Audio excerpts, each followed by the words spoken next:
Chapter 57.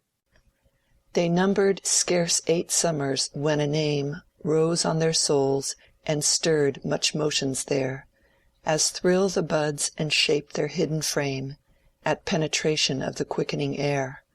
His name who told of loyal Evan Dhu, of quaint Bradwardine and Vic Ian Vohr, making the little world their childhood knew, large with a land of mountain lake and scar. And larger yet with wonder love belief toward Walter Scott, who living far away sent them this wealth of joy and noble grief. The book and they must part, but day by day, in lines that thwart like portly spiders ran, they wrote the tale from Tully Veolan. The evening that Fred Vincy walked to Lowick Parsonage, he had begun to see that this was a world in which even a spirited young man must sometimes walk for want of a horse to carry him. He set out at 5 o'clock and called on Mrs. Garth by the way, wishing to assure himself that she accepted their new relations willingly. He found the family group, dogs and cats included, under the great apple tree in the orchard. It was a festival with Mrs. Garth, for her eldest son, Christy, her peculiar joy and pride, had come home for a short holiday. Christy, who held it the most desirable thing in the world to be a tutor, to study all literatures and be a regenerate Porson, and who was an incorporate criticism on poor Fred, a sort of object lesson given to him by the educational mother. Christy himself, a square-browed, broad-shouldered, masculine edition of his mother, not much higher than Fred's shoulder, which made it the harder that he should be held superior, was always as simple as possible, and thought no more of Fred's disinclination to scholarship than of a giraffe's, wishing that he himself were more of the same height. He was lying on the ground now by his mother's chair, with his straw hat laid flat over his eyes, while Jim, on the other side, was reading aloud from that beloved writer who has made a chief part in the happiness of many young lives. The volume was Ivanhoe, and Jim was in the great archery scene at the tournament, but suffered much interruption from Ben, who had fetched his own old bow and arrows, and was making himself dreadfully disagreeable, Letty thought, by begging all present to observe his random shots, which no one wished to do except Brownie, the active-minded but probably shallow mongrel, while the grizzled Newfoundland lying in the sun looked on with the dull-eyed neutrality of extreme old age. Letty herself, showing as to her mouth and pinafore some slight signs that she had been assisting at the gathering of the cherries, which stood in a coral heap on the tea-table, was now seated on the grass, listening open-eyed to the reading. But the centre of interest was changed for all by the arrival of Fred Vincy. When, seating himself on a garden-stool, he said that he was on his way to Lowick Parsonage, Ben, who had thrown down his bow, and snatched up a reluctant half-grown kitten instead, strode across Fred's outstretched leg and said, "Take me." "Oh, and me too," said Letty. "You can't keep up with Fred and me," said Ben. "Yes, I can. Mother, please say that I am to go," urged Letty, whose life was much checkered by resistance to her depreciation as a girl. "I shall stay with Christy," observed Jim, as much as to say that he had the advantage of those simpletons, whereupon Letty put up her hand to her head and looked with jealous indecision from one to the other. "Let us all go and see Mary," said Christy, opening his arms. "No, my dear child, we must not go in a swarm to the parsonage, and that old Glasgow suit of yours would never do. Besides, your father will come home. We must let Fred go alone. He can tell Mary that you are here, and she will come back tomorrow." Christy glanced at his own threadbare knees, and then at Fred's beautiful white trousers. Certainly Fred's tailoring suggested the advantages of an English university, and he had a graceful way even of looking warm and of pushing his hair back with his handkerchief. "Children, run away," said Mrs. Garth. "It is too warm to hang about your friends. Take your brother and show him the rabbits." The eldest understood, and led off the children immediately. Fred felt that Mrs. Garth wished to give him an opportunity of saying anything he had to say, but he could only begin by observing, "How glad you must be to have Christy here." "Yes, he has come sooner than I expected." He got down from the coach at 9 o'clock, just after his father went out. I am longing for Caleb to come and hear what wonderful progress Christy is making. He has paid his expenses for the last year by giving lessons, carrying on hard study at the same time. He hopes soon to get a private tutorship and go abroad." "He is a great fellow," said Fred, to whom these cheerful truths had a medicinal taste, "and no trouble to anybody."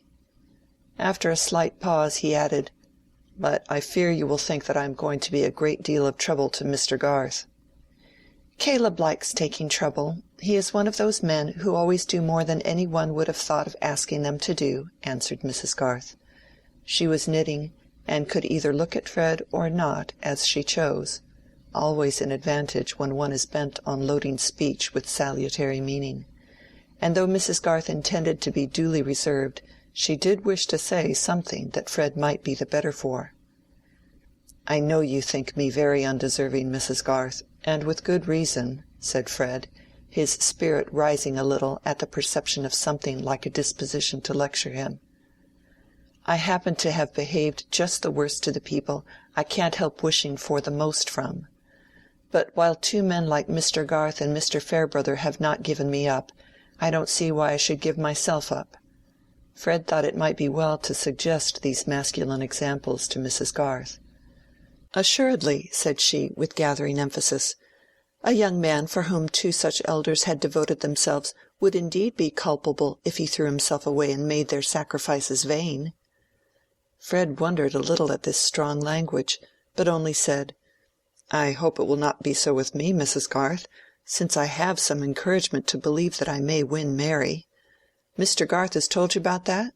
You were not surprised, I dare say," Fred ended, innocently referring only to his own love as probably evident enough.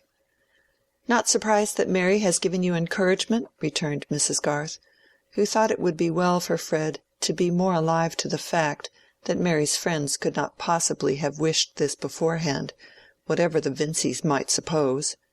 "Yes, I confess I was surprised." "She never did give me any, not the least in the world, when I talked to her myself," said Fred, eager to vindicate Mary. "But when I asked Mr. Farebrother to speak for me, she allowed him to tell me that there was a hope." The power of admonition which had begun to stir in Mrs. Garth had not yet discharged itself. It was a little too provoking even for her self-control that this blooming youngster should flourish on the disappointments of sadder and wiser people, making a meal of a nightingale and never knowing it, and that all the while his family should suppose that hers was in eager need of this sprig, and her vexation had fermented the more actively because of its total repression towards her husband. Exemplary wives will sometimes find scapegoats in this way. She now said with energetic decision, "You made a great mistake, Fred, in asking Mr. Farebrother to speak for you."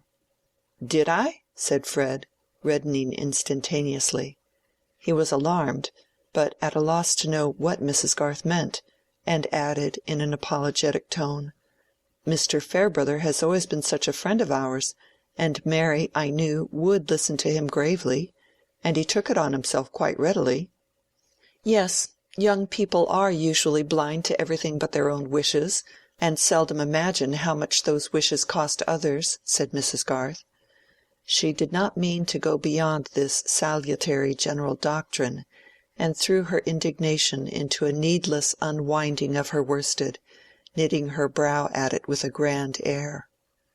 "I cannot conceive how it could be any pain to Mr. Farebrother," said Fred, who nevertheless felt that surprising conceptions were beginning to form themselves. "Precisely, you cannot conceive," said Mrs. Garth, cutting her words as neatly as possible.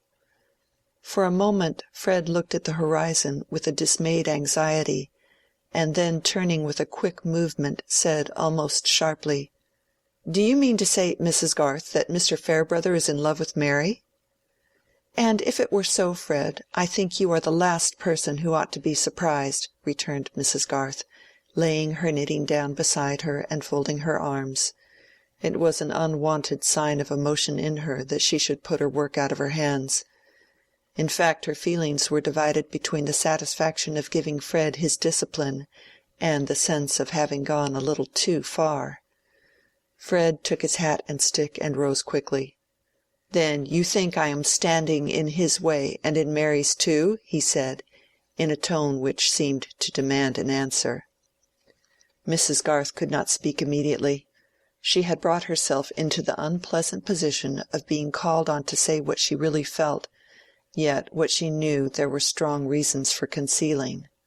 And to her the consciousness of having exceeded in words was peculiarly mortifying.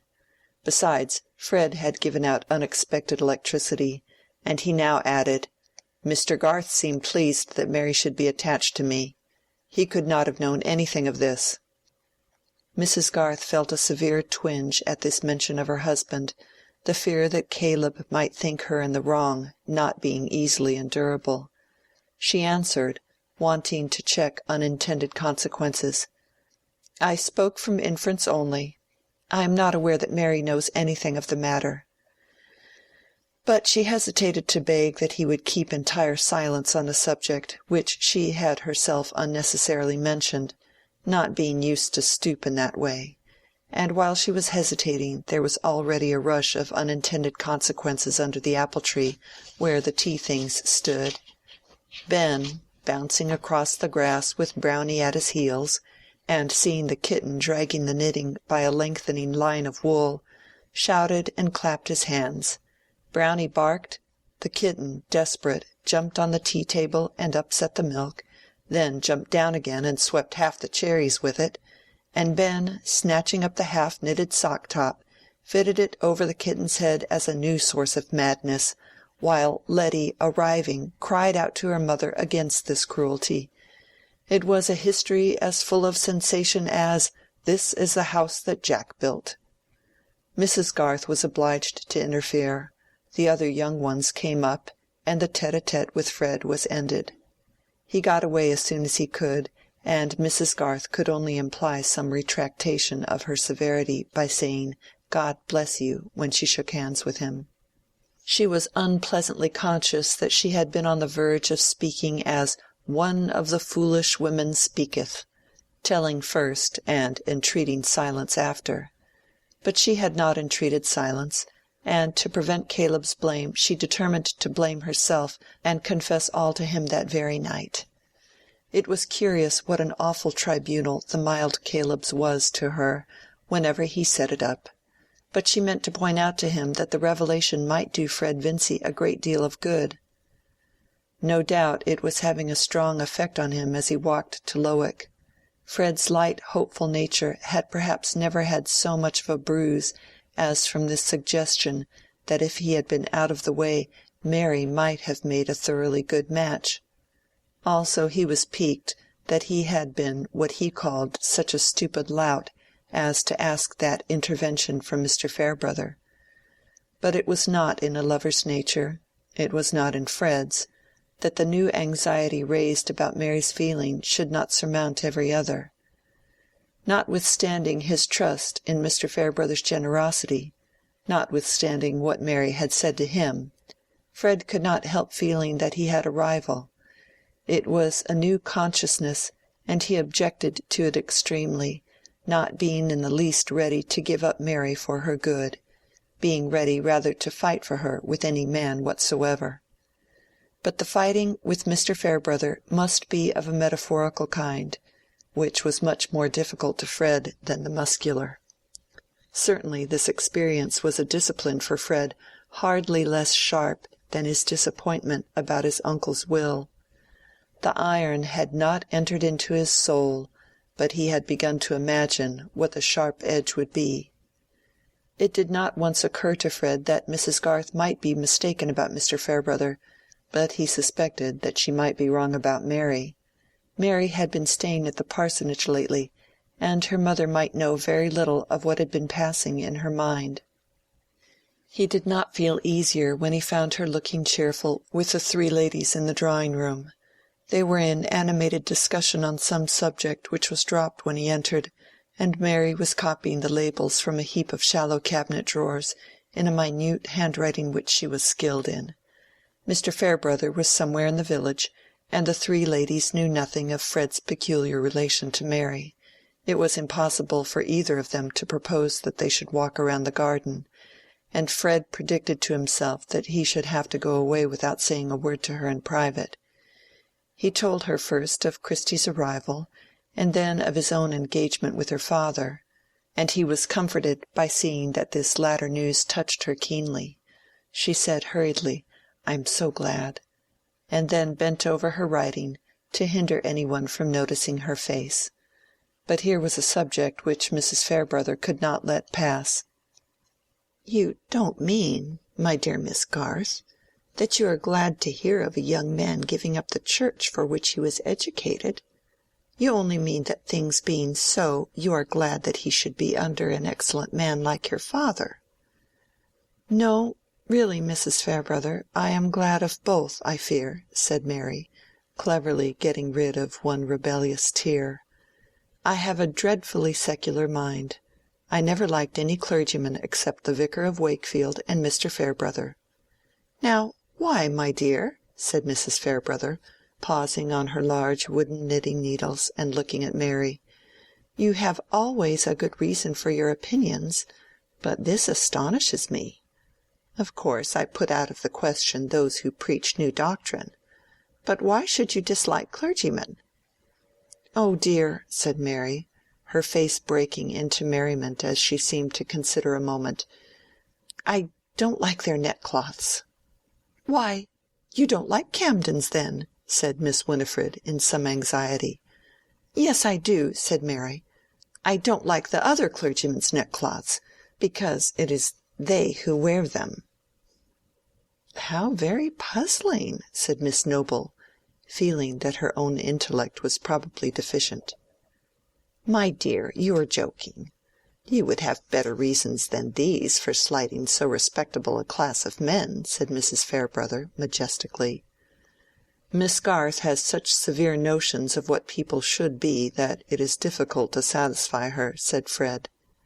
"Well, I am glad at least that she makes an exception in favor of my son," said the old lady.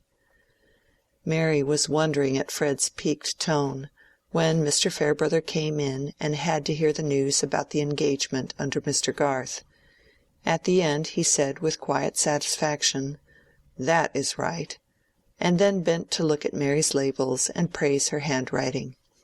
Fred felt horribly jealous, was glad, of course, that Mr. Farebrother was so estimable, but wished that he had been ugly and fat, as men at 40 sometimes are.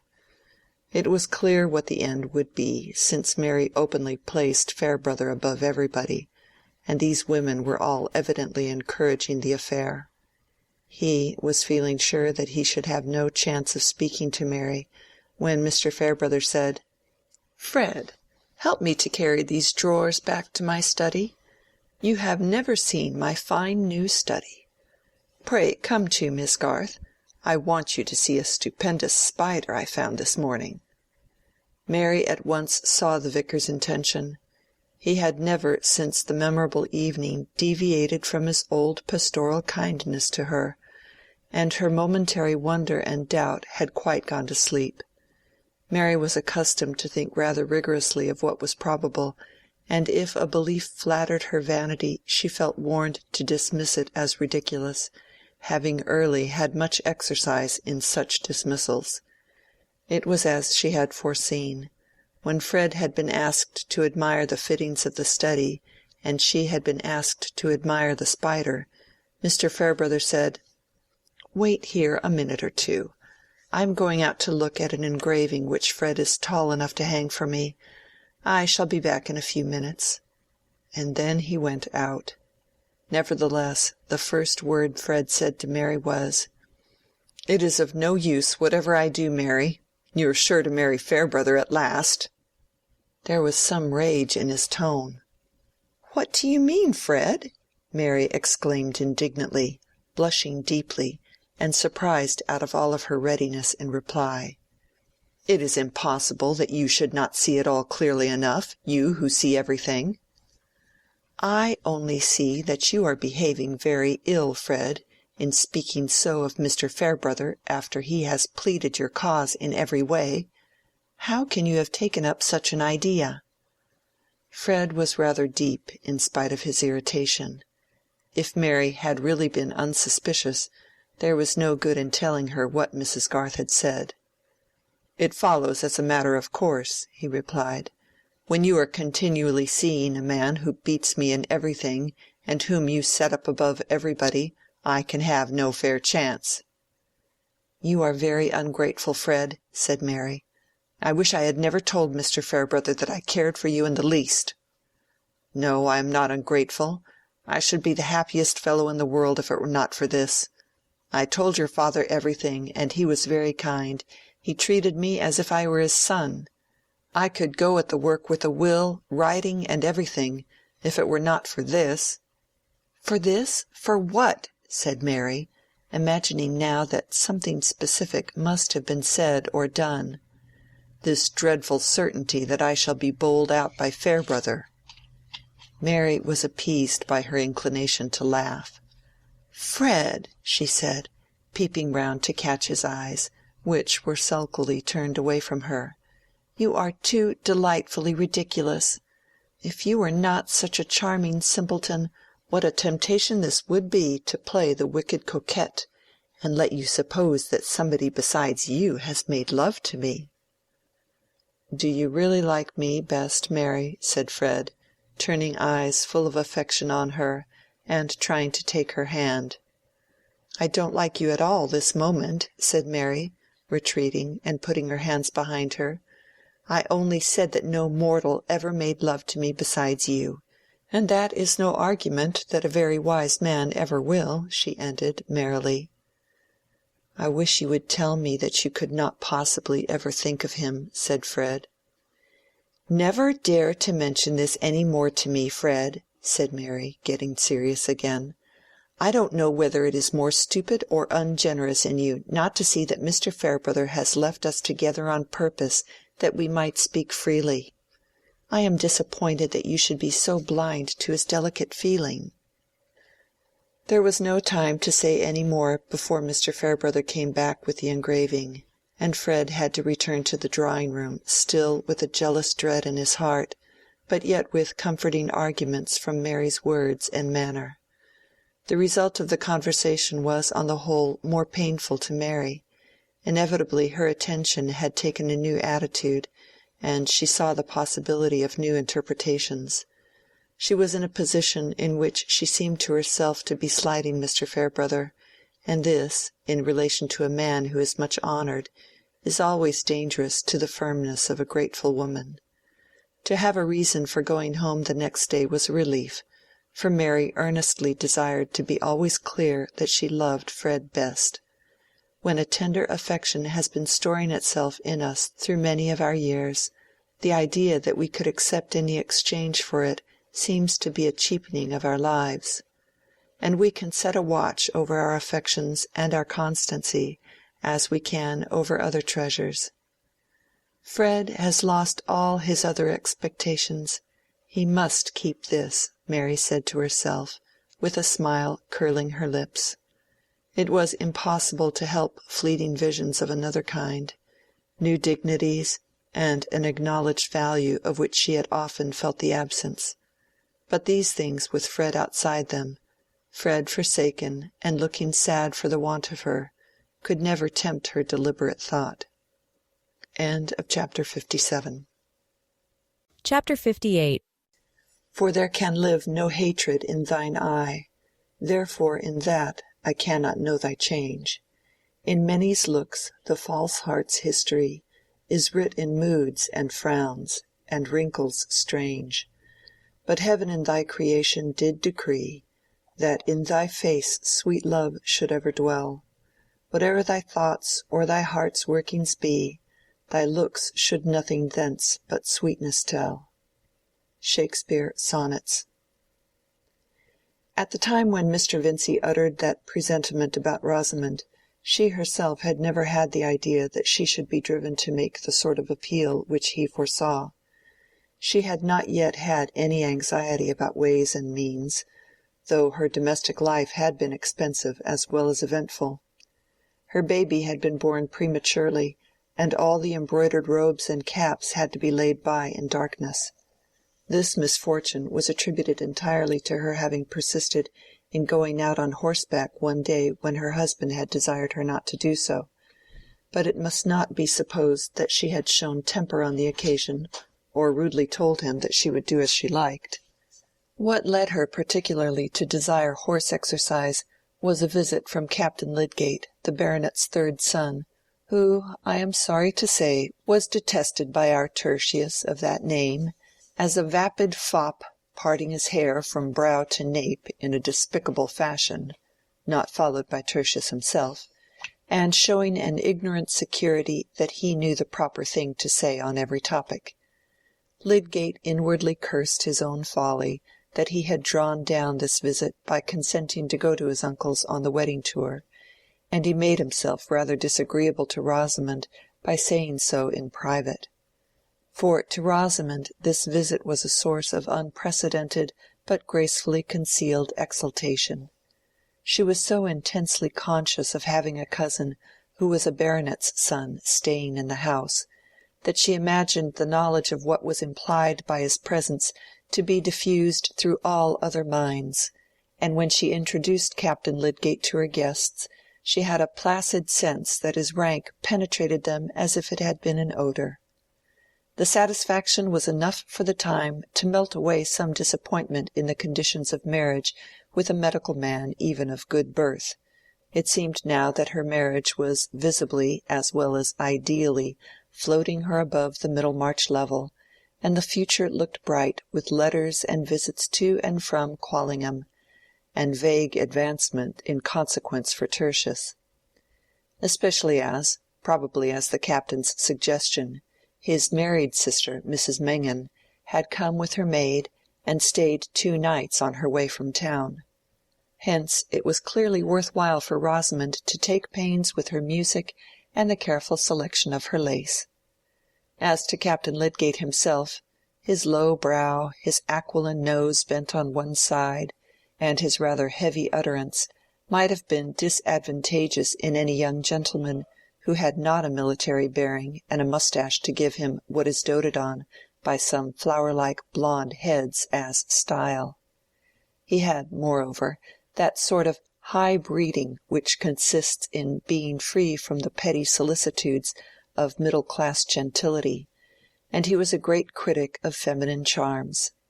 Rosamond delighted in his admiration now even more than she had done at Quallingham, and he found it easy to spend several hours of the day in flirting with her. The visit altogether was one of the pleasantest larks he had ever had, not the less so perhaps because he suspected that his queer cousin Tertius wished him away, though Lydgate, who would rather, hyperbolically speaking, have died than have failed in polite hospitality, suppressed his dislike, and only pretended generally not to hear what the gallant officer said, consigning the task of answering him to Rosamond. For he was not at all a jealous husband, and preferred leaving a feather-headed young gentleman alone with his wife to bearing him company. "I wish you would talk more to the captain at dinner, Tertius," said Rosamond, one evening when the important guest was gone to Loamford to see some brother officers stationed there. "You really look so absent sometimes. You seem to be seeing through his head into something behind it instead of looking at him." "My dear Rosie, you don't expect me to talk much to such a conceited ass as that, I hope," said Lydgate brusquely. "If he got his head broken I might look at it with interest, not before." "I cannot conceive why you should speak of your cousin so contemptuously," said Rosamond, her fingers moving at her work while she spoke with a mild gravity which had a touch of disdain in it. "Ask Ladislaw if he doesn't think your captain the greatest bore he ever met with. Ladislaw has almost forsaken the house since he came." Rosamond thought she knew perfectly well why Mr. Ladislaw disliked the captain. He was jealous, and she liked his being jealous. "It is impossible to say what will suit eccentric persons," she answered. "But in my opinion Captain Lydgate is a thorough gentleman, and I think you ought not, out of respect to Sir Godwin, to treat him with neglect." "No, dear, but we have had dinners for him, and he comes in and out as he likes. He doesn't want me." "Still, when he is in the room, you might show him more attention. He may not be a phoenix of cleverness in your sense, his profession is different, but it would be all the better for you to talk a little on his subjects. I think his conversation is quite agreeable, and he is anything but an unprincipled man." "The fact is, you wish me to be a little more like him, Rosie," said Lydgate, in a sort of resigned murmur, with a smile which was not exactly tender, and certainly not merry. Rosamond was silent and did not smile again, but the lovely curves of her face looked good-tempered enough without smiling. Those words of Lydgate's were like a sad milestone marking how far he had travelled from his old dreamland, in which Rosamond Vincy appeared to be that perfect piece of womanhood who would reverence her husband's mind after the fashion of an accomplished mermaid, using her comb and looking-glass, and singing her song for the relaxation of his adored wisdom alone.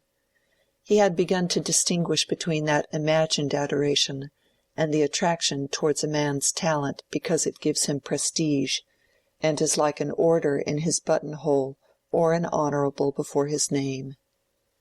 It might have been supposed that Rosamond had travelled too, since she had found the pointless conversation of Mr. Ned Plymdale perfectly wearisome. But to most mortals there is a stupidity which is unendurable and a stupidity which is altogether acceptable. Else, indeed, what would become of social bonds? Captain Lydgate's stupidity was delicately scented, carried itself with style, talked with a good accent, and was closely related to Sir Godwin. Rosamond found it quite agreeable, and caught many of its phrases. Therefore, since Rosamond, as we know, was fond of horseback, there were plenty of reasons why she should be tempted to resume her riding when Captain Lydgate, who had ordered his man with 2 horses to follow him and put up at the Green Dragon, begged her to go out on the grey which he warranted to be gentle and trained to carry a lady.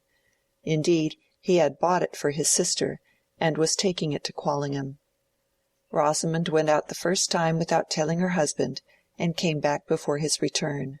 But the ride had been so thorough a success, and she declared herself so much the better in consequence, that he was informed of it with full reliance on his consent that she should go riding again. On the contrary, Lydgate was more than hurt.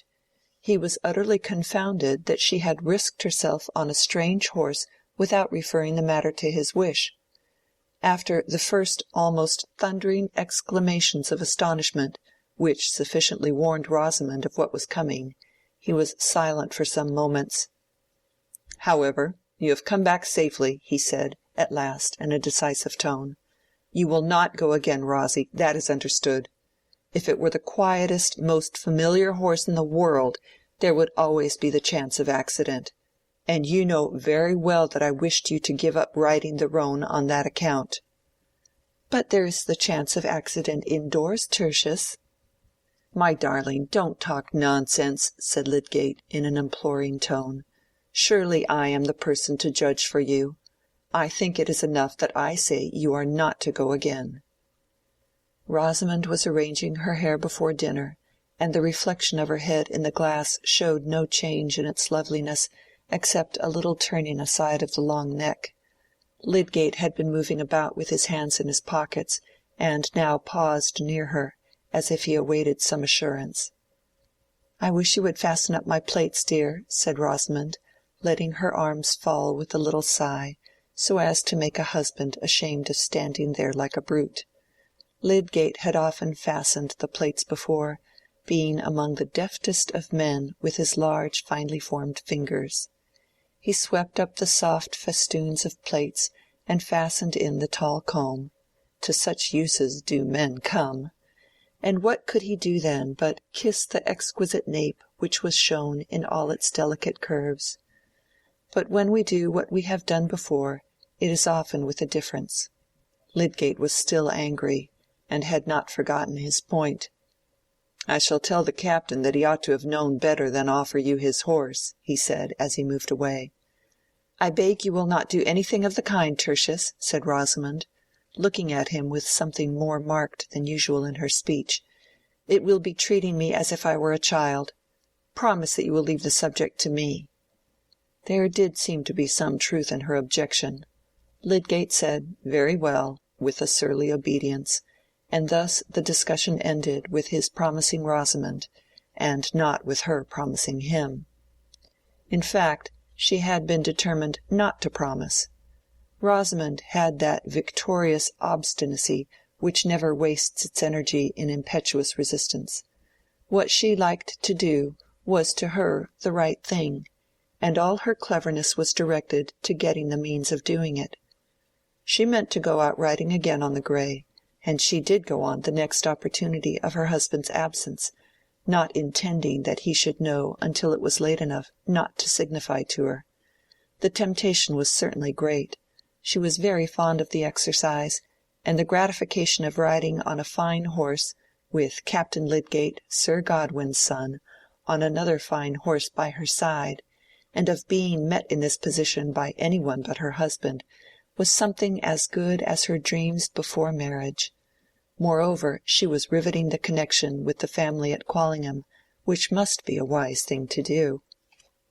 But the gentle grey, unprepared for the crash of a tree that was being felled on the edge of Halsell Wood, took fright, and caused a worse fright to Rosamond, leading finally to the loss of her baby. Lydgate could not show his anger towards her, but he was rather bearish to the captain, whose visit naturally soon came to an end. In all future conversations on the subject, Rosamond was mildly certain that the ride had made no difference, and that if she had stayed at home the same symptoms would have come on and would have ended in the same way, because she had felt something like them before. Lydgate could only say, "Poor, poor darling," but he secretly wondered over the terrible tenacity of this mild creature. There was gathering within him an amazed sense of his powerlessness over Rosamond. His superior knowledge and mental force, instead of being, as he had imagined, a shrine to consult on all occasions, was simply set aside on every practical question. He had regarded Rosamond's cleverness as precisely of the receptive kind which became a woman. He was now beginning to find out what that cleverness was, what was the shape into which it had run as into a close network aloof and independent. No one quicker than Rosamond to see causes and effects which lay within the track of her own tastes and interests. She had seen clearly Lydgate's preeminence in Middlemarch society, and could go on imaginatively tracing still more agreeable social effects when his talent should have advanced him. But for her, his professional and scientific ambition had no other relation to these desirable effects than if they had been the fortunate discovery of an ill-smelling oil. And that oil apart, with which she had nothing to do, of course she believed in her own opinion more than she did in his. Lydgate was astounded to find in numberless trifling matters, as well in this last serious case of the riding, that affection did not make her compliant. He had no doubt that the affection was there, and had no presentiment that he had done anything to repel it. For his own part, he said to himself that he loved her as tenderly as ever, and could make up his mind to her negations. But, well, Lydgate was much worried, and conscious of new elements in his life as noxious to him as an inlet of mud to a creature that has been used to breathe and bathe and dart after its illuminated prey in the clearest of waters. Rosamond was soon looking lovelier than ever at her work-table, enjoying drives in her father's phaeton, and thinking it likely that she might be invited to Quallingham. She knew that she was a much more exquisite ornament to the drawing-room there than any daughter of the family, and in reflecting that the gentlemen were aware of that, did not perhaps sufficiently consider whether the ladies would be eager to see themselves surpassed. Lydgate, relieved from anxiety about her, relapsed into what she inwardly called his moodiness, a name which to her covered his thoughtful preoccupation with other subjects than herself, as well as that uneasy look of the brow and distaste for all ordinary things as if they were mixed with bitter herbs, which really made a sort of weather-glass to his vexation and foreboding. These latter states of mind had one cause amongst others, which he had generously but mistakenly avoided mentioning to Rosamond, lest it should affect her health and spirits. Between him and her indeed there was that total missing of each other's mental track, which is too evidently possible even between persons who are continually thinking of each other. To Lydgate it seemed that he had been spending month after month in sacrificing more than half of his best intent and best power to his tenderness for Rosamond, bearing her little claims and interruptions without impatience, and, above all, bearing without betrayal of bitterness to look through less and less of interfering illusion at the blank unreflecting surface her mind presented to his ardour for the more impersonal ends of his profession and his scientific study, an ardour which he had fancied that the ideal wife must somehow worship as sublime, though not in the least knowing why. But his endurance was mingled with a self-discontent which, if we know how to be candid, we shall confess to make more than half our bitterness under grievances, wife or husband included. It always remains true that if we had been greater, circumstance would have been less strong against us. Lydgate was aware that his concessions to Rosamond were often little more than the lapse of slackening resolution, the creeping paralysis apt to seize an enthusiasm which is out of adjustment to a constant portion of our lives, and on Lydgate's enthusiasm there was constantly pressing not a simple weight of sorrow, but the biting presence of a petty degrading care, such as casts the blight of irony over all higher effort. This was the care which he had hitherto abstained from mentioning to Rosamond, and he believed, with some wonder, that it had never entered her mind, though certainly no difficulty could be less mysterious. It was an inference with a conspicuous handle to it, and had been easily drawn by indifferent observers, that Lydgate was in debt, and he could not succeed in keeping out of his mind for long together that he was every day getting deeper into that swamp, which tempts men towards it with such a pretty covering of flowers and verdure. It is wonderful how soon a man gets up to his chin there, in a condition in which, spite of himself, he is forced to think chiefly of release, though he had a scheme of the universe in his soul. 18 months ago Lydgate was poor, but he had never known the eager want of small sums, and felt rather a burning contempt for any one who descended a step in order to gain them. He was now experiencing something worse than a simple deficit.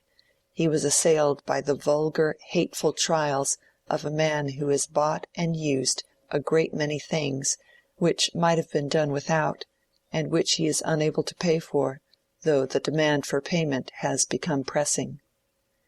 How this came about may be easily seen without much arithmetic or knowledge of prices.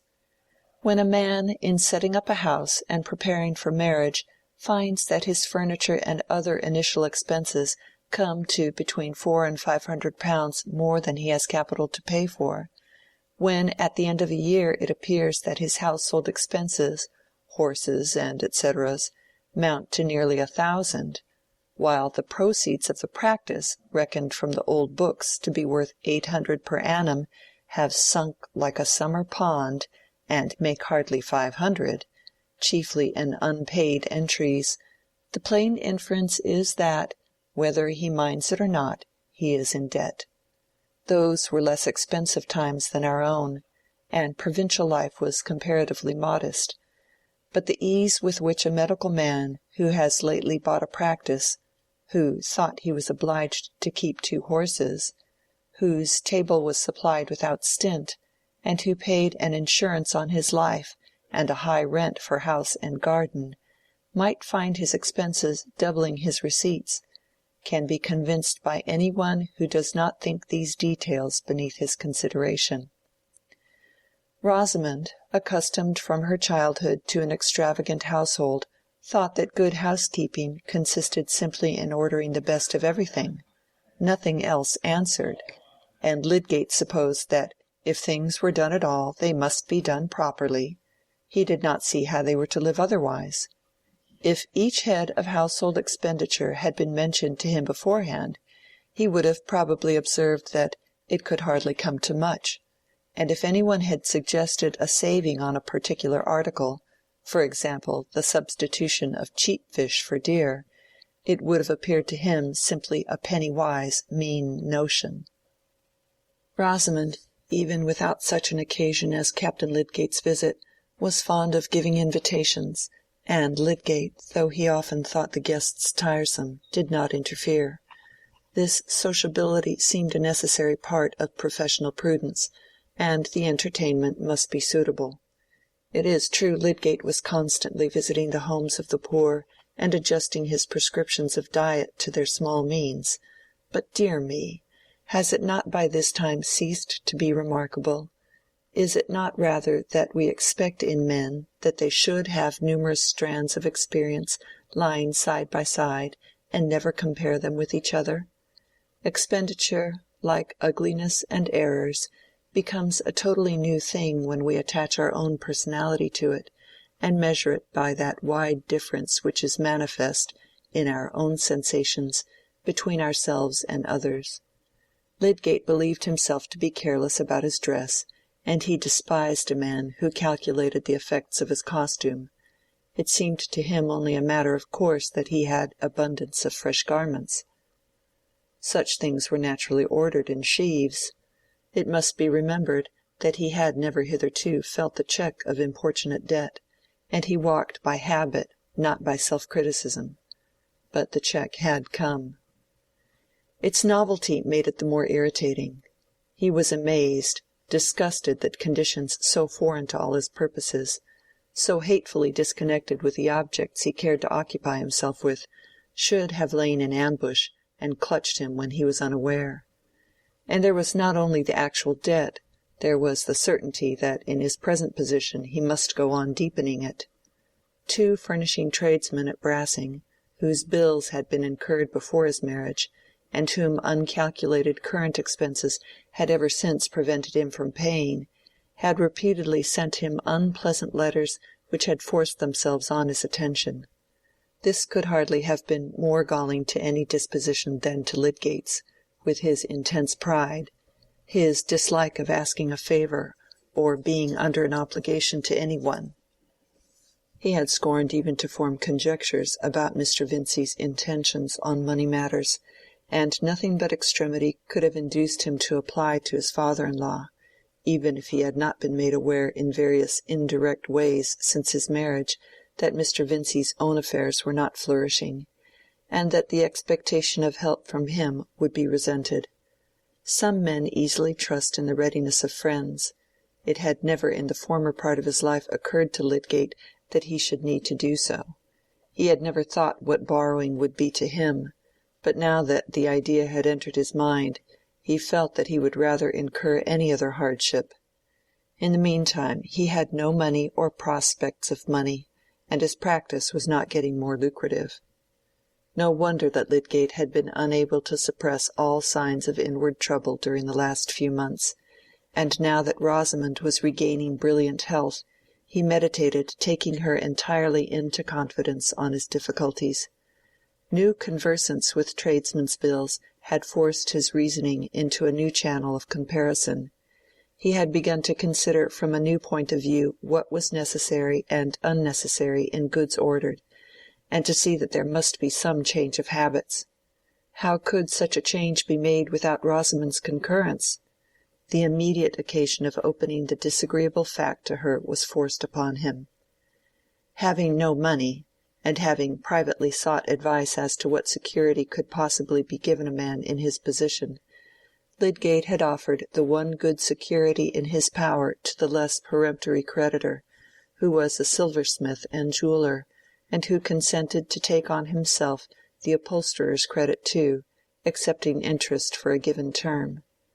The security necessary was a bill of sale on the furniture of his house, which might make a creditor easy for a reasonable amount of time about a debt amounting to less than £400, and the silversmith, Mr. Dover, was willing to reduce it by taking back a portion of the plate and any other article which was good as new. Any other article was a phrase delicately implying jewellery, and more particularly some purple amethysts costing £30, which Lydgate had bought as a bridal present. Opinions may be divided as to his wisdom in making this present. Some may think that it was a graceful attention to be expected from a man like Lydgate, and that the fault of any troublesome consequences lay in the pinched narrowness of provincial life at that time, which offered no conveniences for professional people whose fortune was not proportioned to their tastes, also in Lydgate's ridiculous fastidiousness about asking his friends for money. However, it had seemed a question of no amount to him on that fine morning when he went to give a final order for plate, in the presence of other jewels enormously expensive, and as an addition to orders of which the amount had not been exactly calculated, £30 for ornaments so exquisitely suited to Rosamond's neck and arms could hardly appear excessive when there was no ready cash for it to exceed. But at this crisis Lydgate's imagination could not help dwelling on the possibility of letting the amethysts take their place again among Mr. Dover's stock, though he shrank from the idea of proposing this to Rosamond. Having been roused to discern consequences which he had never been in the habit of tracing, he was preparing to act on this discernment with some of the rigour, by no means all, that he would have applied in pursuing experiment. He was nerving himself to this rigour as he rode from Brassing, and meditated on the representations he must make to Rosamond. It was evening when he got home. He was intensely miserable, this strong man of 29 and of many gifts.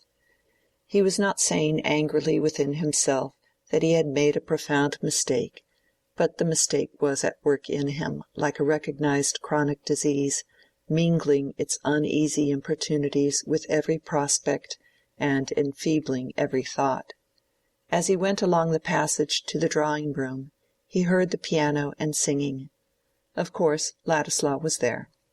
It was some weeks since Will had parted from Dorothea, yet he was still at the old post in Middlemarch. Lydgate had no objection in general to Ladislaw's coming, but just now he was annoyed that he could not find his hearth free.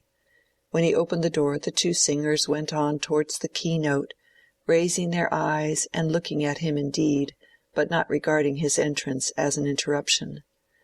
To a man galled with his harness as poor Lydgate was, it is not soothing to see two people warbling at him as he comes in with a sense that the painful day has still pains in store.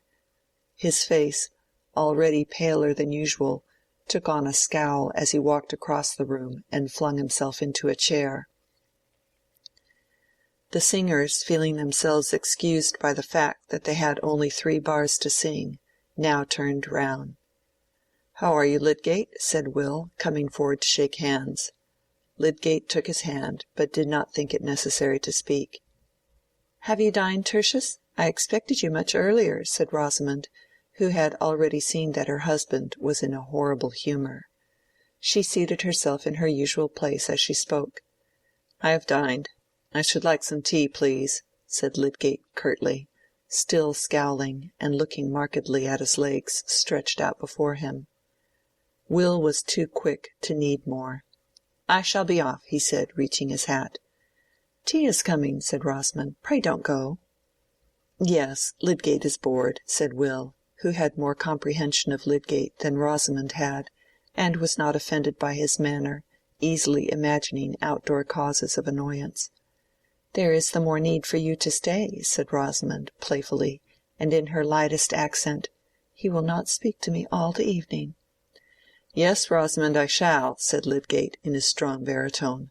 "I have some serious business to speak to you about." No introduction of the business could have been less like that which Lydgate had intended, but her indifferent manner had been too provoking. "There, you see," said Will. I'm going to meet about the Mechanics' Institute. Good-bye." And he went quickly out of the room. Rosamond did not look at her husband, but presently rose and took her place before the tea-tray. She was thinking that she had never seen him so disagreeable. Lydgate turned his dark eyes on her and watched her as she delicately handled the tea-service with her taper fingers, and looked at the objects immediately before her with no curve in her face disturbed, and yet with an ineffable protest in her air against all people with unpleasant manners. For the moment he lost the sense of his wound in a sudden speculation about this new form of feminine impassibility revealing itself in the sylph-like frame which he had once interpreted as the sign of a ready, intelligent sensitiveness. His mind glancing back to Laure while he looked at Rosamond, he said inwardly, "Would she kill me because I wearied her?" And then, "It is the way with all women."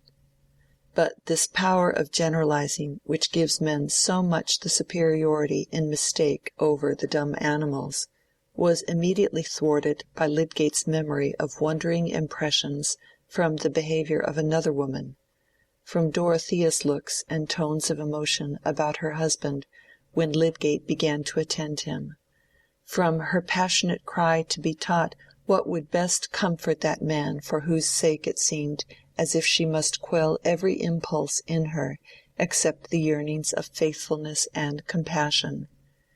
These revived impressions succeeded each other quickly and dreamily in Lydgate's mind while the tea was being brewed.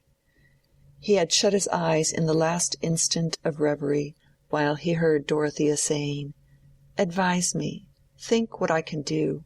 He has been all his life laboring and looking forward. He minds about nothing else, and I mind about nothing else."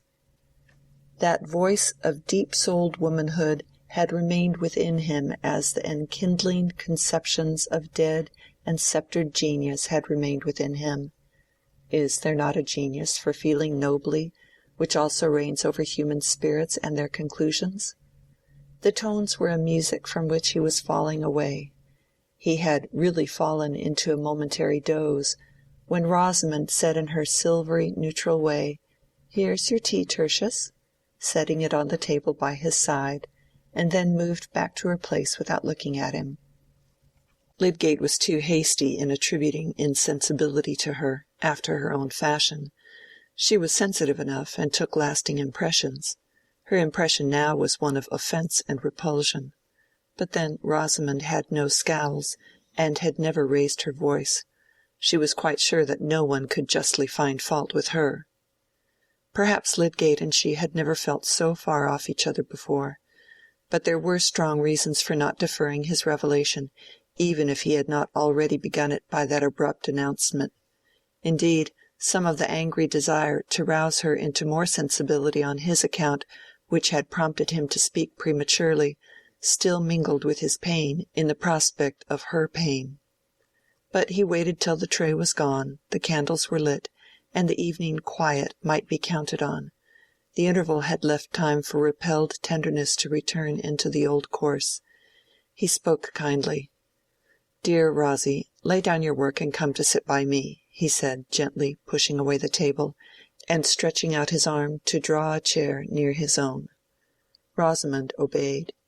As she came towards him, her drapery of transparent, faintly tinted muslin, her slim yet round figure never looked more graceful, and as she sat down by him and laid one hand on the elbow of his chair, at last looking at him and meeting his eyes, her delicate neck and cheek and purely cut lips never had more of that untarnished beauty which touches as in springtime and infancy and all sweet freshness.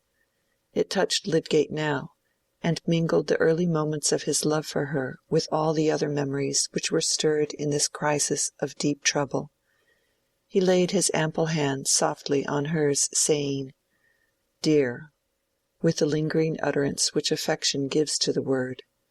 Rosamond too was still under the power of that same past, and her husband was still in part the Lydgate whose approval had stirred delight.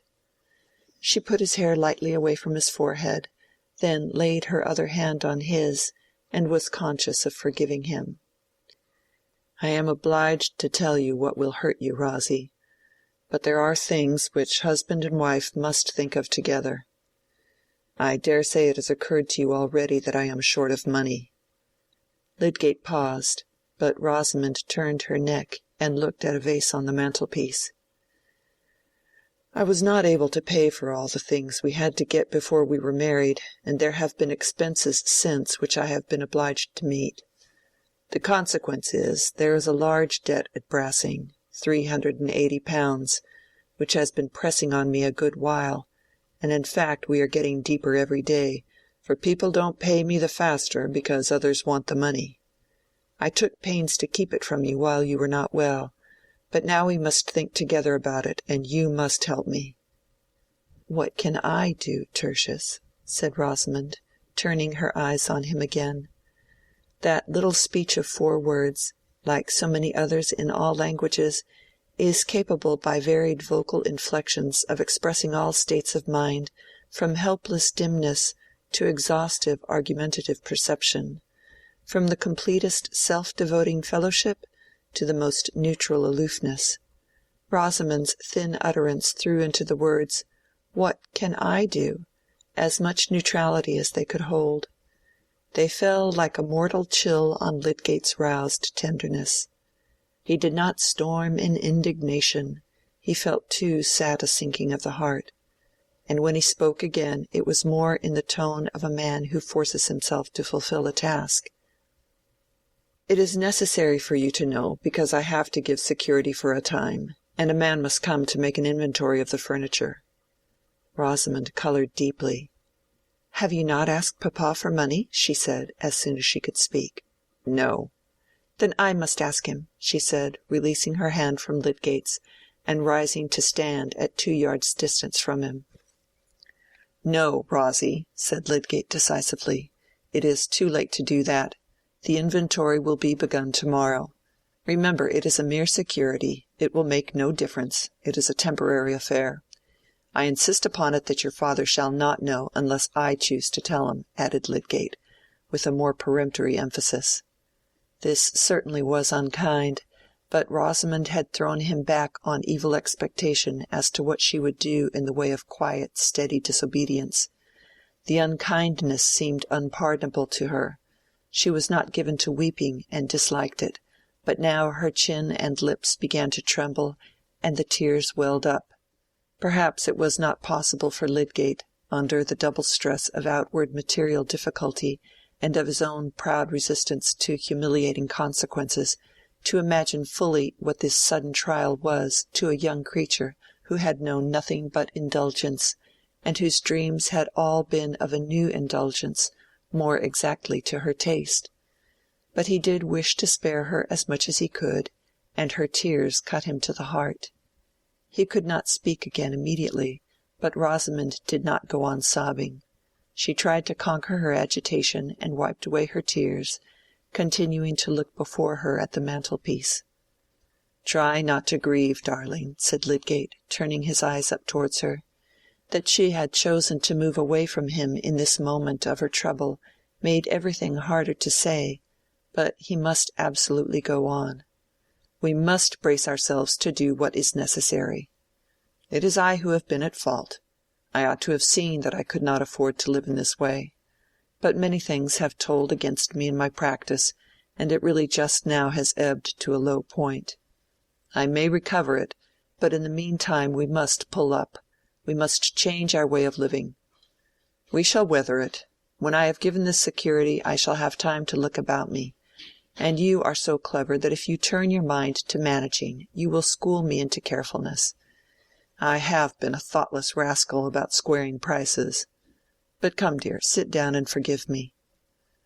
Lydgate was bowing his neck under the yoke like a creature who had talons, but who had reason too, which often reduces us to meekness. When he had spoken the last words in an imploring tone, Rosamond returned to the chair by his side. His self-blame gave her some hope that he would attend to her opinion, and she said, "Why can you not put off having the inventory made? You can send the men away tomorrow when they come." "I shall not send them away," said Lydgate, the peremptoriness rising again. Was it of any use to explain? "If we left Middlemarch? There would of course be a sale, and that would do as well." "But we are not going to leave Middlemarch." "I am sure, Tertius, it would be much better to do so.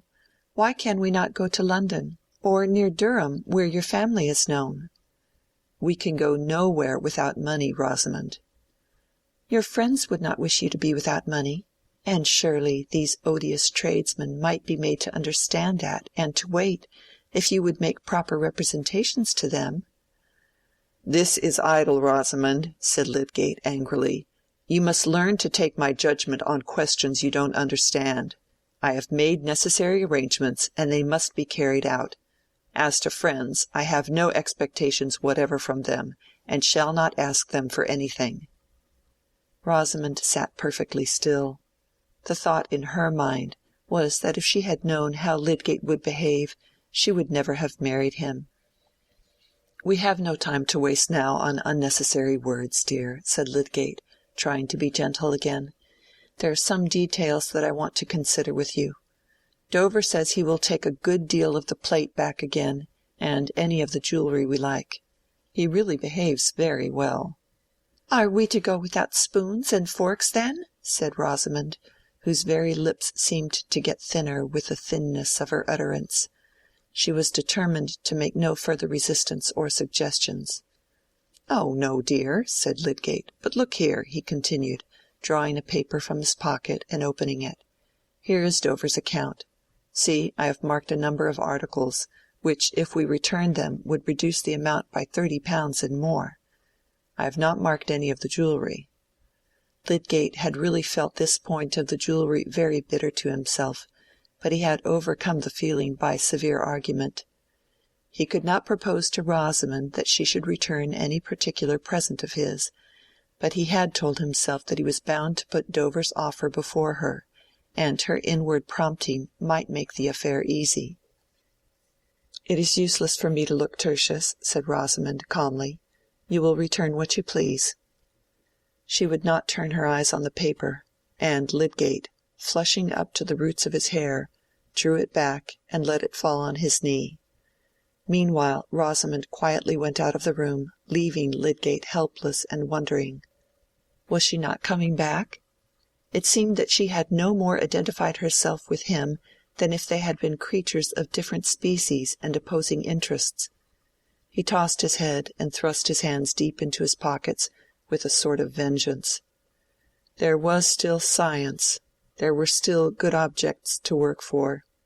He must give a tug still, all the stronger because other satisfactions were going. But the door opened and Rosamond re-entered. She carried the leather box containing the amethysts, and a tiny ornamental basket which contained other boxes, and laying them on the chair where she had been sitting, she said, with perfect propriety in her air, "This is all the jewelry you ever gave me. You can return what you like of it, and of the plate also. You will not, of course, expect me to stay at home tomorrow. I shall go to papa's." To many women the look Lydgate cast at her would have been more terrible than one of anger. It had in it a despairing acceptance of the distance she was placing between them. "And when shall you come back again?" he said, with a bitter edge on his accent. "Oh, in the evening. Of course I shall not mention the subject to mamma." Rosamond was convinced that no woman could behave more irreproachably than she was behaving, and she went to sit down at her work-table. Lydgate sat meditating a minute or two, and the result was that he said, with some of the old emotion in his tone, "Now we have been united, Rosie, you should not leave me to myself in the first trouble that has come." "Certainly not," said Rosamond. "I shall do everything it becomes me to do." "It is not right that the thing should be left to servants, or that I should have to speak to them about it, and I shall be obliged to go out, I don't know how early.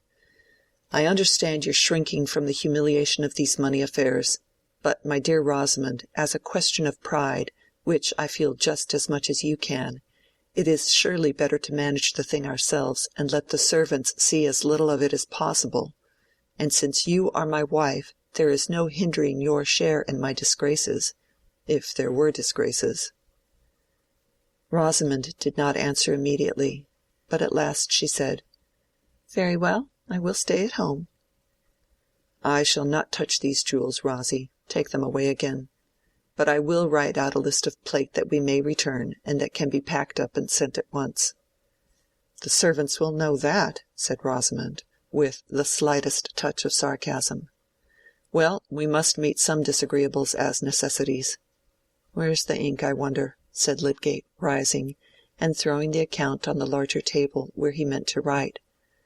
Rosamond went to reach the inkstand, and after setting it on the table was going to turn away, when Lydgate, who was standing close by, put his arm round her and drew her towards him, saying, "Come, darling, let us make the best of things. It will only be for a time, I hope, that we shall have to be stingy and particular. Kiss me." His native warm-heartedness took a great deal of quenching, and it is a part of manliness for a husband to feel keenly the fact that an inexperienced girl has got into trouble by marrying him. She received his kiss and returned it faintly, and in this way an appearance of accord was recovered for the time. But Lydgate could not help looking forward with dread to the inevitable future discussions about expenditure and the necessity for a complete change in their way of living. Chapter 58. Chapter 59. They said of old the soul had human shape, but smaller, subtler than the fleshly self, so wandered forth for airing when it pleased. And see, beside her cherub face there floats a pale-lipped form, aerial, whispering its promptings in that little shell, her ear. News is often dispersed as thoughtlessly and effectively as that pollen which the bees carry off, having no idea how powdery they are, when they are buzzing in search of their particular nectar. This fine comparison has reference to Fred Vincey, who on that evening at Lowick Parsonage heard a lively discussion among the ladies on the news which their old servant had got from Tantripp concerning Mr. Casaubon's strange mention of Mr. Ladislaw in a codicil to his will made not long before his death. Miss Winifred was astounded to find that her brother had known the fact before, and observed that Camden was the most wonderful man for knowing things and not telling them, whereupon Mary Garth said the codicil had perhaps got mixed up with the habits of spiders, which Miss Winifred never would listen to. Mrs. Farebrother considered that the news had something to do with their having only once seen Mr. Ladislaw at Lowick, and Miss Noble made many small compassionate mewings. Fred knew little, and cared less about Ladislaw and the Casaubons, and his mind never recurred to that discussion till one day, calling on Rosamond at his mother's request to deliver a message as he passed, he happened to see Ladislaw going away. Fred and Rosamond had little to say each other now that marriage had removed her from collision with the unpleasantness of brothers, and especially now that he had taken what she held the stupid and even reprehensible step of giving up the church to take such a business as Mr. Garth's. Hence Fred talked by preference of what he considered indifferent news, and, apropos of that young Ladislaw, mentioned what he had heard at Lowick Parsonage. Now Lydgate, like Mr. Farebrother, knew a great deal more than he told, and when he had once been set thinking about the relation between Will and Dorothea, his conjectures had gone beyond the fact. He imagined that there was a passionate attachment on both sides, and this struck him as much too serious to gossip about. He remembered Will's irritability when he had mentioned Mrs. Casaubon, and was the more circumspect. On the whole, his surmises, in addition to what he knew of the fact, increased his friendliness and tolerance towards Ladislaw, and made him understand the vacillation which kept him at Middlemarch after he had said that he should go away. It was significant of the separateness between Lydgate's mind and Rosamond's that he had no impulse to speak to her on the subject. Indeed, he did not quite trust her reticence towards Will. and he was right there, though he had no vision of the way in which her mind would act in urging her to speak. When she repeated Fred's news to Lydgate, he said, "Take care you don't drop the faintest hint to Ladislaw, Rosie. He is likely to fly out as if you insulted him. Of course it is a painful affair." Rosamond turned her neck and patted her hair, looking the image of placid indifference. But the next time Will came, when Lydgate was away, she spoke archly about his not going to London as he had threatened. "I know all about it. I have a confidential little bird," said she, showing very pretty airs of her head over the bit of work held high between her active fingers. "There is a powerful magnet in the neighborhood." "To be sure there is. Nobody knows that better than you," said Will, with light gallantry, but inwardly prepared to be angry. "It is really the most charming romance. Mr. Casaubon jealous, and foreseeing that there was no one else whom Mrs. Casaubon would so much like to marry, and no one who would so much like to marry her as a certain gentleman, and then laying a plan to spoil all by making her forfeit her property if she did marry that gentleman, and then, oh, I have no doubt the end will be thoroughly romantic." "Great God, what do you mean?" said Will, flushing over face and ears, his features seeming to change as if he had had a violent shake. "Don't joke. Tell me what you mean." "You don't really know?" said Rosamond, no longer playful, and desiring nothing better than to tell in order that she might evoke effects. "No," he returned impatiently. "Don't know that Mr. Casaubon has left it in his will that if Mrs. Casaubon marries you she is to forfeit all her property?" "How do you know that is true?" said Will eagerly. "My brother Fred heard it from the Fairbrothers." Will started up from his chair and reached his hat. "I dare say she likes you better than the property," said Rosamond, looking at him from a distance. "Pray don't say anything more about it," said Will, in a hoarse undertone extremely unlike his usual light voice. "It is a foul insult to her and to me." Then he sat down absently, looking before him, but seeing nothing. "Now you are angry with me," said Rosamond. "It is too bad to bear me malice. You ought to be obliged to me for telling you." "So I am," said Will abruptly, speaking with that kind of double soul which belongs to dreamers who answer questions. "I expect to hear of the marriage," said Rosamond playfully. "Never! You will never hear of the marriage." With those words uttered impetuously, Will rose, put out his hand to Rosamond, still with the air of the somnambulist, and went away.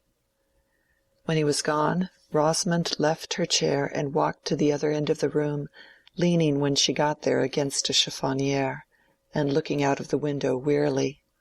She was oppressed by ennui, and by that dissatisfaction which in women's minds is continually turning into a trivial jealousy, referring to no real claims, springing from no deeper passion than the vague exactingness of egoism, and yet capable of impelling action as well as speech. "There really is nothing to care for much," said poor Rosamond inwardly, thinking of the family at Quallingham who did not write to her, and that perhaps Tertius when he came home would tease her about expenses. She had already secretly disobeyed him by asking her father to help them, and he had ended decisively by saying, "I am more likely to want help myself." Chapter 59. Chapter 60. Good phrases are surely, and ever were, very commendable. Justice Shallow. A few days afterwards, it was already the end of August, there was an occasion which caused some excitement in Middlemarch.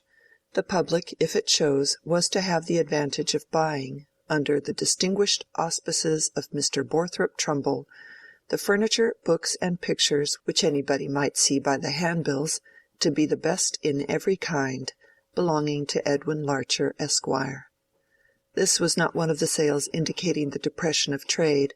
On the contrary, it was due to Mr. Larcher's great success in the carrying business, which warranted his purchase of a mansion near Riverston, already furnished in high style by an illustrious spa physician, furnished indeed with such large framefuls of expensive flesh-painting in the dining-room that Mrs. Larcher was nervous until reassured by finding the subjects to be scriptural. Hence the fine opportunity to purchasers which was well pointed out in the handbills of Mr. Borthrop Trumbull, whose acquaintance with the history of art enabled him to state that the hall furniture, to be sold without reserve, comprised a piece of carving by a contemporary of Gibbon's. At Middlemarch in those times a large sale was regarded as a kind of festival. There was a table spread with the best cold eatables as at a superior funeral, and facilities were offered for that generous drinking of cheerful glasses which might lead to generous and cheerful bidding for undesirable articles. Mr. Larcher's sale was the more attractive in the fine weather because the house stood just at the end of the town, with a garden and stables attached, in that pleasant issue from Middlemarch called the London Road, which was also the road to the new hospital, and to Mr. Bulstrode's retired residence, known as the Shrubs. In short, the auction was as good as a fair, and drew all classes with leisure at command. To some, who risked making bids in order simply to raise prices, it was almost equal to betting at the races. The second day, when the best furniture was to be sold, everybody was there. Even Mr. Thesiger, the rector of St. Peter's, had looked in for a short time, wishing to buy the carved table, and had rubbed elbows with Mr. Bambridge and Mr. Horrock. There was a wreath of Middlemarch ladies accommodated with seats round the large table in the dining-room, where Mr. Borthrop Trumbull was mounted with desk and hammer, but the rows chiefly of masculine faces behind were often varied by incomings and outgoings both from the door and the large bow-window opening on to the lawn. Everybody that day did not include Mr. Bulstrode, whose health could not well endure crowds and draughts, but Mrs. Bulstrode had particularly wished to have a certain picture, a supper at Emmaus, attributed in the catalogue to Guido, and at the last moment before the day of the sale Mr. Bulstrode had called at the office of the Pioneer, of which he was now one of the proprietors, to beg of Mr. Ladislaw as a great favour that he would obligingly use his remarkable knowledge of pictures on behalf of Mrs. Bulstrode, and judge of the value of this particular painting, if, added the scrupulously polite banker, attendance at the sale would not interfere with the arrangements for your departure, which I know is imminent. This proviso might have sounded rather satirically in Will's ear, if he had been in a mood to care about such satire. It referred to an understanding entered into many weeks before with the proprietors of the paper, that he should be at liberty any day he pleased to hand over the management to the sub-editor whom he had been training, since he wished finally to quit Middlemarch. But indefinite visions of ambition are weak against the ease of doing what is habitual or beguilingly agreeable, and we all know the difficulty of carrying out a resolve when we secretly long that it may turn out to be unnecessary. In such states of mind the most incredulous person has a private leaning towards miracle. Impossible to conceive how our wish could be fulfilled, still very wonderful things have happened. Will did not confess this weakness to himself, but he lingered. What was the use of going to London at that time of year? The Rugby men who would remember him were not there, and so far as political writing was concerned, he would rather for a few weeks go on with the Pioneer. At the present moment, however, when Mr. Bulstrode was speaking to him, he had both a strengthened resolve to go, and an equally strong resolve not to go till he had once more seen Dorothea. Hence he replied that he had reasons for deferring his departure a little, and would be happy to go to the sale. Will was in a defiant mood, his consciousness being deeply stung with the thought that the people who looked at him probably knew a fact tantamount to an accusation against him, as a fellow with low designs which were to be frustrated by a disposal of property. Like most people who assert their freedom with regard to conventional distinction, he was prepared to be sudden and quick at quarrel with any one who might hint that he had personal reasons for that assertion, that there was anything in his blood, his bearing, or his character to which he gave the mask of an opinion. When he was under an irritating impression of this kind, he would go about for days with a defiant look, the colour changing in his transparent skin as if he were on the qui vive, watching for something which he had to dart upon. This expression was peculiarly noticeable in him at the sale, and those who had only seen him in his moods of gentle oddity or of bright enjoyment would have been struck with the contrast. He was not sorry to have this occasion for appearing in public before the Middlemarch tribes of Toller, Hackbutt, and the rest, who looked down on him as an adventurer, and were in a state of brutal ignorance about Dante, who sneered at his Polish blood, and were themselves of a breed very much in need of crossing. He stood in a conspicuous place not far from the auctioneer, with a forefinger in each side pocket and his head thrown backward, not caring to speak to anybody, though he had been cordially welcomed as a connoisseur by Mr. Trumbull, who was enjoying the utmost activity of his great faculties. And surely among all men whose vocation requires them to exhibit their powers of speech, the happiest is a prosperous provincial auctioneer keenly alive to his own jokes and sensible of his encyclopedic knowledge. Some saturnine, sour-blooded persons might object to be constantly insisting on the merits of all articles, from boot-jacks to Bergams, but Mr. Borthrop Trumbull had a kindly liquid in his veins. He was an admirer by nature, and would have liked to have the universe under his hammer, feeling that it would go at a higher figure for his recommendation.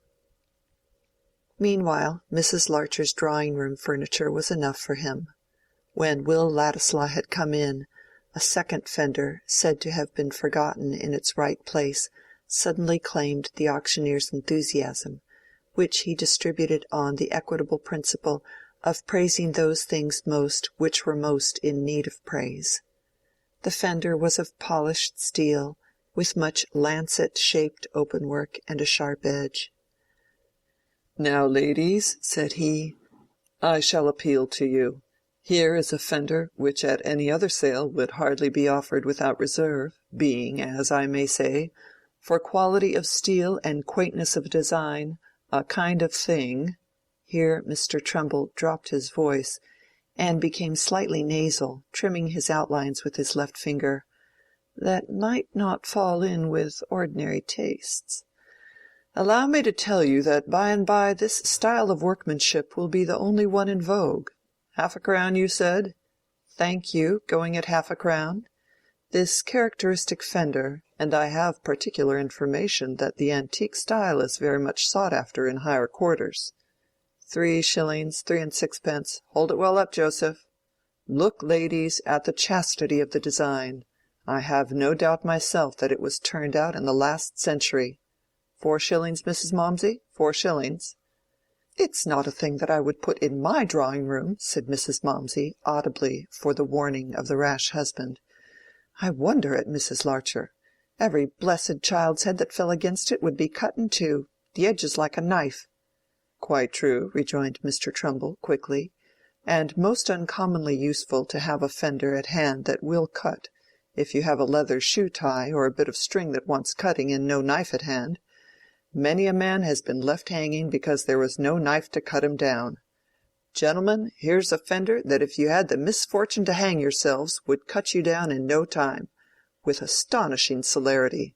4 and 6pence, 5, 5 and 6pence, an appropriate thing for a spare bedroom where there was a four-poster and a guest a little out of his mind. 6 shillings. Thank you, Mr. Clintup. Going at 6 shillings? Going, gone." The auctioneer's glance, which had been searching round him with a preternatural susceptibility to all signs of bidding, here dropped on the paper before him, and his voice, too, dropped into a tone of indifferent dispatch as he said, "Mr. Clintup, be handy, Joseph." "It was worth 6 shillings to have a fender you could always tell that joke on," said Mr. Clintup, laughing low and apologetically to his next neighbor. He was a diffident though distinguished nurseryman, and feared that the audience might regard his bid as a foolish one. Meanwhile Joseph had brought a trayful of small articles. "Now, ladies," said Mr. Trumbull, taking up one of the articles, "this tray contains a very recherché lot, a collection of trifles for the drawing-room table. And trifles make the sum of human things. Nothing more important than trifles. Yes, Mr. Ladislaw, yes, by and by. But pass the tray round, Joseph. These bijoux must be examined, ladies. This I have in my hand is an ingenious contrivance, a sort of practical rebus, I may call it. Here, you see, it looks like an elegant heart-shaped box, portable, for the pocket. There again it becomes like a splendid double flower, an ornament for the table. And now," Mr. Trumbull allowed the flower to fall alarmingly into strings of heart-shaped leaves, "a book of riddles, no less than 500 printed in a beautiful red. Gentlemen, if I had less of a conscience, I should not wish you to bid high for this lot. I have a longing for it myself. What can promote innocent mirth, and I may say virtue, more than a good riddle? It hinders profane language, and attaches a man to the society of refined females. This ingenious article itself, without the elegant domino box, card basket, etc., ought alone to give a high price to the lot. Carried in the pocket, it might make an individual welcome in any society. 4 shillings, sir? 4 shillings for this remarkable collection of riddles with the et ceteras. Here is a sample. How must you spell honey to make it catch ladybirds? Answer, Money. You hear? Ladybirds, honey, money. This is an amusement to sharpen the intellect. It has a sting. It has what we call satire, and wit without indecency. 4 and 6pence, 5 shillings. The bidding ran on with warming rivalry. Mr. Bowyer was a bidder, and this was too exasperating. Bowyer couldn't afford it, and only wanted to hinder every other man from making a figure. The current carried even Mr. Horrock with it, but this committal of himself to an opinion fell from him with so little sacrifice of his neutral expression that the bid might not have been detected as his but for the friendly oaths of Mr. Bambridge, who wanted to know what Horrock would do with the blasted stuff, only fit for haberdashers given over to that state of perdition which the horse-dealer so cordially recognized in the majority of earthly existences. The lot was finally knocked down at a guinea to Mr. Spilkins, a young slender of the neighborhood, who was reckless with his pocket-money, and felt his want of memory for riddles. "Come, Trumbull, this is too bad. You've been putting some old maid's rubbish into the sale," murmured Mr. Toller, getting close to the auctioneer. "I want to see how the prints go, and I must be off soon." "Immediately, Mr. Toller. It was only an act of benevolence which your noble heart would approve. Joseph, quick with the prints, lot 235. Now, gentlemen, you who are connoisseurs, you are going to have a treat. Here is an engraving of the Duke of Wellington surrounded by his staff on the field of Waterloo, and notwithstanding recent events which have, as it were, enveloped our great hero in a cloud, I will be bold to say, for a man in my line must not be blown about by political winds, that a finer subject, of the modern order, belonging to our own time and epoch, the understanding of man could hardly conceive. Angels might, perhaps, but not men, sirs, not men." "Who painted it?" said Mr. Powderell, much impressed. "It is a proof before the letter, Mr. Powderell. The painter is not known," answered Trumbull, with a certain gaspingness in his last words, after which he pursed up his lips and stared round him. "I'll bid £1," said Mr. Powderell, in a tone of resolved emotion, as of a man ready to put himself in the breach.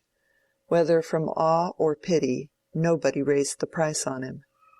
Next came 2 Dutch prints which Mr. Toller had been eager for, and after he had secured them he went away.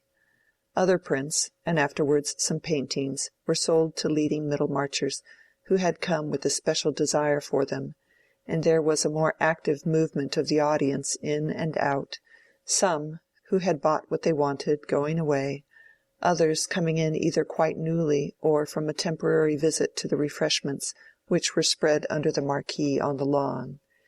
It was this marquee that Mr. Bambridge was bent on buying, and he appeared to like looking inside it frequently as a foretaste of its possession.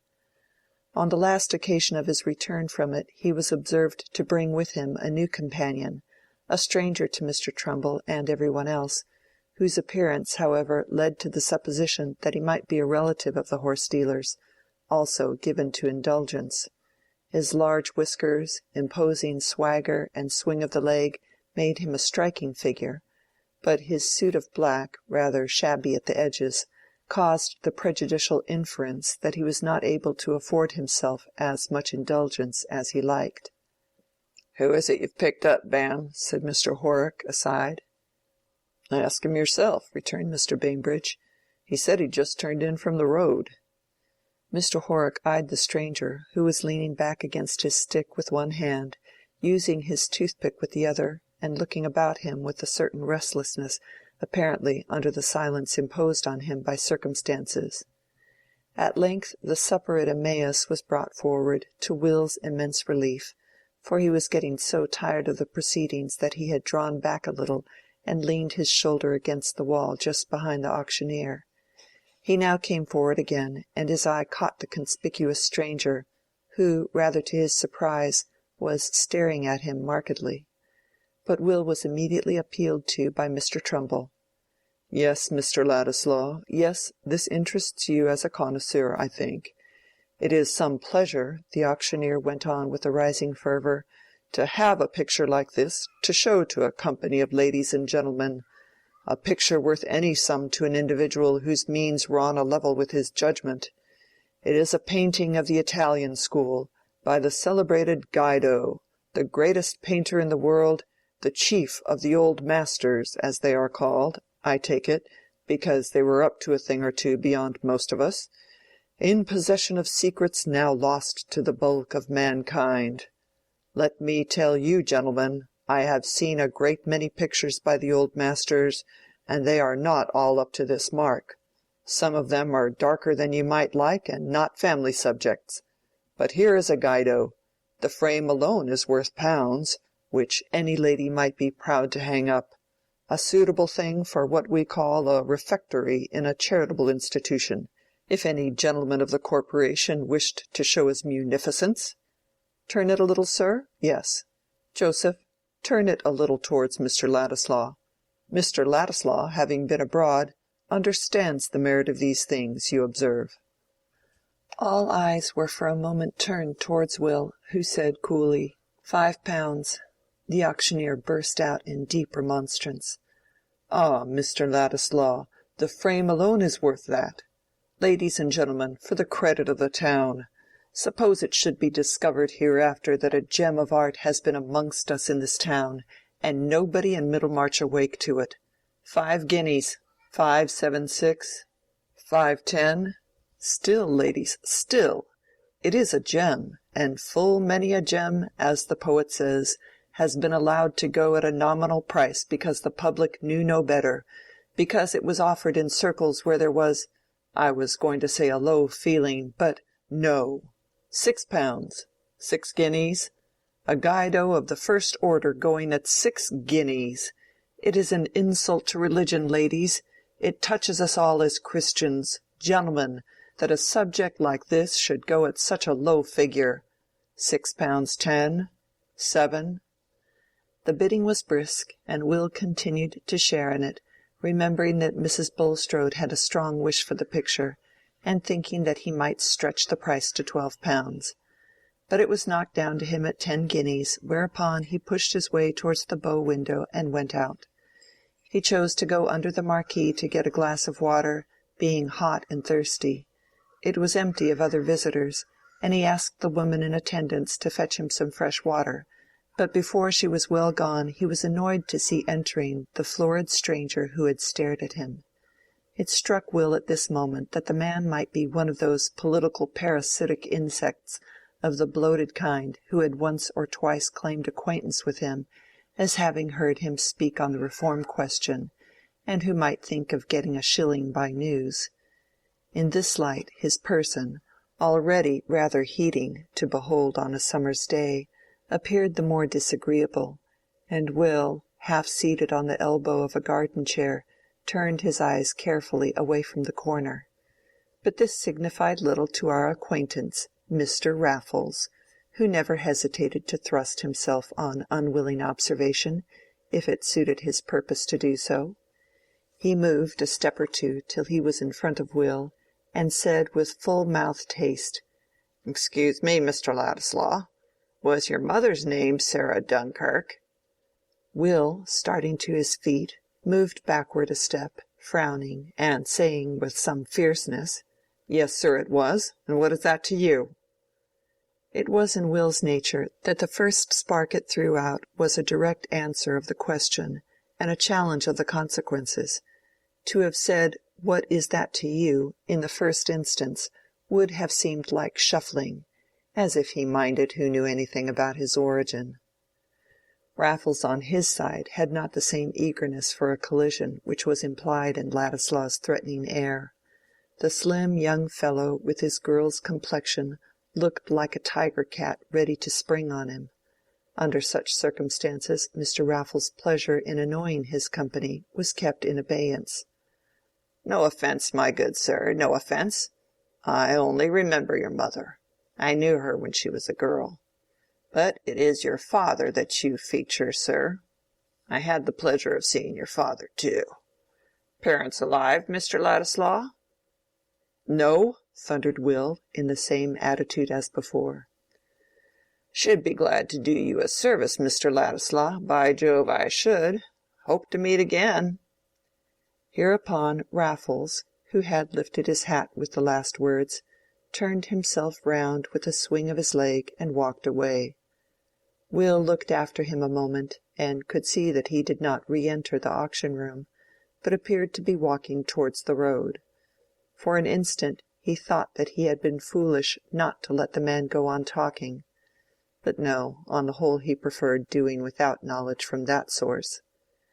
Later in the evening, however, Raffles overtook him in the street, and appearing either to have forgotten the roughness of his former reception, or to intend avenging it by a forgiving familiarity, greeted him jovially and walked by his side, remarking at first on the pleasantness of the town and neighbourhood.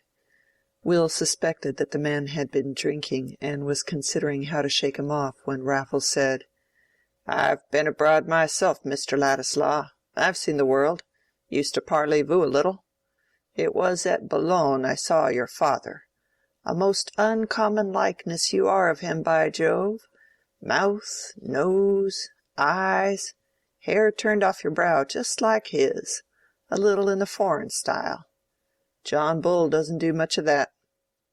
But your father was very ill when I saw him. Lord, Lord, hands you might see through. You were a small youngster then. Did he get well?" "No," said Will, curtly. "Oh, well, I've often wondered what become of your mother. She ran away from her friends when she was a young lass. A proud-spirited lass, and pretty, by Jove. I knew the reason why she ran away," said Raffles, winking slowly as he looked sideways at Will. "You know nothing dishonorable of her, sir," said Will, turning on him rather savagely. But Mr. Raffles just now was not sensitive to shades of manner. "Not a bit," said he, tossing his head decisively. "She was a little too honorable to like her friends. That was it." Here Raffles again winked slowly. "Lord bless you, I knew all about 'em. A little in what you may call the respectable thieving line, the high style of receiving house. None of your holes and corners, first rate. Slap-up shop, high profits, and no mistake. But Lord, Sarah would have known nothing about it. A dashing young lady she was, fine boarding school, fit for a lord's wife. Only Archie Duncan threw it at her out of spite, because she would have nothing to do with him. And so she ran away from the whole concern. I travelled for 'em, sir, in a gentlemanly way, at a high salary. They didn't mind her running away at first. Godly folks, sir, very godly, and she was for the stage. The son was alive then, and the daughter was at a discount. Hallo, here we are at the Blue Bull. What do you say, Mr. Ladislaw? Shall we turn in and have a glass?" "No, I must say good evening," said Will, dashing up a passage which led into Lowick Gate, and almost running to get out of Raffles's reach. He walked a long while on the Lowick road away from the town, glad of the starlit darkness when it came.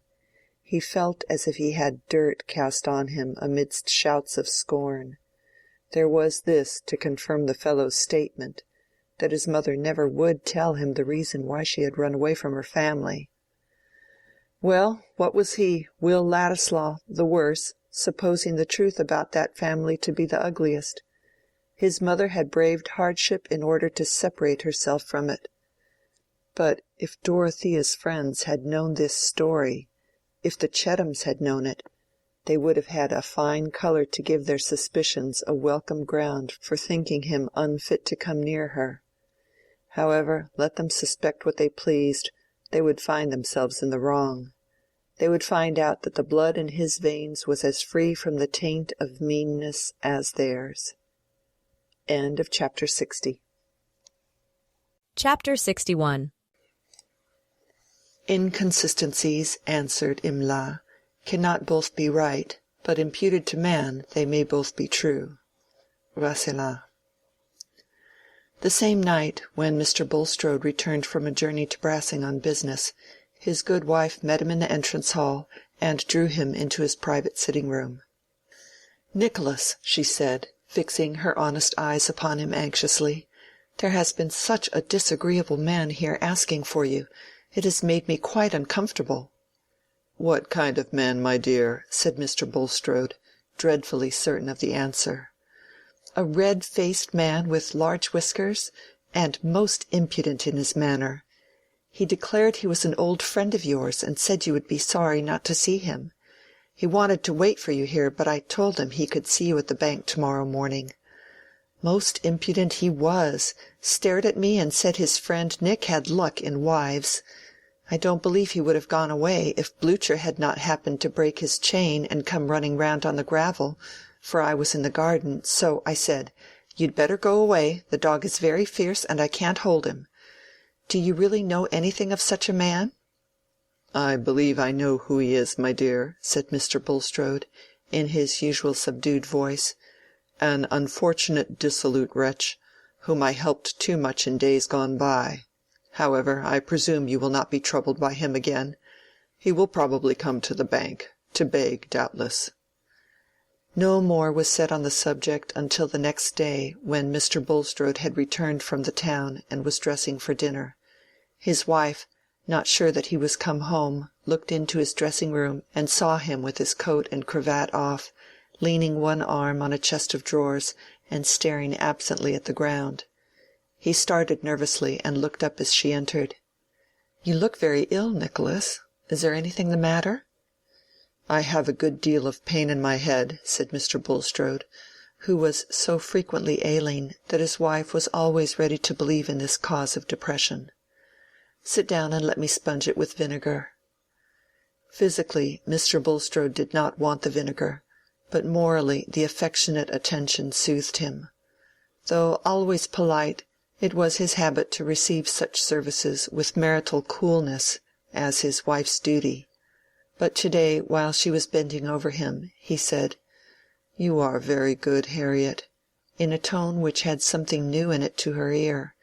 She did not know exactly what the novelty was, but her woman's solicitude shaped itself into a darting thought that he might be going to have an illness. "Has anything worried you?" she said. "Did that man come to you at the bank?" "Yes, it was as I had supposed. He is a man who at one time might have done better, but he has sunk into a drunken, debauched creature." "Is he quite gone away?" said Mrs. Bulstrode. Anxiously, but for certain reasons, she refrained from adding, "It was very disagreeable to hear him calling himself a friend of yours."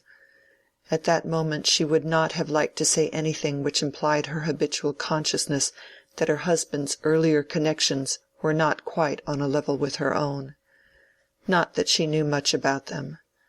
That her husband had at first been employed in a bank, that he had afterwards entered into what he called city business and gained a fortune before he was 33, that he had married a widow who was much older than himself, a dissenter, and in other ways probably of that disadvantageous quality usually perceptible in a first wife if inquired into with the dispassionate judgment of a second, was almost as much as she had cared to learn beyond the glimpses which Mr. Bulstrode's narrative occasionally gave of his early bent towards religion, his inclination to be a preacher, and his association with missionary and philanthropic efforts. She believed in him as an excellent man whose piety carried a peculiar eminence in belonging to a layman, whose influence had turned her own mind towards seriousness, and whose share of perishable good had been the means of raising her own position.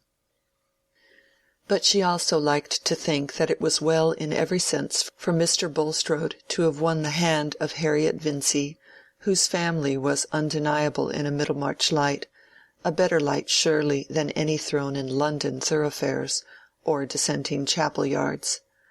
The unreformed provincial mind distrusted London, and while true religion was everywhere saving, honest Mrs. Bulstrode was convinced that to be saved in the church was more respectable. She so wished to ignore towards others that her husband had ever been a London dissenter, that she liked to keep it out of sight even in talking to him. He was quite aware of this. Indeed, in some respects he was rather afraid of this ingenuous wife, whose imitative piety and native worldliness were equally sincere, who had nothing to be ashamed of, and whom he had married out of a thorough inclination still subsisting. But his fears were such as belong to a man who cares to maintain his recognized supremacy. The loss of high consideration from his wife, as from every one else who did not clearly hate him out of enmity to the truth, would be as the beginning of death to him. When she said, "Is he quite gone away?" "Oh, I trust so," he answered, with an effort to throw as much sober unconcern into his tone as possible. But in truth Mr. Bulstrode was very far from a state of quiet trust. In the interview at the bank, Raffles had made it evident that his eagerness to torment was almost as strong in him as any other greed. He had frankly said that he had turned out of the way to come to Middlemarch, just to look about him and see whether the neighborhood would suit him to live in. He had certainly had a few debts to pay more than he expected, but the £200 were not gone yet. A cool 25 would suffice him to go away for the present. What he had wanted chiefly was to see his friend Nick and family, and know all about the prosperity of a man to whom he was so much attached. By and by he might come back for a longer stay. This time Raffles declined to be seen off the premises, as he expressed it, declined to quit Middlemarch under Bulstrode's eyes. He meant to go by coach the next day, if he chose. Bulstrode felt himself helpless. Neither threats nor coaxing could avail. He could not count on any persistent fear nor on any promise. On the contrary, he felt a cold certainty at his heart that Raffles, unless Providence sent death to hinder him, would come back to Middlemarch before long, and that certainty was a terror. It was not that he was in danger of legal punishment or of beggary. He was in danger only of seeing disclosed to the judgment of his neighbors and the mournful perception of his wife certain facts of his past life which would render him an object of scorn and an opprobrium of the religion with which he had diligently associated himself. The terror of being judged sharpens the memory. It sends an inevitable glare over that long unvisited past which has been habitually recalled only in general phrases. Even without memory, the life is bound into one by a zone of dependence in growth and decay, but intense memory forces a man to own his blameworthy past. With memory set smarting like a reopened wound, a man's past is not simply a dead history, an outworn preparation of the present. It is not a repented error shaken loose from the life. It is still a quivering part of himself, bringing shudders and bitter flavors and the tinglings of merited shame. Into this second life Bulstrode's past had now risen, only the pleasures of it seemed to have lost their quality. Night and day, without interruption save of brief sleep which only wove retrospect and fear into a fantastic present, he felt the scenes of his earlier life coming between him and everything else, as obstinately as when we look through the window from a lighted room, the objects we turn our backs on are still before us, instead of the grass and the trees. The successive events inward and outward were there in one view. Though each might be dwelt on in turn, the rest still kept their hold in the consciousness. Once more he saw himself the young banker's clerk, with an agreeable person, as clever in figures as he was fluent in speech and fond of theological definition, an eminent though young member of the Calvinistic dissenting church at Highbury, having had striking experience in conviction of sin and sense of pardon. Again he heard himself called for as Brother Bulstrode in prayer meetings, speaking on religious platforms, preaching in private houses. Again he felt himself thinking of the ministry as possibly his vocation, and inclined towards missionary labor. That was the happiest time of his life. That was the spot he would have chosen now to awake in, and find the rest a dream. The people among whom Brother Bulstrode was distinguished were very few, but they were very near to him, and stirred his satisfaction the more. His power stretched through a narrow space, but he felt its effect the more intensely. He believed without effort in the peculiar work of grace within him, and in the signs that God intended him for special instrumentality. Then came the moment of transition. It was with the sense of promotion he had when he, an orphan educated at a commercial charity school, was invited to a fine villa belonging to Mr. Dunkirk, the richest man in the congregation. Soon he became an intimate there, honored for his piety by the wife, marked out for his ability by the husband, whose wealth was due to a flourishing city and West End trade. That was the setting in of a new current for his ambition, directing his prospects of instrumentality towards the uniting of distinguished religious gifts with successful business. By and by came a decided external leading. A confidential subordinate partner died, and nobody seemed to the principal so well fitted to fill the severely felt vacancy as his young friend Bulstrode, if he would become confidential accountant. The offer was accepted. The business was a pawnbroker's, of the most magnificent sort both in extent and profits, and on a short acquaintance with it Bulstrode became aware that one source of magnificent profit was the easy reception of any goods offered, without strict inquiry as to where they came from.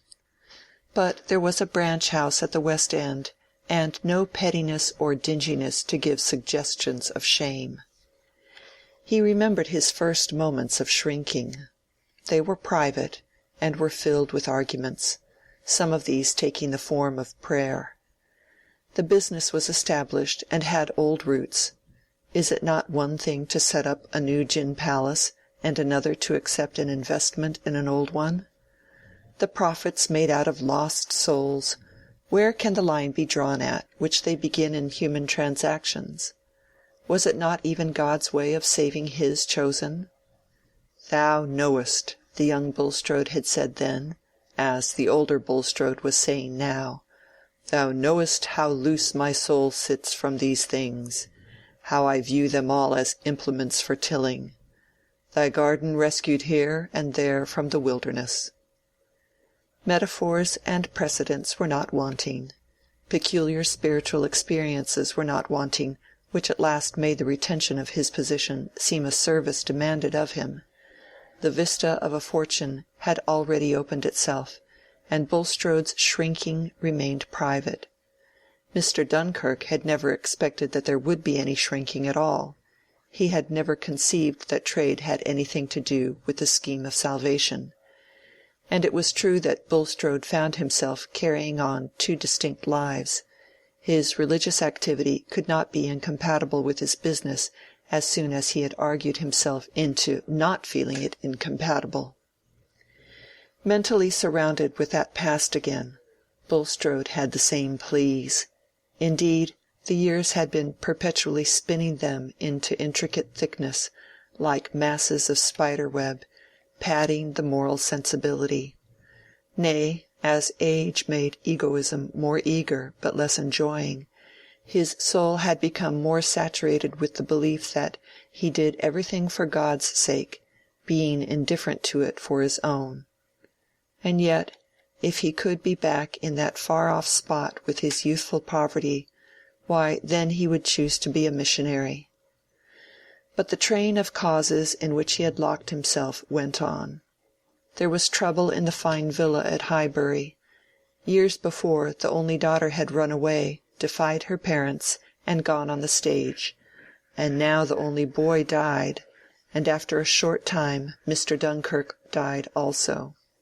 The wife, a simple pious woman, left with all the wealth in and out of the magnificent trade, of which she never knew the precise nature, had come to believe in Bulstrode, and innocently adore him as women often adore their priest or man-made minister. It was natural that after a time marriage should have been thought of between them. But Mrs. Dunkirk had qualms and yearnings about her daughter, who had long been regarded as lost both to God and her parents. It was known that the daughter had married, but she was utterly gone out of sight. The mother, having lost her boy, imagined a grandson, and wished in a double sense to reclaim her daughter.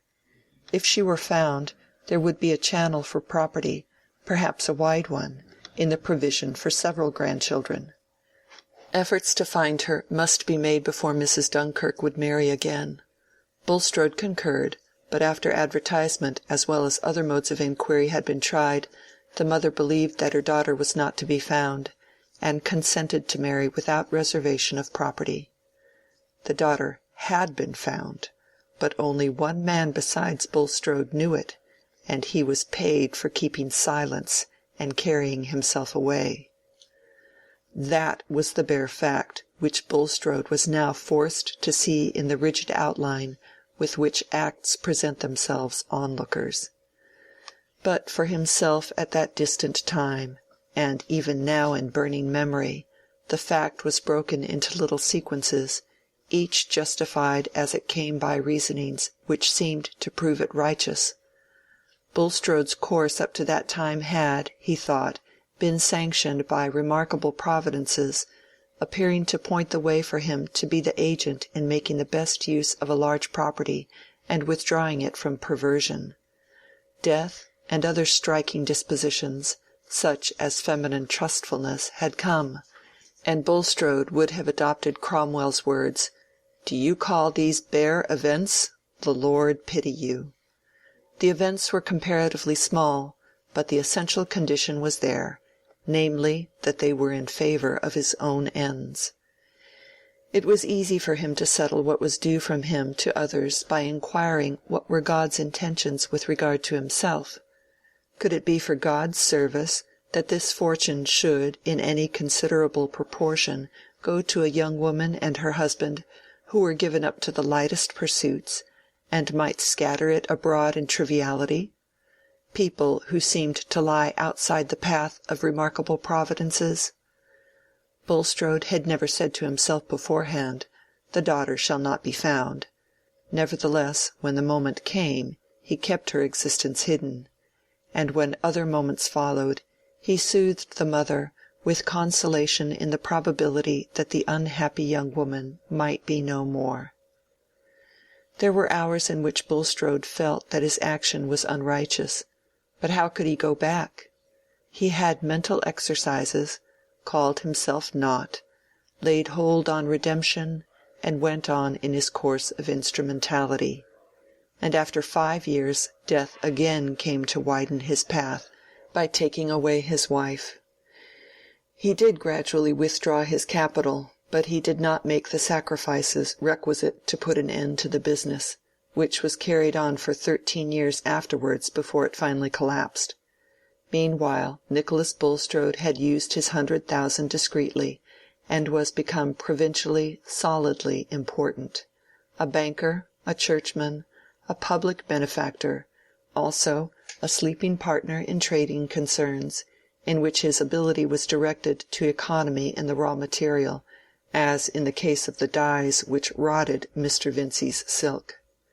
And now, when this respectability had lasted undisturbed for nearly 30 years, when all that preceded it had long lay benumbed in the consciousness, that past had risen and immersed his thought as if with the terrible eruption of a new sense overburdening the feeble being.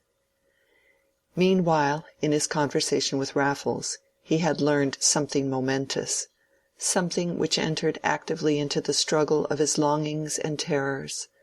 There, he thought, lay an opening towards spiritual, perhaps towards material rescue. The spiritual kind of rescue was a genuine need with him. There may be coarse hypocrites who consciously affect beliefs and emotions for the sake of gulling the world, but Bulstrode was not one of them.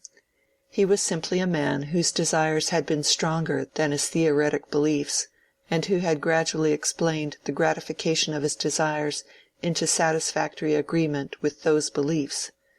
If this be hypocrisy, it is a process which shows itself occasionally in us all, to whatever confession we belong, and whether we believe in the future perfection of our race or in the nearest date fixed for the end of the world, whether we regard the earth as a putrefying nidus for a saved remnant, including ourselves, or have a passionate belief in the solidarity of mankind. The service he could do to the cause of religion had been through life the ground he alleged to himself for his choice of action. It had been the motive which he had poured out in his prayers. Who would use money and position better than he meant to use them? Who could surpass him in self-abhorrence and exaltation of God's cause?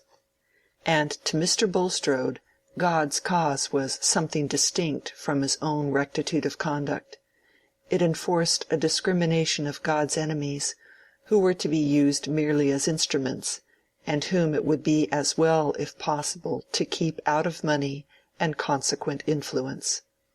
Also, profitable investments in trades, where the power of the prince of this world showed its most active devices, became sanctified by a right application of the profits in the hands of God's servant. This implicit reasoning is essentially no more peculiar to evangelical belief than the use of wide phrases for narrow motives is peculiar to Englishmen. There is no general doctrine which is not capable of eating out our morality if unchecked by the deep-seated habit of direct fellow-feeling with individual fellow-men. But a man who believes in something else than his own greed has necessarily a conscience, or standard to which he more or less adapts himself. Bulstrode's standard had been his serviceableness to God's cause. "I am sinful and naught, a vessel to be consecrated by use, but use me," had been the mould into which he had constrained his immense need of being something important and predominating. And now had come a moment in which that mould seemed in danger of being broken and utterly cast away. What if the acts he had reconciled himself to because they made him a stronger instrument of the divine glory were to become the pretext of the scoffer and a darkening of that glory? If this were to be the ruling of Providence, he was cast out from the temple as one who had brought unclean offerings. He had long poured out utterances of repentance, but to-day a repentance had come which was of a bitterer flavor, and a threatening providence urged him to a kind of propitiation which was not simply a doctrinal transaction. The divine tribunal had changed its aspect for him. Self-prostration was no longer enough, and he must bring restitution in his hand. It was really before his God that Bulstrode was about to attempt such restitution as seemed possible. A great dread had seized his susceptible frame, and the scorching approach of shame wrought in him a new spiritual need. Night and day, while the resurgent threatening past was making a conscience within him, he was thinking by what means he could recover peace and trust, by what sacrifice he could stay the rod. His belief in these moments of dread was, that if he spontaneously did something right, God would save him from the consequences of wrongdoing. For religion can only change when the emotions which fill it are changed, and the religion of personal fear remains nearly at the level of the savage. He had seen Raffles actually going away on the Brassing coach, and this was a temporary relief. It removed the pressure of an immediate dread. But it did not put an end to the spiritual conflict and the need to win protection. At last he came to a difficult resolve, and wrote a letter to Will Ladislaw, begging him to be at the Shrubs that evening for a private interview at 9 o'clock. Will had felt no particular surprise at the request, and connected it with some new notions about the Pioneer, but when he was shown into Mr. Bulstrode's private room, he was struck with the painfully worn look on the banker's face, and was going to say, "Are you ill?" when, checking himself in that abruptness, he only inquired after Mrs. Bulstrode, and her satisfaction with the picture bought for her. "Thank you, she is quite satisfied. She has gone out with her daughters this evening. I begged you to come, Mr. Ladislaw, because I have a communication of a very private, indeed, I will say, of a sacredly confidential nature, which I desire to make to you. Nothing, I dare say, has been farther from your thoughts than that there had been important ties in the past which could connect your history with mine." Will felt something like an electric shock. He was already in a state of keen sensitiveness and hardly allayed agitation on the subject of ties in the past, and his presentiments were not agreeable. It seemed like the fluctuations of a dream, as if the action begun by that loud bloated stranger were being carried on by this pale-eyed sickly-looking piece of respectability, whose subdued tone and glib formality of speech were at this moment almost as repulsive to him as their remembered contrast. He answered, with a marked change of color, "No, indeed nothing."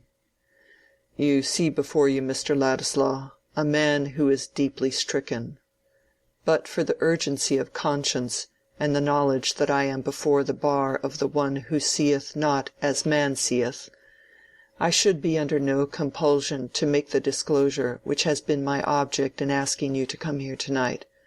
So far as human laws go, you have no claim on me whatever." Will was even more uncomfortable than wondering. Mr. Bulstrode had paused, leaning his head on his hand and looking at the floor, but now he fixed his examining glance on Will and said, "I am told that your mother's name was Sarah Dunkirk, and that she ran away from her friends to go on the stage. Also that your father was at one time much emaciated by illness. May I ask if you can confirm these statements?" "Yes, they are all true," said Will, struck with the order in which an inquiry had come, that might have been expected to be a preliminary to the banker's previous hints. But Mr. Bulstrode had to-night followed the order of his emotions.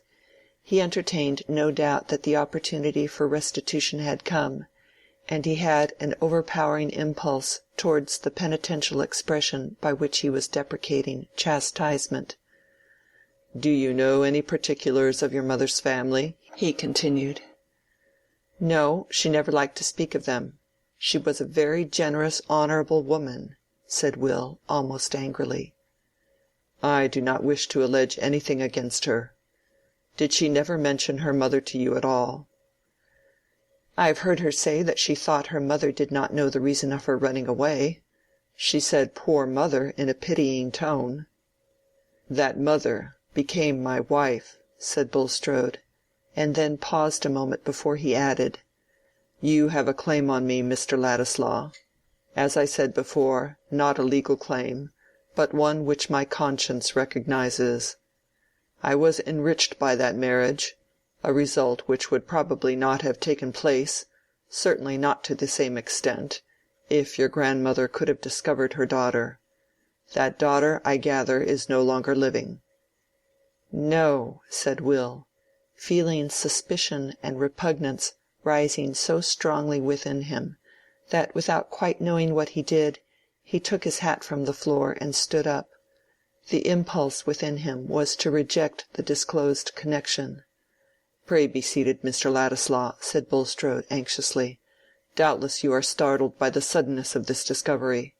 But I entreat your patience with one who is already bowed down by inward trial." Will reseated himself, feeling some pity which was half contempt for this voluntary self-abasement of an elderly man. "It is my wish, Mr. Ladislaw, to make amends for the deprivation which befell your mother. I know that you are without fortune, and I wish to supply you adequately from a store which would have probably already been yours had your grandmother been certain of your mother's existence and had been able to find her." Mr. Bulstrode paused. He felt that he was performing a striking piece of scrupulosity in the judgment of his auditor, and a penitential act in the eyes of God. He had no clue to the state of Will Ladislaw's mind, smarting as it was from the clear hints of Raffles, and with its natural quickness and construction stimulated by the expectation of discoveries which he would have been glad to conjure back into darkness.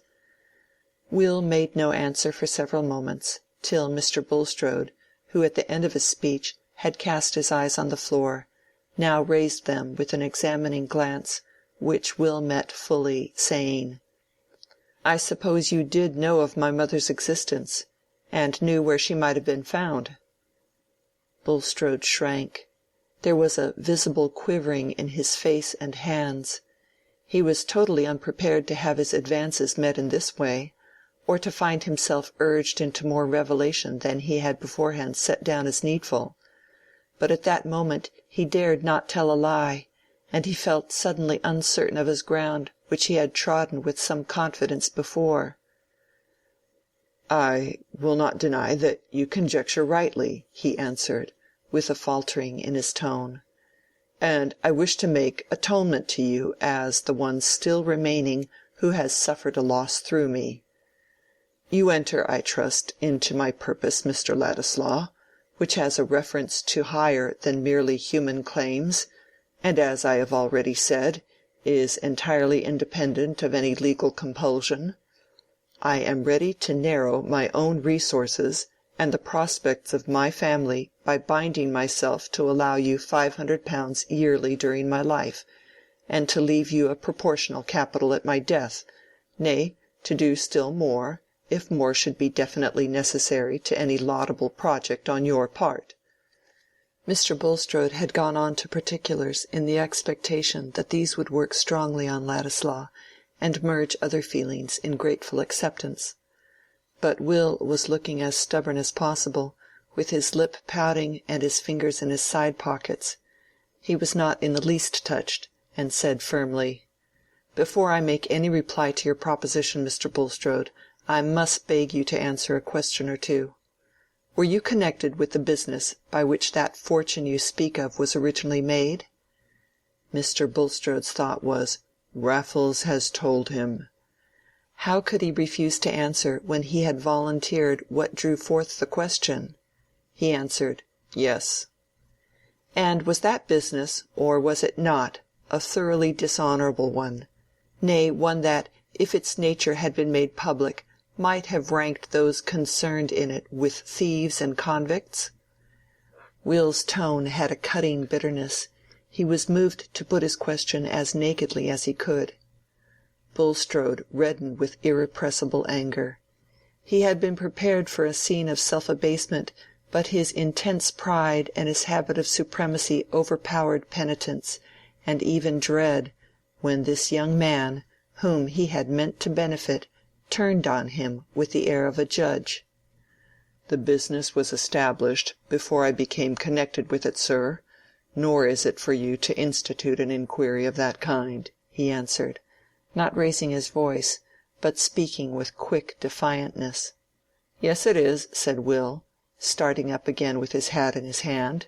"It is eminently mine to ask such questions when I have to decide whether I will have transactions with you and accept your money. My unblemished honor is important to me. It is important to me to have no stain on my birth and connections. And now I find there is a stain which I can't help. My mother felt it, and tried to keep as clear of it as she could, and so will I. You shall keep your ill-gotten money. If I had any fortune of my own, I would willingly pay it to any one who could disprove what you have told me. What I have to thank you for is that you kept the money till now, when I can refuse it. It ought to lie with a man's self that he is a gentleman. Good night, sir." Bulstrode was going to speak, but Will, with determined quickness, was out of the room in an instant, and in another the hall door had closed behind him. He was too strongly possessed with passionate rebellion against this inherited blot which had been thrust on his knowledge to reflect at present whether he had not been too hard on Bulstrode, too arrogantly merciless towards a man of 60, who was making efforts at retrieval when time had rendered them vain. No third person listening could have thoroughly understood the impetuosity of Will's repulse or the bitterness of his words. No one but himself then knew how everything connected with the sentiment of his own dignity had an immediate bearing for him on his relation to Dorothea and to Mr. Casaubon's treatment of him. And in the rush of impulses by which he flung back that offer of Bulstrode's, there was mingled the sense that it would have been impossible for him ever to tell Dorothea that he had accepted it. As for Bulstrode, when Will was gone he suffered a violent reaction and wept like a woman. It was the first time he had encountered an open expression of scorn from any man higher than Raffles, and with that scorn hurrying like venom through his system, there was no sensibility left to consolations. But the relief of weeping had to be checked. His wife and daughters soon came home from hearing the address of an Oriental missionary, and were full of regret that papa had not heard, in the first instance, the interesting things which they tried to repeat to him. Perhaps, through all other hidden thoughts, the one that breathed most comfort was, that Will Ladislaw at least was not likely to publish what had taken place that evening. Chapter 61. Chapter 62. He was a squire of low degree, that loved the king's daughter of Hungary. An old romance. Will Ladislaw's mind was now wholly bent on seeing Dorothea again, and forthwith quitting Middlemarch. The morning after his agitating scene with Bulstrode he wrote a brief letter to her, saying that various causes had detained him in the neighborhood longer than he had expected, and asking her permission to call again at Lowick at some hour which she would mention on the earliest possible day, he being anxious to depart, but unwilling to do so until she had granted him an interview. He left the letter at the office, ordering the messenger to carry it to Lowick Manor and wait for an answer. Ladislaw felt the awkwardness of asking for more last words. His former farewell had been made in the hearing of Sir James Chettam, and had been announced as final even to the butler. It is certainly trying to a man's dignity to reappear when he is not expected to do so. A first farewell has a pathos in it, but to come back for a second lends an opening to comedy, and it was possible even that there might be bitter sneers afloat about Will's motives for lingering. Still it was on the whole more satisfactory to his feeling to take the directest means of seeing Dorothea than to use any device which might give an air of chance to a meeting of which he wished her to understand that it was what he earnestly sought. When he had parted from her before, he had been in ignorance of facts which gave a new aspect to the relation between them, and made a more absolute severance than he had then believed in. He knew nothing of Dorothea's private fortune, and being little used to reflect on such matters, took it for granted that according to Mr. Casaubon's arrangement marriage to him, Will Ladislaw, would mean that she consented to be penniless. That was not what he could wish for even in his secret heart, or even if she had been ready to meet such hard contrast for his sake. And then, too, there was the fresh smart of that disclosure about his mother's family, which, if known, would be an added reason why Dorothea's friends should look down upon him as utterly below her. The secret hope that after some years he might come back with the sense that he had at least a personal value equal to her wealth seemed now the dreamy continuation of a dream. This change would surely justify him in asking Dorothea to receive him once more. But Dorothea on that morning was not at home to receive Will's note. In consequence of a letter from her uncle announcing his intention to be home in a week, she had driven first to Freshitt to carry the news, meaning to go on to the Grange to deliver some orders with which her uncle had entrusted her, thinking, as he said, "a little mental occupation of this sort good for a widow." If Will Ladislaw could have overheard some of the talk at Freshitt that morning, he would have felt all his suppositions confirmed as to the readiness of certain people to sneer at his lingering in the neighborhood. Sir James, indeed, though much relieved concerning Dorothea, had been on the watch to learn Ladislaw's movements, and had an instructed informant in Mr. Standish, who was necessarily in his confidence on this matter. That Ladislaw had stayed in Middlemarch nearly 2 months after he had declared that he was going immediately, was a fact to embitter Sir James's suspicions, or at least to justify his aversion to a young fellow whom he represented to himself as slight, volatile, and likely enough to show such recklessness as naturally went along with the position unriveted by family ties or a strict profession. But he had just heard something from Standish which, while it justified these surmises about Will, offered a means of nullifying all danger with regard to Dorothea. Unwonted circumstances may make us all rather unlike ourselves. There are conditions under which the most majestic person is obliged to sneeze, and our emotions are liable to be acted on in the same incongruous manner. Good Sir James was this morning so far unlike himself that he was irritably anxious to say something to Dorothea on a subject which he usually avoided as if it had been a matter of shame to them both. He could not use Celia as a medium, because he did not choose that she should know the kind of gossip he had in his mind, and before Dorothea happened to arrive he had been trying to imagine how, with his shyness and unready tongue, he could ever manage to introduce his communication. Her unexpected presence brought him to utter hopelessness in his own power of saying anything unpleasant. But desperation suggested a resource.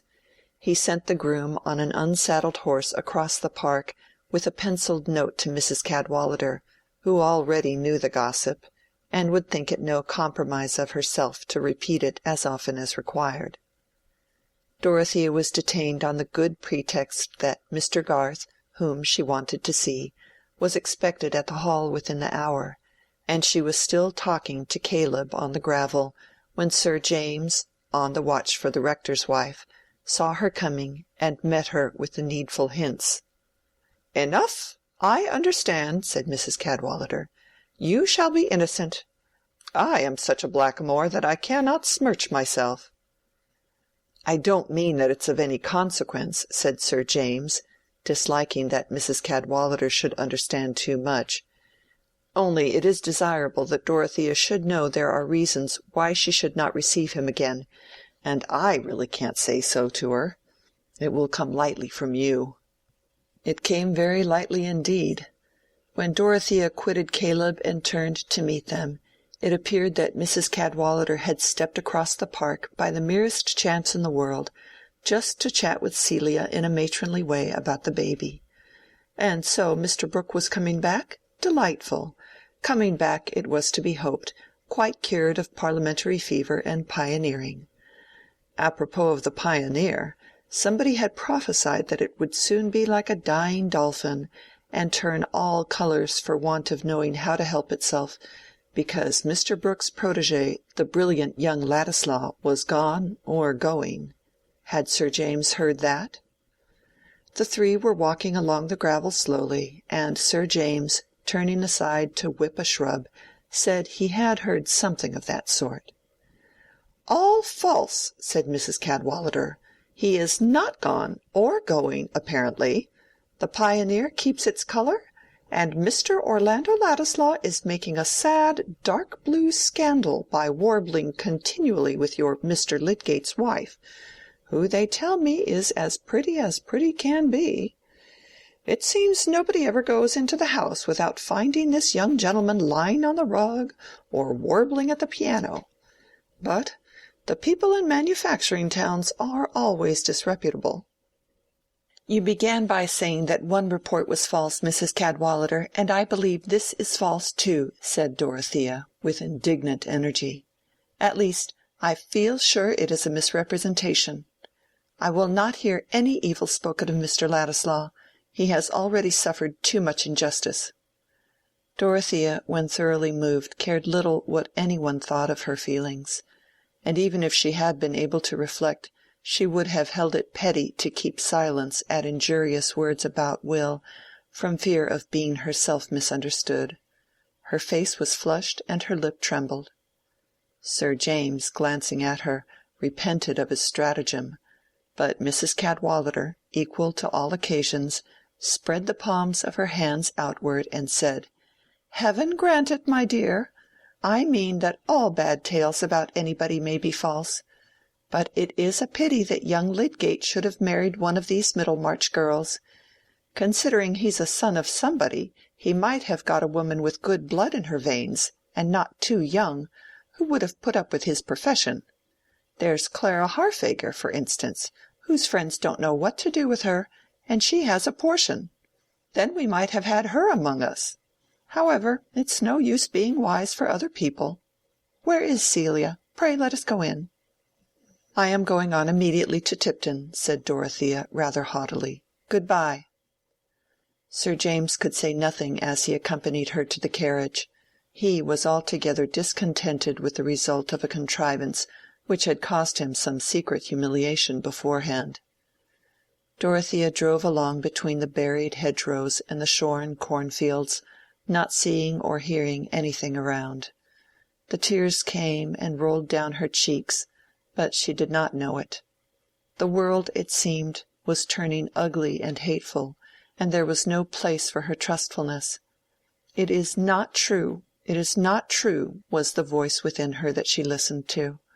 But all the while a remembrance to which there had always clung a vague uneasiness would thrust itself on her attention, the remembrance of that day when she found Will Ladislaw with Mrs. Lydgate, and had heard his voice accompanied by the piano. "He said he would never do anything that I disapproved. I wish I could have told him that I disapproved of that," said poor Dorothea, inwardly feeling a strange alternation between anger with Will and the passionate defence of him. "They all try to blacken him before me, but I will care for no pain if he is not to blame. I always believed he was good."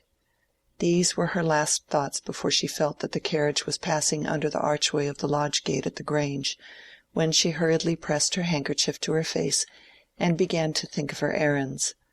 The coachman begged leave to take the horses for a half an hour, as there was something wrong with the shoe, and Dorothea, having the sense that she was going to rest, took off her gloves and bonnet while she was leaning against a statue in the entrance-hall and talking to the housekeeper.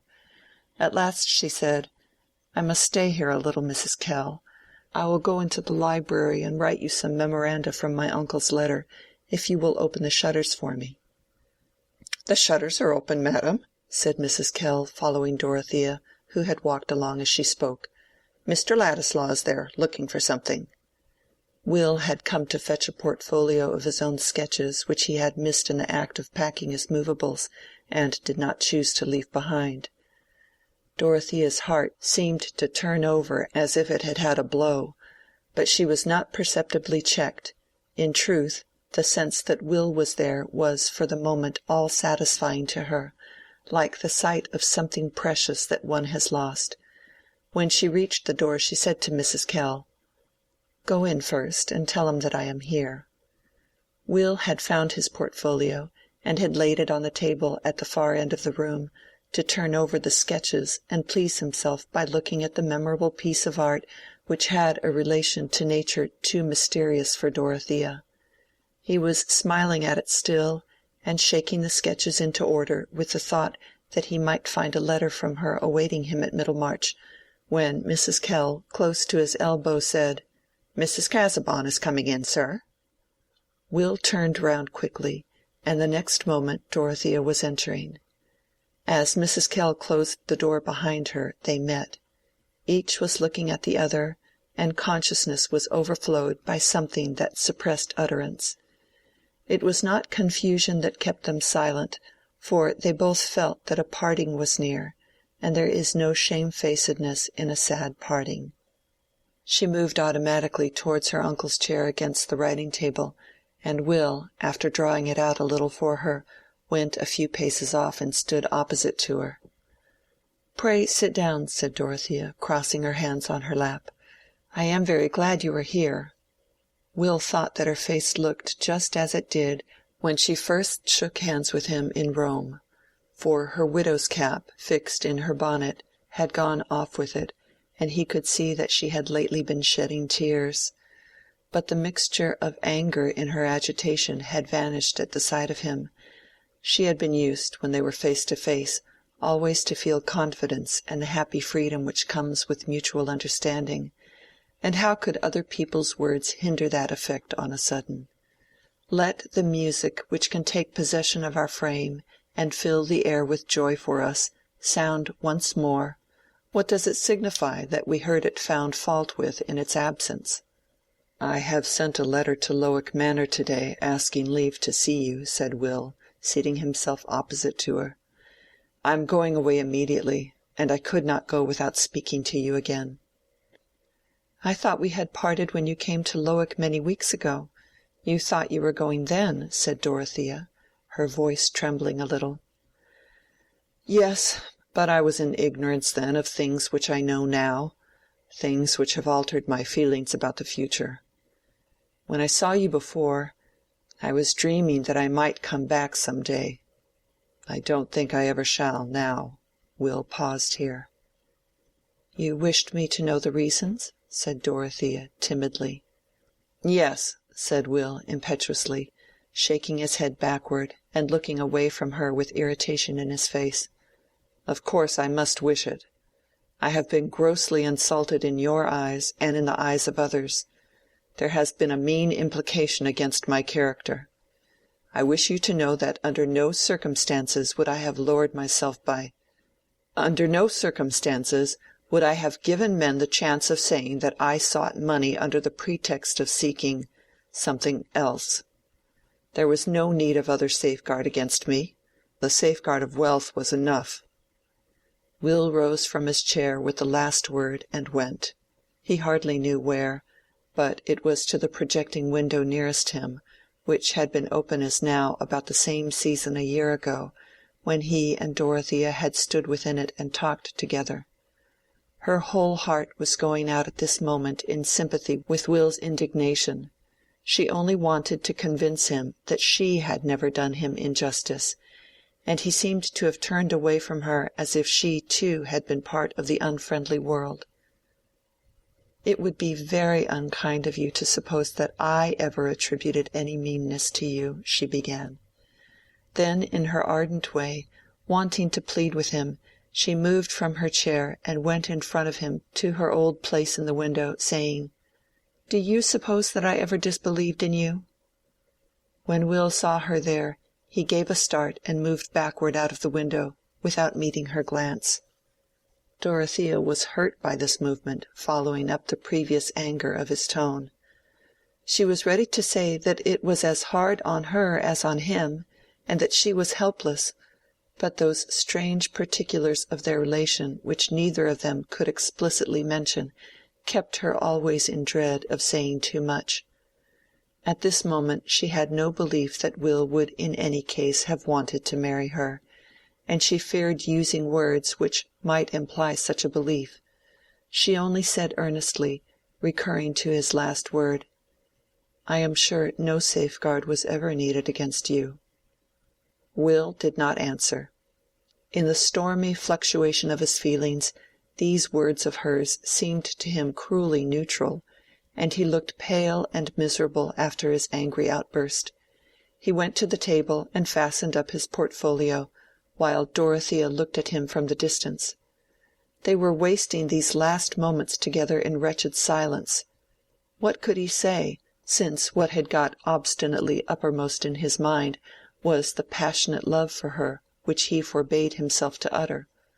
What could she say, since she might offer him no help, since she was forced to keep the money that ought to have been his, since to-day he seemed not to respond as he used to do to her through trust and liking? But Will at last turned away from his portfolio and approached the window again. "I must go," he said, with that peculiar look of the eyes which sometimes accompanies bitter feeling, as if they had been tired and burned with gazing too close at a light. "What shall you do in life?" said Dorothea, timidly. "Have your intentions remained just the same as when we said good-bye before?" "Yes," said Will, in a tone that seemed to waive the subject as uninteresting. "I shall work away at the first thing that offers. I suppose one gets a habit of doing without happiness or hope." "Oh, what sad words!" said Dorothea, with a dangerous tendency to sob. Then, trying to smile, she added, "We used to agree that we were alike in speaking too strongly."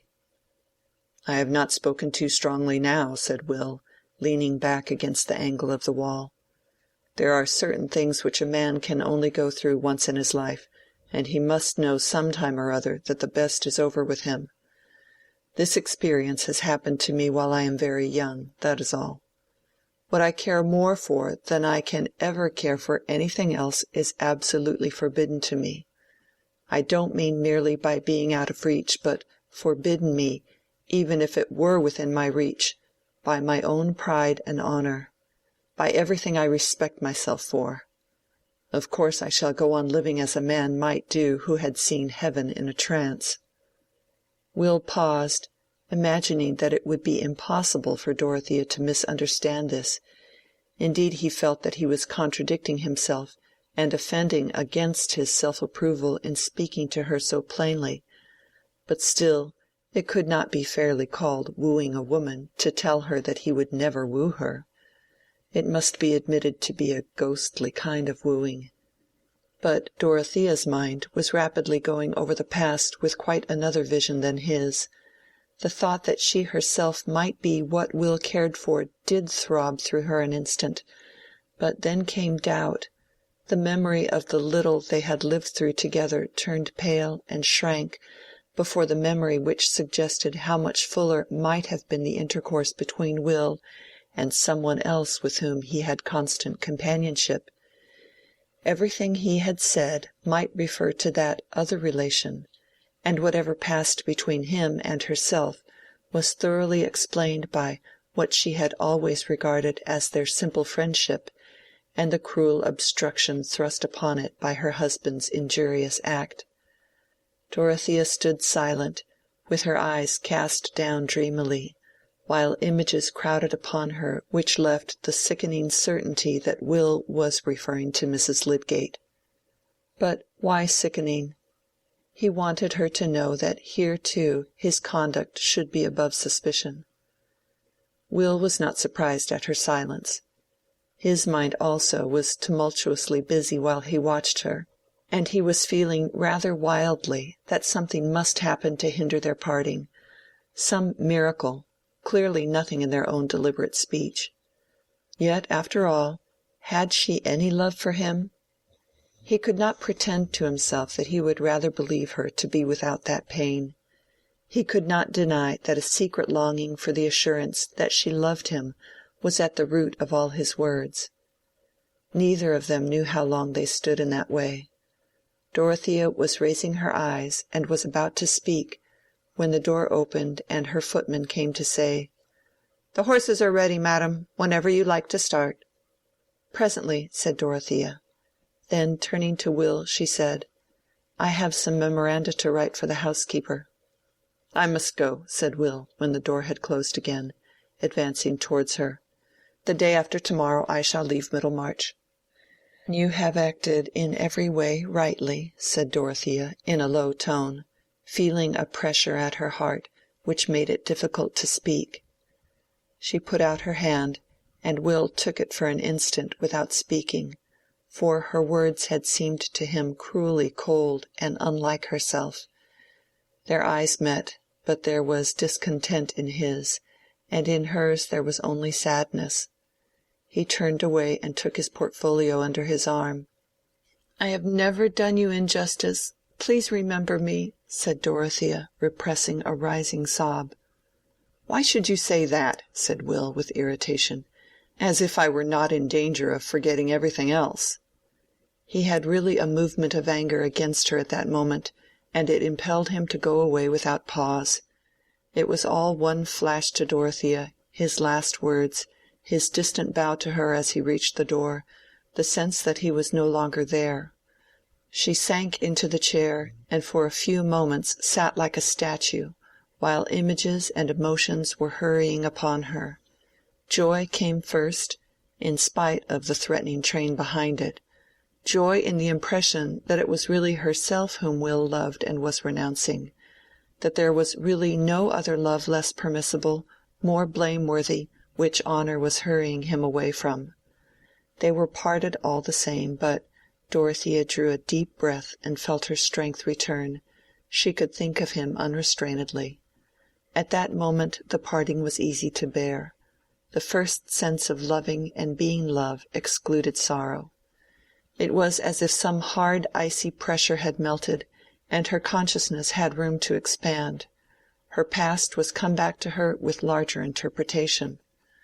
The joy was not the less, perhaps it was the more complete just then, because of the irrevocable parting, for there was no reproach, no contemptuous wonder to imagine in any eye or from any lips. He had acted so as to defy reproach and make wonder respectful. Any one watching her might have seen that there was a fortifying thought within her. Just as when inventive power is working with glad ease, some small claim on the attention is fully met as if it were only a cranny opened to the sunlight. It was easy now for Dorothea to write her memoranda. She spoke her last words to the housekeeper in cheerful tones, and when she seated herself in the carriage her eyes were bright and her cheeks blooming under the dismal bonnet. She threw back the heavy weepers and looked before her, wondering which road Will had taken. It was in her nature to be proud that he was blameless, and through all her feelings there ran this vein: I was right to defend him. The coachman was used to drive his greys at a good pace, Mr. Casaubon being unenjoying and impatient in everything away from his desk, and wanting to get to the end of all journeys, and Dorothea was now bowled along quickly. Driving was pleasant, for rain in the night had laid the dust, and the blue sky looked far off, away from the region of the great clouds that sailed in masses. The earth looked like a happy place under the vast heavens, and Dorothea was wishing that she might overtake Will and see him once more.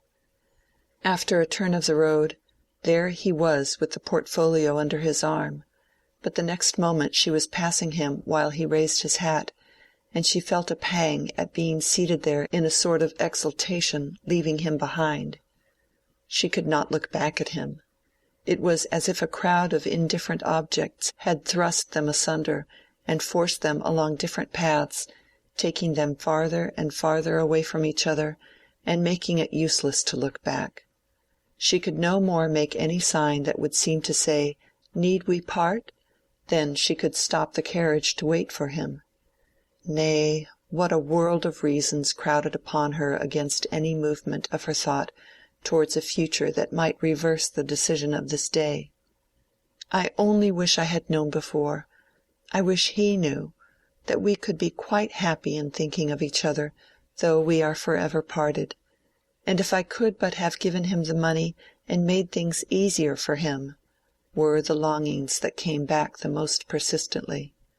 And yet, so heavily did the world weigh on her in spite of her independent energy, that with this idea of Will as in need of such help and at a disadvantage with the world, there came always the vision of that unfittingness of any closer relation between them which lay in the opinion of every one connected with her.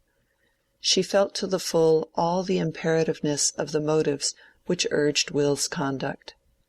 How could he dream of her defying the barrier that her husband had placed between them? How could she ever say to herself that she would defy it? Will's certainty, as the carriage grew smaller in the distance, had much more bitterness in it. Very slight matters were enough to gall him in his sensitive mood, and the sight of Dorothea driving past him, while he felt himself plodding along as a poor devil seeking a position in a world which in his present temper offered him little that he coveted, made his conduct seem a mere matter of necessity, and took away the sustainment of resolve. After all, he had no assurance that she loved him. Could any man pretend that he was simply glad in such a case to have the suffering all on his own side? That evening Will spent with the Lydgates. The next evening he was gone. End of chapter 62. Chapter 63. Two Temptations. Chapter 63. These little things are great to little man. Goldsmith. "Have you seen much of your scientific phoenix Lydgate lately?" said Mr. Toller at one of his Christmas dinner parties, speaking to Mr. Farebrother on his right hand. "Not much, I am sorry to say," answered the vicar, accustomed to parry Mr. Toller's banter about his belief in the new medical light. "I am out of the way, and he is too busy." "Is he? I am glad to hear it," said Dr. Minchin, with mingled suavity and surprise. "He gives a great deal of time to the new hospital," said Mr. Farebrother, who had his reasons for continuing the subject. "I hear of that from my neighbor, Mrs. Casaubon, who goes there often. She says Lydgate is indefatigable, and is making a fine thing of Bulstrode's institution. He is preparing a new ward in case of the cholera coming to us." "And preparing theories of treatment to try on the patients, I suppose," said Mr. Toller. "Come, Toller, be candid," said Mr. Farebrother. "You are too clever not to see the good of a bold fresh mind in medicine, as well as in everything else. And as to cholera, I fancy, none of you are very sure what you ought to do. If a man goes a little too far along a new road, it is usually himself that he harms more than any one else." "I am sure you and Wrench ought to be obliged to him," said Dr. Minchin, looking towards Toller, "for he has sent you the cream of Peacock's patients." "Lydgate has been living at a great rate for a young beginner," said Mr. Harry Toller, the brewer. "I suppose his relations in the north back him up?" "I hope so," said Mr. Chichely. "Else he ought not to have married that nice girl we were all so fond of. Hang it, one has a grudge against a man who carries off the prettiest girl in town." "Ay, by God, and the best too," said Mr. Standish. "My friend Vincey didn't half like the marriage, I know that," said Mr. Chichely. "He wouldn't do much. How the relations on the other side may have come down, I can't say." There was an emphatic kind of reticence in Mr. Chichely's manner of speaking. "Oh, I shouldn't think Lydgate ever looked to practice for a living," said Mr. Toller, with a slight touch of sarcasm, and there the subject was dropped. This was not the first time that Mr. Farebrother had heard hints of Lydgate's expenses being obviously too great to be met by his practice, but he thought it not unlikely that there were resources or expectations which excused the large outlay at the time of Lydgate's marriage, and which might hinder any bad consequences from the disappointment in his practice. One evening, when he took the pains to go to Middlemarch on purpose to have a chat with Lydgate as of old, he noticed in him an air of excited effort quite unlike his usual easy way of keeping silence or breaking it with an abrupt energy whenever he had anything to say.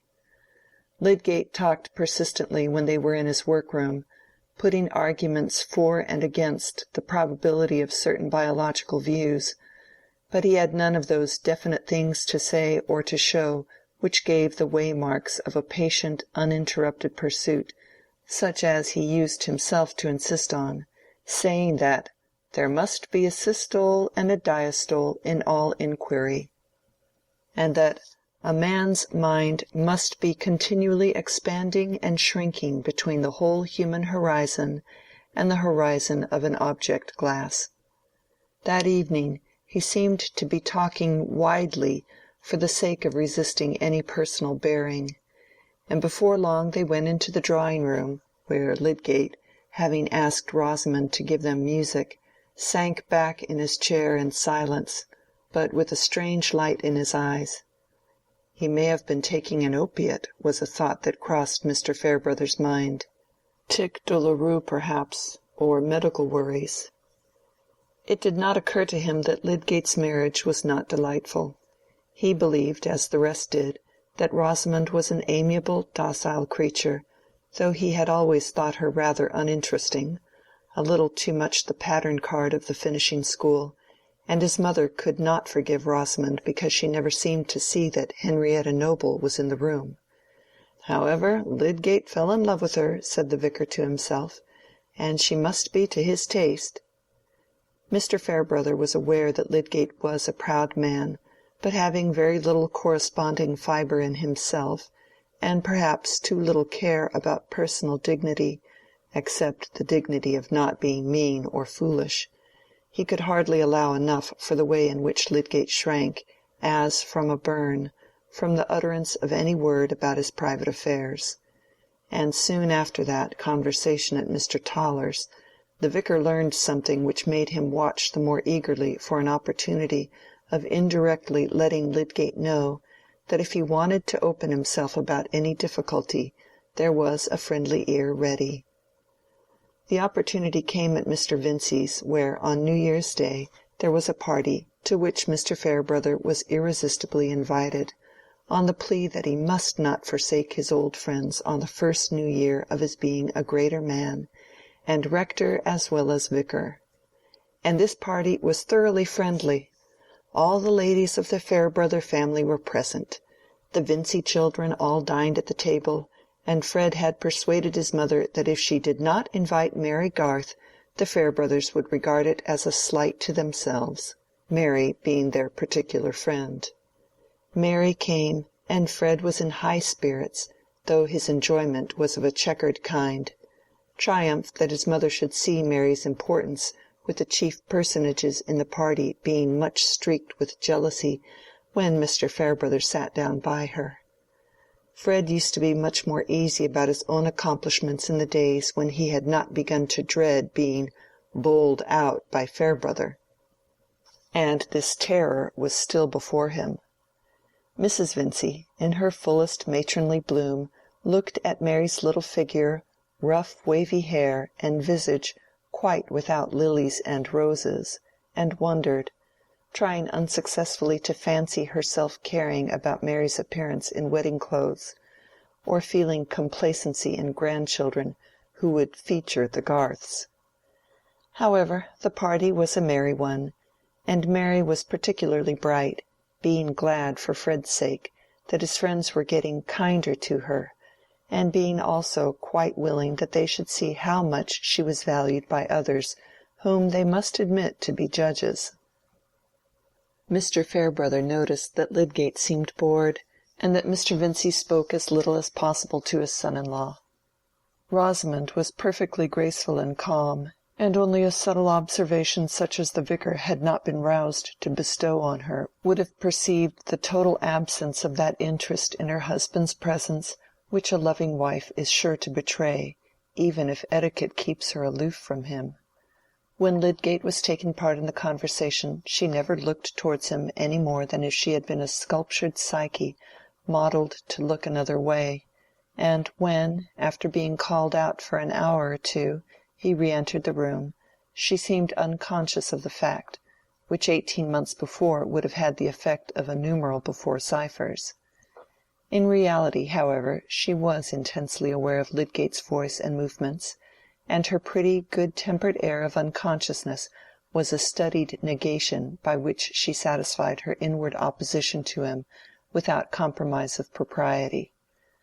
When the ladies were in the drawing-room after Lydgate had been called away from the dessert, Mrs. Farebrother, when Rosamond happened to be near her, said, "You have to give up a great deal of your husband's society, Mrs. Lydgate." "Yes, the life of a medical man is very arduous, especially when he is so devoted to his profession as Mr. Lydgate is," said Rosamond, who was standing, and moved easily away at the end of this correct little speech.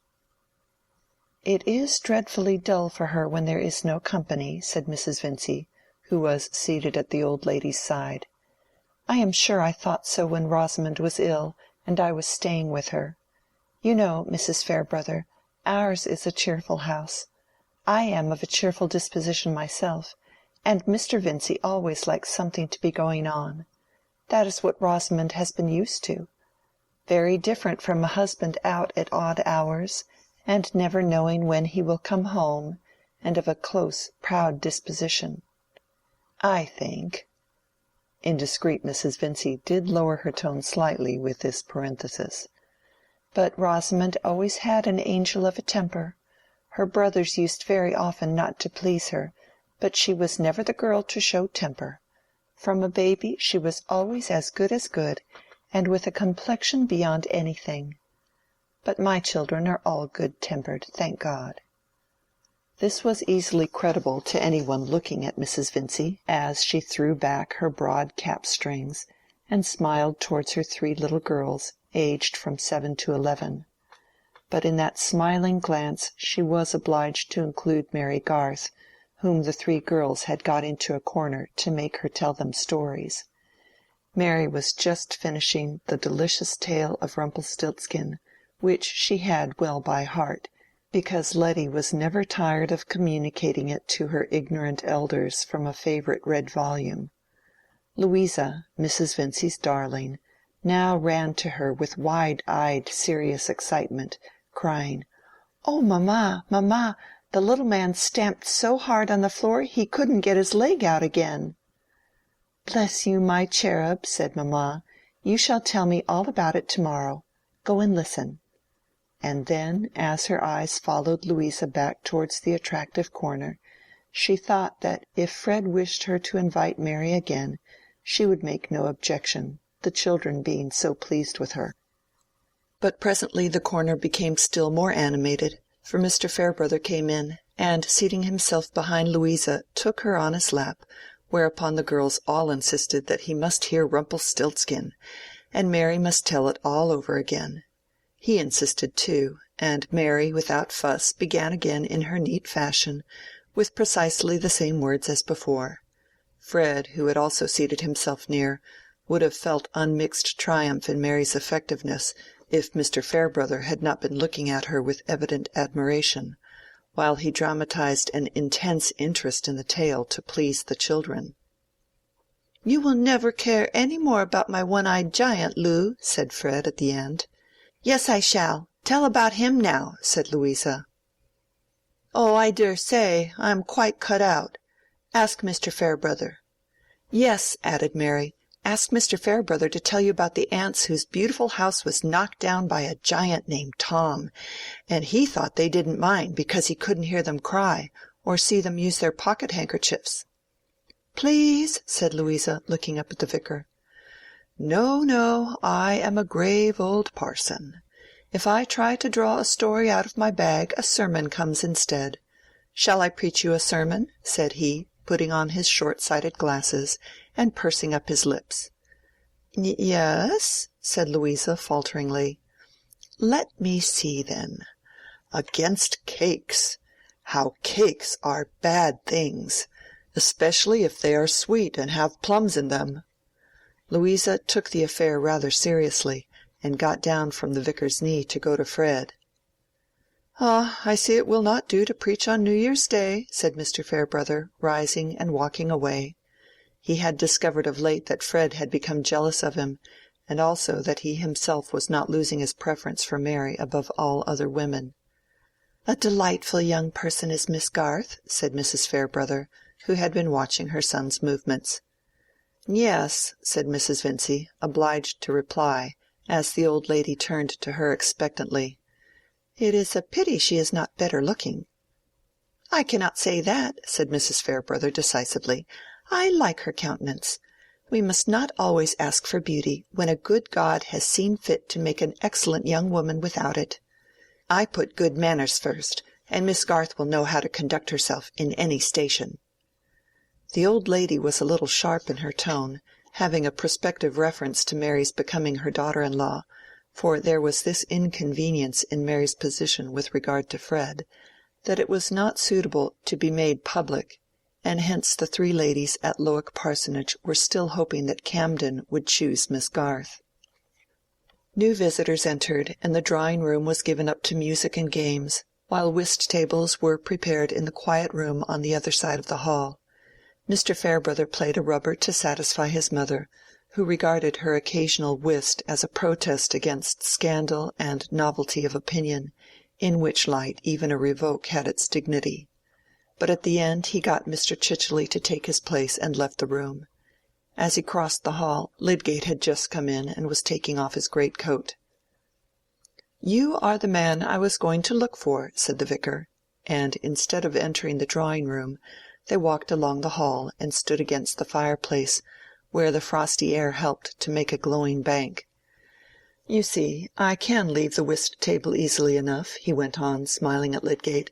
"Now I don't play for money. I owe that to you, Mrs. Casaubon says." "How?" said Lydgate, coldly. "Ah, you didn't mean me to know it. I call that ungenerous reticence. You should let a man have the pleasure of feeling that you have done him a good turn. I don't enter into some people's dislike of being under an obligation. Upon my word, I prefer being under an obligation to everybody for behaving well to me." "I can't tell what you mean," said Lydgate, "unless it is that I once spoke of you to Mrs. Casaubon.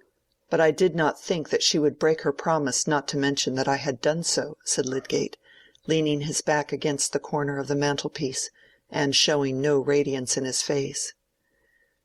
"It was Brooke who let it out, only the other day.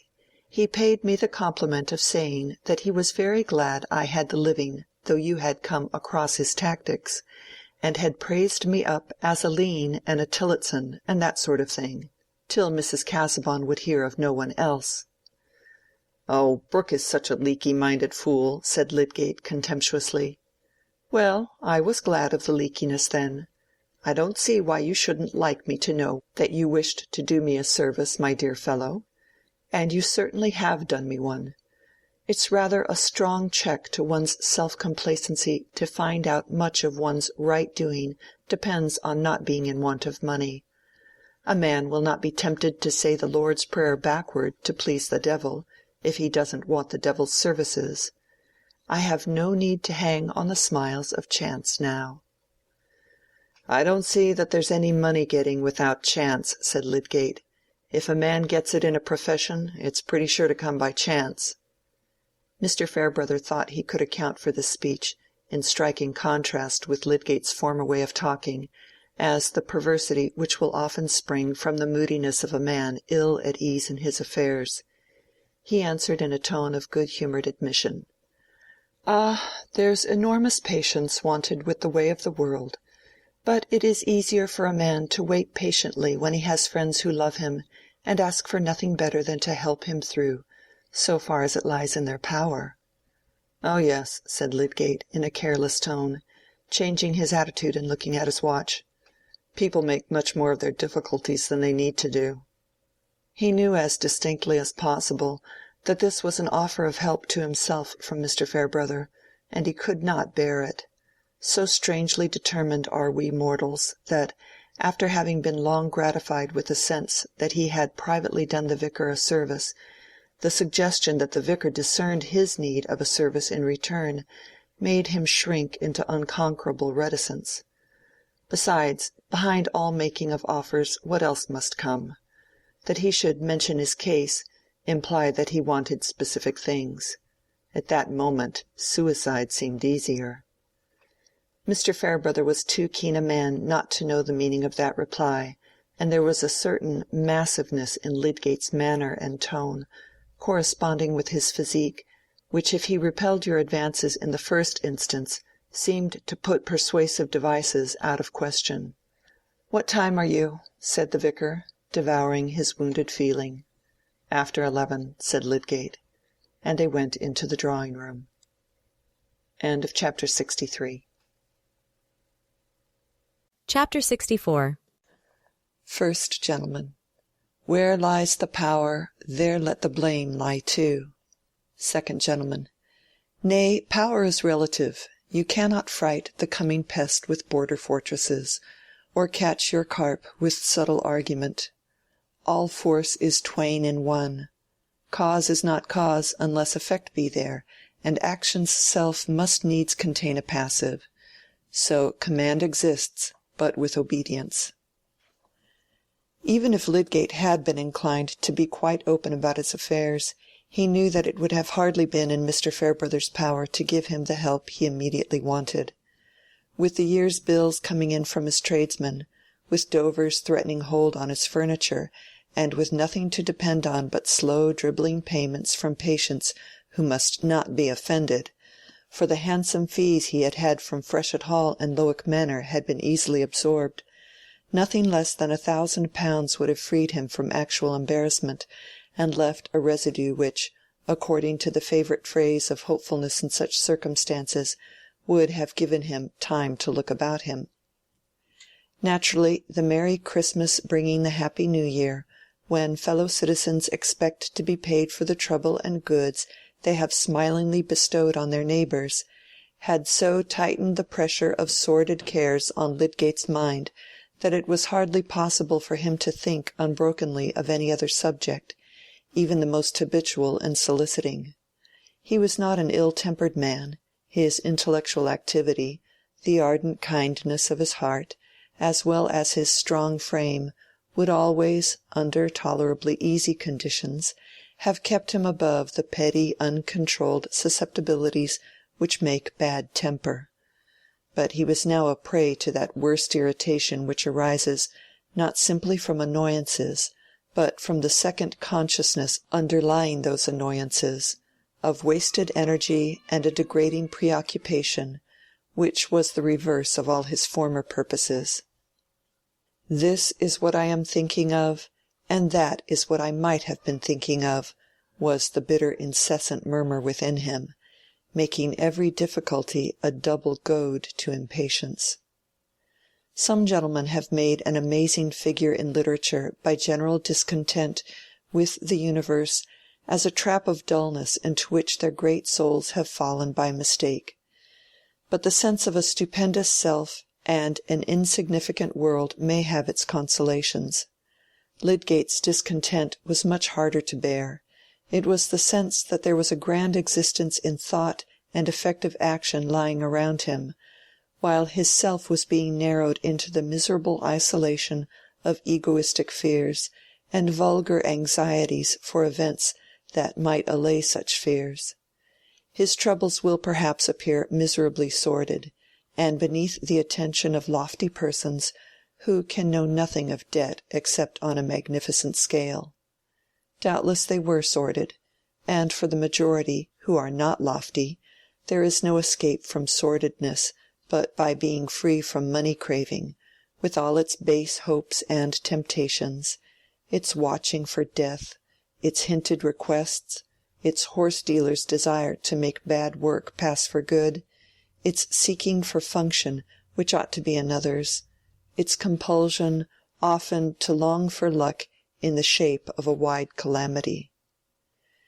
It was because Lydgate writhed under the idea of getting his neck beneath this vile yoke that he had fallen into a bitter moody state which was continually widening Rosamond's alienation from him. After the first disclosure about the bill of sale, he had made many efforts to draw her into sympathy with him about possible measures for narrowing their expenses, and with the threatening approach of Christmas his propositions grew more and more definite. "We two can do with only one servant, and live on very little," he said, "and I shall manage with one horse." For Lydgate, as we have seen, had begun to reason, with a more distinct vision, about the expenses of living, and any share of pride he had given to appearances of that sort was meagre compared with the pride which made him revolt from exposure as a debtor, or for asking men to help with their money. "Of course you can dismiss the other two servants if you like," said Rosamond, "but I should have thought it would be very injurious to your position for us to live in a poor way. You must expect your practice to be lowered." "My dear Rosamond, it is not a question of choice. We have begun too expensively. Peacock, you know, lived in a much smaller house than this. It is my fault. I ought to have known better, and I deserve a thrashing, if there were anybody who had a right to give it me, for bringing you into the necessity of living in a poorer way than you have been used to. But we married because we loved each other, I suppose, and that may help us to pull along till things get better. Come, dear, put down that work and come to me." He was really in chill gloom about her at that moment, but he dreaded a future without affection, and was determined to resist the oncoming of division between them. Rosamond obeyed him, and he took her on his knee, but in her secret soul she was utterly aloof from him. The poor thing saw only that the world was not ordered to her liking, and Lydgate was part of that world. But he held her waist with one hand and laid the other gently on both of hers, for this rather abrupt man had much tenderness in his manners towards women, seeming to have always present in his imagination the weakness of their frames and the delicate poise of their health both in body and mind, and he began again to speak persuasively. "I find now, I look into things a little, Rosie, that it is wonderful what an amount of money slips away in our housekeeping. I suppose the servants are careless, and we have had a great many people coming, but there must be many in our rank who manage with much less. They must do with commoner things, I suppose, and look after the scraps. It seems money goes but a little way in these matters, for Wrench has everything as plain as possible, and he has a very large practice." "Oh, if you think of living as the Wrenches do," said Rosamond, with a little turn of her neck. "But I have heard you express your disgust at that way of living." "Yes, they have bad taste in everything. They make economy look ugly. We needn't do that. I only meant that they avoid expenses, although Wrench has a capital practice." "Why should you not have a good practice, Tertius? Mr. Peacock had. You should be more careful not to offend people, and you should send out medicines as the others do. I am sure you began well, and you got several good houses. It cannot answer to be eccentric. You should think what will be generally liked," said Rosamond, in a decided little tone of admonition. Lydgate's anger rose. He was prepared to be indulgent towards feminine weakness, but not towards feminine dictation. The shallowness of a water-nixie's soul may have a charm until she becomes didactic. But he controlled himself, and only said, with a touch of despotic firmness, "What I am to do in my practice, Rosie, it is for me to judge. That is not the question between us. It is enough for you to know that our income is likely to be a very narrow one, hardly 400, perhaps less, for a long time to come, and we must try to rearrange our lives in accordance with that fact." Rosamond was silent for a moment or two, looking before her, and then said, "My uncle Bulstrode ought to allow you a salary for the time you give to the hospital. It is not right that you should work for nothing." "It was understood from the beginning that my services would be gratuitous. That, again, need not enter into our discussion. I have pointed out what is the only probability," said Lydgate impatiently. Then, checking himself, he went on more quietly. I think I see one resource which would free us from a good deal of the present difficulty. I hear that young Ned Plymdale is going to be married to Miss Sophy Toller. They are rich, and it is not often that a good house is vacant in Middlemarch. I feel sure that they would be glad to take this house from us with most of our furniture, and they would be willing to pay handsomely for the lease. I can employ Trumbull to speak to Plymdale about it."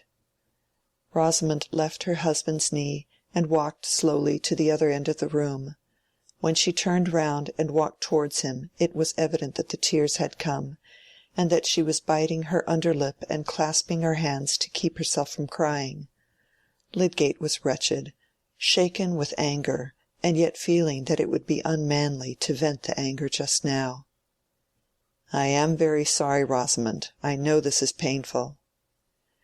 "I thought, at least, when I had borne to send the plate back and have that man taking an inventory of the furniture, I should have thought that would suffice." "I explained it to you at the time, dear. That was only a security, and behind that security there is a debt, and that debt must be paid within the next few months, else we shall have our furniture sold. If young Plymdale would take our house and most of our furniture, we shall be able to pay that debt and some others too, and we shall be quit of a place too expensive for us. We might take a smaller house. Trumbull, I know, has a very decent one to let at £30 a year, and this is 90. Lydgate uttered this speech in the curt hammering way with which we are usually trying to nail down a vague mind to imperative facts. Tears rolled silently down Rosamond's cheeks. She just pressed her handkerchief against them, and stood looking at the large vase on the mantelpiece. It was a moment of more intense bitterness than she had ever felt before. At last she said, without hurry and with careful emphasis, "I never could have believed that you would like to act in that way." "Like it?" burst out Lydgate, rising from his chair, thrusting his hands in his pockets and stalking away from the hearth. "It's not a question of liking. Of course I don't like it. It's the only thing I can do." He wheeled round there and turned towards her. "I should have thought there were many other means than that," said Rosamond. "Let us have a sale, and leave Middlemarch altogether." "To do what? What is the use of my leaving my work in Middlemarch to go where I have none? We should be just as penniless elsewhere as we are here," said Lydgate, still more angrily. "If we are to be in that position, it will be entirely your own doing, Tertius," said Rosamond, turning round to speak with the fullest conviction. "You will not behave as you ought to do to your own family. You offended Captain Lydgate. Sir Godwin was very kind to me when we were at Quallingham, and I am sure if you showed proper regard to him and told him your affairs, he would do anything for you. But rather than that, you like to give up our house and furniture to Mr. Ned Plymdale." There was something like fierceness in Lydgate's eyes, as he answered with new violence, "Well, then, if you will have it so, I do like it. I admit that I like it better than making a fool of myself by going to beg where it's of no use. Understand, then, that it is what I like to do." There was a tone in the last sentence which was equivalent to the clutch of his strong hand on Rosamond's delicate arm. But for all that, his will was not a whit stronger than hers. She immediately walked out of the room in silence, but with an intense determination to hinder what Lydgate liked to do. He went out of the house, but as his blood cooled, he felt that the chief result of the discussion was a deposit of dread within him at the idea of opening with his wife in future subjects which might again urge him to violent speech. It was as if a fracture in delicate crystal had begun, and he was afraid of any movement that might make it fatal. His marriage would be a mere piece of bitter irony if they could not go on loving each other. He had long ago made up his mind to what he thought was her negative character, her want of sensibility, which showed itself in disregard both of his specific wishes and of his general aims. The first great disappointment had been borne. The tender devotedness and docile adoration of the ideal wife must be renounced, and life must be taken up on a lower stage of expectation, as it is by men who have lost their limbs. But the real wife had not only her claims, she still had a hold on his heart, and it was his intense desire that the hold should remain strong. In marriage, the certainty, "She will never love me much," is easier to bear than the fear, "I shall love her no more." Hence, after that outburst, his inward effort was entirely to excuse her, and to blame the hard circumstances which were partly his fault. He tried that evening, by petting her, to heal the wound he had made in the morning, and it was not in Rosamond's nature to be repellent or sulky. Indeed, she welcomed the signs that her husband loved her and was under control. But this was something quite distinct from loving him. Lydgate would not have chosen soon to recur to the plan of parting with the house. He was resolved to carry it out, and say as little more about it as possible. But Rosamond herself touched on it at breakfast by saying mildly, "Have you spoken to Trumbull yet?" "No," said Lydgate, "but I shall call on him as I go by this morning. No time must be lost." He took Rosamond's question as a sign that she withdrew her inward opposition, and kissed her head caressingly when he got up to go away. As soon as it was late enough to make a call, Rosamond went to Mrs. Plymdale, Mr. Ned's mother, and entered with pretty congratulations into the subject of the coming marriage. Mrs. Plymdale's maternal view was that Rosamond might possibly now have retrospective glimpses of her own folly, and feeling the advantages to be present all on the side of her son, was too kind a woman not to behave graciously. "Yes, Ned is most happy, I must say, and Sophy Toller is all I could desire in a daughter-in-law. Of course her father is able to do something handsome for her. That is only what would be expected with a brewery like his. And the connection is everything we should desire. But that is not what I look at. She is such a very nice girl, no airs, no pretensions, though on a level with the first. I don't mean with the titled aristocracy. I see very little good in people aiming out of their own sphere. I mean that Sophy is equal to the best in town, and she is contented with that."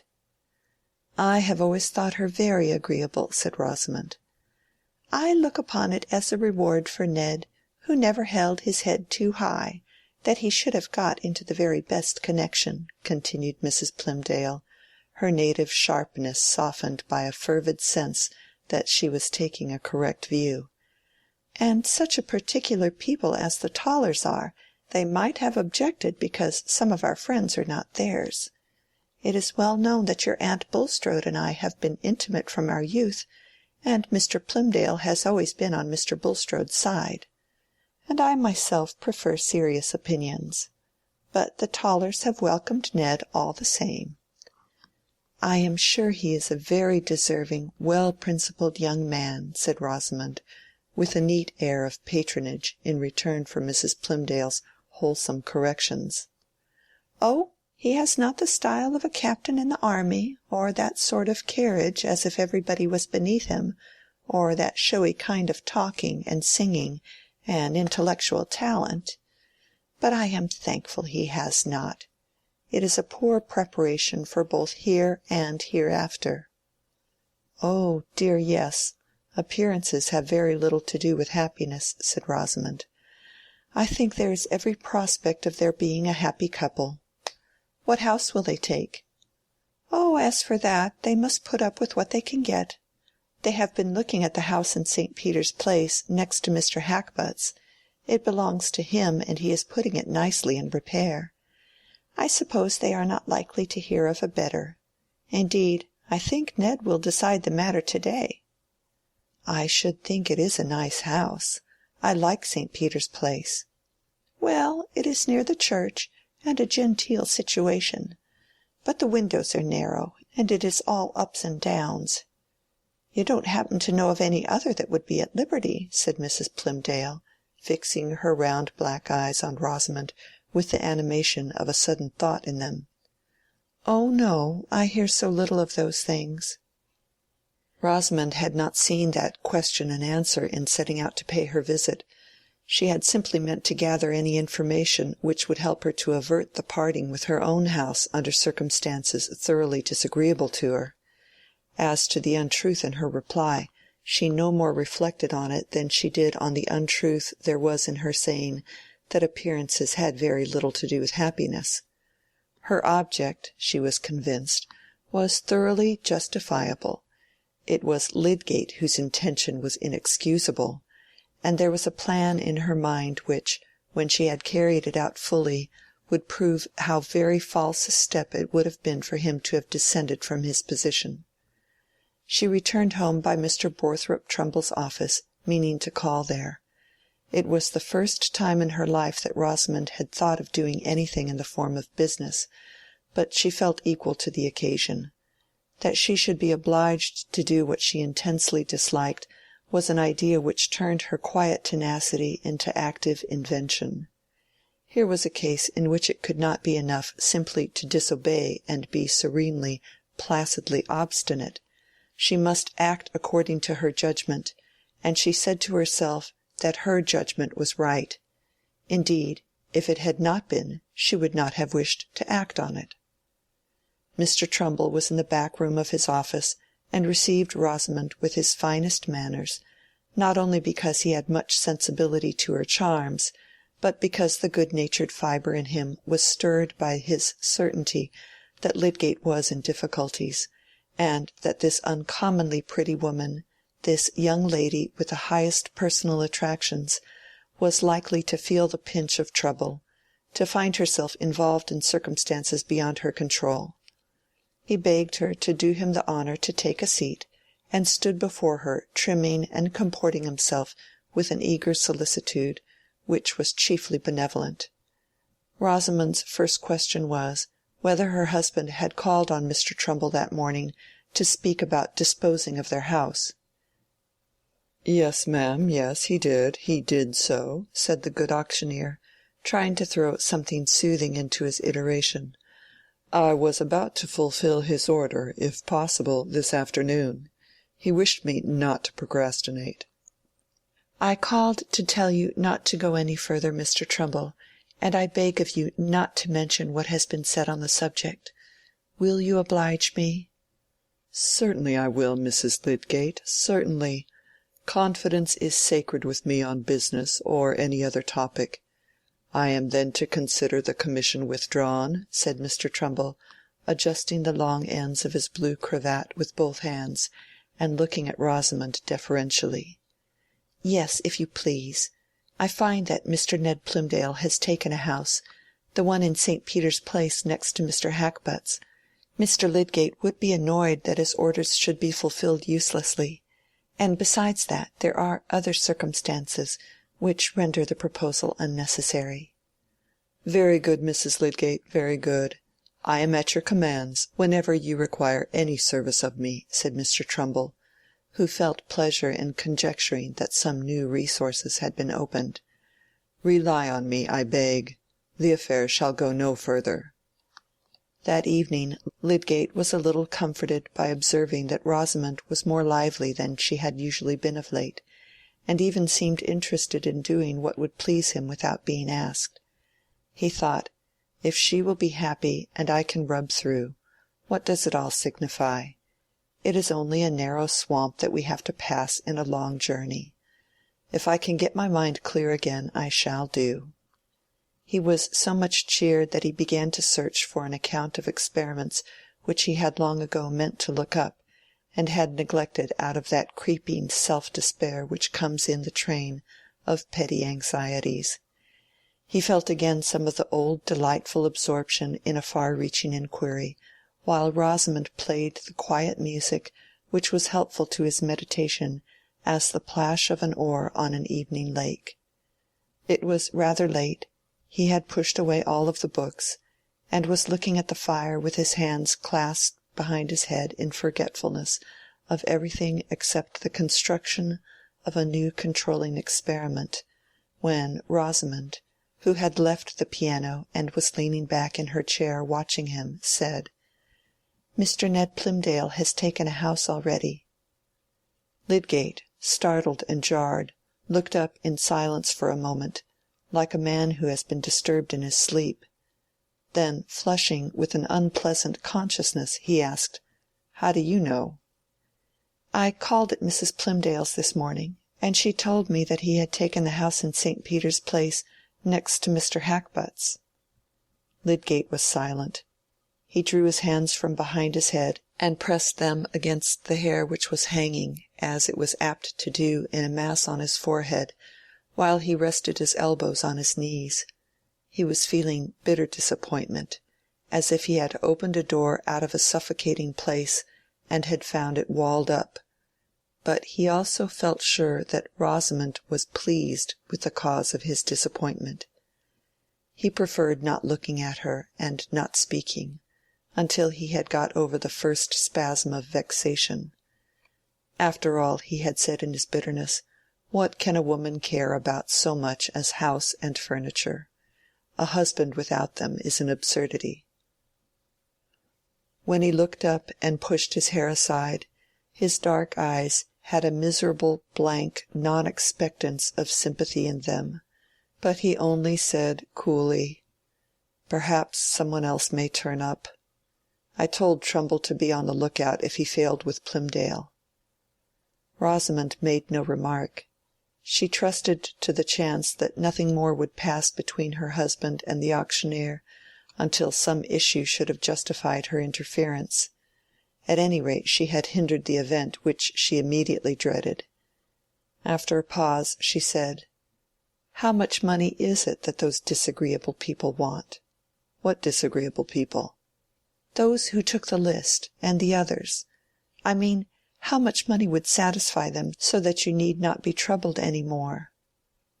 Lydgate surveyed her for a moment, as if he were looking for symptoms, and then said, "Oh, if I could have got 600 from Plymdale for furniture and as a premium, I might have managed. I could have paid off Dover and given enough on the account to the others to make them wait patiently, if we contracted our expenses." "But I mean, how much should you want if we stayed in this house?" "More than I am likely to get anywhere," said Lydgate, with a rather grating sarcasm in his tone. It angered him to perceive that Rosamond's mind was wandering over impracticable wishes instead of facing possible efforts. "Why should you not mention the sum?" said Rosamond, with a mild indication that she did not like his manners. "Well," said Lydgate in a guessing tone, "it would take at least 1,000 to set me at ease.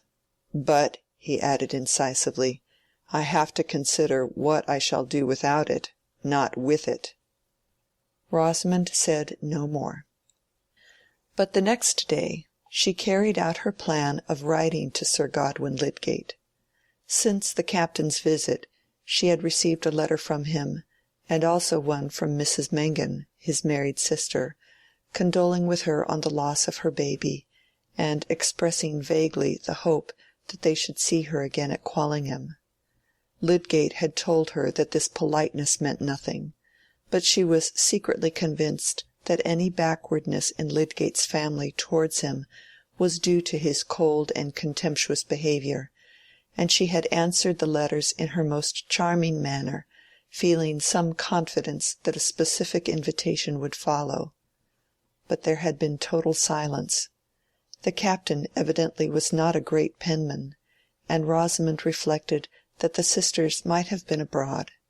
However, the season was come for thinking of friends at home, and at any rate Sir Godwin, who had chucked her under the chin and pronounced her to be like the celebrated beauty Mrs. Crowley, who had made a conquest of him in 1790, would be touched by any appeal from her, and would find it pleasant for her sake to behave as he ought to do towards his nephew. Rosamond was naively convinced of what an old gentleman ought to do to prevent her from suffering annoyance, and she wrote what she considered the most judicious letter possible, one which would strike Sir Godwin as a proof of her excellent sense, pointing out how desirable it was that Tertius should quit such a place as Middlemarch for one more fitted to his talents, how the unpleasant character of the inhabitants had hindered his professional success, and how in consequence he was in money difficulties, from which it would require £1,000 thoroughly to extricate him. She did not say that Tertius was unaware of her intention to write, for she had the idea that his supposed sanction of her letter would be in accordance with what she did say of his great regard for his uncle Godwin as the relative who had always been his best friend. Such was the force of poor Rosamond's tactics now she applied them to affairs. This had happened before the party on New Year's Day, and no answer had yet come from Sir Godwin.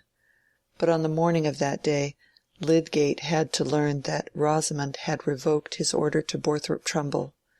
Feeling it necessary that she should be gradually accustomed to the idea of their quitting the house in Lowick Gate, he overcame his reluctance to speak to her again on the subject, and when they were breakfasting, said, "I shall try to see Trumbull this morning, and tell him to advertise the house in the Pioneer and the Trumpet. If the thing were advertised, some one might be inclined to take it who would not otherwise have thought of a change. In these country places many people go on in their old houses when their families are too large for them, for want of knowing where they can find another, and Trumbull seems to have got no bite at all." Rosamond knew that the inevitable moment was come. "I ordered Trumbull not to inquire further," she said, with a careful calmness which was evidently defensive. Lydgate stared at her in mute amazement.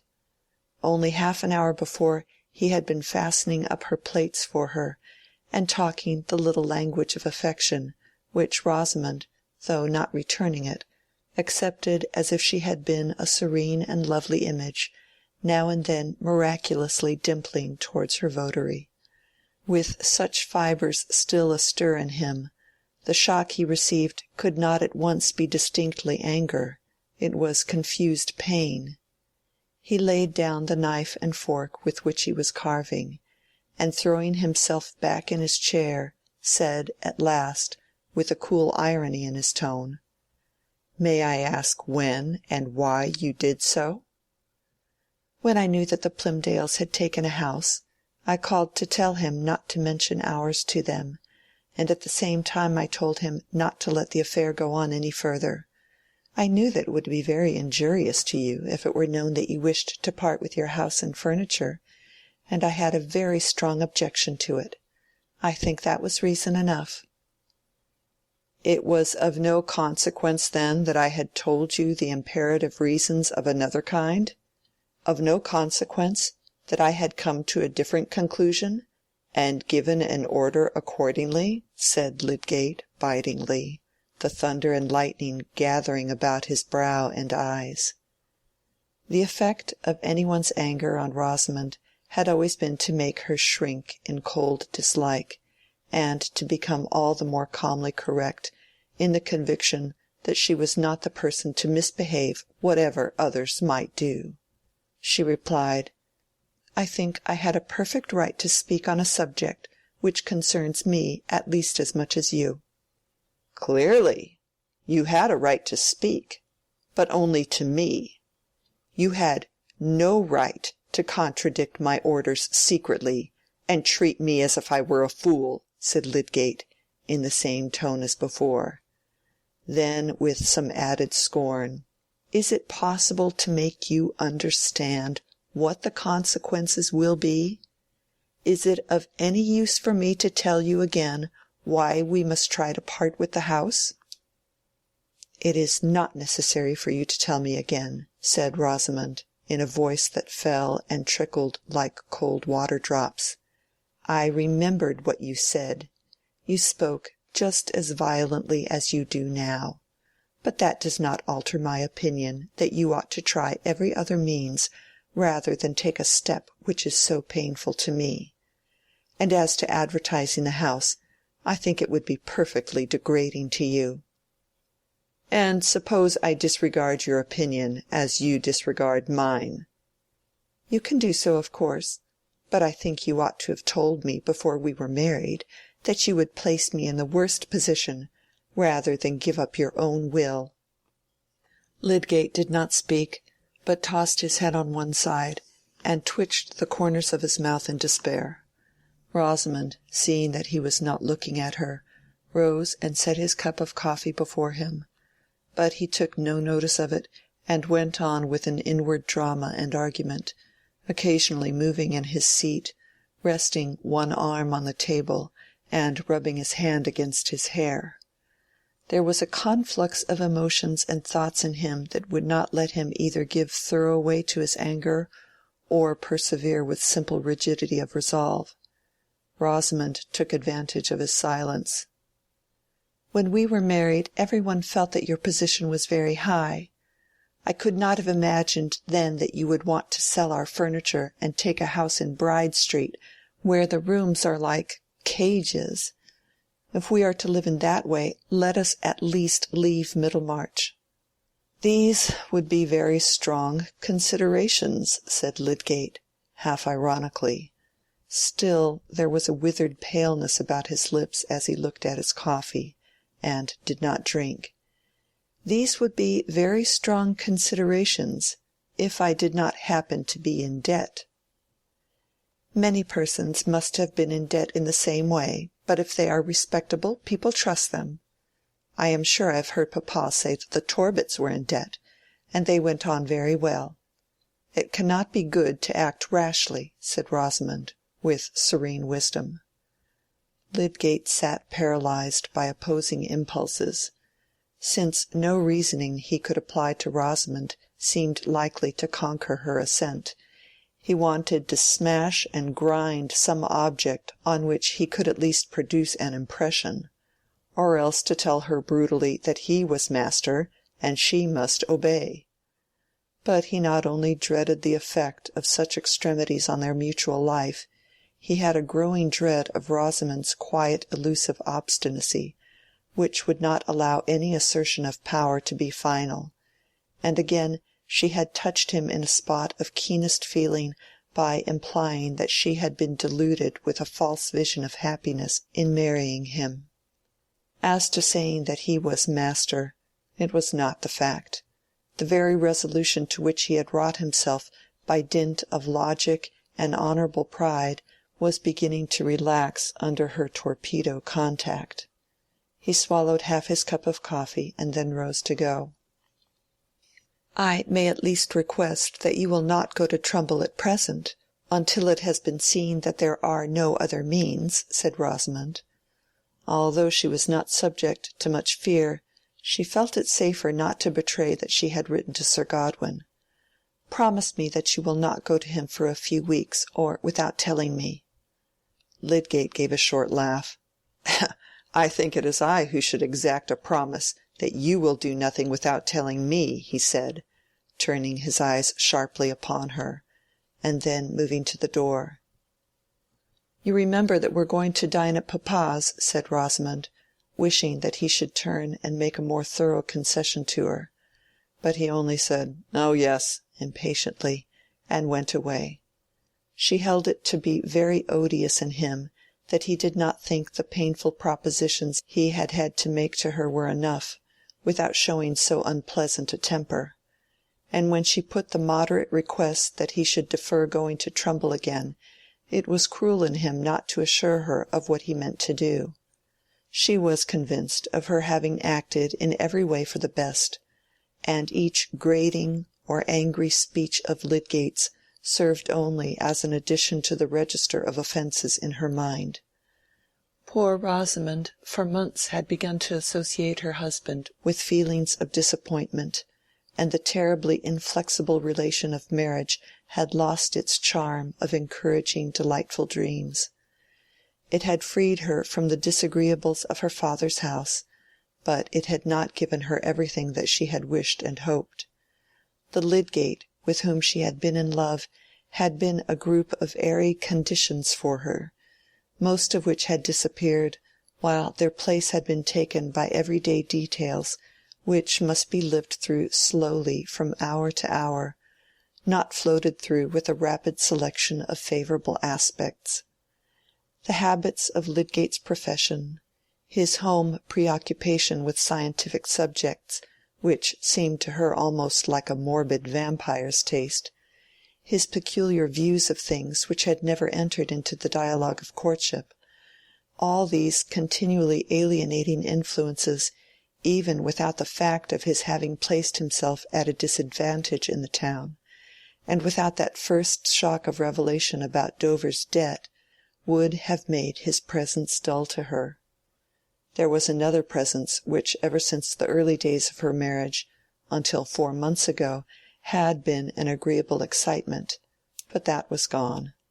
Rosamond would not confess to herself how much the consequent blank had to do with her utter ennui, and it seemed to her, perhaps she was right, that an invitation to Quallingham and an opening for Lydgate to settle elsewhere than in Middlemarch, in London or somewhere likely to be free from unpleasantness, would satisfy her quite well, and make her indifferent to the absence of Will Ladislaw, towards whom she felt some resentment for his exaltation of Mrs. Casaubon. That was the state of things with Lydgate and Rosamond on the New Year's Day when they dined at her father's. She looking mildly neutral towards him in remembrance of his ill-tempered behaviour at breakfast, and he carrying a much deeper effect from the inward conflict in which that morning scene was only one of many epochs. His flushed effort while talking to Mr. Farebrother, his effort after the cynical pretence that all ways of getting money are essentially the same, and that chance has an empire which reduces choice to a fool's illusion, was but the symptom of a wavering resolve, a benumbed response to the old stimuli of enthusiasm. What was he to do? He saw even more keenly that Rosamond did the dreariness of taking her into the small house in Bride Street, where she would have scanty furniture around her and discontent within. A life of privation and life with Rosamond were two images which had become more and more irreconcilable ever since the threat of privation had disclosed itself. But even if his resolves had forced the two images into combination, the useful preliminaries to that hard change were not visibly within reach. And though he had not given the promise which his wife had asked for, he did not go again to Trumbull. He even began to think of taking a rapid journey to the north and seeing Sir Godwin. He had once believed that nothing would urge him into making an application for money to his uncle, but he had not then known the full pressure of alternatives yet more disagreeable. He could not depend on the effect of a letter. It was only in an interview, however disagreeable this might be to himself, that he could give a thorough explanation, and could test the effectiveness of kinship. No sooner had Lydgate begun to represent this step to himself as the easiest than there was a reaction of anger that he who had long ago determined to live aloof from such abject calculations, such self-interested anxiety about the inclinations and the pockets of men with whom he had been proud to have no aims in common, should have fallen not simply to their level, but to the level of soliciting them. End of chapter 64.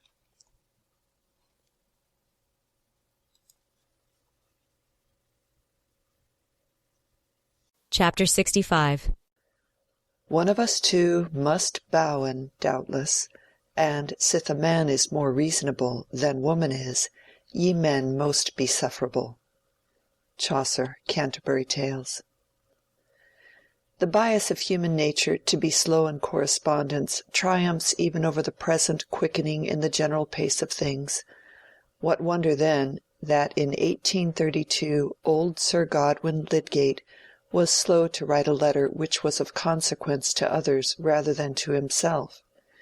Nearly 3 weeks in the new year were gone, and Rosamond, awaiting an answer to her winning appeal, was every day disappointed. Lydgate, in total ignorance of her expectations, was seeing the bills come in, and feeling that Dover's use of his advantage over other creditors was imminent. He had never mentioned to Rosamond his brooding purpose of going to Quallingham.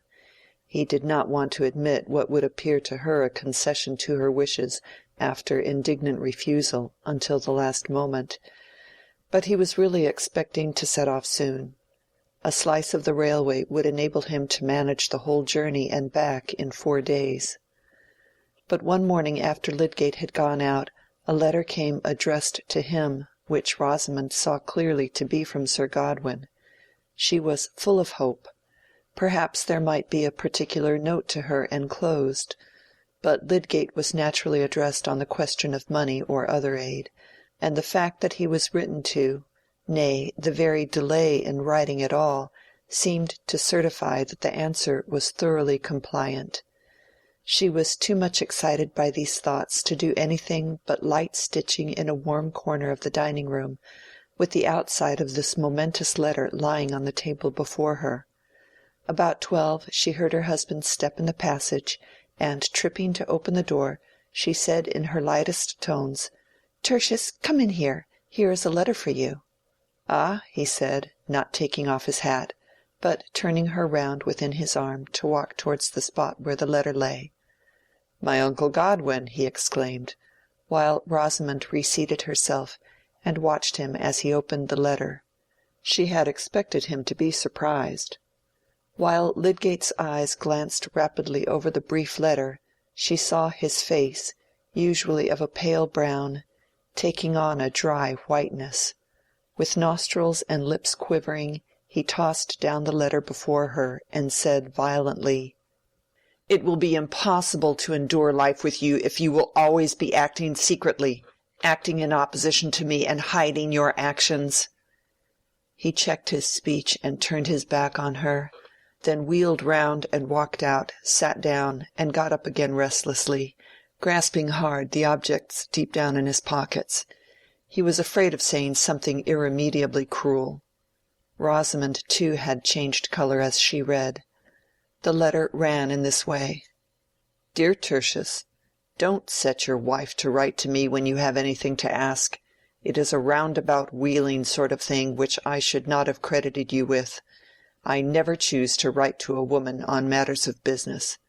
As to my supplying you with £1,000, or only half that sum, I can do nothing of the sort. My own family drains me to the last penny. With 2 younger sons and 3 daughters, I am not likely to have cash to spare. You seem to have got through your own money pretty quickly, and to have made a mess where you are. The sooner you go somewhere else the better. But I have nothing to do with men of your profession, and can't help you there. I did the best I could for you as guardian, and let you have your own way in taking to medicine. You might have gone into the army or the church. Your money would have held out for that, and there would have been a surer ladder before you. Your Uncle Charles has had a grudge against you for not going into his profession, but not I. I have always wished you well, but you must consider yourself on your own legs entirely now. Your affectionate uncle, Godwin Lydgate." When Rosamond had finished reading the letter she sat quite still, with her hands folded before her, restraining any show of her keen disappointment, and entrenching herself in quiet passivity under her husband's wrath. Lydgate paused in his movements, looked at her again, and said with biting severity, "Will this be enough to convince you of the harm you may do by secret meddling? Have you sense enough to recognize now your incompetence to judge and act for me, to interfere with your ignorance in affairs which it belongs to me to decide on?" The words were hard, but this was not the first time that Lydgate had been frustrated by her. She did not look at him, and made no reply. "I had nearly resolved on going to Quallingham.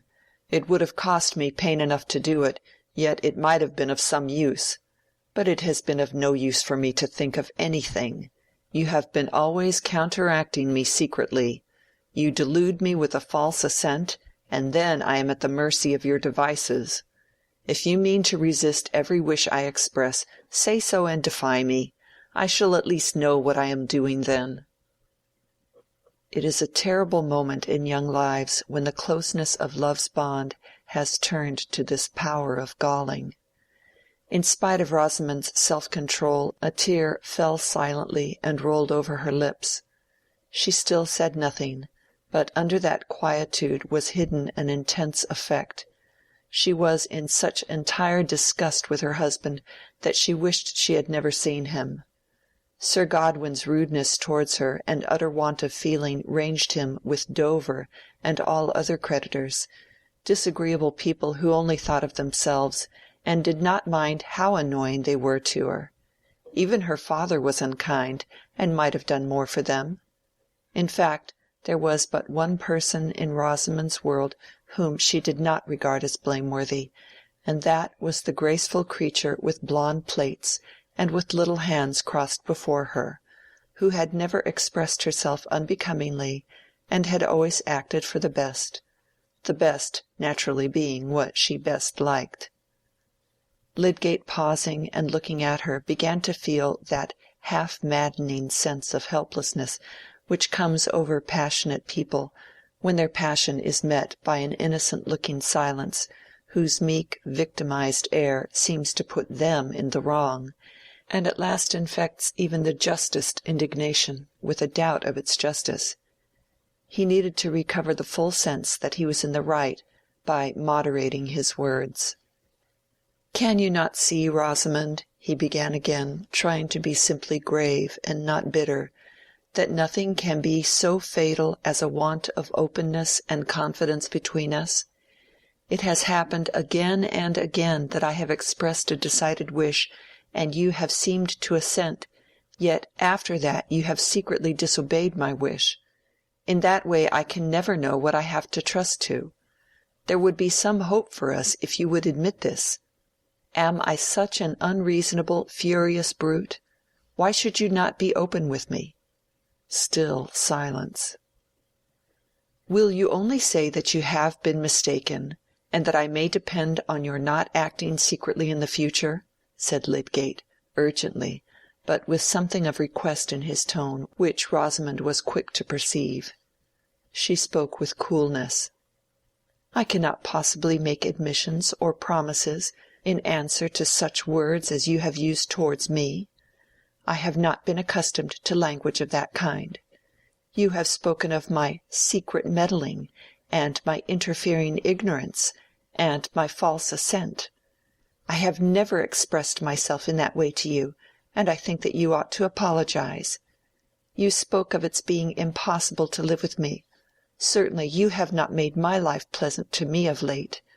I think it was to be expected that I should try to avert some of the hardships which our marriage has brought on me." Another tear fell as Rosamond ceased speaking, and she pressed it away as quietly as the first. Lydgate flung himself into a chair, feeling checkmated. What place was there in her mind for a remonstrance to lodge in?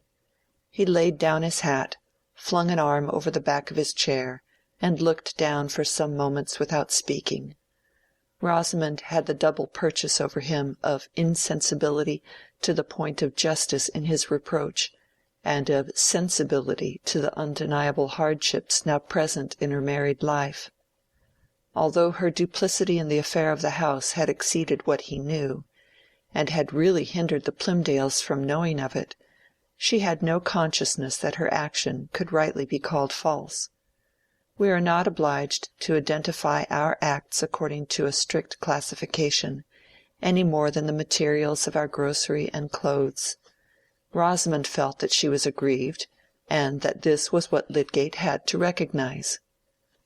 As for him, the need of accommodating himself to her nature, which was inflexible in proportion to its negations, held him as with pincers. He had begun to have alarmed foresight of her irrevocable loss of love for him, and the consequent dreariness of their life. The ready fullness of his emotions made this dread alternate quickly with the first violent movements of his anger. It would assuredly have been a vain boast in him to say that he was her master. "You have not made my life pleasant to me of late. The hardships which our marriage has brought on me—" These words were stinging in his imagination as a pain makes an exaggerated dream.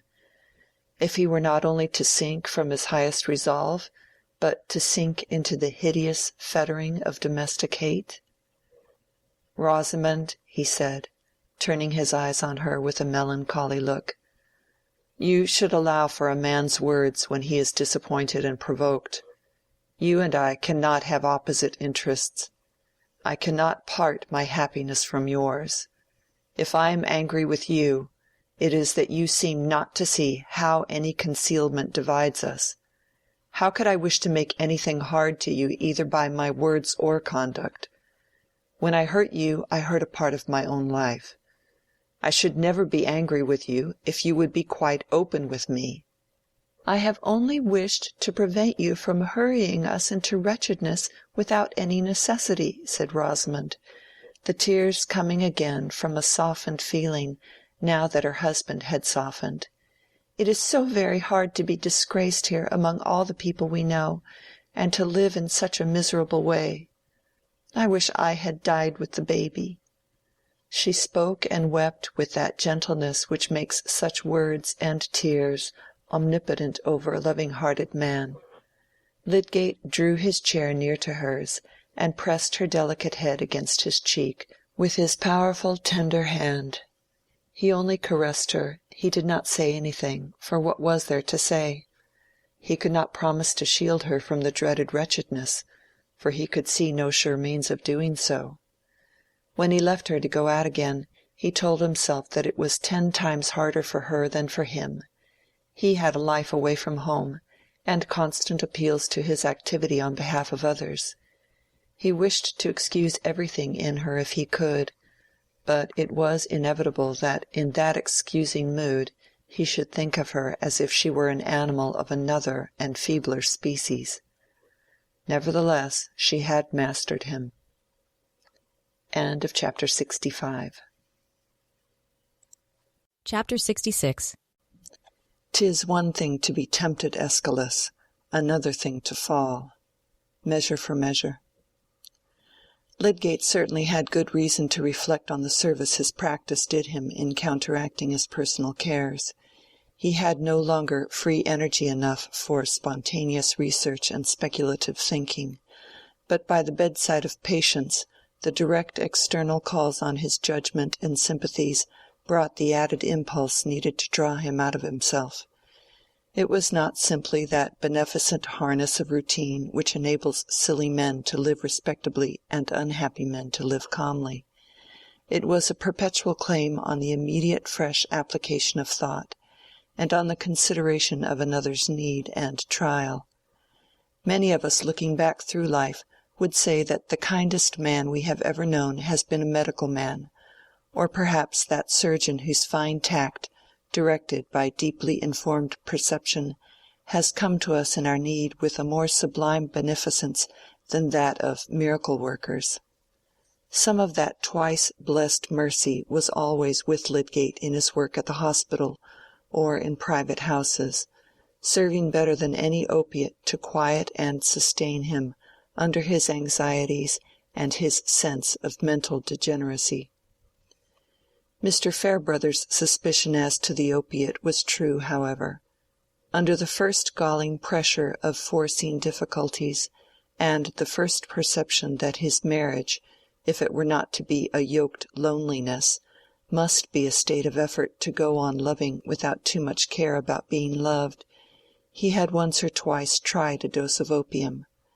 But he had no hereditary constitutional craving after such transient escapes from the hauntings of misery. He was strong, could drink a great deal of wine, but did not care about it, and when the men round him were drinking spirits, he took sugar and water, having a contemptuous pity even for the earliest stages of excitement from drink. It was the same with gambling.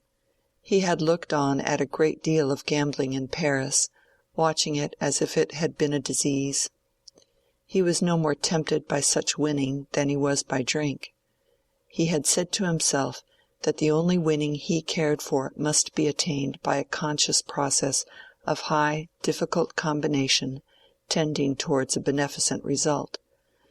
The power he longed for could not be represented by agitated fingers clutching a heap of coin, or by the half-barbarous, half idiotic triumph in the eyes of a man who sweeps within his arms the ventures of 20 chapfallen companions.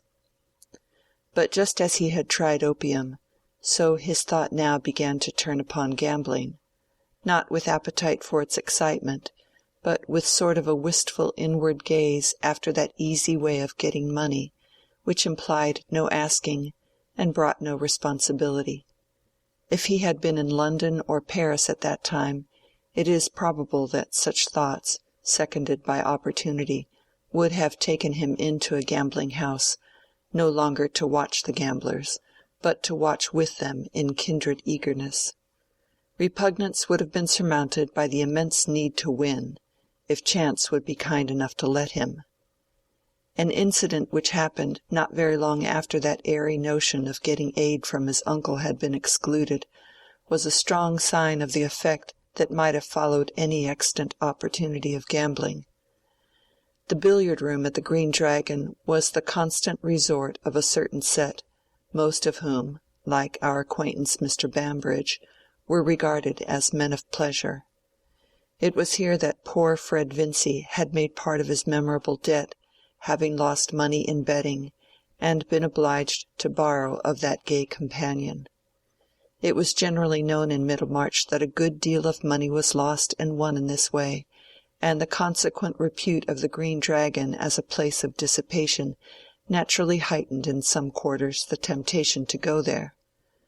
Probably its regular visitants, like the initiates of Freemasonry, wished that there were something a little more tremendous to keep to themselves concerning it, but they were not a closed community, and many decent seniors as well as juniors occasionally turned into the billiard-room to see what was going on. Lydgate, who had the muscular aptitude for billiards, and was fond of the game, had once or twice in the early days after his arrival in Middlemarch taken his turn with the cue at the Green Dragon, but afterwards he had no leisure for the game, and no inclination for the socialities there. One evening, however, he had occasion to seek Mr. Bambridge at that resort. The horse-dealer had engaged to get him a customer for his remaining good horse, for which Lydgate had determined to substitute a cheap hack, hoping by this reduction of style to get perhaps £20, and he cared now for every small sum, as a help towards feeding the patience of his tradesmen. To run up to the billiard-room as he was passing would save time. Mr. Bambridge was not yet come, but would be sure to arrive by and by, said his friend Mr. Horrock, and Lydgate stayed, playing a game for the sake of passing the time. That evening he had the peculiar light in the eyes and the unusual vivacity which had been once noticed in him by Mr. Farebrother. The exceptional fact of his presence was much noticed in the room, where there was a good deal of Middlemarch company, and several lookers-on as well as some of the players were betting with animation. Lydgate was playing well and felt confident.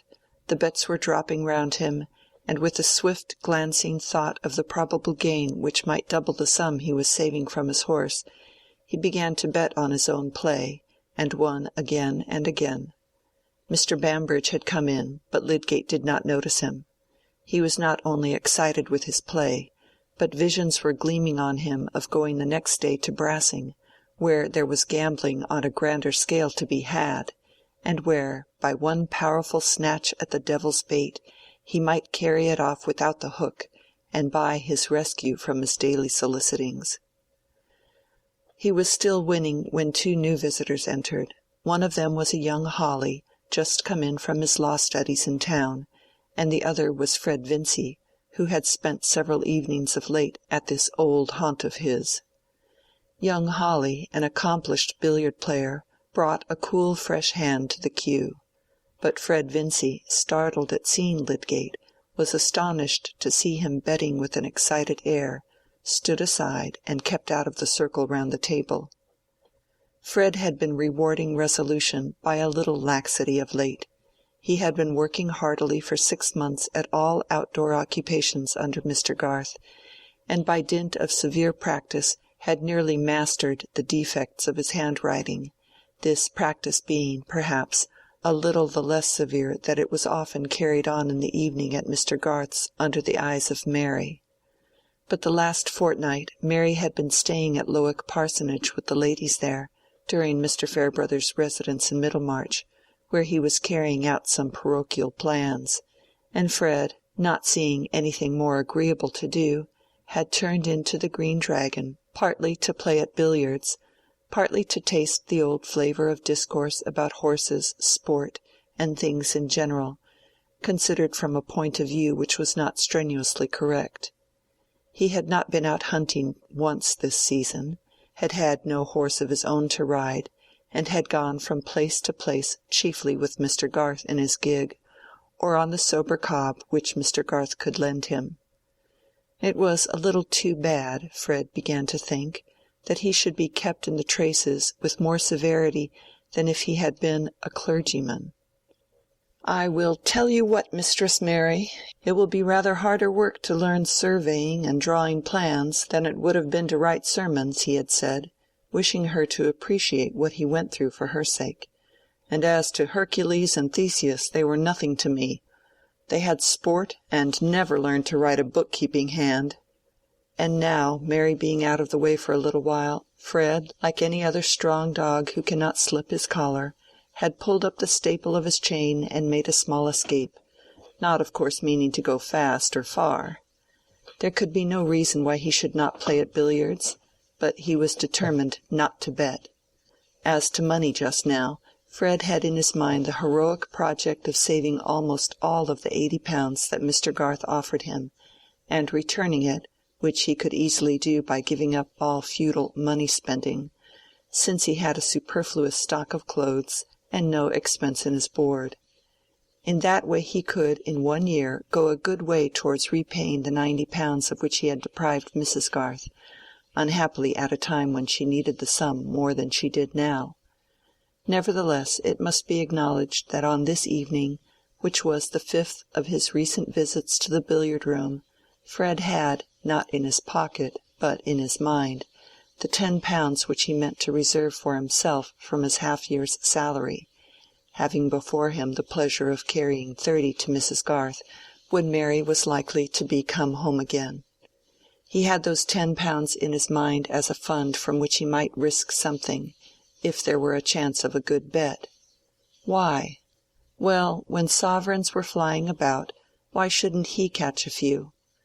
He would never go far along that road again, but a man likes to assure himself, and men of pleasure generally, what he could do in the way of mischief if he chose, and that if he abstains from making himself ill, or beggaring himself, or talking with the utmost looseness which the narrow limits of human capacity will allow, it is not because he is a spooney. Fred did not enter into formal reasons, which are a very artificial, inexact way of representing the tingling returns of old habit, and the caprices of young blood. But there was lurking in him a prophetic sense that evening, that when he began to play he should also begin to bet, that he should enjoy some punch-drinking, and in general prepare himself for feeling rather seedy in the morning. It is in such indefinable movements that action often begins. But the last thing likely to have entered Fred's expectation was that he should see his brother-in-law Lydgate, of whom he had never quite dropped the old opinion that he was a prig, and tremendously conscious of his superiority, looking excited and betting just as he himself might have done. Fred felt a shock greater than he could quite account for by the vague knowledge that Lydgate was in debt, and that his father had refused to help him, and his own inclination to enter into the play was suddenly checked. It was a strange reversal of attitudes. Fred's blond face and blue eyes, usually bright and careless, ready to give attention to anything that held out a promise of amusement, looking involuntarily grave and almost embarrassed, as if by the sight of something unfitting, while Lydgate, who had habitually an air of self-possessed strength, and a certain meditativeness that seemed to lie behind his most observant attention, was acting, watching, speaking with that excited, narrow consciousness which reminds one of an animal with fierce eyes and retractile claws. Lydgate, by betting on his own strokes, had won £16, but young Hawley's arrival had changed the poise of things. He made first-rate strokes himself, and began to bet against Lydgate's strokes, the strain of whose nerves was thus changed from simple confidence in his own movements to defying another person's doubt in them. The defiance was more exciting than the confidence, but it was less sure. He continued to bet on his own play, but began often to fail. Still he went on, for his mind was as utterly narrowed into that precipitous crevice of play as if he had been the most ignorant lounger there. Fred observed that Lydgate was losing fast, and found himself in the new situation of puzzling his brains to think of some device by which, without being offensive, he could withdraw Lydgate's attention, and perhaps suggest to him a reason for quitting the room. He saw that others were observing Lydgate's strange unlikeness to himself, and it occurred to him that merely to touch his elbow and call him aside for a moment might rouse him from his absorption. He could think of nothing cleverer than the daring improbability of saying that he wanted to see Rosie, and wished to know if she were at home this evening, and he was going desperately to carry out this weak device, when a waiter came up to him with a message, saying that Mr. Farebrother was below, and begged to speak with him. Fred was surprised, not quite comfortably, but sending word that he would be down immediately, he went with a new impulse up to Lydgate, said, "Can I speak to you a moment?" and drew him aside. "Farebrother has just sent up a message to say that he wants to speak to me. He's below. I thought you might like to know he was here, if you had anything to say to him." Fred had simply snatched up this pretext for speaking, because he could not say, "You are losing confoundedly, and are making everybody stare at you. You had better come away." But inspiration could hardly have served him better. Lydgate had not before seen that Fred was present, and his sudden appearance with an announcement of Mr. Farebrother had the effect of a sharp concussion.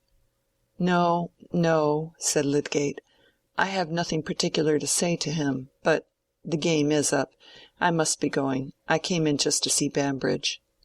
"Bambridge is over there, but he is making a row. I don't think he's ready for business. Come down with me to Farebrother. I expect he is going to blow me up, and you will shield me," said Fred, with some adroitness. Lydgate felt shame, but could not bear to act as if he felt it, by refusing to see Mr. Farebrother, and he went down. They merely shook hands, however, and spoke of the frost, and when all three had turned into the street, the vicar seemed quite willing to say good-bye to Lydgate. His present purpose was clearly to talk with Fred alone, and he said kindly, "I disturbed you, young gentleman, because I have some pressing business with you. Walk with me to St. Botolph's, will you?" It was a fine night, the sky thick with stars, and Mr. Farebrother proposed that they should make a circuit to the old church by the London road. The next thing he said was, "I thought Lydgate never went to the Green Dragon." "So did I," said Fred, "but he said that he went to see Bambridge." "He was not playing then?" Fred had not meant to tell this, but he was obliged now to say, "Yes, he was, but I suppose it was an accidental thing. I've never seen him there before." "You have been going often yourself, then, lately?" "Oh, about 5 or 6 times." "I think you had some good reason for giving up the habit of going there?" "Yes, you know all about it," said Fred, not liking to be catechized in this way. "I made a clean breast to you." "I suppose that gives me a warrant to speak about the matter now. It is understood between us, is it not, that we are on a footing of open friendship? I have listened to you, and you will be willing to listen to me. I may take my turn in talking a little about myself?" "I am under the deepest obligation to you, Mr. Farebrother," said Fred, in a state of uncomfortable surmise. "I will not affect to deny that you are under some obligation to me. But I'm going to confess to you, Fred, that I have been tempted to reserve all that by keeping silence with you just now. When somebody said to me, 'Young Vincey has taken to being at the billiard table every night again. He won't bear the curb long,' I was tempted to do the opposite of what I am doing, to hold my tongue and wait while you went down the ladder again, betting first and then—" "I have not made any bets," said Fred, hastily. "Glad to hear it. But I say, my prompting was to look on and see you take the wrong turning, wear out Garth's patience, and lose the best opportunity of your life, the opportunity which you made some rather difficult effort to secure. You can guess the feeling which raised that temptation in me. I am sure you know it. I am sure you know that the satisfaction of your affections stands in the way of mine." There was a pause. Mr. Farebrother seemed to wait for a recognition of the fact, and the emotion perceptible in the tones of his fine voice gave solemnity to his words, but no feeling could quell Fred's alarm. "I could not be expected to give her up," he said, after a moment's hesitation. It was not a case for any pretence of generosity. "Clearly not, when her affection met yours. But relations of this sort, even when they are of long standing, are always liable to change. I can easily conceive that you might act in a way to loosen the tie she feels towards you. It must be remembered that she is only conditionally bound to you, and in that case another man, who may flatter himself that he has a hold on her regard, might succeed in winning that firm place in her love as well as respect which you had let slip. I can easily conceive such a result," repeated Mr. Farebrother, emphatically.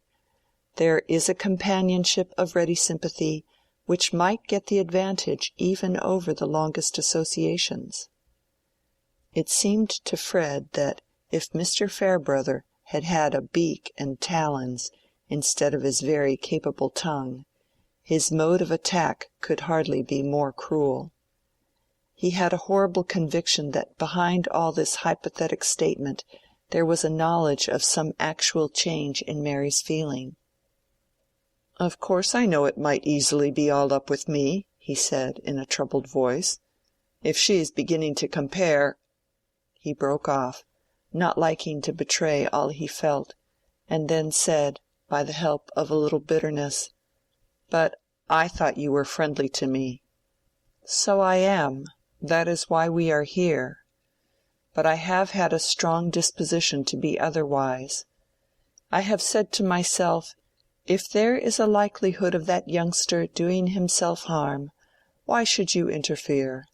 Aren't you worth as much as he is, and don't your 16 years over and above his, in which you have gone rather hungry, give you more right to satisfaction than he has? If there's a chance of his going to the dogs, let him. Perhaps you could nohow hinder it, and do you take the benefit." There was a pause in which Fred was seized by a most uncomfortable chill. What was coming next? He dreaded to hear that something had been said to Mary. He felt as if he were listening to a threat rather than a warning. When the vicar began again, there was a change in his tone like the encouraging transition to a major key. "But I had once meant better than that, and I am come back to my old intention. I thought that I could hardly secure myself in it better, Fred, than by telling you just what had gone on in me. And now, do you understand me? I want you to make the happiness of her life and your own, and if there is any chance that a word of warning from me may turn aside any risk to the contrary, well, I have uttered it." There was a drop in the vicar's voice when he spoke the last words. He paused. They were standing on a patch of green where the road diverged towards St. Botolph's, and he put out his hand, as if to imply that the conversation was closed. Fred was moved quite newly. Some one highly susceptible to the contemplation of a fine act has said that it produces a sort of regenerating shudder through the frame, and makes one feel ready to begin a new life. A good degree of that effect was just then present in Fred Vincy.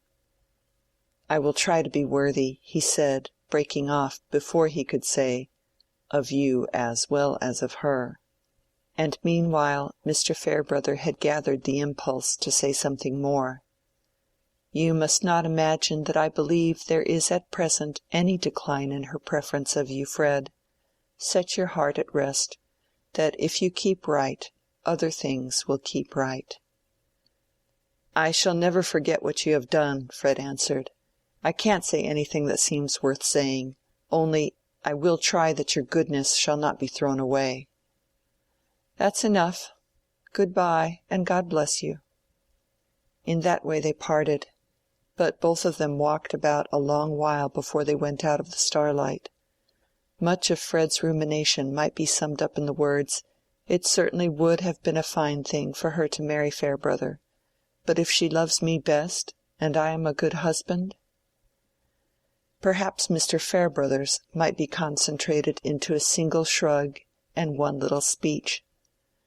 "To think of the part one little woman can play in the life of a man, so that to renounce her may be a very good imitation of heroism, and to win her may be a discipline." End of chapter 66. Chapter 67. Now there is civil war within the soul. Resolve is thrust from off the sacred throne by clamorous needs, and pride, the grand vizier, makes humble compact, plays the supple part of envoy and deft-tongued apologist for hungry rebels. Happily Lydgate had ended by losing in the billiard-room, and brought away no encouragement to make a raid on luck. On the contrary, he felt unmixed disgust with himself the next day when he had to pay 4 or 5 pounds over and above his gains, and he carried about with him a most unpleasant vision of the figure he had made, not only rubbing elbows with the men at the Green Dragon, but behaving just as they did. A philosopher fallen to betting is hardly distinguishable from a Philistine under the same circumstances. The difference will chiefly be found in his subsequent reflections, and Lydgate chewed a very disagreeable cud in that way. His reason told him how the affair might have been magnified into ruin by a slight change of scenery, if it had been a gambling-house that he had turned into, where chance could be clutched with both hands instead of being picked up with thumb and forefinger. Nevertheless, though reason strangled the desire to gamble, there remained the feeling that, with an assurance of luck to the needful amount, he would have liked to gamble, rather than take the alternative which was beginning to urge itself as inevitable. That alternative was to apply to Mr. Bulstrode. Lydgate had so many times boasted both to himself and others that he was totally independent of Bulstrode, whose plans he had lent himself solely because they enabled him to carry out his own ideas of professional work and public benefit.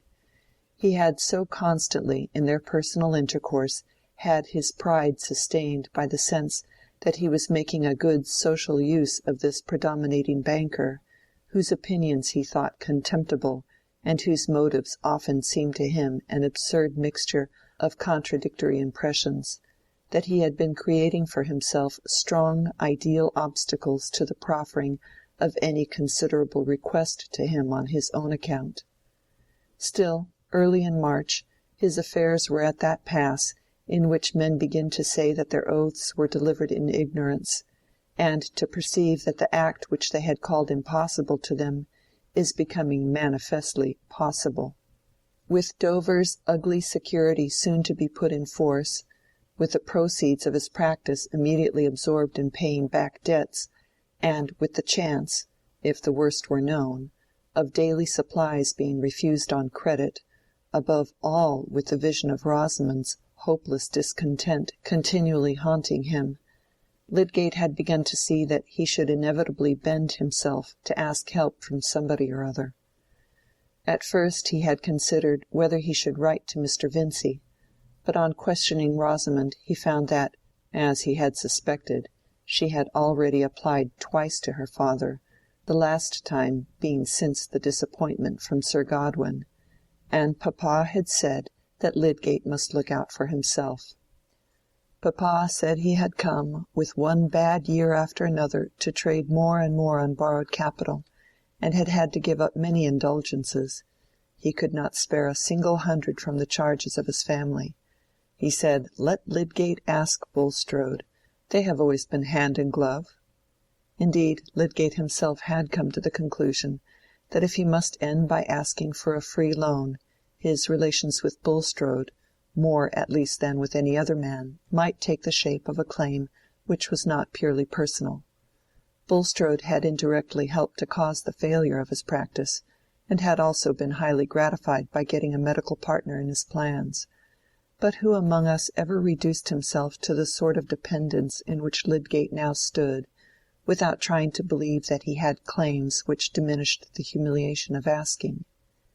It was true that of late there had seemed to be a new languor of interest in Bulstrode about the hospital, but his health had got worse, and showed signs of a deep-seated nervous affection.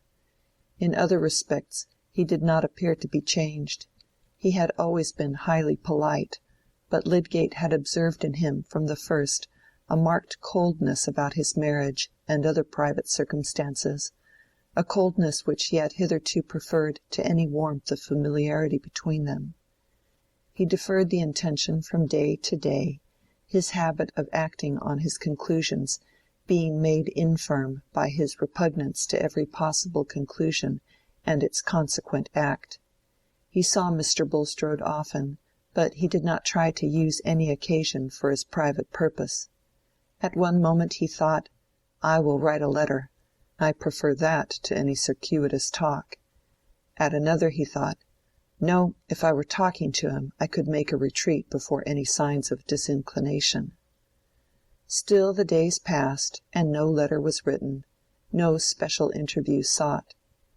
In his shrinking from the humiliation of a dependent attitude towards Bulstrode, he began to familiarize his imagination with another step even more unlike his remembered self.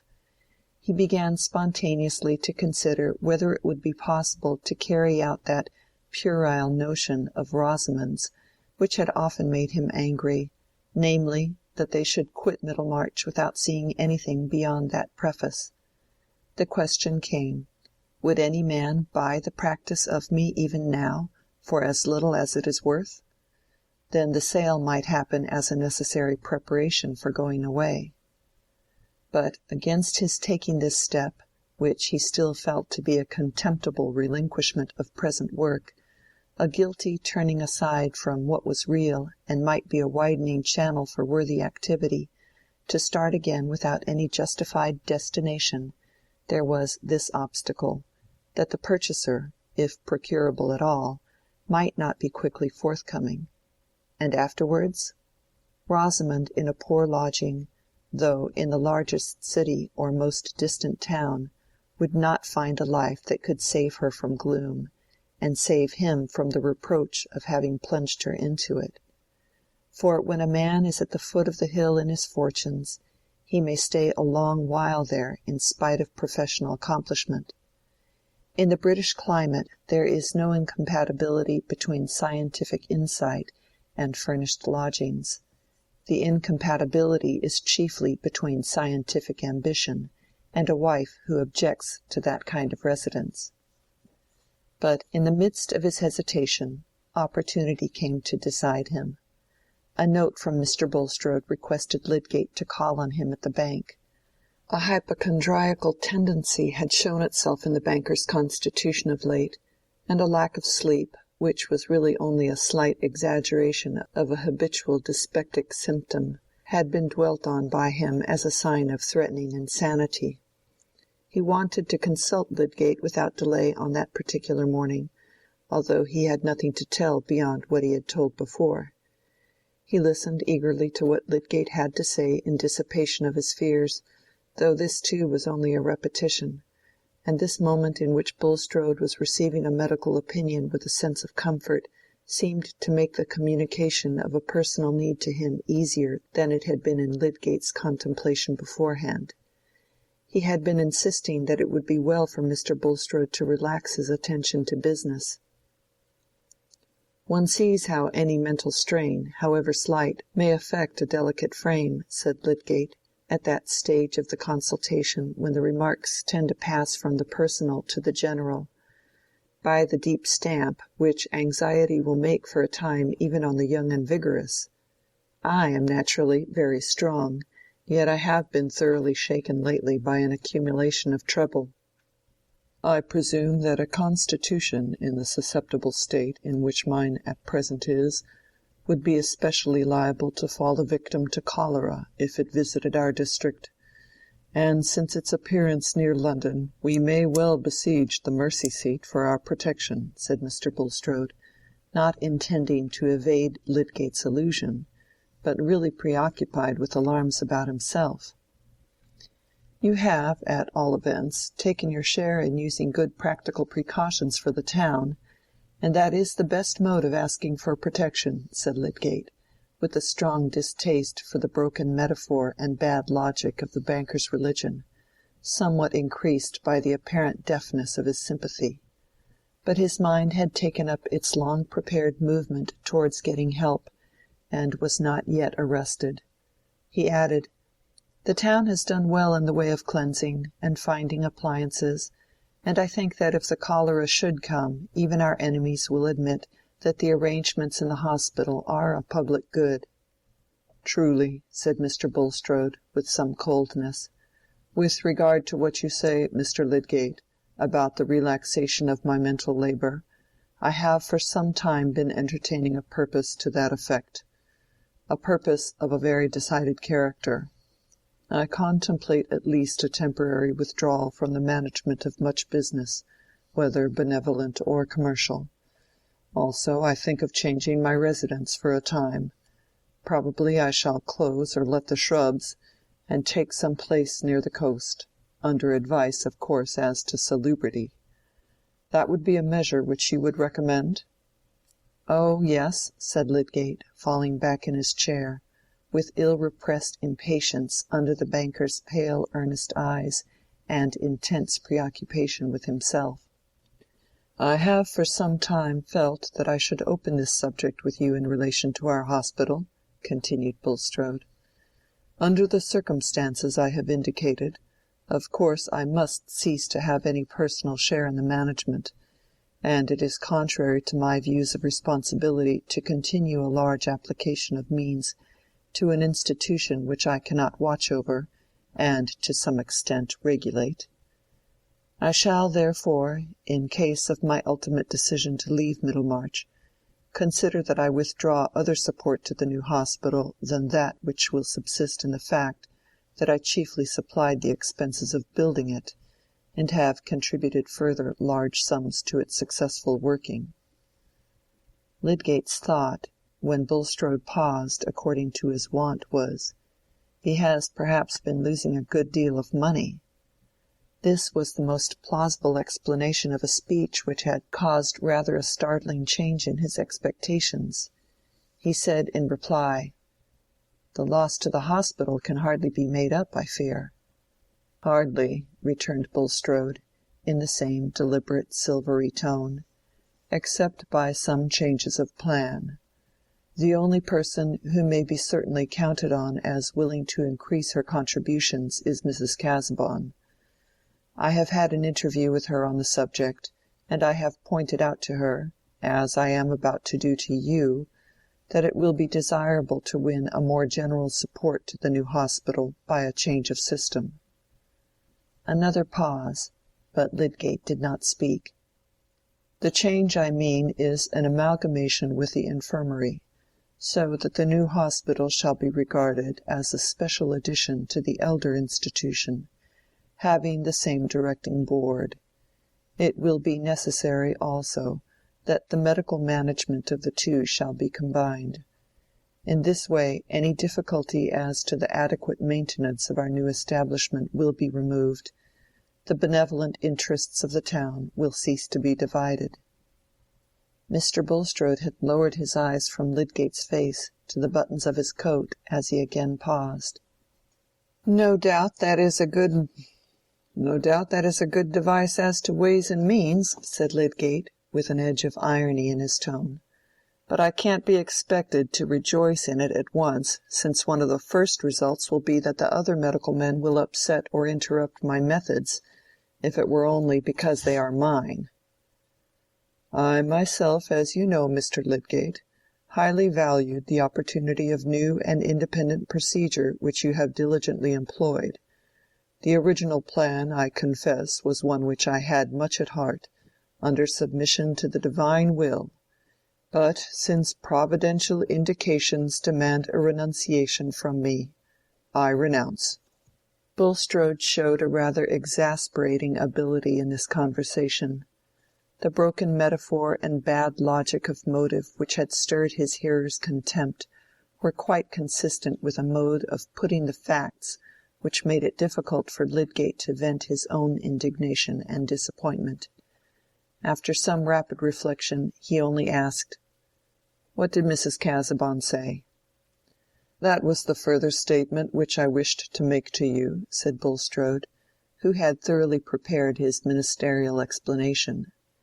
"She is, you are aware, a woman of most munificent disposition, and happily in possession, not, I presume, of great wealth, but of funds which she can well spare. She has informed me that though she has destined the chief part of those funds to another purpose, she is willing to consider whether she cannot fully take my place in relation to the hospital. But she wishes for ample time to mature her thoughts on the subject, and I have told her that there is no need for haste, that, in fact, my own plans are not yet absolute." Lydgate was ready to say, "If Mrs. Casaubon would take your place there would be a gain instead of loss." But there was still a weight on his mind which arrested this cheerful candor. He replied, "I suppose, then, that I may enter into the subject with Mrs. Casaubon." "Precisely. That is what she expressly desires. Her decision, she says, will much depend on what you can tell her. But not at present. She is, I believe, just setting out on a journey." "I have her letter here," said Mr. Bulstrode, drawing it out and reading from it. "I am immediately otherwise engaged," she says. "I am going into Yorkshire with Sir James and Lady Chettam, and the conclusions I come to about some land which I am to see there may affect my power of contributing to the hospital. Thus, Mr. Lydgate, there is no haste necessary in this matter, but I wished to apprise you beforehand of what may possibly occur." Mr. Bulstrode returned the letter to his side pocket, and changed his attitude as if his business were closed. Lydgate, whose renewed hope about the hospital only made him more conscious of the facts which poisoned his hope, felt that his effort after help, if made at all, must be made now and vigorously. "I am much obliged to you for giving me full notice," he said, with a firm intention in his tone, yet with an interruptedness in his delivery which showed that he spoke unwillingly. "The highest object to me is my profession, and I had identified the hospital with the best use I can at present make of my profession. But the best use is not always the same with monetary success. Everything which has made the hospital unpopular has helped with other causes. I think they are all connected with my professional zeal to make me unpopular as a practitioner. I get chiefly patients who can't pay me. I should like them best if I had nobody to pay on my own side." Lydgate waited a little, but Bulstrode only bowed, looking at him fixedly, and he went on with the same interrupted enunciation, as if he were biting an objectionable leak. "I have slipped into money difficulties, which I can see no way out of, unless some one who trusts me in my future will advance me a sum without other security. I had very little fortune left when I came here. I have no prospects of money from my own family. My expenses, in consequence of my marriage, have been very much greater than I had expected. The result at this moment is that it would take £1,000 to clear me. I mean, to free me from the risk of having all my goods sold in security of my largest debt, as well as to pay my other debts, and leave anything to keep us a little beforehand with our small income. I find that it is out of the question that my wife's father should make such an advance. That is why I mention my position to the only other man who may be held to have some personal connection with my prosperity or ruin." Lydgate hated to hear himself. But he had spoken now, and had spoken with unmistakable directness. Mr. Bulstrode replied without haste, but also without hesitation. "I am grieved, though I confess not surprised by this information, Mr. Lydgate. For my own part, I regretted your alliance with my brother-in-law's family, which has always been of prodigal habits, and which has already been much indebted to me for sustainment in its present position. My advice to you, Mr. Lydgate, would be, that instead of involving yourself in further obligations, and continuing a doubtful struggle, you should simply become a bankrupt." "That would not improve my prospect," said Lydgate, rising and speaking bitterly, "even if it were a more agreeable thing in itself." "It is always a trial," said Mr. Bulstrode, "but trial, my dear sir, is our portion here, and is a needed corrective. I recommend you to weigh the advice I have given." "Thank you," said Lydgate, not quite knowing what he said. "I have occupied you too long. Good day." Chapter 67. Chapter 68.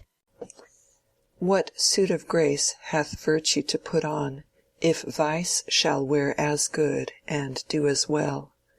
If wrong, if craft, if indiscretion, act as fair parts with ends as laudable? Which all this mighty volume of events, the world, the universal map of deeds, strongly controls, and proves from all dissents, that the directest course still best succeeds. For should not grave and learned experience, that looks with the eyes of all the world beside, and with the ages holds intelligence, go safer than deceit without a guide? Daniel, Mesophilus. That change of plan and shifting of interest which Bulstrode stated or betrayed in his conversation with Lydgate had been determined in him by some severe experience which he had gone through since the epoch of Mr. Larcher's sale, when Raffles had recognized Will Ladislaw, and when the banker had in vain attempted an act of restitution which might move divine providence to arrest painful consequences. His certainty that Raffles, unless he were dead, would return to Middlemarch before long, had been justified. On Christmas Eve he had reappeared at the Shrubs. Bulstrode was at home to receive him, and hinder his communication with the rest of the family, but he could not altogether hinder the circumstances of the visit from compromising himself and alarming his wife.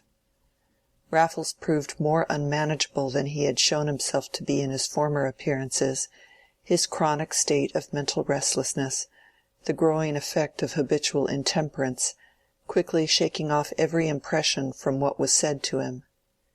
He insisted on staying in the house, and Bulstrode, weighing two sets of evils, felt that this was at least not a worse alternative than his going into the town.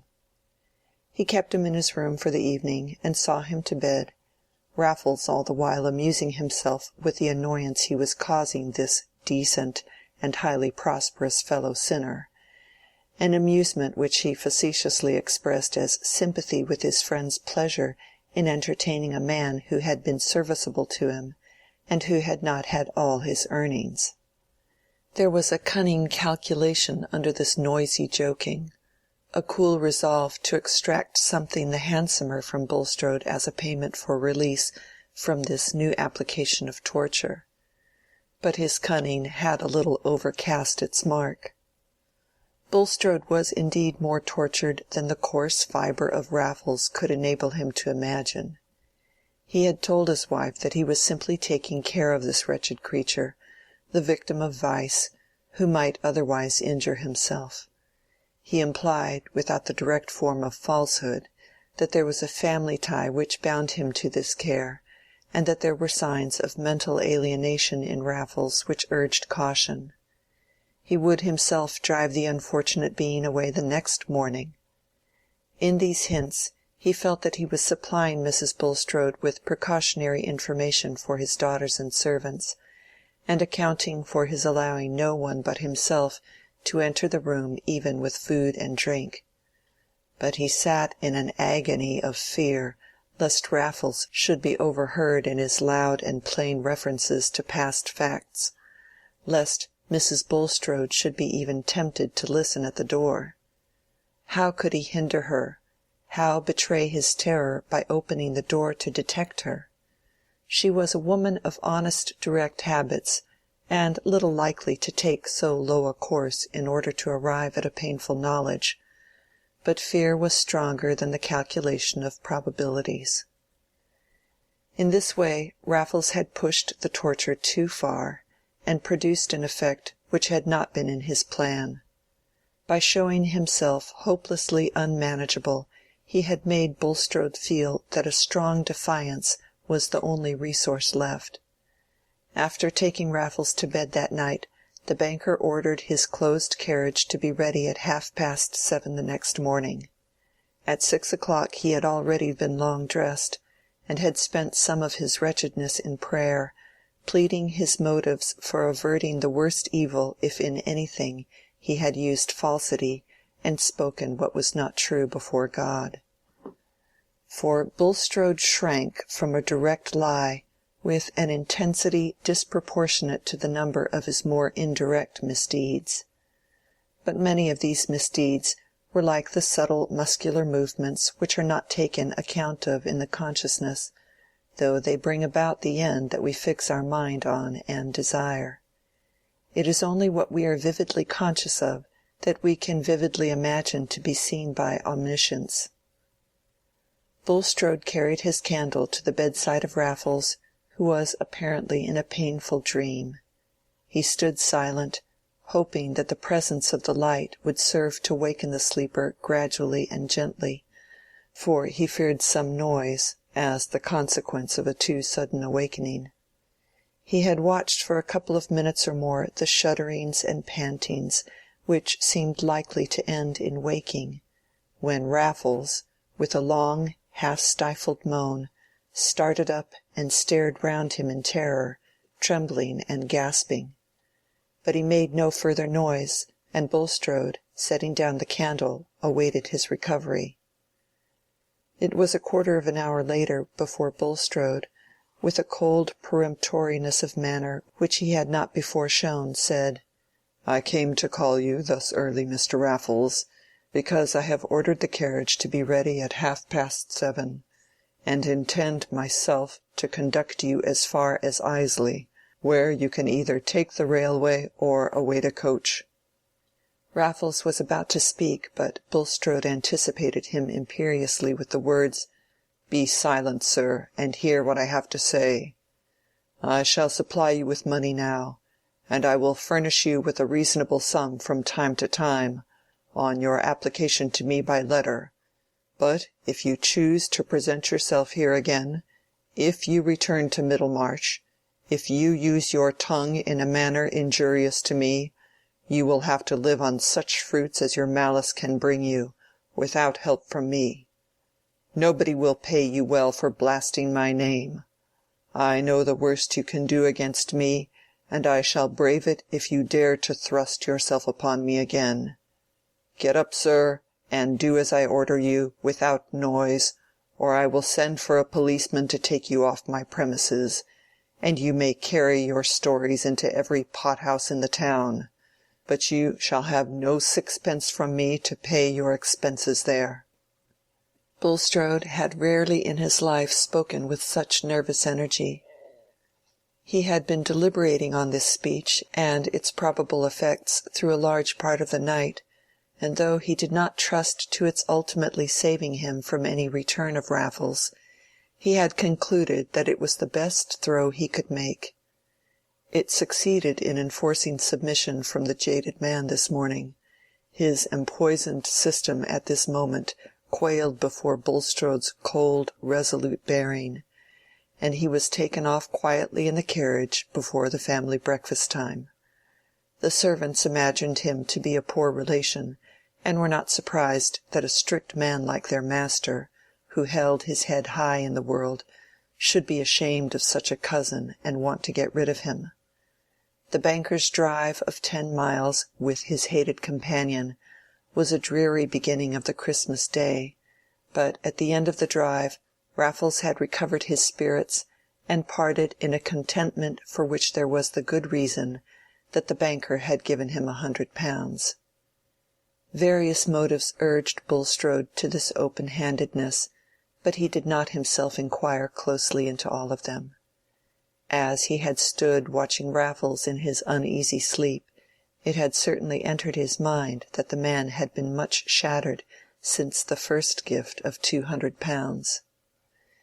He had taken care to repeat the incisive statement of his resolve not to be played on any more, and had tried to penetrate Raffles with the fact that he had shown the risks of bribing him to be quite equal to the risks of defying him. But when, freed from his repulsive presence, Bulstrode returned to his quiet home, he brought with him no confidence that he had secured more than a respite. It was as if he had a loathsome dream, and could not shake off its images with their hateful kindred of sensations, as if on all the pleasant surroundings of his life a dangerous reptile had left his slimy traces. Who can know how much of his most inward life is made up of the thoughts he believes other men to have about him, until that fabric of opinion is threatened with ruin? Bulstrode was only the more conscious that there was a deposit of uneasy presentiment in his wife's mind, because she carefully avoided any allusion to it. He had been used every day to taste the flavor of supremacy and the tribute of complete deference, and the certainty that he was watched or measured with a hidden suspicion of his having some discreditable secret made his voice totter when he was speaking to edification. Foreseeing, to men of Bulstrode's anxious temperament, is often worse than seeing, and his imagination continually heightened the anguish of an imminent disgrace. Yes, imminent, for if his defiance of Raffles did not keep the man away, and though he prayed for this result, he hardly hoped for it, the disgrace was certain. In vain he said to himself that, if permitted, it would be a divine visitation, a chastisement, a preparation. He recoiled from the imagined burning, and he judged that it must be more for the divine glory that he should escape dishonor. That recoil had at last urged him to make preparations for quitting Middlemarch. If evil truth must be reported of him, he would then be at a less scorching distance from the contempt of his old neighbors, and in a new scene, where his life would not have gathered the same wide sensibility, the tormentor, if he pursued him, would be less formidable. To leave the place finally would, he knew, be extremely painful to his wife, and on other grounds he would have preferred to stay where he had struck root. Hence he made his preparations at first in a conditional way, wishing to leave on all sides an opening for his return after brief absence, if any favorable intervention of Providence should dissipate his fears. He was preparing to transfer his management of the bank and to give up any active control of other commercial affairs in the neighborhood, on the ground of his failing health, but without excluding his future resumption of such work. The measure would cause him some added expense and some diminution of income beyond what he had already undergone from the general depression of trade, and the hospital presented itself as a principal object of outlay on which he could fairly economize. This was the experience which had determined his conversation with Lydgate. But at this time his arrangements had most of them gone no farther than a stage at which he would recall them if they proved to be unnecessary. He continually deferred the final steps. In the midst of his fears, like many a man who is in danger of shipwreck, or of being dashed from his carriage by runaway horses, he had a clinging impression that something would happen to hinder the worst, and that to spoil his life by a late transplantation might be over-hasty, especially since it was difficult to account satisfactorily to his wife for the project of their definite exile from the only place where she would like to live. Among the affairs Bulstrode had to care for was the management of the farm at Stone Court in case of his absence, and on this, as well as on all other matters connected with any houses and land he possessed in or about Middlemarch, he had consulted Caleb Garth. Like every one else who had business of that sort, he wanted to get the agent who was more anxious for his employer's interests than his own. With regard to Stone Court, since Bulstrode wished to retain his hold on the stock, and to have an arrangement by which he himself could, if he chose, resume his favorite recreation of superintendence, Caleb had advised him not to trust to a mere bailiff, but to let the land, stock, and implements yearly, and take a proportionate share of the proceeds. "May I trust to you to find me a tenant on these terms, Mr. Garth?" said Bulstrode.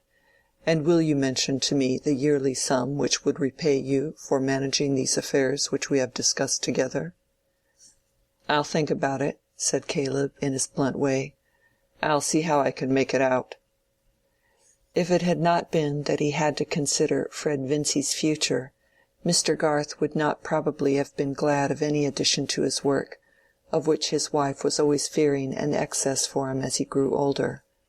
But on quitting Bulstrode after that conversation, a very alluring idea occurred to him about this said letting of Stone Court. What if Bulstrode would agree to his placing Fred Vincey there on the understanding that he, Caleb Garth, should be responsible for the management? It would be an excellent schooling for Fred. He might make a modest income there, and still have time left to get knowledge by helping in other business. He mentioned his notion to Mrs. Garth with such evident delight that she could not bear to chill his pleasure by expressing her constant fear of his undertaking too much. "The lad would be as happy as two," he said, throwing himself back in his chair and looking radiant, "if I could tell him that it was all settled.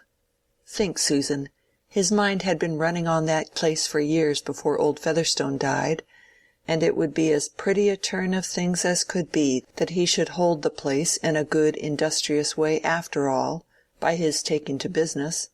For it's likely enough Bulstrode might let him go on, and gradually buy the stock.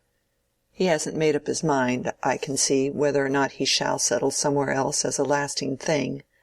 I never was better pleased with a notion in my life. And then the children might be married by and by, Susan."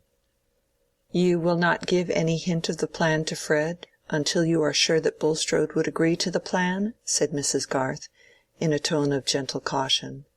"And as to marriage, Caleb, we old people need not help to hasten it." "Oh, I don't know," said Caleb, swinging his head aside. "Marriage is a taming thing. Fred would want less of my bit and bridle. However, I shall say nothing till I know the ground I'm treading on. I shall speak to Bulstrode again." He took his earliest opportunity of doing so. Bulstrode had anything but a warm interest in his nephew Fred Vincey, but he had a strong wish to secure Mr. Garth's services on many scattered points of business at which he was sure to be a considerable loser, if they were under less conscientious management. On that ground he made no objection to Mr. Garth's proposal, and there was also another reason why he was not sorry to give a consent which was to benefit one of the Vincey family.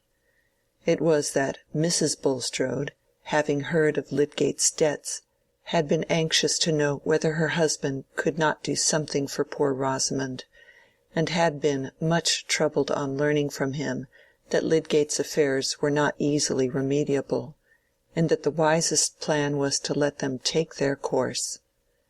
Mrs. Bulstrode had then said for the first time, "I think you are always a little hard towards my family, Nicholas, and I am sure I have no reason to deny any of my relatives. Too worldly they may be, but no one ever had to say that they were not respectable." "My dear Harriet," said Mr. Bulstrode, wincing under his wife's eyes, which were filling with tears, "I have supplied your brother with a great deal of capital. I cannot be expected to take care of his married children." That seemed to be true, and Mrs. Bulstrode's remonstrance subsided into pity for poor Rosamond, whose extravagant education she had always foreseen the fruits of. But remembering that dialogue, Mr. Bulstrode felt that when he had to talk to his wife fully about his plan of quitting Middlemarch, he should be glad to tell her that he had made an arrangement which might be for the good of her nephew Fred. At present he had merely mentioned to her that he thought of shutting up the Shrubs for a few months, and taking a house on the southern coast. Hence Mr. Garth got the assurance he desired, namely, that in case of Bulstrode's departure from Middlemarch for an indefinite time, Fred Vincy should be allowed to have the tenancy of Stone Court on the terms proposed. Caleb was so elated with his hope of this neat turn being given to things, that if his self-control had not been braced by a little affectionate wifely scolding, he would have betrayed everything to Mary, wanting to give the child comfort. However, he restrained himself, and kept in strict privacy from Fred certain visits which he was making to Stone Court, in order to look more thoroughly into the state of the land and stock, and take a preliminary estimate. He was certainly more eager in these visits than the probable speed of events required him to be, but he was stimulated by a fatherly delight in occupying his mind with this bit of probable happiness which he held in store like a hidden birthday gift for Fred and Mary. "But suppose the whole scheme should turn out to be a castle in the air," said Mrs. Garth. "Well, well," replied Caleb, "the castle will tumble about nobody's head." Chapter 68. Chapter 69. If thou hast heard a word, let it die with thee. Ecclesiasticus. Mr. Bulstrode was still seated in his manager's room at the bank, about 3 o'clock of the same day on which he had received Lydgate there, when the clerk entered to say that his horse was waiting, and also that Mr. Garth was outside and begged to speak with him. "By all means," said Bulstrode, and Caleb entered. "Pray sit down, Mr. Garth," continued the banker, in his suavest tone. "I am glad that you arrived just in time to find me here. I know you count your minutes." "Oh," said Caleb, gently, with a slow swing of his head on one side, as he seated himself and laid his hat on the floor. He looked at the ground, leaning forward and letting his long fingers droop between his legs, while each finger moved in succession, as if it were sharing some thought which filled his large, quiet brow. Mr. Bulstrode, like every one else who knew Caleb, was used to his slowness in beginning to speak on any topic which he felt to be important, and rather expected that he was about to recur to the buying of some houses in Blindman's Court for the sake of pulling them down, as a sacrifice of property which would be well repaid by the influx of air and light on that spot. It was by propositions of this kind that Caleb was sometimes troublesome to his employers, but he had usually found Bulstrode ready to meet him in projects of improvement, and they had got on well together. When he spoke again, however, it was to say, in a rather subdued voice, "I have just come away from Stone Court, Mr. Bulstrode." "You found nothing wrong there, I hope," said the banker. "I was there myself yesterday. Abel has done well with the lambs this year." "Why, yes," said Caleb, looking up gravely, "there is something wrong. A stranger who is very ill, I think. He wants a doctor, and I came to tell you of that. His name is Raffles." He saw the shock of his words passing through Bulstrode's frame. On this subject the banker had thought that his fears were too constantly on the watch to be taken by surprise, but he had been mistaken. "Poor wretch," he said in a compassionate tone, though his lips trembled a little. "Do you know how he came there?" "I took him myself," said Caleb quietly. "Took him up in my gig. He had got down from the coach and was walking a little beyond the turning from the toll-house, and I overtook him. He remembered seeing me with you once before at Stone Court, and he asked me to take him on. I saw he was ill. It seemed to me the right thing to do, to carry him under shelter. And now I think you should lose no time in getting advice for him." Caleb took up his hat from the floor as he ended, and rose slowly from his seat. "Certainly," said Bulstrode, whose mind was very active at this moment. "Perhaps you will yourself oblige me, Mr. Garth, by calling at Mr. Lydgate's as you pass. Or stay, he may at this hour probably be at the hospital. I will first send my man on the horse there with a note this instant, and then I will myself ride to Stone Court." Bulstrode quickly wrote a note, and went out himself to give the commission to his man. When he returned, Caleb was standing as before with one hand on the back of the chair, holding his hat with the other. In Bulstrode's mind the dominant thought was, "Perhaps Raffles only spoke to Garth of his illness. Garth may wonder, as he must have done before, at this disreputable fellow's claiming intimacy with me, but he will know nothing. And he is friendly to me. I can be of use to him." He longed for some confirmation of this hopeful conjecture, but to have asked any question as to what Raffles had said or done would have been to betray fear. "I am exceedingly obliged to you, Mr. Garth," he said in his usual tone of politeness. "My servant will be back in a few minutes, and I shall then go myself to see what can be done for this unfortunate man. Perhaps you had some other business with me. If so, pray be seated." "Thank you," said Caleb, making a slight gesture with his right hand to waive the invitation. "I wish to say, Mr. Bulstrode, that I must request you to put your business into some other hands than mine. I am obliged to you for your handsome way of meeting me, about the letting of Stone Court and all other business, but I must give it up." A sharp certainty entered like a stab into Bulstrode's soul. "This is sudden, Mr. Garth," was all he could say at first. "It is," said Caleb, "but it is quite fixed. I must give it up." He spoke with a firmness which was very gentle, and yet he could see that Bulstrode seemed to cower under that gentleness, his face looking dried, and his eyes swerving away from the glance which rested on him. Caleb felt a deep pity for him, but he could have used no pretexts to account for his resolve, even if they would have been of any use. "You have been led to this, I apprehend, by some slanders concerning me uttered by that unhappy creature," said Bulstrode, anxious now to know the utmost. "That is true. I can't deny that I act upon what I heard from him."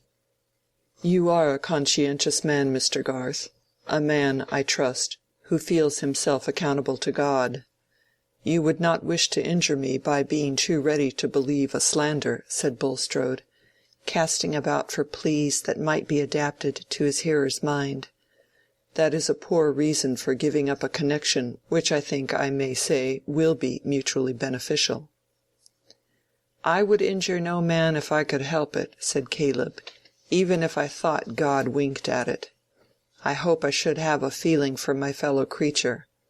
But, sir, I am obliged to believe that this Raffles has told me the truth, and I can't be happy in working with you or profiting by you. It hurts my mind. I must beg you to seek another agent." "Very well, Mr. Garth. But I must at least claim to know the worst that he has told you.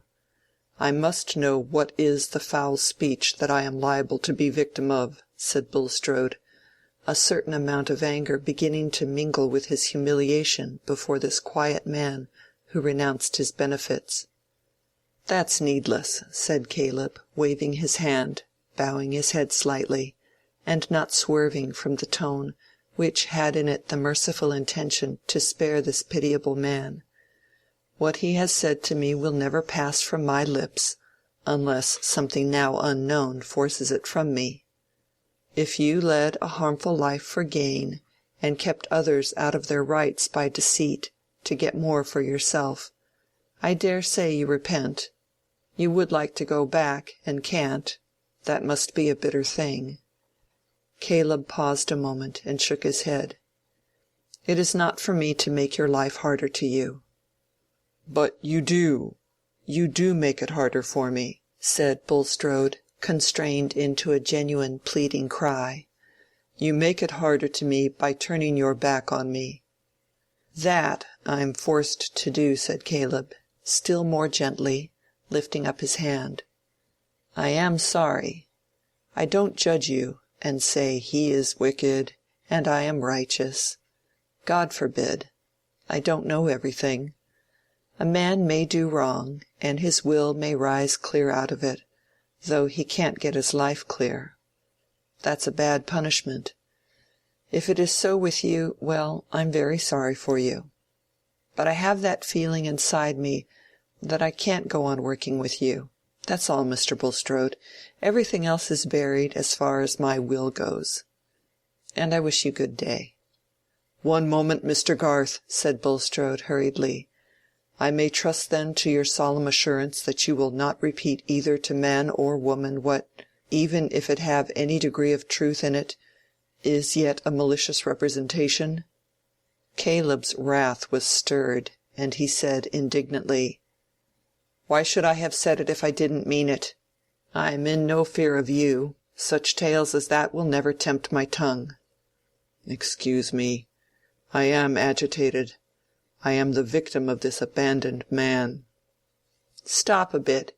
You have got to consider whether you didn't help to make him worse when you profited by his vices."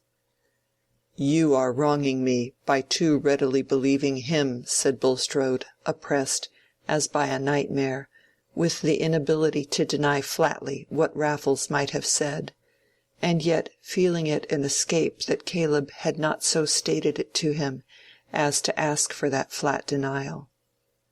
"No," said Caleb, lifting his hand deprecatingly. "I am ready to believe better when better is proved. I rob you of no good chance. As to speaking, I hold it a crime to expose a man's sin unless I'm clear it must be done to save the innocent. That is my way of thinking, Mr. Bulstrode, and what I say I've no need to swear. I wish you good day." Some hours later, when he was at home, Caleb said to his wife incidentally that he had some little differences with Bulstrode, and that in consequence he had given up all notion of taking Stone Court, and, indeed, had resigned doing further business for him. "He was disposed to interfere too much, was he?" said Mrs. Garth, imagining that her husband had been touched on his sensitive point, and had not been allowed to do what he thought right as to materials and modes of work. "Oh," said Caleb, bowing his head and waving his hand gravely, and Mrs. Garth knew that this was a sign of his not intending to speak further on the subject. As for Bulstrode, he had almost immediately mounted his horse and set off for Stone Court, being anxious to arrive there before Lydgate. His mind was crowded with images and conjectures, which were a language to his hopes and fears, just as we hear tones from the vibrations which shake our whole system. The deep humiliation with which he had winced under Caleb Garth's knowledge of his past and rejection of his patronage alternated with, and almost gave way to, the sense of safety in the fact that Garth, and no other, had been the man to whom Raffles had spoken. It seemed to him a sort of earnest that Providence intended his rescue from worse consequences, the way being thus left open for the hope of secrecy. That Raffles should be afflicted with illness, that he should have been led to Stone Court rather than elsewhere, Bulstrode's heart fluttered at the vision of probabilities which these events conjured up. If it should turn out that he was freed from all danger of disgrace, if he could breathe in perfect liberty, his life should be more consecrated than it had ever been before. He mentally lifted up this vow as if it would urge the result he longed for. He tried to believe in the potency of that prayerful resolution, its potency to determine death. He knew that he ought to say, "Thy will be done," and he said it often. But the intense desire remained that the will of God might be the death of that hated man. Yet when he arrived at Stone Court, he could not see the change in Raffles without a shock. But for his pallor and feebleness, Bulstrode would have called the change in him entirely mental. Instead of his loud tormenting mood, he showed an intense vague terror, and seemed to deprecate Bulstrode's anger, because the money was all gone. He had been robbed. It had half of it been taken from him. He had only come here because he was ill and somebody was hunting him. Somebody was after him. He had told nobody anything. He had kept his mouth shut. Bulstrode, not knowing the significance of these symptoms, interpreted this new nervous susceptibility into a means of alarming Raffles into true confessions, and taxed him with falsehood in saying that he had not told anything, since he had just told the man who took him up in his gig and brought him to Stone Court. Raffles denied this with solemn adjurations, the fact being that the links of consciousness were interrupted in him, and that his minute terror-stricken narrative to Caleb Garth had been delivered under a set of visionary impulses which had dropped back into darkness. Bulstrode's heart sank again at this sign that he could get no grasp over the wretched man's mind, and that no word of Raffles could be trusted as to the fact which he most wanted to know, namely, whether or not he had really kept silence to every one in the neighborhood except Caleb Garth. The housekeeper had told him without the least constraint of manner that since Mr. Garth left, Raffles had asked her for beer, and after that had not spoken, seeming very ill. On that side it might be concluded that there had been no betrayal. Mrs. Abel thought, like the servants at the Shrubs, that the strange man belonged to the unpleasant kin who are among the troubles of the rich. She had at first referred the kinship to Mr. Rigg, and where there was property left, the buzzing presence of such large blue bottles seemed natural enough. How he could be kin to Bulstrode as well was not so clear, but Mrs. Abel agreed with her husband that there was no knowing, a proposition which had a great deal of mental food for her, so that she shook her head over it without further speculation. In less than an hour Lydgate arrived. Bulstrode met him outside the wainscoted parlour where Raffles was, and said, "I have called you in, Mr. Lydgate, to an unfortunate man who was once in my employment many years ago. Afterwards he went to America, and returned, I fear, to an idle, dissolute life. Being destitute, he has a claim on me. He was slightly connected with Rigg, the former owner of this place, and in consequence found his way here. I believe he is seriously ill. Apparently his mind is affected. I feel bound to do the utmost for him." Lydgate, who had the remembrance of his last conversation with Bulstrode strongly upon him, was not disposed to say an unnecessary word to him, and bowed slightly in answer to this account. But just before entering the room he turned automatically and said, "What is his name?" to know names being as much a part of the medical man's accomplishment as of the practical politician's. "Raffles, John Raffles," said Bulstrode, who hoped that whatever became of Raffles, Lydgate would never know any more of him. When he had thoroughly examined and considered the patient, Lydgate ordered that he should go to bed, and be kept there in as complete quiet as possible, and then went with Bulstrode into another room. "It is a serious case, I apprehend," said the banker, before Lydgate began to speak. "No, and yes," said Lydgate, half dubiously. "It is difficult to decide as to the possible effect of long-standing complications, but the man had a robust constitution to begin with. I should not expect this attack to be fatal, though of course the system is in a ticklish state. He should be well watched and attended to."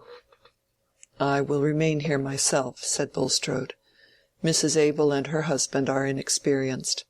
I can easily remain here for the night, if you will oblige me by taking a note from Mrs. Bulstrode." "I should think that is hardly necessary," said Lydgate.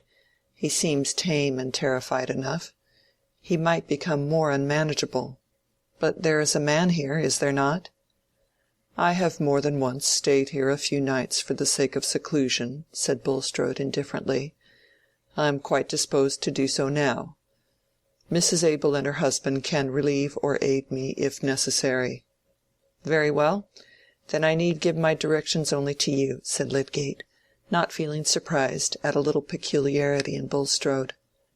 "You think, then, that the case is hopeful?" said Bulstrode, when Lydgate had ended giving his orders.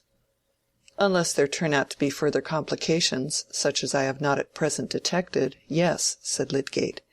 "He may pass on to a worse stage, but I should not wonder if he got better in a few days, by adhering to the treatment I have prescribed. There must be firmness. Remember, if he calls for liquors of any sort, not to give them to him. In my opinion, men in his condition are oftener killed by treatment than by the disease. Still, new symptoms may arise. I shall come again tomorrow morning." After waiting for the note to be carried to Mrs. Bulstrode, Lydgate rode away, forming no conjectures, in the first instance, about the history of Raffles, but rehearsing the whole argument, which had lately been much stirred by the publication of Dr. Ware's abundant experience in America, as to the right way of treating cases of alcoholic poisoning such as this. Lydgate, when abroad, had already been interested in this question. He was strongly convinced against the prevalent practice of allowing alcohol and persistently administering large doses of opium, and he had repeatedly acted on this conviction with a favorable result. "The man is in a diseased state," he thought, "but there's a good deal of wear in him still. I suppose he is an object of charity to Bulstrode. It is curious what patches of hardness and tenderness lie side by side in men's dispositions. Bulstrode seems the most unsympathetic fellow I ever saw about some people, and yet he has taken no end of trouble and spent a great deal of money on benevolent objects. I suppose he has some test by which he finds out whom heaven cares for. He has made up his mind that it doesn't care for me." This streak of bitterness came from a plenteous source, and kept widening in the current of his thought as he neared Lowick Gate.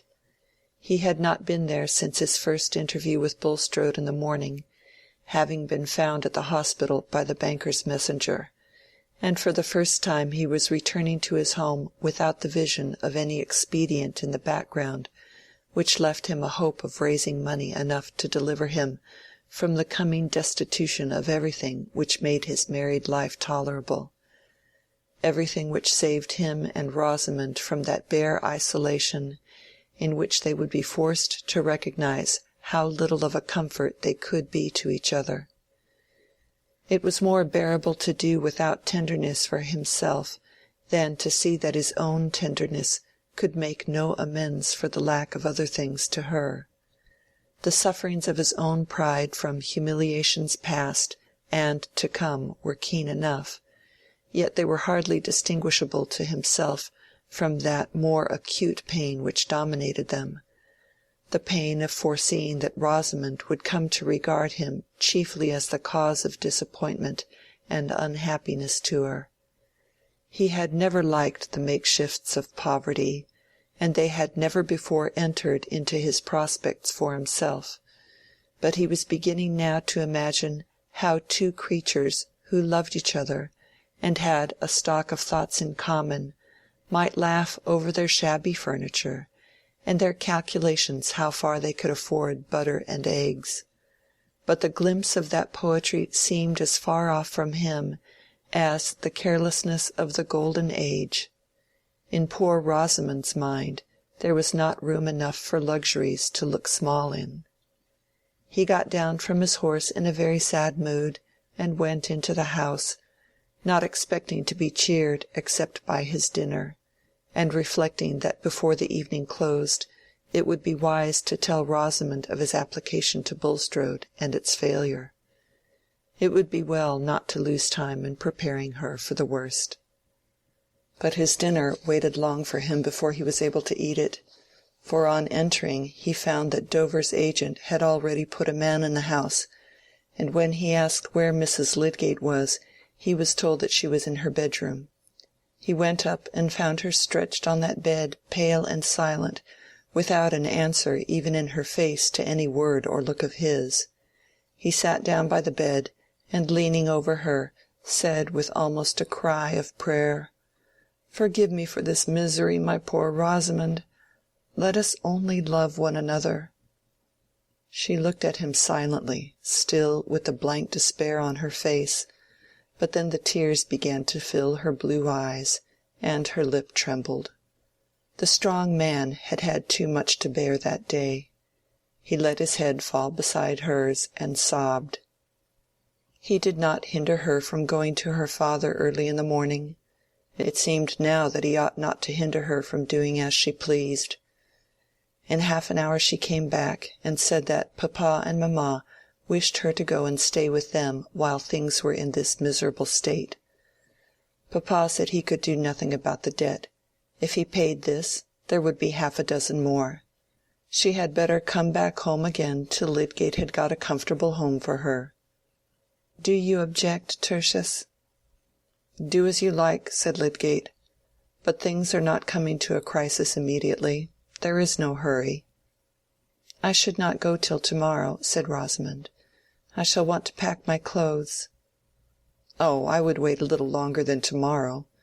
There is no knowing what may happen," said Lydgate with bitter irony.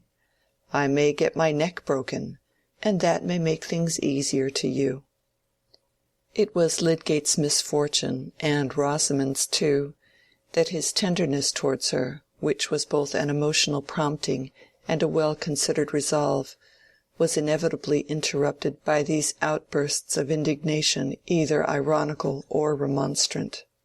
She thought them totally unwarranted, and the repulsion which this exceptional severity excited in her was in danger of making the more persistent tenderness unacceptable. "I see you do not wish me to go," she said, with chill mildness. "Why can you not say so without that kind of violence? I shall stay until you request me to do otherwise." Lydgate said no more, but went out on his rounds. He felt bruised and shattered, and there was a dark line under his eyes which Rosamond had not seen before. She could not bear to look at him. Tertius had a way of taking things which made them a great deal worse for her. Chapter 69. Chapter 70. Our deeds still travel with us from afar, and what we have been makes us what we are.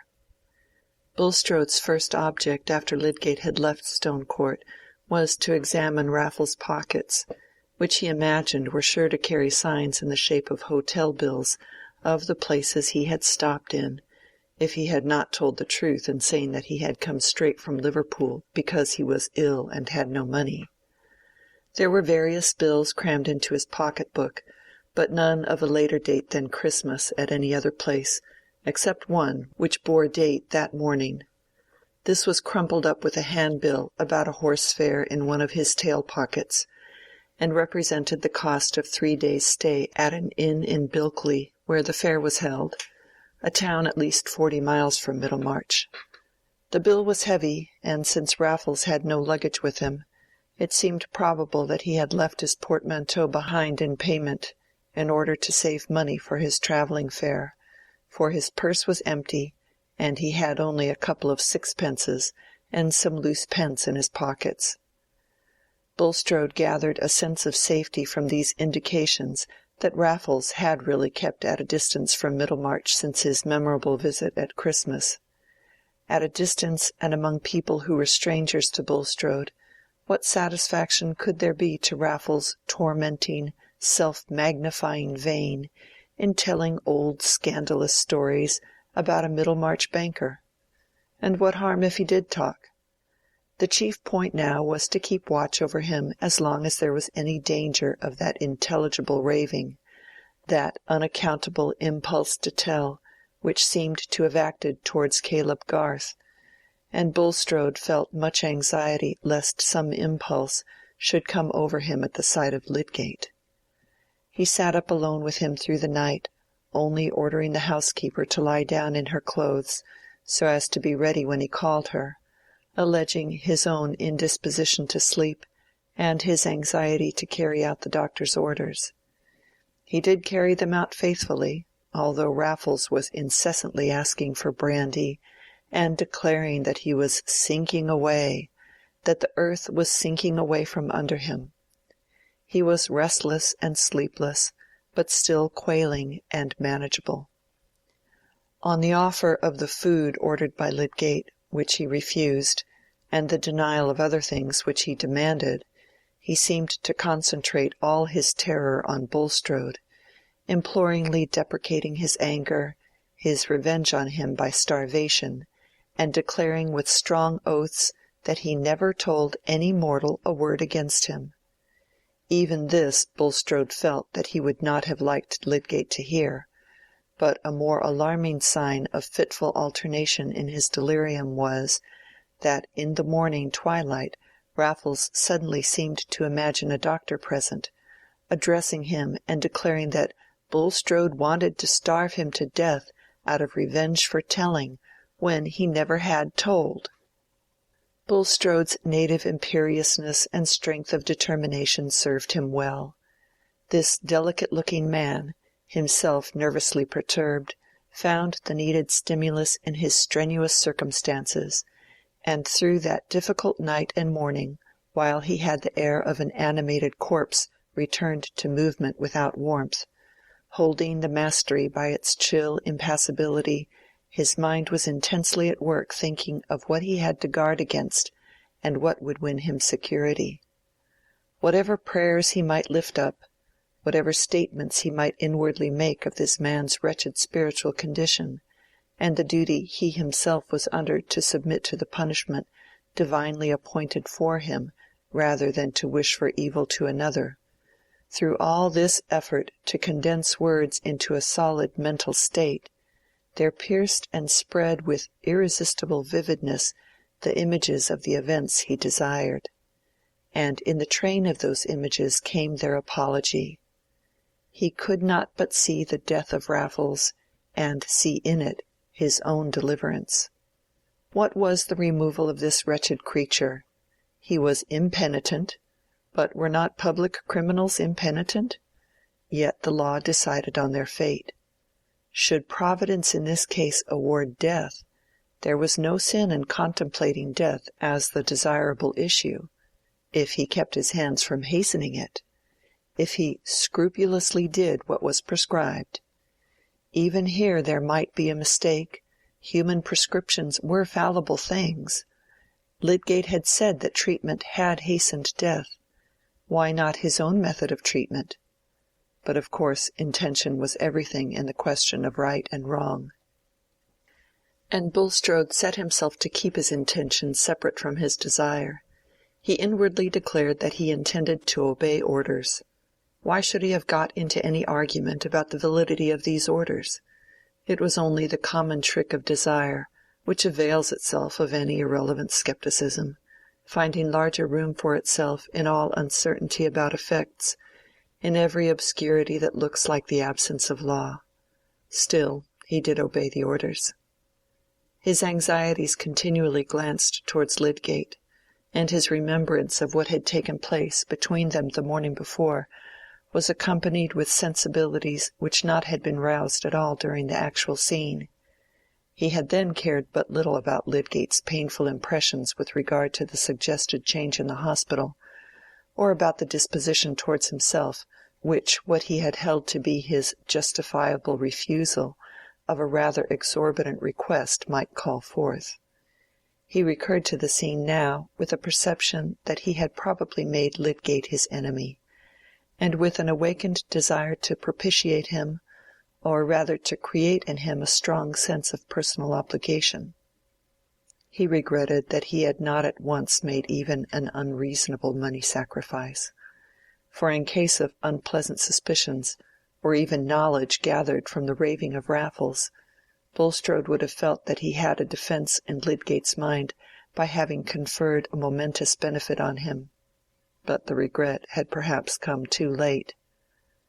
Strange, piteous conflict in the soul of this unhappy man, who had longed for years to be better than he was, who had taken his selfish passions into discipline and clad them in severe robes, so that he had walked with them as a devout choir, till now that a terror had risen among them, and they could chant no longer, but threw out their common cries for safety.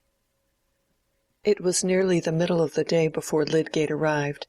He had meant to come earlier, but had been detained, he said, and his shattered looks were noticed by Bulstrode. But he immediately threw himself into the consideration of the patient, and inquired strictly into all that had occurred. Raffles was worse, would take hardly any food, was persistently wakeful and restlessly raving, but still not violent. Contrary to Bulstrode's alarmed expectation, he took little notice of Lydgate's presence, and continued to talk or murmur incoherently. "What do you think of him?" said Bulstrode in private. "The symptoms are worse." "You are less hopeful?"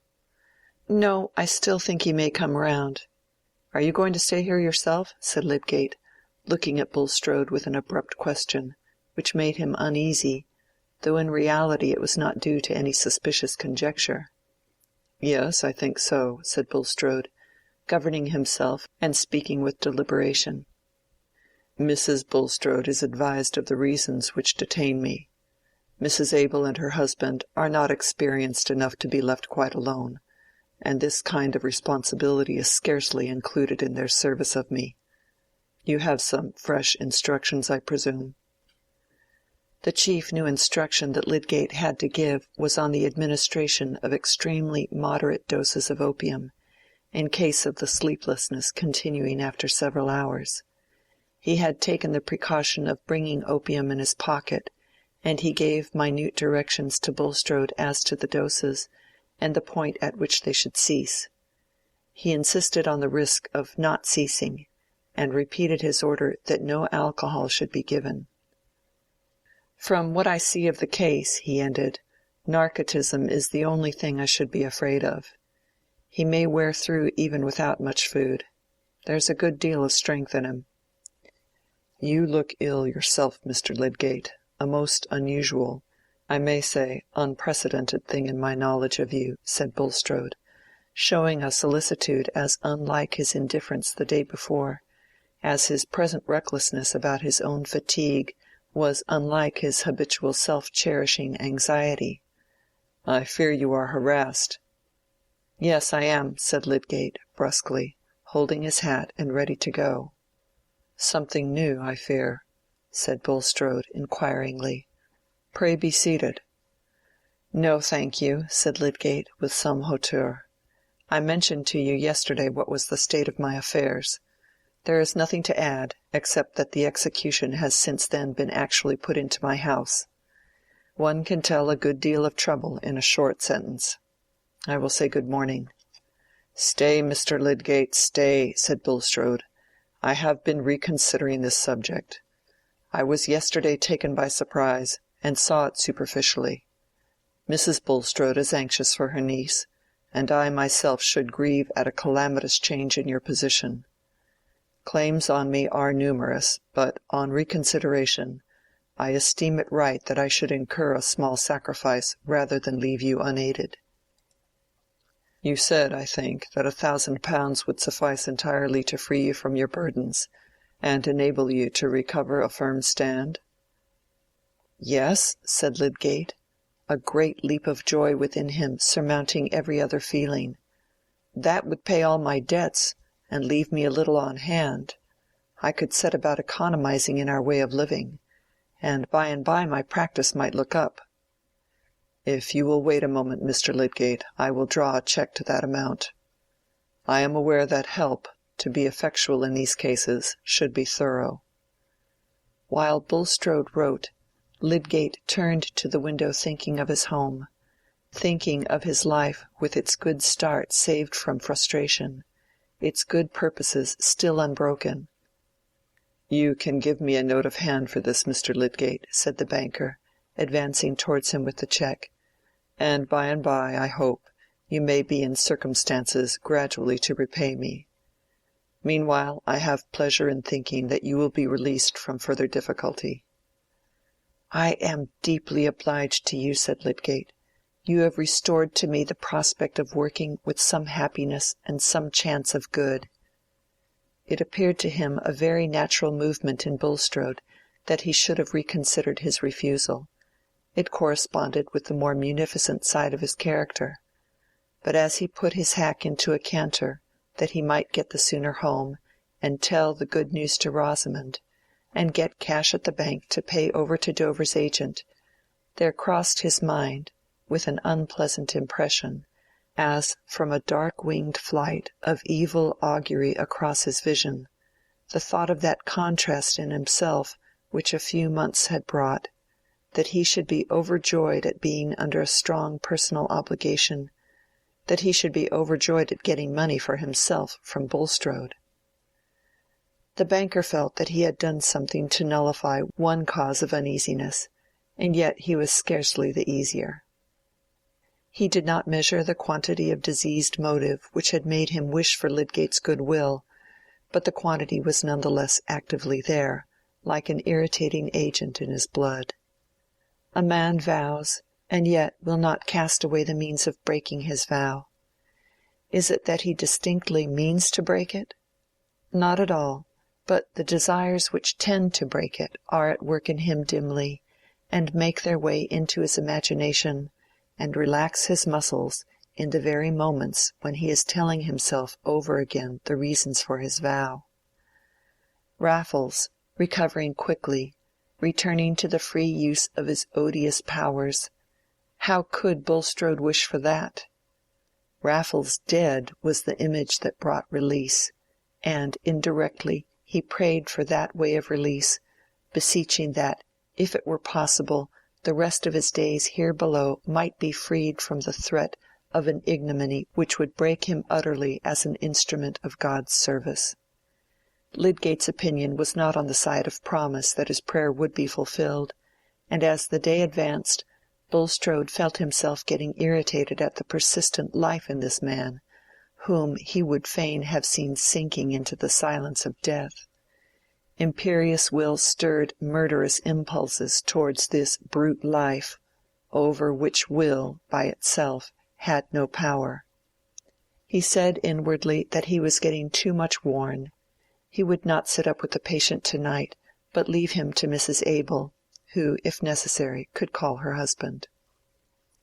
At 6 o'clock, Raffles, having had only fitful perturbed snatches of sleep, from which he waked with fresh restlessness and perpetual cries that he was sinking away, Bulstrode began to administer the opium according to Lydgate's directions. At the end of half an hour or more he called Mrs. Abel and told her that he found himself unfit for further watching. He must now consign the patient to her care, and he proceeded to repeat to her Lydgate's directions as to the quantity of each dose. Mrs. Abel had not before known anything of Lydgate's prescriptions. She had simply prepared and brought whatever Bulstrode ordered, and had done what he had pointed out to her. She began to ask what else she should do besides administering the opium. "Nothing at present, except the offer of the soup or the soda water. You can come to me for further directions. Unless there is any important change, I shall not come into the room again to-night. You will ask your husband for help if necessary. I must go to bed early." "You've much need, sir, I'm sure," said Mrs. Abel, "and to take something more strengthening than what you've done." Bulstrode went away now with an anxiety as to what Raffles might say in his raving, which had taken on a muttering incoherence not likely to create any dangerous belief. At any rate he must risk this. He went down to the wainscoted parlour first, and began to consider whether he would not have his horse saddled and go home by the moonlight, and give up caring for earthly consequences. Then He wished that he had begged Lydgate to come again that evening. Perhaps he might deliver a different opinion, and think that Raffles was getting into a less hopeful state. Should he send for Lydgate? If Raffles really were getting worse and slowly dying, Bulstrode felt that he could go to bed and sleep in gratitude to Providence. But was he worse? Lydgate might come and simply say that he was going on as expected, and predict that he would by and by fall into a good sleep and get well. What was the use of sending for him? Bulstrode shrank from that result. No ideas or opinions could hinder him from seeing the one probability to be, that Raffles recovered would be just the same man as before, with his strength as a tormentor renewed, obliging him to drag away his wife to spend her years apart from her friends and native place, carrying an alienating suspicion against him in her heart. He had sat an hour and a half in this conflict by the firelight only, when a sudden thought made him rise and light the bed-candle which he had brought down with him. The thought was that he had not told Mrs. Abel when the doses of opium must cease. He took hold of the candlestick, but stood motionless for a long while. She might already have given him more than Lydgate had prescribed. But it was excusable in him that he should forget part of an order in his present wearied condition. He walked upstairs, candle in hand, not knowing whether he should straightway enter his own room and go to bed, or turn to the patient's room and rectify his omission. He paused in the passage, with his face turned towards Raffles' room, and he could hear him moaning and murmuring. He was not asleep then. Who could know that Lydgate's prescription would not be better disobeyed than followed, since there was still no sleep? He turned into his own room. Before he had quite undressed, Mrs. Abel rapped at the door. He opened it an inch, so that he could hear her speak low. "If you please, sir, should I have no brandy nor nothing to give the poor creetur? He feels sinking away, and nothing else will he swaller, and but little strength in it if he did, only the opium. And he says more and more he's sinking down through the earth." To her surprise, Mr. Bulstrode did not answer. A struggle was going on within him. "I think he must die for want of support if he goes on in that way. When I nursed my poor master, Mr. Robison, I had to give him port wine and brandy constant, and a big glass at a time," added Mrs. Abel, with a touch of remonstrance in her tone. But again Mr. Bulstrode did not answer immediately, and she continued, "It's not a time to spare when people are at death's door, nor would you wish it, sir, I'm sure. Else I should give him our own bottle o' rum as we keep by us. But a sit her up so as you've been, and doing everything as laid in your power." Here a key was thrust through the inch of doorway, and Mr. Bulstrode said huskily, "That is the key of the wine-cooler. You will find plenty of brandy there." Early in the morning, about 6, Mr. Bulstrode rose and spent some time in prayer. Does any one suppose that private prayer is necessarily candid, necessarily goes to the roots of action? Private prayer is inaudible speech, and speech is representative. Who can represent himself just as he is, even in his own reflections? Bulstrode had not yet unravelled in his thought the confused promptings of the last 24 hours. He listened in the passage, and could hear hard stertorous breathing. Then he walked out in the garden, and looked at the early rime on the grass and fresh spring leaves. When he re-entered the house, he felt startled at the sight of Mrs. Abel. "How is your patient? Asleep, I think," he said, with an attempt at cheerfulness in his tone. "He's gone very deep, sir," said Mrs. Abel. "He went off gradual between 3 and 4 o'clock. Would you please to go and look at him? I thought it no harm to leave him. My man's gone afield, and the little girl's seeing to the kettles." Bulstrode went up. At a glance he knew that Raffles was not in the sleep which brings revival, but in the sleep which streams deeper and deeper into the gulf of death. He looked round the room, and saw a bottle with some brandy in it, and the almost empty opium phial. He put the phial out of sight, and carried the brandy bottle downstairs with him, locking it again in the wine-cooler. While breakfasting, he considered whether he should ride to Middlemarch at once, or wait for Lydgate's arrival. He decided to wait, and told Mrs. Abel that she might go about her work; he could watch in the bedchamber. As he sat there and beheld the enemy of his peace going irrevocably into silence, he felt more at rest than he had done for many months. His conscience was soothed by the unfolding wing of secrecy, which seemed just then like an angel sent down for his relief. He drew out his pocket-book to review various memoranda there as to the arrangements he had projected and partly carried out in the prospect of quitting Middlemarch, and considered how far he would let them stand or recall them, now that his absence would be brief. Some economies which he felt desirable might still find a suitable occasion in his temporary withdrawal from management, and he hoped still that Mrs. Casaubon would take a large share in the expenses of the hospital. In that way the moments passed, until a change in the stertorous breathing was marked enough to draw his attention wholly to the bed, and forced him to think of the departing life, which had once been subservient to his own, which he had once been glad to find base enough for him to act on as he would.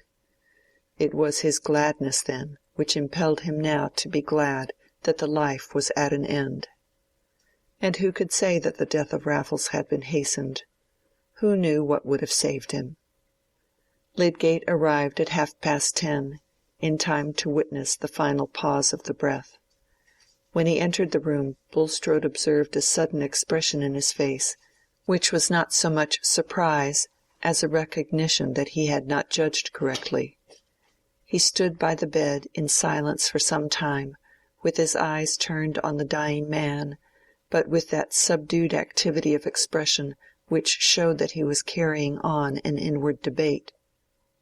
"When did this change begin?" said he, looking at Bulstrode. "I did not watch by him last night," said Bulstrode. "I was overworn, and left him under Mrs. Abel's care. She said that he sank into sleep between 3 and 4 o'clock. When I came in before 8 he was nearly in this condition." Lydgate did not ask another question, but watched in silence until he said, "It's all over." This morning Lydgate was in a state of recovered hope and freedom. He had set out on his work with all his old animation, and felt himself strong enough to bear all the deficiencies of his married life, and he was conscious that Bulstrode had been a benefactor to him. But he was uneasy about this case. He had not expected it to terminate as it had done. Yet he hardly knew how to put a question on the subject to Bulstrode without appearing to insult him, and if he examined the housekeeper, why, the man was dead. There seemed to be no use in implying that somebody's ignorance or imprudence had killed him, and after all he himself might be wrong. He and Bulstrode rode back to Middlemarch together, talking of many things, chiefly cholera and the chances of the Reform Bill in the House of Lords, and the firm resolve of the political unions. Nothing was said about Raffles, except that Bulstrode mentioned the necessity of having a grave for him in Lowick churchyard, and observed that, so far as he knew, the poor man had no connections, except Rigg, whom he had stated to be unfriendly towards him. On returning home, Lydgate had a visit from Mr. Farebrother. The vicar had not been in town the day before, but the news that there was an execution in Lydgate's house had got to Lowick by the evening, having been carried by Mr. Spicer, shoemaker and parish clerk, who had it from his brother, the respectable bell-hanger in Lowick Gate. Since that evening when Lydgate had come down from the billiard-room with Fred Vincey, Mr. Farebrother's thoughts about him had been rather gloomy. Playing at the Green Dragon once or oftener might have been a trifle in another man, but in Lydgate it was one of several signs that he was getting unlike his former self. He was beginning to do things for which he had formerly even an excessive scorn. whatever certain dissatisfactions in marriage, which some silly tinklings of gossip had given him hints of, might have to do with this change, Mr. Farebrother felt sure that it was chiefly connected with the debts which were being more and more distinctly reported, and he began to fear that any notion of Lydgate's having resources or friends in the background must be quite illusory. The rebuff he had met with in his first attempt to win Lydgate's confidence disinclined him to a second, but this news of the execution being actually in the house determined the vicar to overcome his reluctance. Lydgate had just dismissed a poor patient in whom he was much interested, and he came forward to put out his hand, with an open cheerfulness which surprised Mr. Farebrother. Could this too be a proud rejection of sympathy and help? Never mind, the sympathy and help should be offered. "How are you, Lydgate?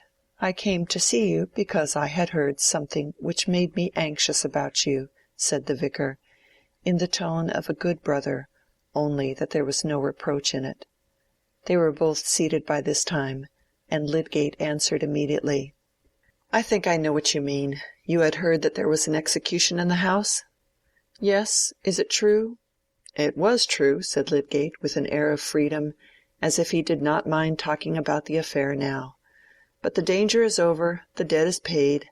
I am out of my difficulties now. I shall be freed from debts, and able, I hope, to start afresh on a better plan." "I am very thankful to hear it," said the vicar, falling back in his chair, and speaking with that low-toned quickness which often follows a removal of a load. "I like that better than all the news in the Times. I confess I came to you with a heavy heart." "Thank you for coming," said Lydgate cordially. "I can enjoy the kindness all the more because I am happier. I have certainly been a good deal crushed. I am afraid I shall find the bruises still painful by and by," he added, smiling rather sadly. "But just now I can only feel that the torture screw is off." Mr. Farebrother was silent for a moment, and then said earnestly, "My dear fellow, let me ask you one question. Forgive me if I take a liberty." "I don't believe you will ask anything that ought to offend me." "Then, this is necessary to set my heart quite at rest. You have not, have you, in order to pay your debts, incurred another debt which may harass you worse hereafter?" "No," said Lydgate, coloring slightly. "There is no reason why I should not tell you, since the fact is so, that the person to whom I am indebted is Bulstrode. He has made me a very handsome advance, £1,000, and he can afford to wait for repayment." "Well, that is generous," said Mr. Farebrother, compelling himself to approve of the man whom he disliked. His delicate feeling shrank from dwelling even in his thought on the fact that he had always urged Lydgate to avoid any personal entanglement with Bulstrode. He added immediately, "And Bulstrode must naturally feel an interest in your welfare, after you have worked with him in a way which has probably reduced your income instead of adding to it. I am glad to think that he has acted accordingly." Lydgate felt uncomfortable under these kindly suppositions. They made more distinct within him the uneasy consciousness which had shown its first dim stirrings only a few hours before, that Bulstrode's motives for his sudden beneficence, following close upon the chillest indifference, might be merely selfish. He let the kindly suppositions pass. He could not tell the history of the loan, but it was more vividly present with him than ever, as well as the fact which the vicar delicately ignored, that this relation of personal indebtedness to Bulstrode was what he had once been most resolved to avoid. He began, instead of answering, to speak of his projected economies, and of his having come to look at his life from a different point of view. "I shall set up a surgery," he said. "I really think I made a mistaken effort in that respect, and if Rosamond will not mind, I shall take an apprentice. I don't like these things, but if one carries them out faithfully, they are not really lowering. I have had a severe galling to begin with. That will make the small rubs seem easy. Poor Lydgate! The "if Rosamond will not mind," which had fallen from him involuntarily as part of his thought, was a significant mark of the yoke he bore. But Mr. Farebrother, whose hopes entered strongly into the same current with Lydgate's, and who knew nothing about him that could now raise a melancholy presentiment, left him with affectionate congratulation. End of chapter 70.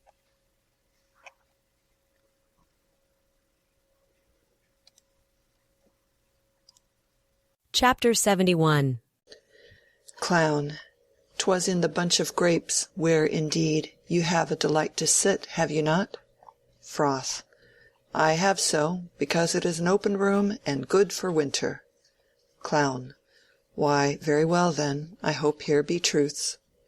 Measure for Measure. 5 days after the death of Raffles, Mr. Bambridge was standing at his leisure under the large archway leading into the yard of the Green Dragon. He was not fond of solitary contemplation, but he had only just come out of the house, and any human figure standing at ease under the archway in the early afternoon was as certain to attract companionship as a pigeon which has found something worth pecking at. In this case there was no material object to feed upon, but the eye of reason saw a probability of mental sustenance in the shape of gossip. Mr. Hopkins, the meek-mannered draper opposite, was the first to act on this inward vision, being the more ambitious of a little masculine talk because his customers were chiefly women. Mr. Bambridge was rather curt to the draper, feeling that Hopkins was of course glad to talk to him, but that he was not going to waste much of his talk on Hopkins. Soon, however, there was a small cluster of more important listeners, who were either deposited from the passers-by, or had sauntered to the spot expressly to see if there were anything going on at the Green Dragon, and Mr. Bambridge was finding it worth his while to say many impressive things about the fine studs he had been seeing, and the purchases he had made on a journey in the north from which he had just returned. Gentlemen present were assured that when they could show him anything to cut out a blood mare, a bay rising 4, which was to be seen at Doncaster if they chose to go and look at it, Mr. Bambridge would gratify them by being shot from here to Hereford.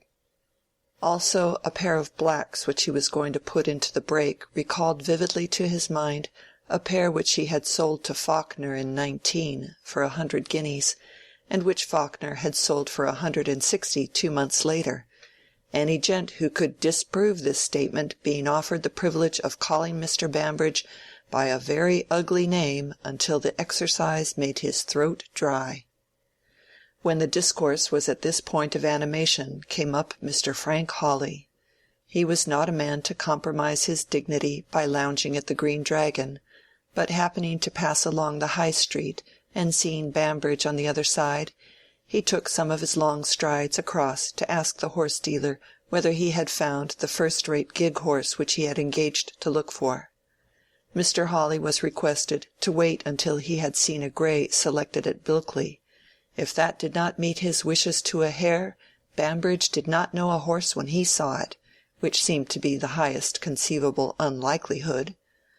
Mr. Hawley, standing with his back to the street, was fixing a time for looking at the grey and seeing it tried, when a horseman passed slowly by.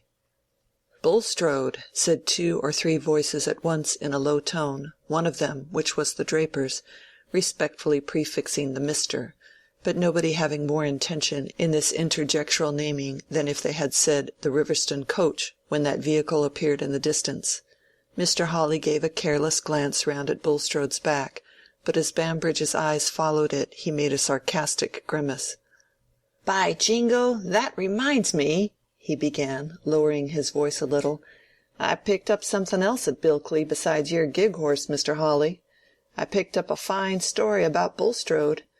Do you know how he came by his fortune? Any gentleman wanting a bit of curious information, I can give it him free of expense. If everybody got their deserts, Bulstrode might have to say his prayers at Botany Bay." "What do you mean?" said Mr. Hawley, thrusting his hands into his pockets and pushing a little forward under the archway.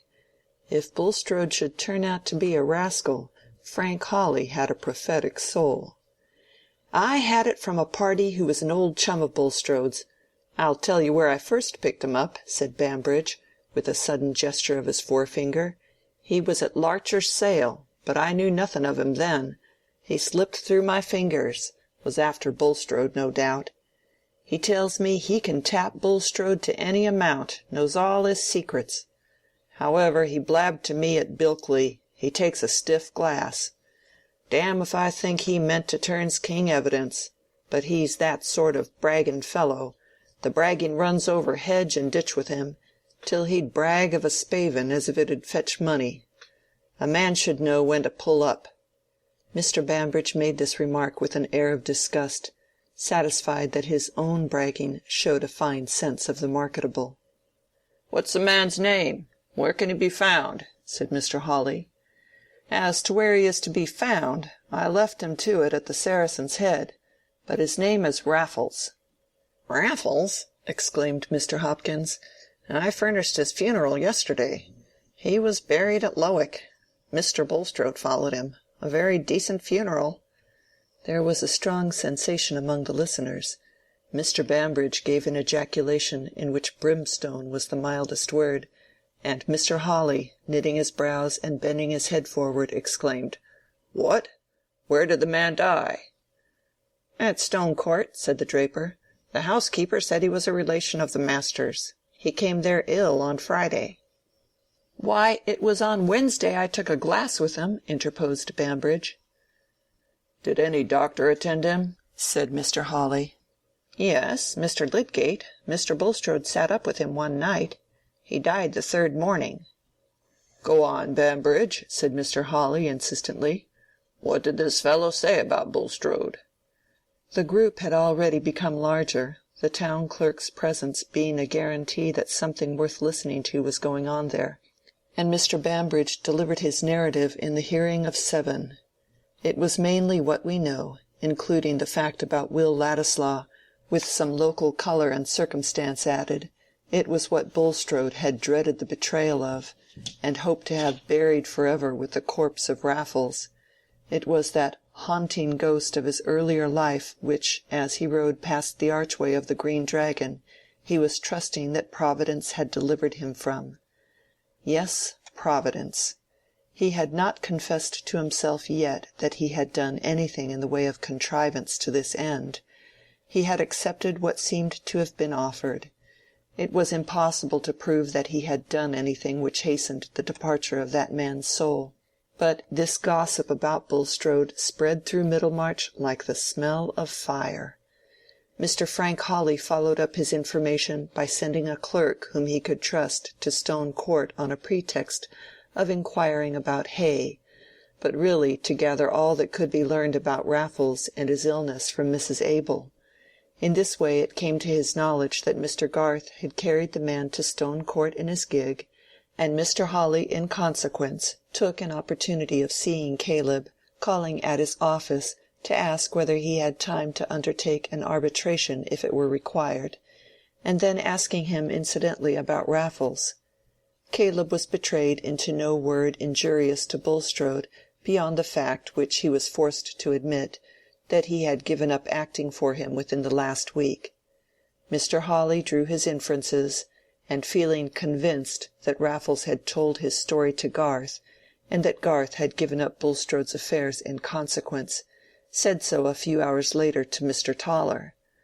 The statement was passed on until it had quite lost the stamp of an inference, and was taken as information coming straight from Garth, so that even a diligent historian might have concluded Caleb to be the chief publisher of Bulstrode's misdemeanors. Mr. Hawley was not slow to perceive that there was no handle for the law either in the revelations made by Raffles or in the circumstances of his death. He had himself ridden to Lowick village that he might look at the register and talk over the whole matter with Mr. Farebrother, who was not more surprised than the lawyer that an ugly secret should have come to light about Bulstrode, though he had always had justice enough in him to hinder his antipathy from turning into conclusions.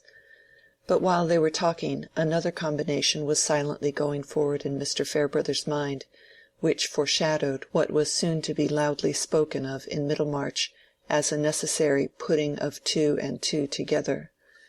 With the reasons which kept Bulstrode in dread of Raffles, there flashed the thought that the dread might have something to do with his munificence towards his medical man, and though he resisted the suggestion that it had been consciously accepted in any way as a bribe, he had a foreboding that this complication of things might be of malignant effect on Lydgate's reputation.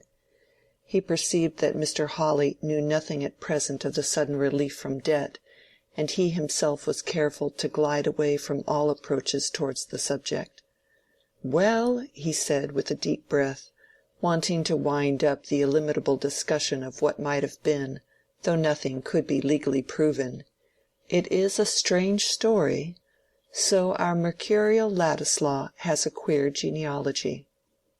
A high-spirited young lady and a musical Polish patriot made a likely enough stock for him to spring from, but I should never have suspected a grafting of the Jew pawnbroker. However, there's no knowing what a mixture will turn out beforehand. Some sorts of dirt serve to clarify." "It's just what I should have expected," said Mr. Hawley, mounting his horse. "Any cursed alien blood, Jew, Corsican, or gypsy." "I know he's one of your black sheep, Hawley, but he really is a disinterested, unworldly fellow," said Mr. Farebrother, smiling. "Ay, ay, that is your Whiggish twist," said Mr. Hawley, who had been in the habit of saying apologetically that Farebrother was such a damned pleasant good-hearted fellow, you would mistake him for a Tory.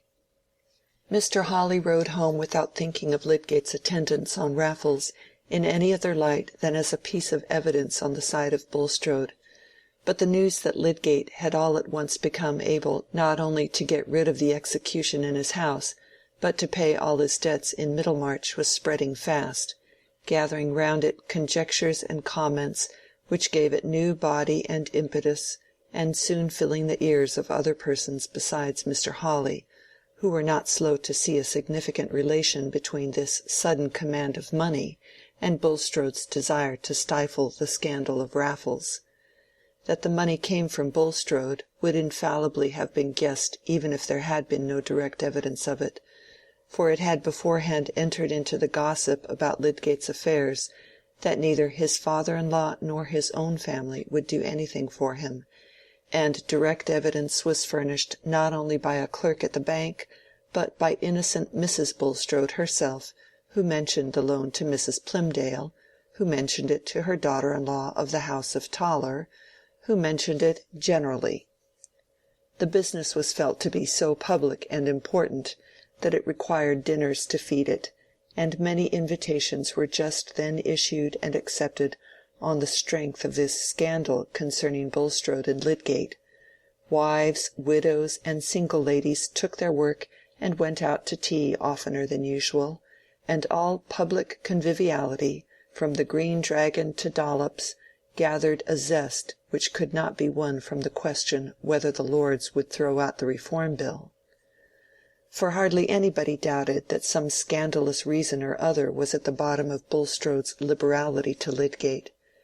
Mr. Hawley, indeed, in the first instance, invited a select party, including the two physicians, with Mr. Toller and Mr. Wrench, expressly to hold a close discussion as to the probabilities of Raffles' illness, reciting to them all the particulars which had been gathered from Mrs. Abel in connection with Lydgate's certificate, that the death was due to delirium tremens, and the medical gentlemen, who all stood undisturbedly on the old paths in relation to this disease, declared that they could see nothing in these particulars which could be transformed into a positive ground of suspicion.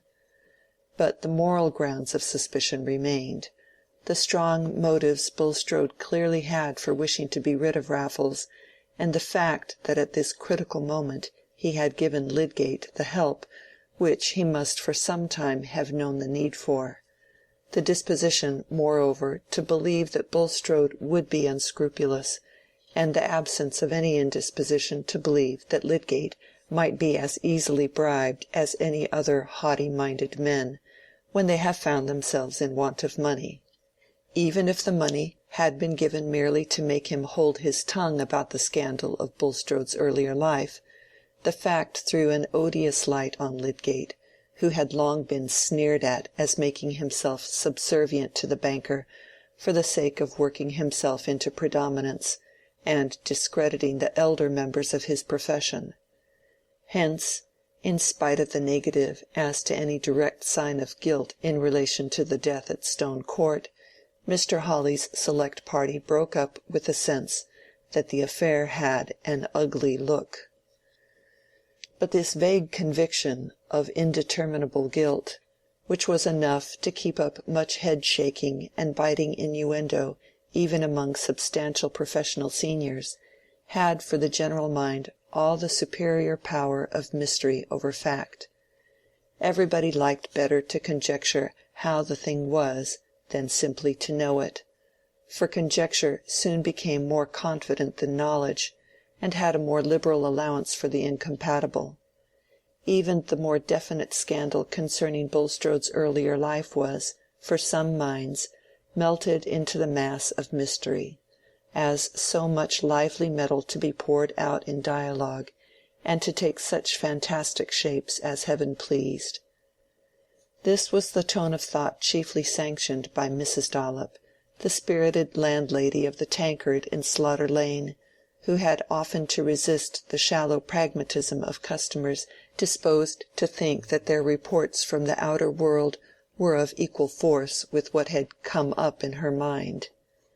How had it been brought to her she didn't know, but it was there before her as if it had been scored with the chalk on the chimney-board, as Bulstrode should say.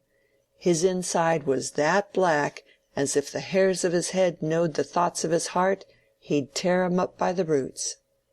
"That's odd," said Mr. Limp, a meditative shoemaker, with weak eyes and a piping voice. "Why, I read in the Trumpet that was what the Duke of Wellington said when he turned his coat and went over to the Romans." "Very like," said Mrs. Dollop. "If one rascal said it, it's more reason why another should.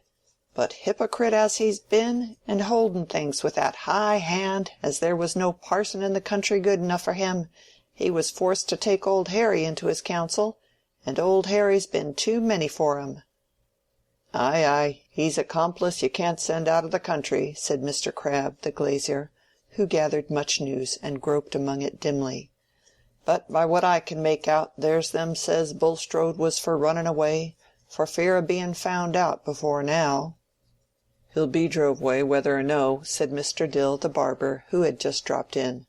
"I shaved Fletcher, Hawley's clerk, this morning. He's got a bad finger, and he says they're all of one mind to get rid of Bulstrode. Mr. Thesiger has turned against him, and wants him out of the parish. And there's gentlemen in this town that says they'd as soon a dine with a fellow from the hulks. And a deal sooner I would, says Fletcher, for what's more against one's stomach than a man coming and make himself bad company with his religion, and giving out as the 10 Commandments are not enough for him, and all the while he's worse than half the men at the treadmill? Fletcher said so himself." "It'll be a bad thing for the town, though, if Bulstrode's money goes out of it," said Mr. Limp, quaveringly.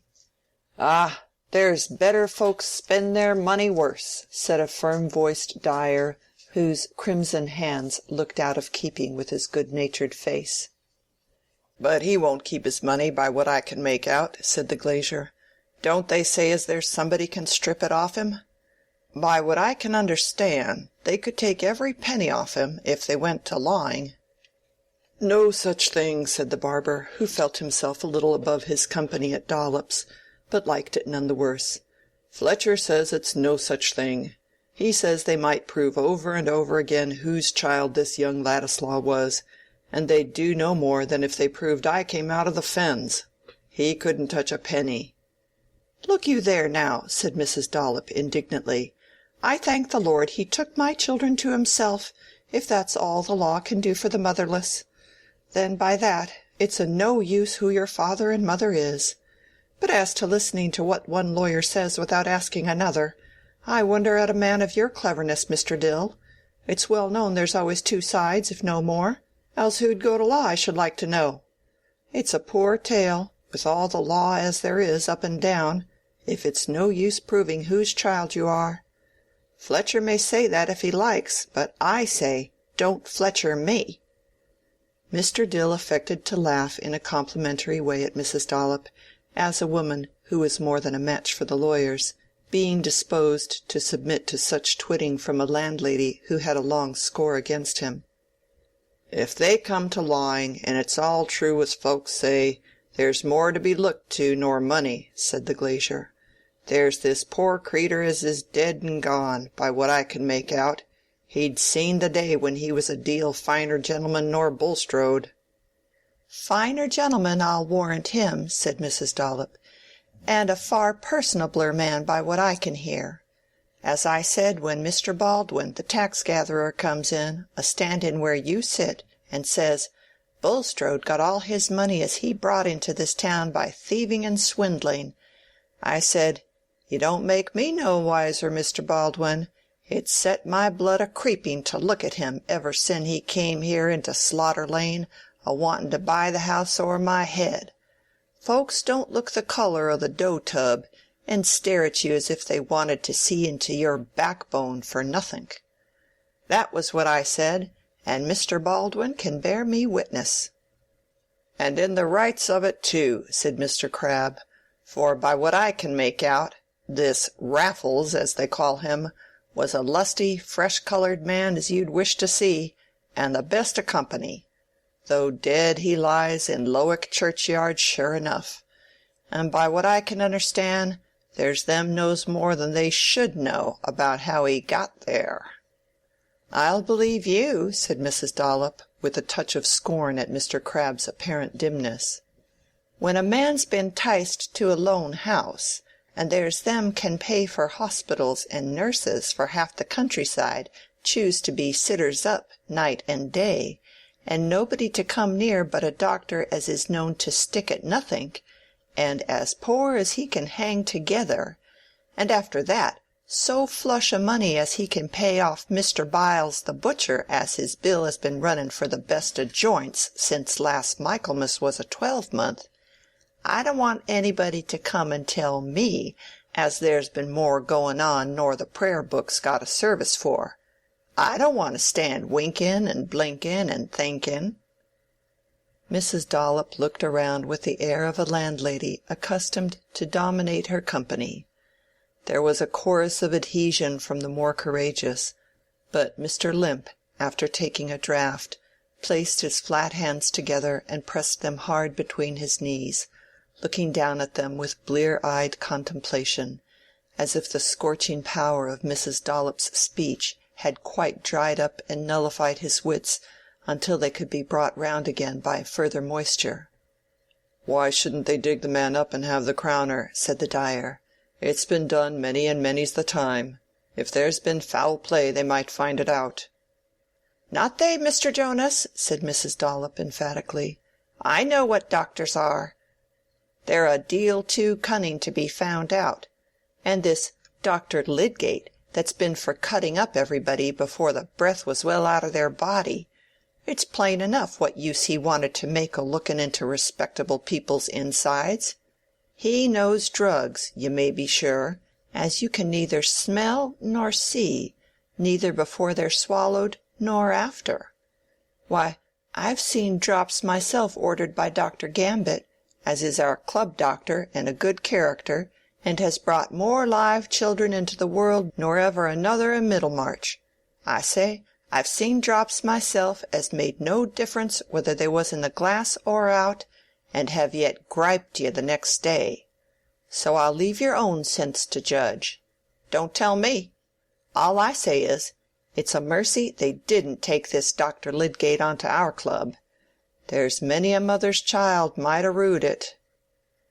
The heads of this discussion at Dollop's had been the common theme among all classes in the town, had been carried to Lowick Parsonage on one side and to Tipton Grange on the other, had come fully to the ears of the Vincy family, and had been discussed with sad reference to poor Harriet by all Mrs. Bulstrode's friends, before Lydgate knew distinctly why people were looking strangely at him, and before Bulstrode himself suspected the betrayal of his secrets. He had not been accustomed to very cordial relations with his neighbors, and hence he could not miss the signs of cordiality. Moreover, he had been taking journeys on business of various kinds, having now made up his mind that he need not quit Middlemarch, and feeling able, consequently, to determine on matters which he had before left in suspense. "We will make a journey to Cheltenham in the course of a month or two," he had said to his wife.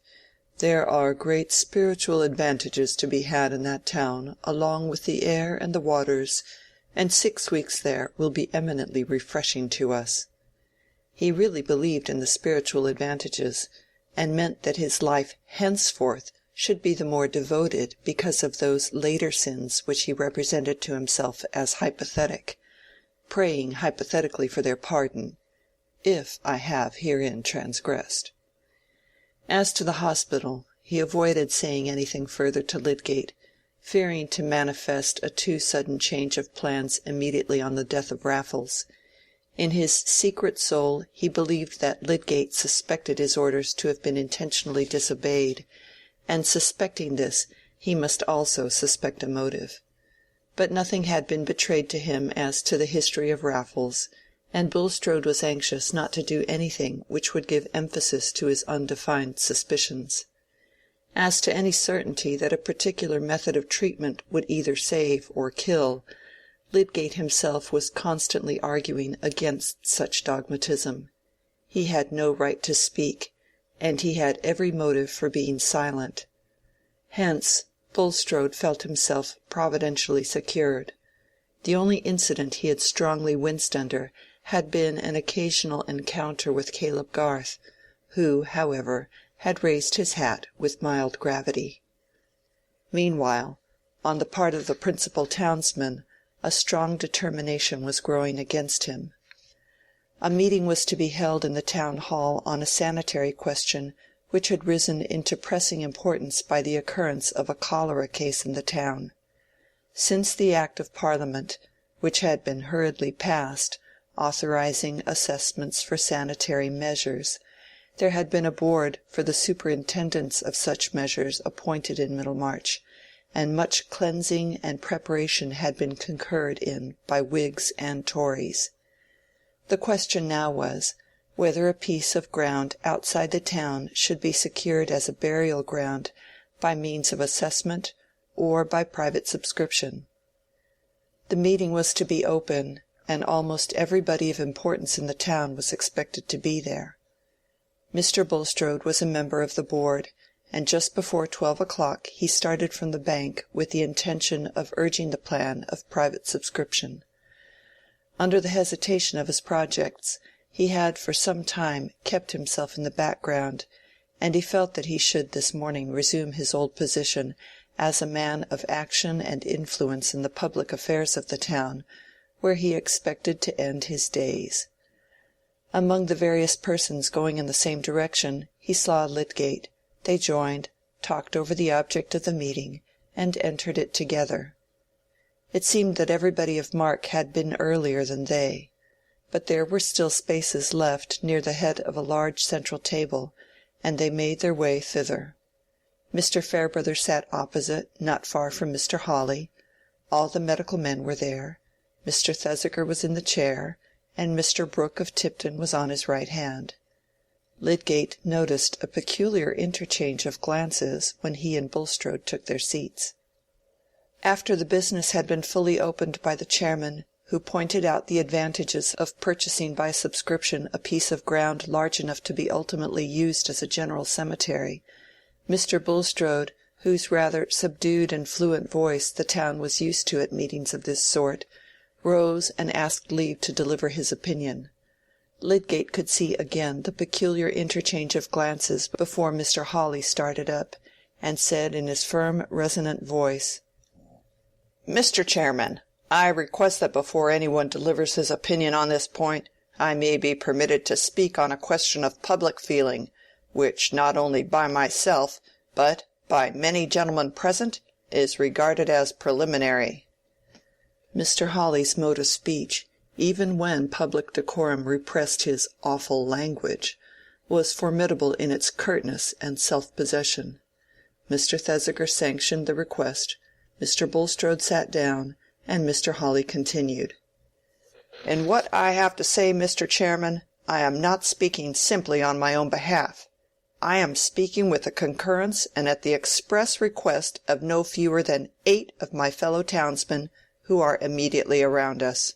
It is our united sentiment that Mr. Bulstrode should be called upon, and I do now call upon him, to resign public positions which he holds not simply as a taxpayer, but as a gentleman among gentlemen. There are practices and there are acts which, owing to circumstances, the law cannot visit, though they may be worse than many things which are legally punishable. Honest men and gentlemen, if they don't want the company of people who perpetrate such acts, have got to defend themselves as best they can, and that is what I and the friends whom I may call my clients in this affair are determined to do. I don't say that Mr. Bulstrode has been guilty of shameful acts, but I call upon him either publicly to deny and confute the scandalous statements made against him by a man now dead, and who died in his house, the statement that he was for many years engaged in nefarious practices, and that he won his fortune by dishonest procedures, or else to withdraw from positions which could only have been allowed him as a gentleman among gentlemen." All eyes in the room were turned on Mr. Bulstrode, who, since the first mention of his name, had been going through a crisis of feeling almost too violent for his delicate frame to support. Lydgate, who himself was undergoing a shock as from the terrible practical interpretation of some faint augury, felt, nevertheless, that his own movement of resentful hatred was checked by that instinct of the healer which thinks first of bringing rescue or relief to the sufferer, when he looked at the shrunken misery of Bulstrode's livid face.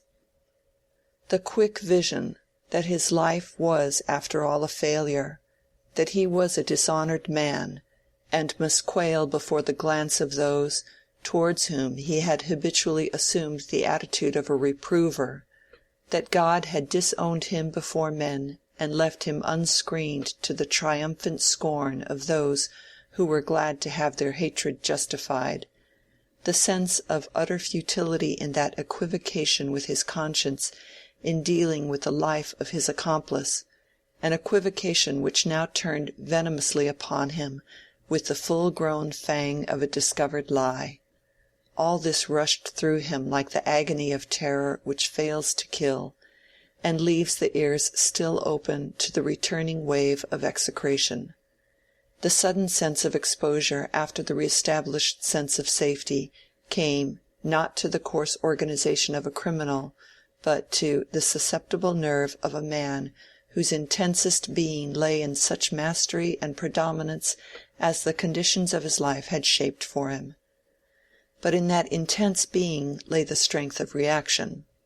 Through all his bodily infirmity there ran a tenacious nerve of ambitious self-preserving will, which had continually leaped out like a flame, scattering all doctrinal fears, and which, even while he sat an object of compassion for the merciful, was beginning to stir and glow under his ashy paleness. Before the last words were out of Mr. Hawley's mouth, Bulstrode felt that he should answer, and that his answer would be a retort. He dared not get up and say, "I am not guilty, the whole story is false." Even if he had dared this, it would have seemed to him, under his present keen sense of betrayal, as vain as to pull, for covering to his nakedness, a frail rag which would rend at every little strain. For a few moments there was total silence, while every man in the room was looking at Bulstrode.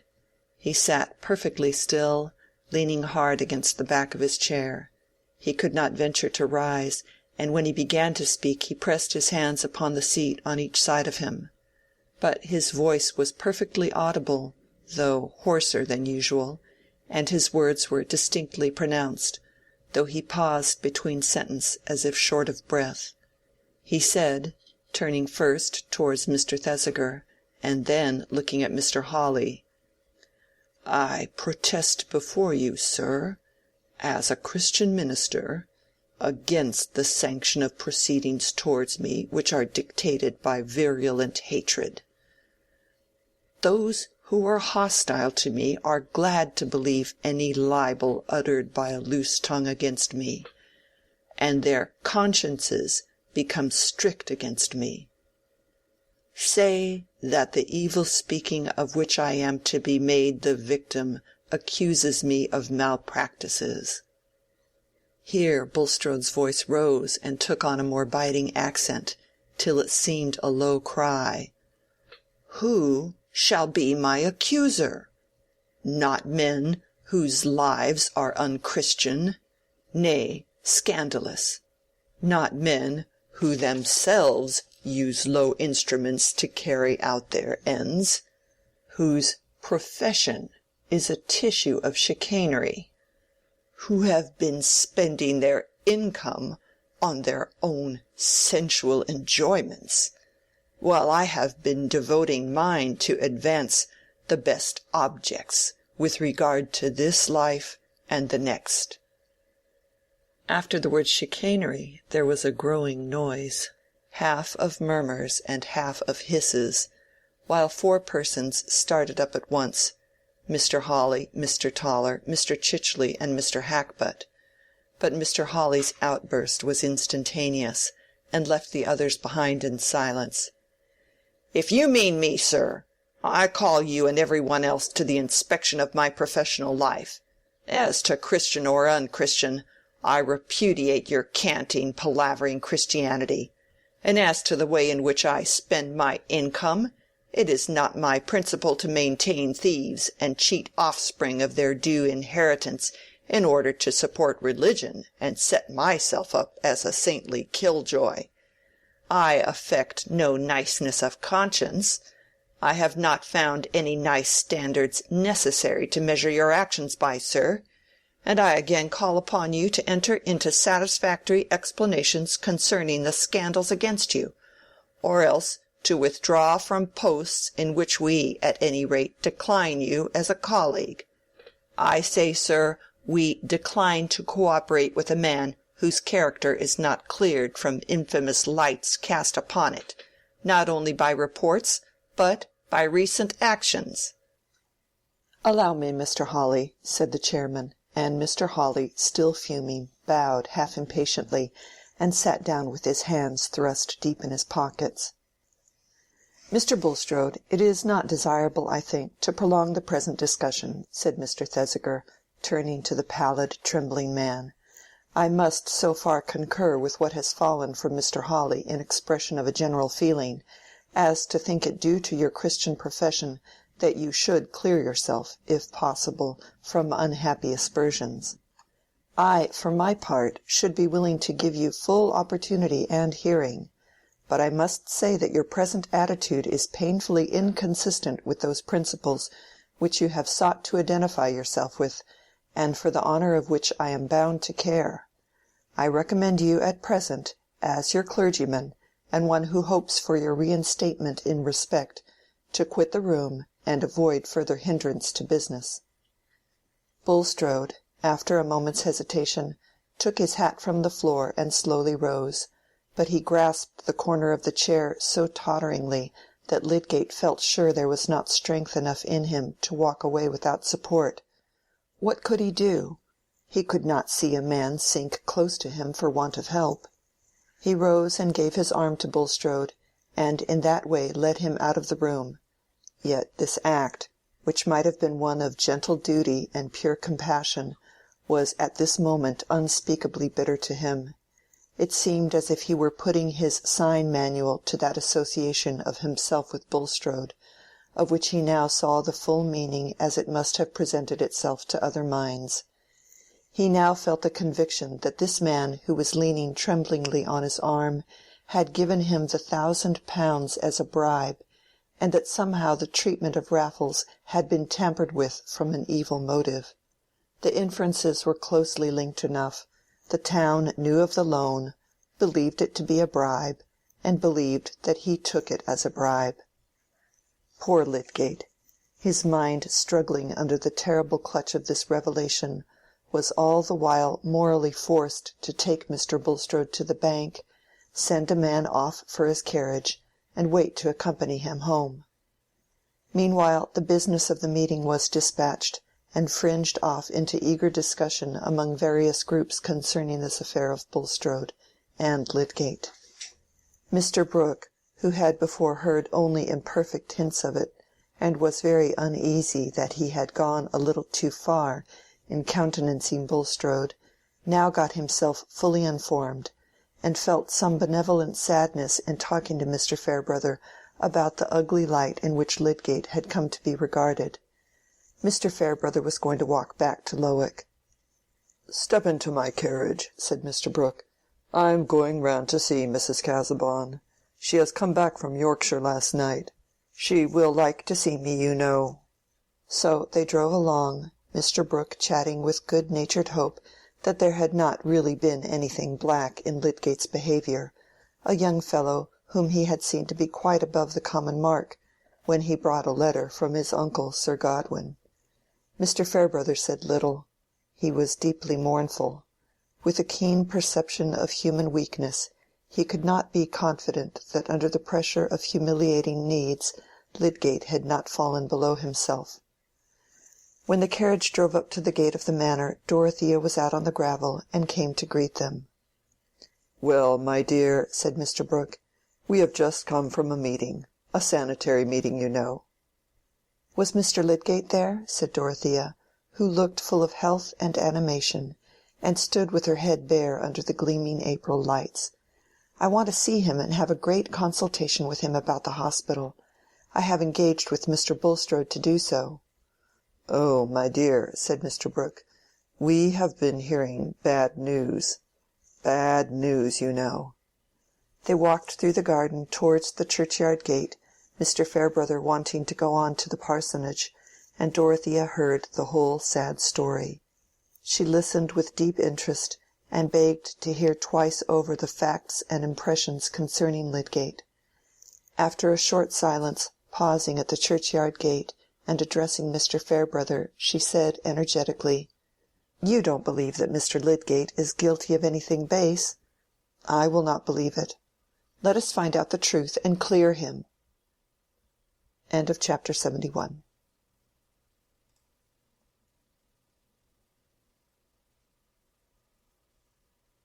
Chapter 72. Book 8.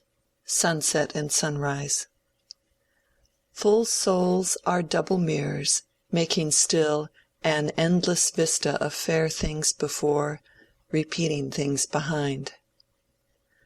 Dorothea's impetuous generosity, which would have leaped at once to the vindication of Lydgate from the suspicion of having accepted money as a bribe, underwent a melancholy check when she came to consider all the circumstances of the case by the light of Mr. Farebrother's experience.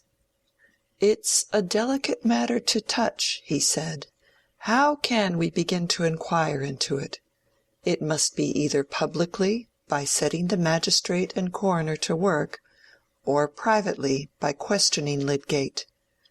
As to the first proceeding, there is no solid ground to go upon, else Hawley would have adopted it. And as to opening the subject with Lydgate, I confess I should shrink from it.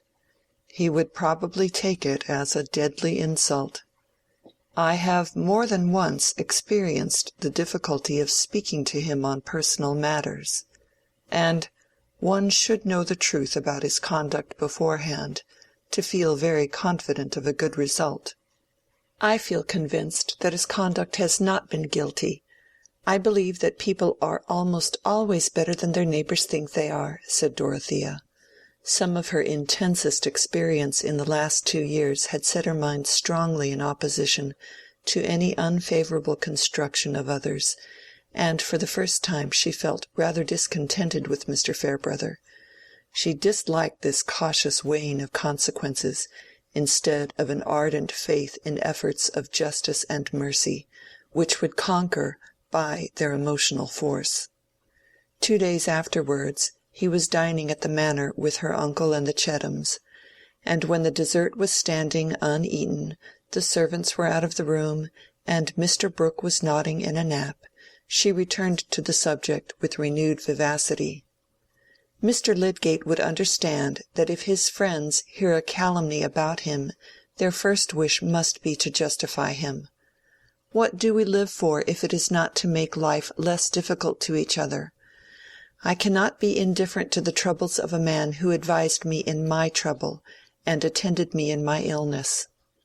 Dorothea's tone and manner were not more energetic than they had been when she was at the head of her uncle's table nearly 3 years before, and her experience since had given her more right to express a decided opinion.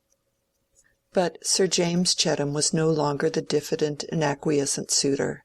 He was the anxious brother-in-law, with a devout admiration for his sister, but with a constant alarm lest she should fall under some new illusion almost as bad as marrying Casaubon. He smiled much less. When he said exactly, it was more often an introduction to a dissentient opinion than in those submissive bachelor days, and Dorothea found to her surprise that she had to resolve not to be afraid of him, all the more because he was really her best friend. He disagreed with her now. "But, Dorothea," he said, remonstrantly, "you can't undertake to manage a man's life for him in that way. Lydgate must know. At least he will soon come to know how he stands. If he can clear himself he will. He must act for himself." "I think his friends must wait till they find an opportunity," added Mr. Farebrother. "It is possible. I have often felt so much weakness in myself that I can conceive even a man of honorable disposition, such as I have always believed Lydgate to be, succumbing to such a temptation as that of accepting money which was offered more or less indirectly as a bribe to ensure his silence about scandalous facts long gone by. I say, I can conceive this, if he were under the pressure of hard circumstances, if he had been harassed as I feel sure Lydgate has been. I would not believe anything worse of him except under stringent proof.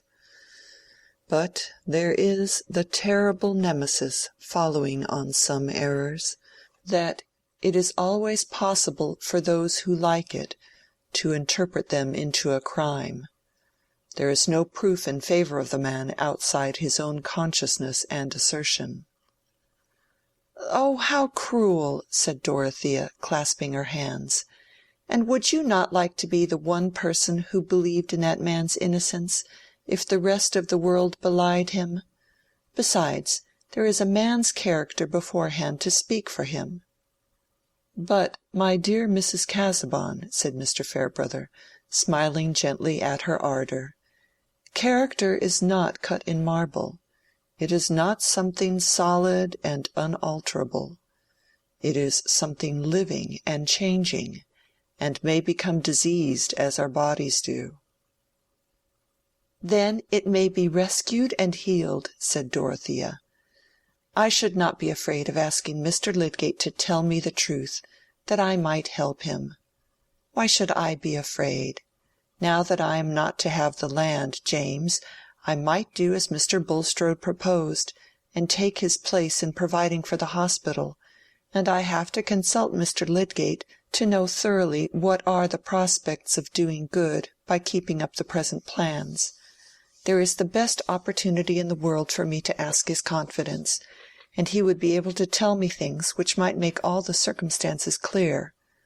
Then we would all stand by him and bring him out of his trouble.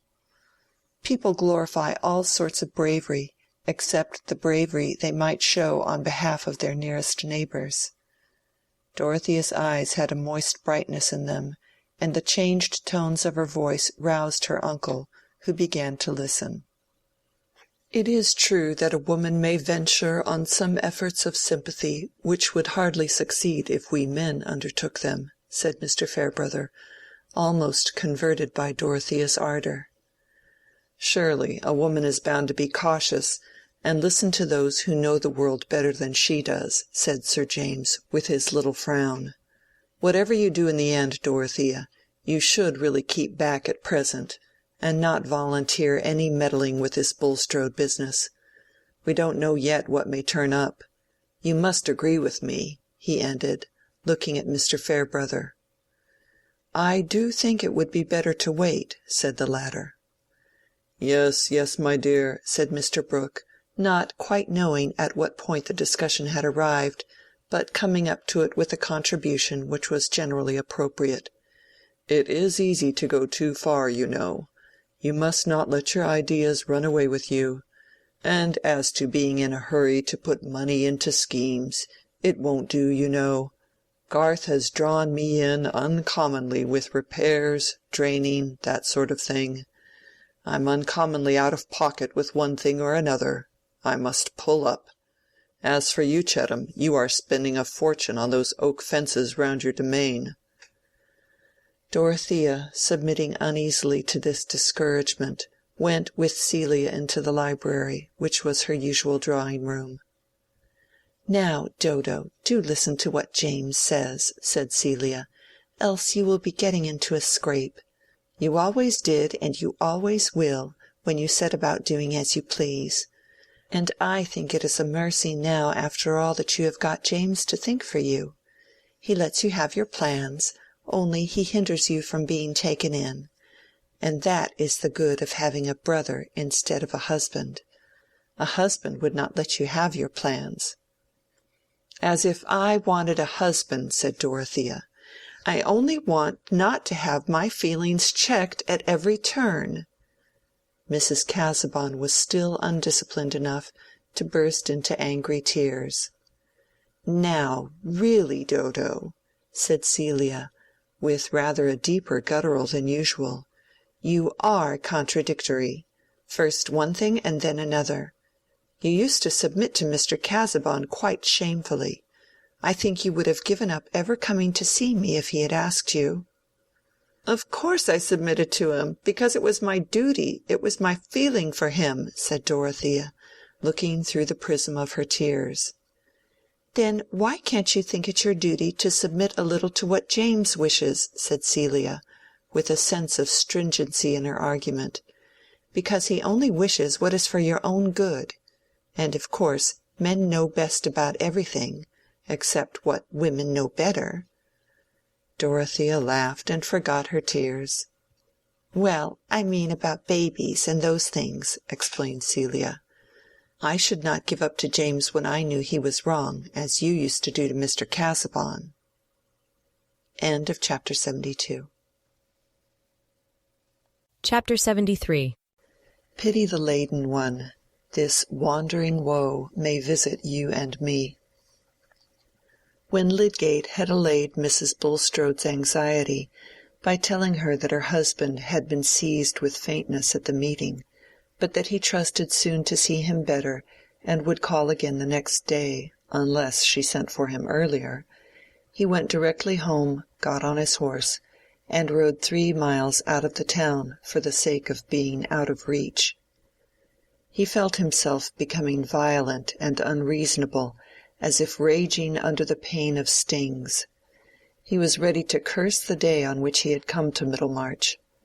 Everything that had happened to him there seemed a mere preparation for this hateful fatality, which had come as a blight on his honorable ambition, and must make even people who had only vulgar standards regard his reputation as irrevocably damaged. In such moments a man can hardly escape being unloving.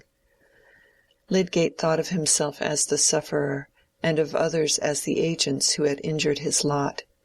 He had meant everything to turn out differently, and others had thrust themselves into his life and thwarted his purposes. His marriage seemed like an unmitigated calamity, and he was afraid of going to Rosamond before he had vented himself in this solitary rage, lest the mere sight of her should exasperate him and make him behave unwarrantably. There are episodes in most men's lives in which their highest qualities can only cast a deterring shadow over the objects that fill their inward vision. Lydgate's tender-heartedness was present just then only as a dread lest he should offend against it, not as an emotion that swayed him to tenderness. For he was very miserable. Only those who know the supremacy of the intellectual life, the life which has a seed of ennobling thought and purpose within it, can understand the grief of one who falls from that serene activity into the absorbing, soul-wasting struggle with worldly annoyances. How was he to live on without vindicating himself among people who suspected him of baseness? How could he go silently away from Middlemarch as if he were retreating before a just condemnation? And yet how was he to set about vindicating himself? For that scene at the meeting, which he had just witnessed, although it had told him no particulars, had been enough to make his own situation thoroughly clear to him. Bulstrode had been in dread of scandalous disclosures on the part of Raffles. Lydgate could now construct all the probabilities of the case. He was afraid of some betrayal in my hearing. All he wanted was to bind me to him by a strong obligation. That was why he passed on a sudden from hardness to liberality. And he may have tampered with the patient, he may have disobeyed my orders. I fear he did. But whether he did or not, the world believes that he somehow or other poisoned the man, and that I winked at the crime if I didn't help in it. And yet he may not be guilty of the last offense, and it is just possible that the change towards me may have been a genuine relenting, the effect of second thoughts, just as he alleged. What we call the just possible is sometimes true, and the thing we find it easier to believe is grossly false. In his last dealings with this man, Bulstrode may have kept his hands pure, in spite of my suspicion to the contrary. There was a benumbing cruelty in his position. Even if he renounced every other consideration than that of justifying himself, if he met shrugs, cold glances, and avoidance as an accusation, and made a public statement of all the facts as he knew them, who would be convinced? It would be playing the part of a fool to offer his own testimony on behalf of himself, and say, "I did not take the money as a bribe." The circumstances would always be stronger than his assertion. And besides, to come forward and tell everything about himself must include declarations about Bulstrode which would darken the suspicions of others against him.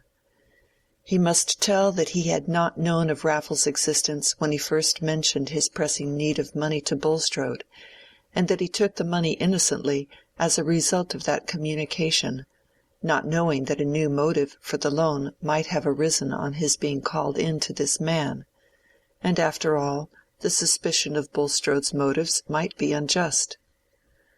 But then came the question whether he should have acted in precisely the same way if he had not taken the money.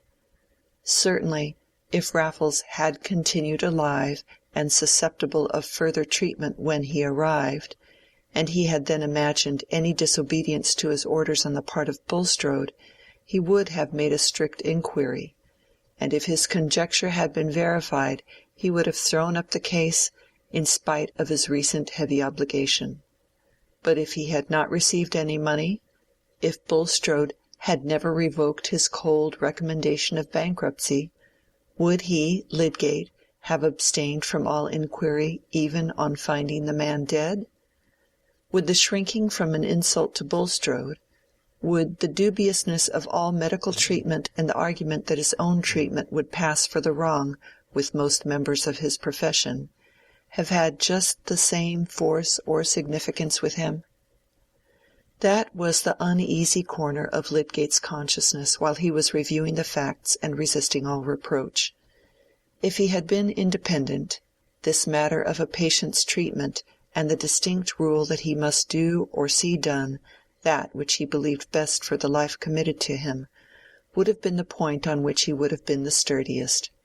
As it was, he had rested in the consideration that disobedience to his orders, however it might have arisen, could not be considered a crime, that in the dominant opinion obedience to his orders was just as likely to be fatal, and that the affair was simply one of etiquette.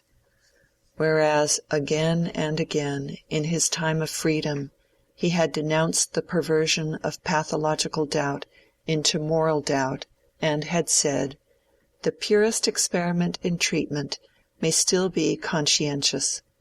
My business is to take care of life, and to do the best I can think of for it.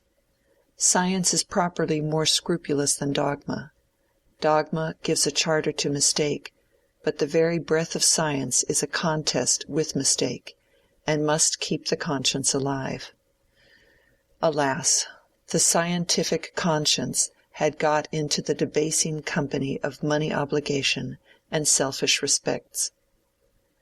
Is there a medical man of them all in Middlemarch who would question himself as I do? Said poor Lydgate, with a renewed outburst of rebellion against the oppression of his lot. And yet they will all feel warranted in making a wide space between me and them, as if I were a leper. My practice and my reputation are utterly damned, I can see that. Even if I could be cleared by valid evidence, it would make little difference to the blessed world here. I have been set down as tainted, and should be cheapened to them all the same. Already there had been abundant signs which had hitherto puzzled him, that just when he had been paying off his debts and getting cheerfully on his feet, the townsmen were avoiding him or looking strangely at him, and in 2 instances it came to his knowledge that patients of his had called in another practitioner. The reasons were too plain now. The general blackballing had begun. No wonder that in Lydgate's energetic nature the sense of a hopeless misconstruction easily turned into a dogged resistance. The scowl which occasionally showed itself on his square brow was not a meaningless accident. Already when he was re-entering the town after that ride taken in the first hours of stinging pain, he was setting his mind on remaining in Middlemarch in spite of the worst that could be done against him. He would not retreat before calumny, as if he submitted to it. He would face it to the utmost, and no act of his should show that he was afraid. It belonged to the generosity as well as defiant force of his nature that he resolved not to shrink from showing to the full his sense of obligation to Bulstrode. It was true that the association with this man had been fatal to him, true that if he had had the £1,000 still in his hands, with all his debts unpaid, he would have returned the money to Bulstrode, and taken beggary rather than the rescue which had been sullied with the suspicion of a bribe. For, remember, he was one of the proudest among the sons of men. Nevertheless, he would not turn away from this crushed fellow-mortal whose aid he had used, and made a pitiful effort to get acquittal for himself by howling against another. "I shall do as I think right, and explain to nobody. They will try to starve me out, but—" He was going on with an obstinate resolve, but he was getting near home, and the thought of Rosamond urged itself again into that chief place from which it had been thrust by the agonized struggles of wounded honor and pride. How would Rosamond take it all? Here was another weight of chain to drag, and poor Lydgate was in a bad mood for bearing her dumb mastery. He had no impulse to tell her the trouble which must soon be common to them both. He preferred waiting for the incidental disclosure which events must soon bring about. End of chapter 73. Chapter 74. Mercifully grant that we may grow aged together. Book of Tobit, Marriage Prayer. In Middlemarch, a wife could not long remain ignorant that the town held a bad opinion of her husband. No feminine intimate might carry her friendship so far as to make a plain statement to the wife of the unpleasant fact known or believed about her husband. But when a woman with her thoughts much at leisure got them suddenly employed on something grievously disadvantageous to her neighbors, various moral impulses were called into play which tended to stimulate utterance. Candor was one. To be candid, in Middlemarch phraseology, meant to use an early opportunity of letting your friends know that you did not take a cheerful view of their capacity, their conduct, or their position, and a robust candor never waited to be asked for its opinion. Then again there was the love of truth, a wide phrase, but meaning in this relation a lively objection to seeing a wife look happier than her husband's character warranted, or manifest too much satisfaction in her lot. The poor thing should have some hint given her that if she knew the truth she would have less complacency in her bonnet, and in light dishes for a supper party. Stronger than all there was the regard for a friend's moral improvement, sometimes called her soul, which was likely to be benefited by remarks tending to gloom, uttered with the accompaniment of pensive staring at the furniture and a manner implying that the speaker would not tell what was on her mind, from regard to the feelings of her hearer. On the whole, one might say that an ardent charity was at work setting the virtuous mind to make a neighbor unhappy for her good. There were hardly any wives in Middlemarch whose matrimonial misfortunes would in different ways be likely to call forth more of this moral activity than Rosamond and her aunt Bulstrode. Mrs. Bulstrode was not an object of dislike, and had never consciously injured any human being. Men had always thought her a handsome, comfortable woman, and had reckoned it among the signs of Bulstrode's hypocrisy that he had chosen a red-blooded Vincey instead of a ghastly and melancholy person suited to his low esteem for earthly pleasure. When the scandal about her husband was disclosed, they remarked of her, "Ah, poor woman! She's as honest as the day. She never suspected anything wrong in him, you may depend on it." Women who were intimate with her talked together much of poor Harriet, imagined what her feelings must be when she came to know everything, and conjectured how much she had already come to know. There was no spiteful disposition towards her, rather there was a busy benevolence anxious to ascertain what it would be well for her to feel and do under the circumstances, which of course kept the imagination occupied with her character and history from the times when she was Harriet Vincey till now. With the review of Mrs. Bulstrode and her position, it was inevitable to associate Rosamond, whose prospects were under the same blight with her aunt's. Rosamond was more severely criticized and less pitied, though she too, as one of the good old Vincey family who had always been known in Middlemarch, was regarded as a victim to marriage with an interloper. The Vinceys had their weaknesses, but then they lay on the surface. There was never anything bad to be "found out" concerning them. Mrs. Bulstrode was vindicated from any resemblance to her husband. Harriet's faults were her own. "She has always been showy," said Mrs. Hackbutt, making tea for a small party, "though she has got into the way of putting her religion forward. To conform to her husband, she has tried to hold her head up above Middlemarch by making it known that she invites clergymen, and heaven knows who, from Riverston and those places." "We can hardly blame her for that," said Mrs. Sprague, "because few of the best people in the town cared to associate with Bulstrode, and she must have somebody to sit down at her table." "Mr. Thesiger has always countenanced him," said Mrs. Hackbutt. "I think he must be sorry now." "But he was never fond of him in his heart. That every one knows," said Mrs. Tom Toller. "Mr. Thesiger never goes into extremes. He keeps to the truth in what is evangelical. It is only clergymen like Mr. Tyke, who want to use the dissenting hymn books and that low kind of religion, who ever found Bulstrode to their taste." "I understand Mr. Tyke is in great distress about him," said Mrs. Hackbutt. "And well he may be. They say the Bulstrodes have half kept the Tyke family." "And of course it is a discredit to his doctrines," said Mrs. Sprague, who was elderly and old-fashioned in her opinions. "People will not make a boast of being methodistical in Middlemarch for a good while to come."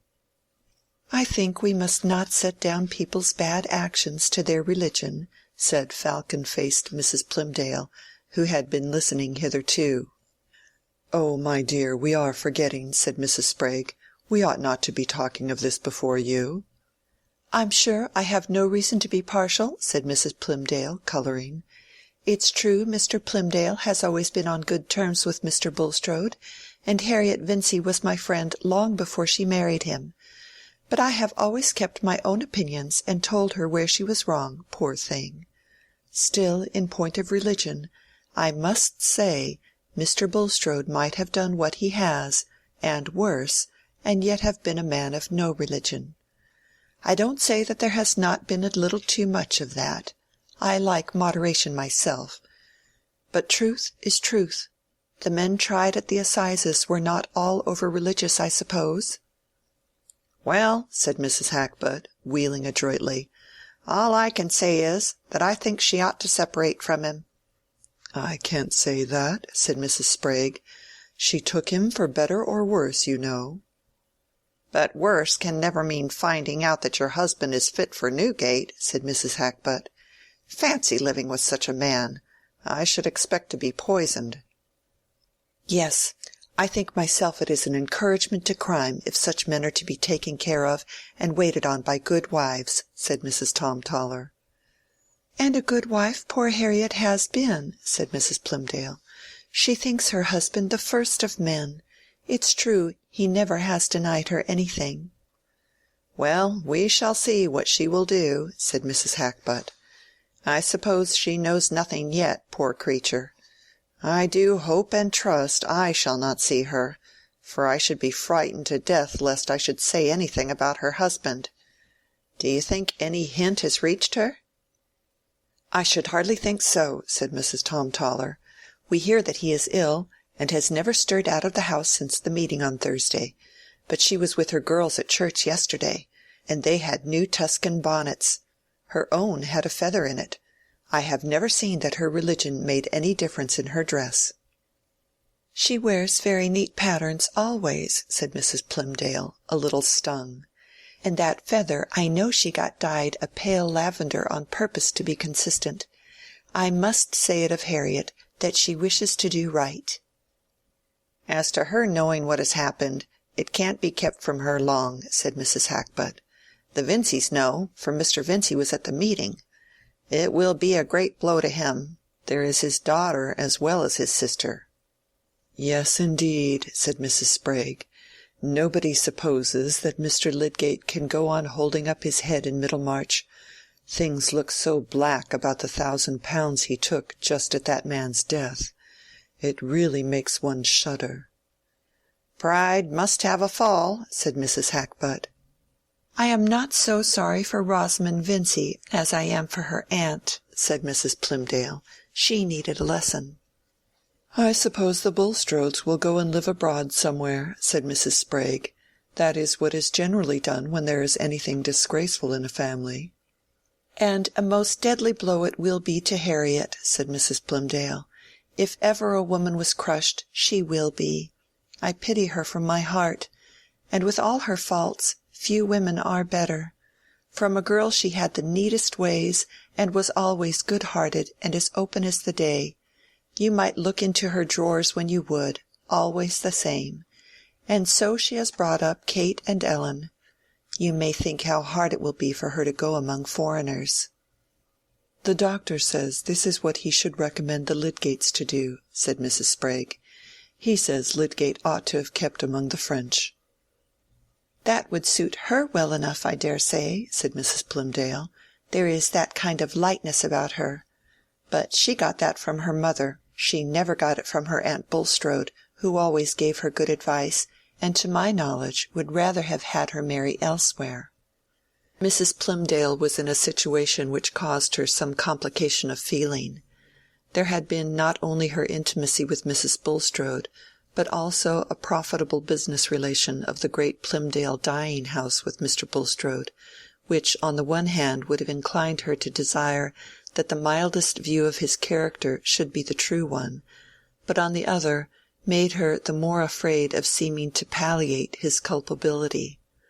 Again, the late alliance of her family with the Tollers had brought her in connection with the best circle, which gratified her in every direction except in the inclination to those serious views which she believed to be the best in another sense.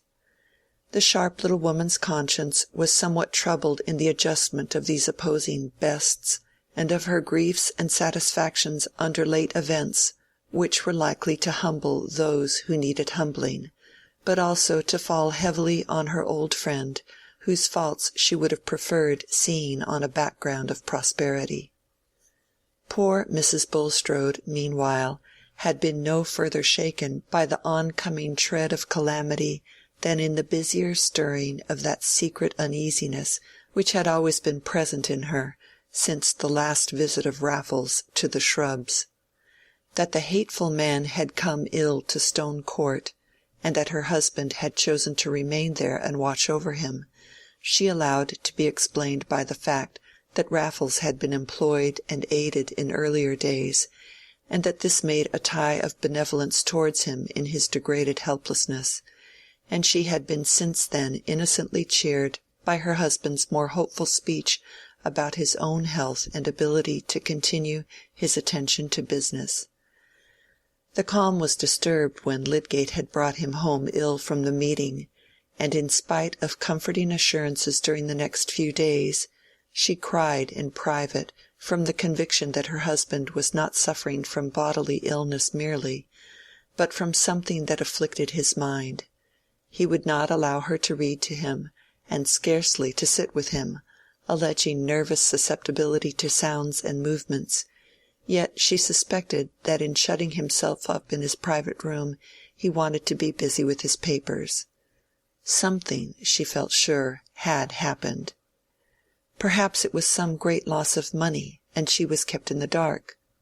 Not daring to question her husband, she said to Lydgate, on the 5th day after the meeting, and when she had not left home except to go to church, "Mr. Lydgate, pray be open with me. I like to know the truth. Has anything happened to Mr. Bulstrode?" "Some little nervous shock," said Lydgate, evasively. He felt that it was not for him to make the painful revelation. "But what brought it on?" said Mrs. Bulstrode, looking directly at him with her large dark eyes.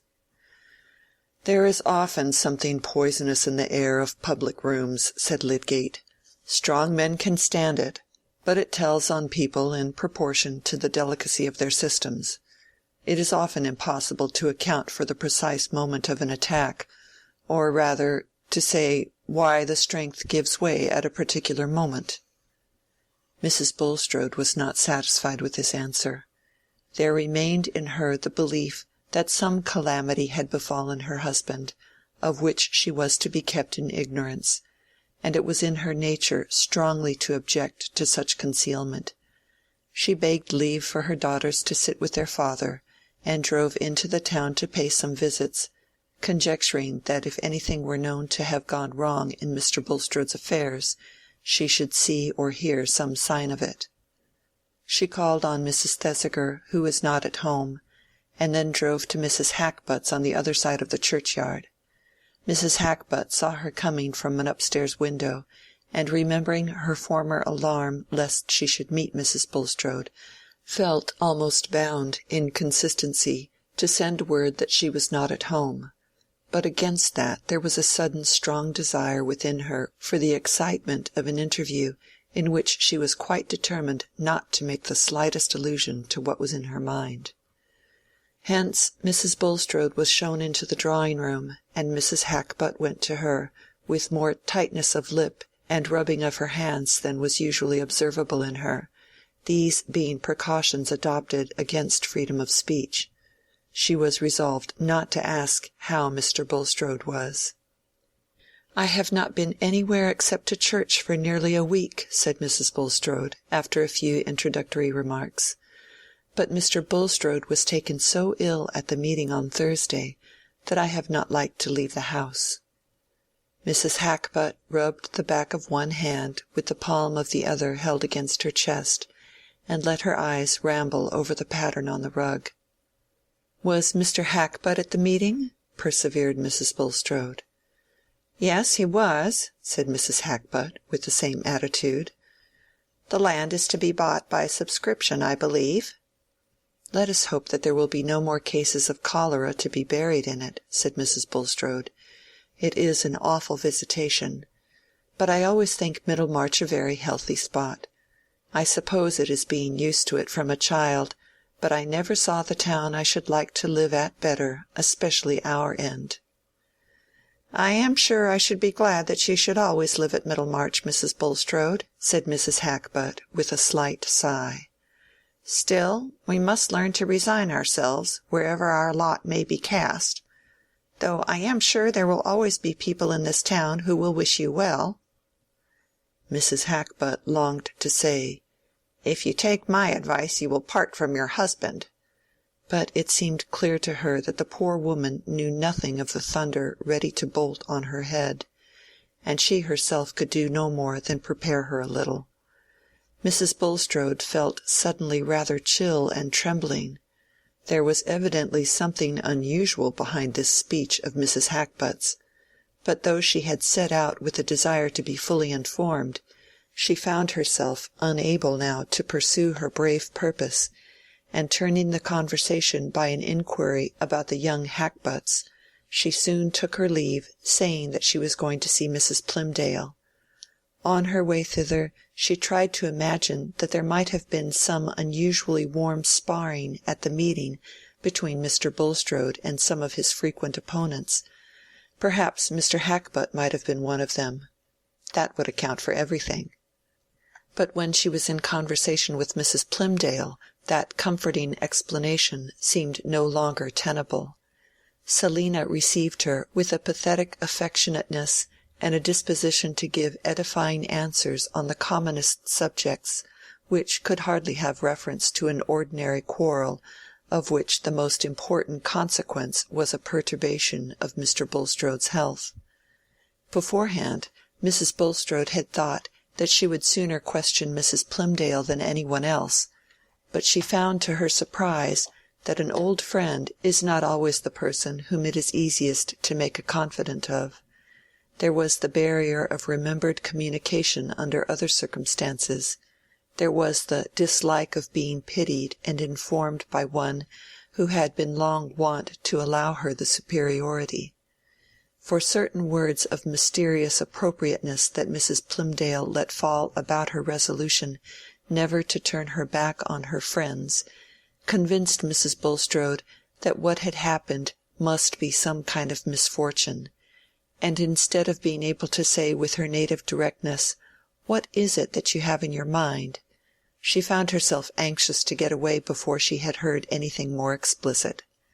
She began to have an agitating certainty that the misfortune was something more than the mere loss of money, being keenly sensitive to the fact that Selina now, just as Mrs. Hackbutt had done before, avoided noticing what she had said about her husband, as they would have avoided noticing a personal blemish.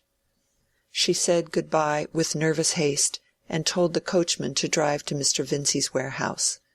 In that short drive her dread gathered so much force from the sense of darkness, that when she entered the private counting-house where her brother sat at his desk, her knees trembled, and her usually florid face was deathly pale.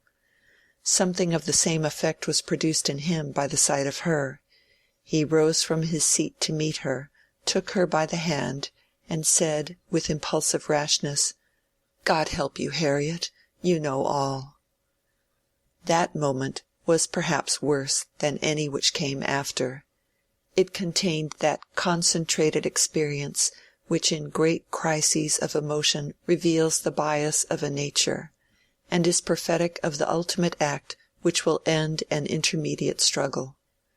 Without that memory of Raffles, she might still have thought only of monetary ruin, but now along with her brother's look and words there darted into her mind the idea of some guilt in her husband. Then, under the working of terror, came the image of her husband exposed to disgrace. And then, after an instant of scorching shame in which she felt only the eyes of the world, with one leap of her heart she was at his side in mournful but unreproaching fellowship with shame and isolation. All this went on within her in a mere flash of time, while she sank into the chair and raised her eyes to her brother, who stood over her. "I know nothing, Walter. What is it?" she said faintly. He told her everything, very inartificially, in slow fragments, making her aware that the scandal went much beyond proof, especially as to the end of Raffles. "People will talk," he said. "Even if a man has been acquitted by a jury, they'll talk, and nod and wink, and as far as the world goes, a man might often as well be guilty as not. It's a break-down blow, and it damages Lydgate as much as Bulstrode. I don't pretend to say what is the truth. I only wish we had never heard the name of Bulstrode or Lydgate. You'd better have been a Vincey all your life, and so had Rosamond." Mrs. Bulstrode made no reply. "But you must bear up as well as you can, Harriet. People don't blame you, and I'll stand by you whatever you make up your mind to do," said the brother, with rough but well-meaning affectionateness. "Give me your arm to the carriage, Walter," said Mrs. Bulstrode. "I feel very weak." And when she got home she was obliged to say to her daughter, "I am not well, my dear. I must go and lie down. Attend to your papa. Leave me in quiet. I shall take no dinner." She locked herself in her room. She needed time to get used to her maimed consciousness, her poor lopped life, before she could walk steadily to the place allotted her. A new searching light had fallen on her husband's character, and she could not judge him leniently. The 20 years in which she had believed in him and venerated him by virtue of his concealments came back with particulars that made them seem an odious deceit.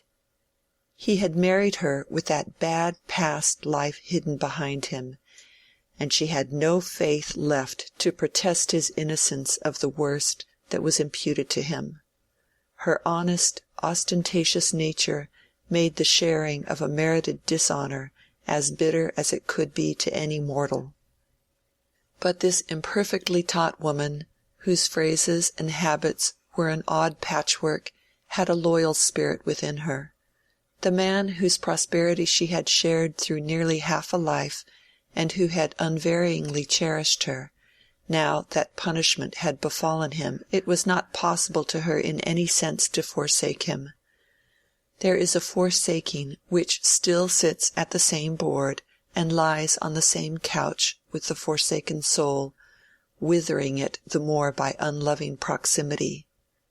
She knew, when she locked her door, that she should unlock it ready to go down to her unhappy husband and espouse his sorrow, and say of his guilt, "I will mourn and not reproach." But she needed time to gather up her strength. She needed to sob out her farewell to all the gladness and pride of her life. When she had resolved to go down, she prepared herself by some little acts which might seem mere folly to a hard onlooker. They were her way of expressing to all spectators, visible or invisible, that she had begun a new life in which she embraced humiliation. She took off all her ornaments and put on a plain black gown, and instead of wearing her much adorned cap and large bows of hair, she brushed her hair down and put on a plain bonnet cap, which made her look suddenly like an early Methodist. Bulstrode, who knew that his wife had been out and had come in saying that she was not well, had spent the time in an agitation equal to hers. He had looked forward to her learning the truth from others, and had acquiesced in that probability as something easier to him than any confession. But now that he imagined the moment of her knowledge come, he awaited the result in anguish. His daughters had been obliged to consent to leave him, and though he had allowed some food to be brought to him, he had not touched it. He felt himself perishing slowly in unpitied misery. Perhaps he should never see his wife's face with affection in it again. And if he turned to God, there seemed to be no answer but the pressure of retribution. It was 8 o'clock in the evening before the door opened and his wife entered. He dared not look up at her. He sat with his eyes bent down, and as she went towards him she thought he looked smaller. He seemed so withered and shrunken. A movement of new compassion and old tenderness went through her like a great wave, and putting one hand on his which rested on the arm of the chair, and the other on his shoulder, she said, solemnly but kindly, "Look up, Nicholas." He raised his eyes with a little start, and looked at her half amazed for a moment. Her pale face, her changed mourning dress, the trembling about her mouth, all said, "I know," and her hands and eyes rested gently on him. He burst out crying, and they cried together, she sitting at his side. They could not yet speak to each other of the shame which she was bearing with him, or of the acts which had brought it down on them. His confession was silent, and her promise of faithfulness was silent.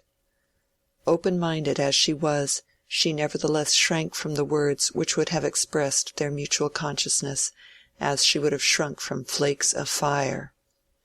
She could not say, "How much is only slander and false suspicion?" And he did not say, "I am innocent." End of chapter 74. Chapter 75.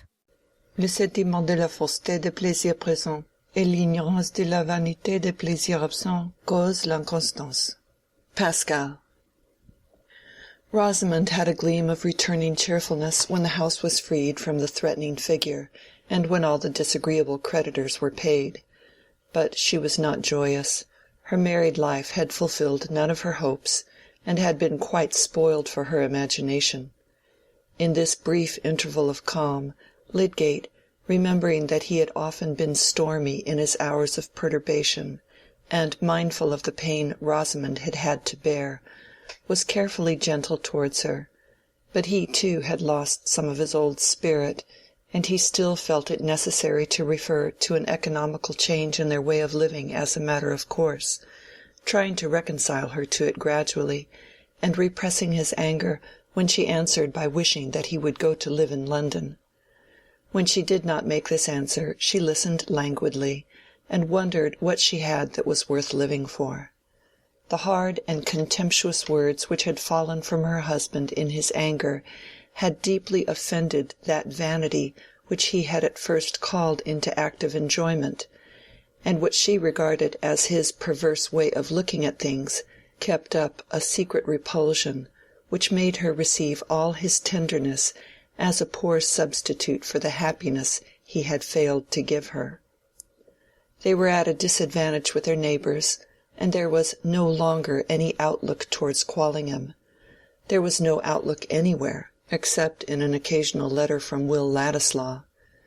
She had felt stung and disappointed by Will's resolution to quit Middlemarch, for in spite of what she knew and guessed about his admiration for Dorothea, she secretly cherished the belief that he had, or would necessarily come to have, much more admiration for herself, Rosamond being one of those women who live much in the idea that each man they meet would have preferred them if the preference had not been hopeless. Mrs. Casaubon was all very well, but Will's interest in her dated before he knew Mrs. Lydgate. Rosamond took his way of talking to herself, which was a mixture of playful fault-finding and hyperbolical gallantry, as the disguise of a deeper feeling, and in his presence she felt that agreeable titillation of vanity and sense of romantic drama which Lydgate's presence had no longer the magic to create. She even fancied—what will not men and women fancy in these matters?—that Will exaggerated his admiration for Mrs. Casaubon in order to pique herself. In this way poor Rosamond's brain had been busy before Will's departure. He would have made, she thought, a much more suitable husband for her than she had found in Lydgate. No notion could have been falser than this, for Rosamond's discontent in her marriage was due to the conditions of marriage itself, to its demand for self-suppression and tolerance, and not to the nature of her husband. But the easy conception of an unreal better had a sentimental charm which diverted her ennui. She constructed a little romance which was to vary the flatness of her life. Will Ladislaw was always to be a bachelor and live near her, always to be at her command and have an understood though never fully expressed passion for her, which would be sending out lambent flames every now and then in interesting scenes. His departure had been a proportionate disappointment, and had sadly increased her weariness of Middlemarch, but at first she had the alternative dream of pleasures in store from her intercourse with the family at Quallingham. Since then the troubles of her married life had deepened, and the absence of other relief encouraged her regretful rumination over that thin romance which she had once fed on. Men and women make sad mistakes about their own symptoms, taking their vague uneasy longings, sometimes for genius, sometimes for religion, and oftener still for a mighty love. Will Ladislaw had written chatty letters, half to her and half to Lydgate, and she had replied. Their separation, she felt, was not likely to be final, and the change she now most longed for was that Lydgate should go to live in London. Everything would be agreeable in London, and she had set to work with quiet determination to win this result, when there came a sudden delightful promise which inspirited her.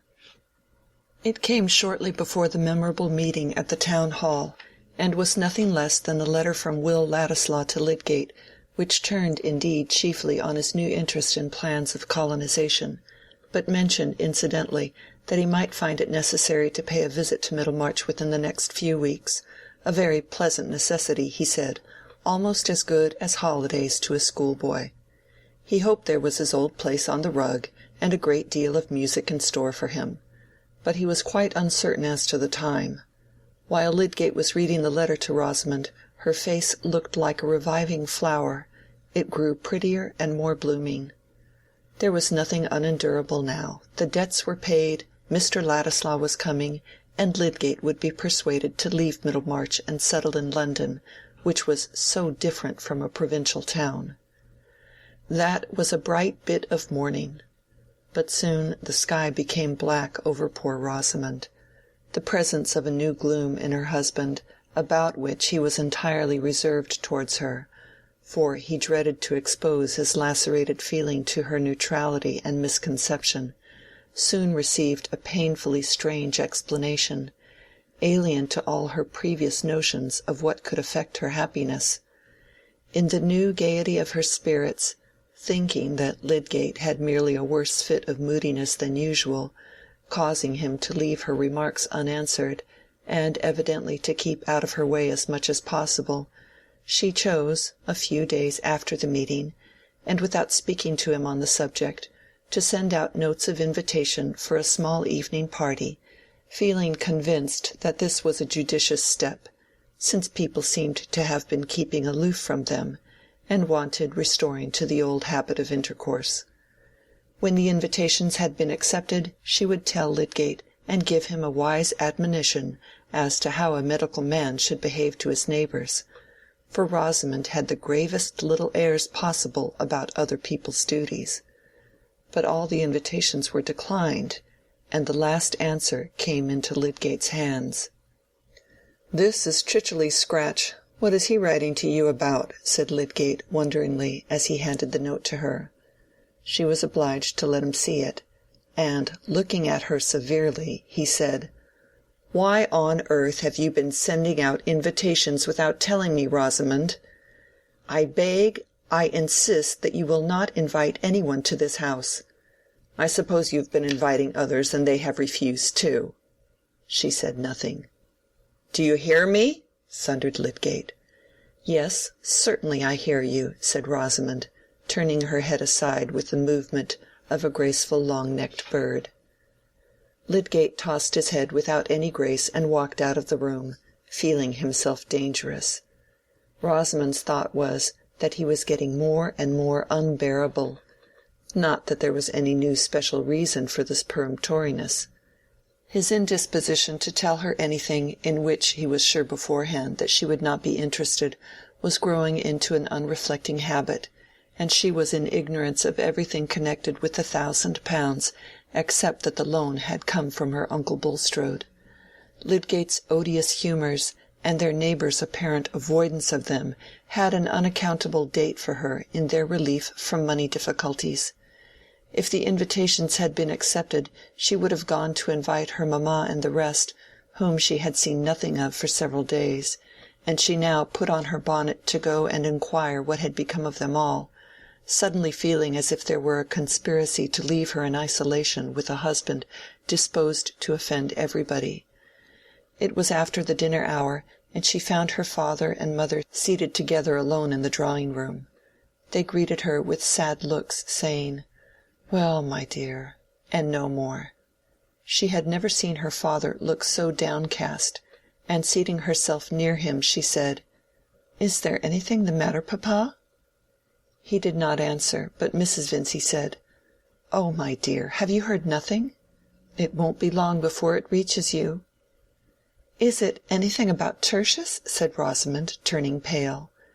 The idea of trouble immediately connected itself with what had been unaccountable to her in him. "Oh, my dear, yes. To think of your marrying into this trouble. Debt was bad enough, but this will be worse." "Stay, stay, Lucy," said Mr. Vincey. "Have you heard nothing about your uncle Bulstrode, Rosamond?" "No, papa," said the poor thing, feeling as if trouble were not anything she had before experienced, but some invisible power with an iron grasp that made her soul faint within her. Her father told her everything, saying at the end, "It's better for you to know, my dear. I think Lydgate must leave the town. Things have gone against him. I dare say he couldn't help it. I don't accuse him of any harm," said Mr. Vincey. He had always before been disposed to find the utmost fault with Lydgate. The shock to Rosamond was terrible. It seemed to her that no lot could be so cruelly hard as hers to have married a man who had become the centre of infamous suspicions.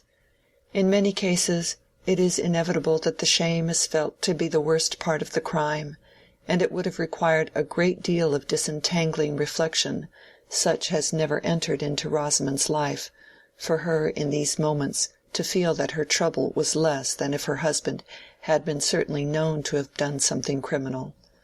All the shame seemed to be there. And she had innocently married this man with the belief that he and his family were a glory to her. She showed her usual reticence to her parents, and only said that if Lydgate had done as she wished he would have left Middlemarch long ago. "She bears it beyond anything," said her mother when she was gone. "Ah, thank God," said Mr. Vincey, who was much broken down. But Rosamond went home with a sense of justified repugnance towards her husband. What had he really done? How had he really acted? She did not know. Why had he not told her everything? He did not speak to her on the subject, and of course she could not speak to him. It came into her mind once that she would ask her father to let her go home again, but dwelling on that prospect made it seem utter dreariness to her. A married woman gone back to live with her parents. Life seemed to have no meaning for her in such a position. She could not contemplate herself in it. The next 2 days Lydgate observed a change in her, and believed that she had heard the bad news. Would she speak to him about it, or would she go on forever in the silence which seemed to imply that she believed him guilty? We must remember that he was in a morbid state of mind in which almost all contact was pain. Certainly Rosamond in this case had equal reason to complain of reserve and want of confidence on his part, but in the bitterness of his soul he excused himself. Was he not justified in shrinking from the task of telling her, since now she knew the truth she had no impulse to speak to him? But a deeper lying consciousness that he was in fault made him restless, and the silence between them became intolerable to him, It was as if they were both adrift on one piece of wreck and looked away from each other. He thought, "I am a fool. Haven't I given up expecting anything? I have married care, not help." And that evening he said, "Rosamond, have you heard anything that distresses you?" "Yes," she answered, laying down her work, with a languid semi-consciousness, most unlike her usual self. "What have you heard?" "Everything, I suppose. Papa told me." "That people think me disgraced?" "Yes," said Rosamond, faintly, beginning to sew again automatically. There was silence. Lydgate thought, "If she has any trust in me, any notion of what I am, she ought to speak now and say that she does not believe I have deserved disgrace." But Rosamond, on her side, went on moving her fingers languidly. Whatever was to be said on the subject she expected to come from Tertius. What did she know? And if he were innocent of any wrong, why did he not do something to clear himself? This silence of hers brought a new rush of gall to that bitter mood in which Lydgate had been saying to himself that nobody believed in him. Even Farebrother had not come forward. He had begun to question her with the intent that their conversation should disperse the chill fog which had gathered between them, but he felt his resolution checked by despairing resentment. Even this trouble, like the rest, she seemed to regard as if it were hers alone.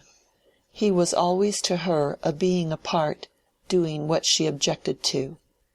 He started from his chair with an angry impulse, and thrusting his hands in his pockets, walked up and down the room. There was an underlying consciousness all the while that he should have to master this anger, and tell her everything, and convince her of the facts. For he had almost learned the lesson that he must bend himself to her nature, and that because she came short in her sympathy, he must give the more. Soon he recurred to his intention of opening himself. The occasion must not be lost. If he could bring her to feel with some solemnity that there was a slander which must be met and not run away from, and that the whole trouble had come out of his desperate want of money, it would be a moment for urging powerfully on her that they should be one in the resolve to do with as little money as possible, so that they might weather the bad time and keep themselves independent. He would mention the definite measures which he desired to take, and win her to a willing spirit. He was bound to try this, and what else was there for him to do? He did not know how long he had been walking uneasily backwards and forwards, but Rosamond felt that it was long, and wished that he would sit down. She too had begun to think this an opportunity for urging on Tertius what he ought to do. Whatever might be the truth about all this misery, there was one dread which asserted itself. Lydgate at last seated himself, not in his usual chair, but in one nearer to Rosamond, leaning aside in it towards her, and looking at her gravely before he reopened the sad subject. He had conquered himself so far, and was about to speak with a sense of solemnity, as on an occasion which was not to be repeated. He had even opened his lips, when Rosamond, letting her hands fall, looked at him and said, "Surely, Tertius." "Well?" "Surely now at last you have given up the idea of staying in Middlemarch. I cannot go on living here. Let us go to London. Papa and every one else says you had better go. Whatever misery I have to put up with, it will be easier away from here." Lydgate felt miserably jarred. Instead of that critical outpouring for which he had prepared himself with effort, here was the old round to be gone through again. He could not bear it.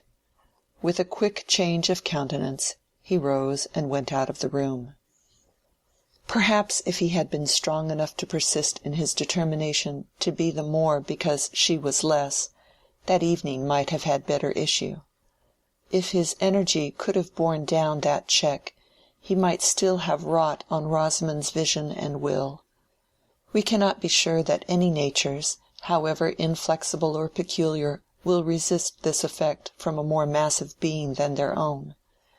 They may be taken by storm and for the moment converted, becoming part of the soul which enwraps them in the ardor of its movement.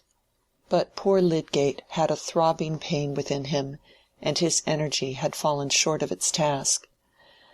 The beginning of mutual understanding and resolve seemed as far off as ever. Nay, it seemed blocked out by the sense of unsuccessful effort. They lived on from day to day with their thoughts still apart, Lydgate going about what work he had in a mood of despair, and Rosamond feeling, with some justification, that he was behaving cruelly. It was of no use to say anything to Tertius, but when Will Ladislaw came, she was determined to tell him everything. In spite of her general reticence, she needed some one who would recognize her wrongs. End of chapter 75. Chapter 76. To mercy, pity, peace, and love, all pray in their distress, and to these virtues of delight return their thankfulness. For mercy has a human heart, pity a human face, and love the human form divine, and peace the human dress.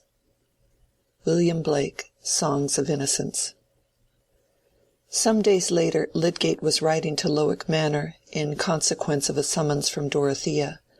The summons had not been unexpected, since it had followed a letter from Mr. Bulstrode, in which he stated that he had resumed his arrangements for quitting Middlemarch, and must remind Lydgate of his previous communications about the hospital, to the purport of which he still adhered. It had been his duty, before taking further steps, to reopen the subject with Mrs. Casaubon, who now wished, as before, to discuss the question with Lydgate. "Your views may possibly have undergone some change," wrote Mr. Bulstrode, "but in that case also it is desirable that you should lay them before her." Dorothea awaited his arrival with eager interest, though in deference to her masculine advisers she had refrained from what Sir James had called interfering in this Bulstrode business.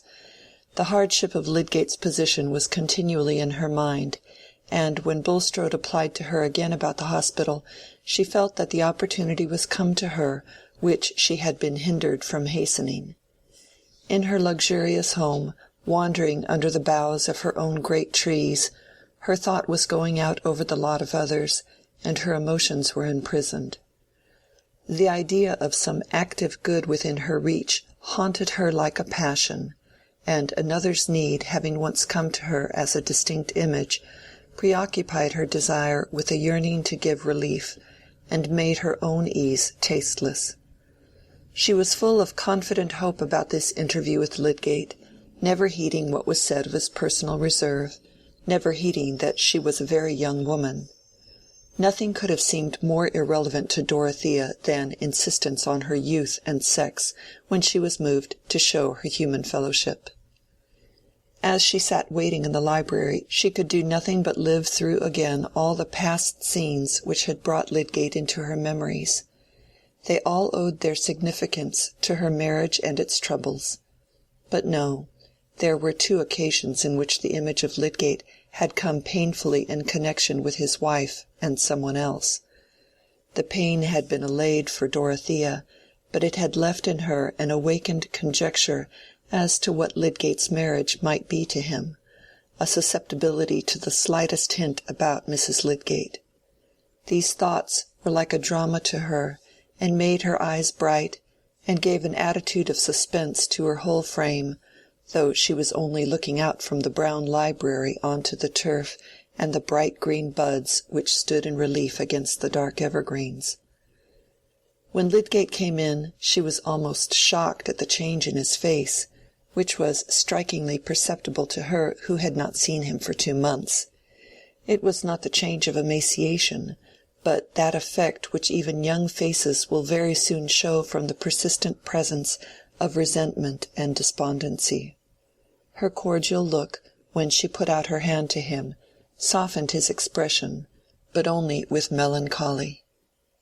"I have wished very much to see you for a long while, Mr. Lydgate," said Dorothea when they were seated opposite each other, but I put off asking you to come until Mr. Bulstrode applied to me again about the hospital. I know that the advantage of keeping the management of it separate from that of the infirmary depends on you, or, at least, on the good which you are encouraged to hope for from having it under your control. And I am sure you will not refuse to tell me exactly what you think."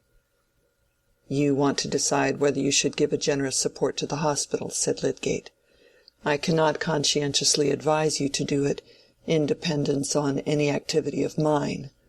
I may be obliged to leave the town." He spoke curtly, feeling the ache of despair as to his being able to carry out any purpose that Rosamond had set her mind against. "Not because there is no one to believe in you," said Dorothea, pouring out her words in clearness from a full heart. "I know the unhappy mistakes about you. I knew them from the first moment to be mistakes. You have never done anything vile. You would not do anything dishonorable." It was the first assurance of belief in him that had fallen on Lydgate's ears. He drew a deep breath and said, "Thank you." He could say no more. It was something very new and strange in his life that these few words of trust from a woman should be so much to him. "I beseech you to tell me how everything was," said Dorothea, fearlessly. "I am sure that the truth would clear you." Lydgate started up from his chair and went towards the window, forgetting where he was. He had so often gone over in his mind the possibility of explaining everything without aggravating appearances that would tell, perhaps unfairly, against Bulstrode, and had so often decided against it. He had so often said to himself that his assertions would not change people's impressions, that Dorothea's words sounded like a temptation to do something which in his soberness he had pronounced to be unreasonable. "Tell me, pray," said Dorothea, with simple earnestness. "Then we can consult together. It is wicked to let people think evil of any one falsely, when it can be hindered." Lydgate turned, remembering where he was, and saw Dorothea's face looking up at him with sweet, trustful gravity. The presence of a noble nature, generous in its wishes, ardent in its charity, changes the lights for us. We begin to see things again in their larger, quieter masses, and to believe that we too can be seen and judged in the wholeness of our character. That influence was beginning to act on Lydgate, who had for many days been seeing all life as one who is dragged and struggling amid the throng. He sat down again, and felt that he was recovering his old self in the consciousness that he was with one who believed in it. "I don't want," he said, "to bear hard on Bulstrode, who has lent me money of which I was in need, though I would rather have gone without it now. He is hunted down and miserable, and has only a poor thread of life in him. But I should like to tell you everything. It will be a comfort to me to speak where belief has gone beforehand, and where I shall not seem to be offering assertions of my own honesty. You will feel what is fair to another, as you feel what is fair to me." "Do trust me," said Dorothea. "I will not repeat anything without your leave. But at the very least, I could say that you have made all the circumstances clear to me, and that I know you are not in any way guilty. Mr. Farebrother would believe me, and my uncle, and Sir James Chettam. Nay, there are persons in Middlemarch to whom I could go. Although they don't know much of me, they would believe me. They would know that I could have no other motive than truth and justice. I would take any pains to clear you. I have very little to do. There is nothing better that I can do in the world." Dorothea's voice, as she made this childlike picture of what she would do, might have been almost taken as a proof that she could do it effectively. The searching tenderness of her woman's tones seemed made for a defence against ready accusers. Lydgate did not stay to think that she was quixotic. He gave himself up, for the first time in his life, to the exquisite sense of leaning entirely on a generous sympathy, without any check of proud reserve. And he told her everything, from the time when, under the pressure of his difficulties, he unwillingly made his first application to Bulstrode, gradually, in the relief of speaking, getting into a more thorough utterance of what had gone on in his mind, entering fully into the fact that his treatment of the patient was opposed to the dominant practice, into his doubts at the last, his ideal of medical duty, and his uneasy consciousness that the acceptance of the money had made some difference in his private inclination and professional behavior, though not in his fulfillment of any publicly recognized obligation. "It has come to my knowledge since," he added, "that Hawley sent someone to examine the housekeeper at Stone Court, and she said that she gave the patient all the opium in the phial I left, as well as a good deal of brandy. But that would not have been opposed to ordinary prescriptions, even of first-rate men. The suspicions against me had no hold there. They are grounded on the knowledge that I took money, that Bulstrode had strong motives for wishing the man to die, and that he gave me the money as a bribe to concur in some malpractices or other against the patient. That, in any case, I accepted a bribe to hold my tongue. They are just the suspicions that cling the most obstinately, because they lie in people's inclination and can never be disproved. How my orders came to be disobeyed is a question to which I don't know the answer. It is still possible that Bulstrode was innocent of any criminal intention, even possible that he had nothing to do with the disobedience and merely abstained from mentioning it. But all that has nothing to do with the public belief. It is one of those cases on which a man is condemned on the ground of his character. It is believed that he has committed a crime in some undefined way, because he had the motive for doing it, and Bulstrode's character has enveloped me because I took his money.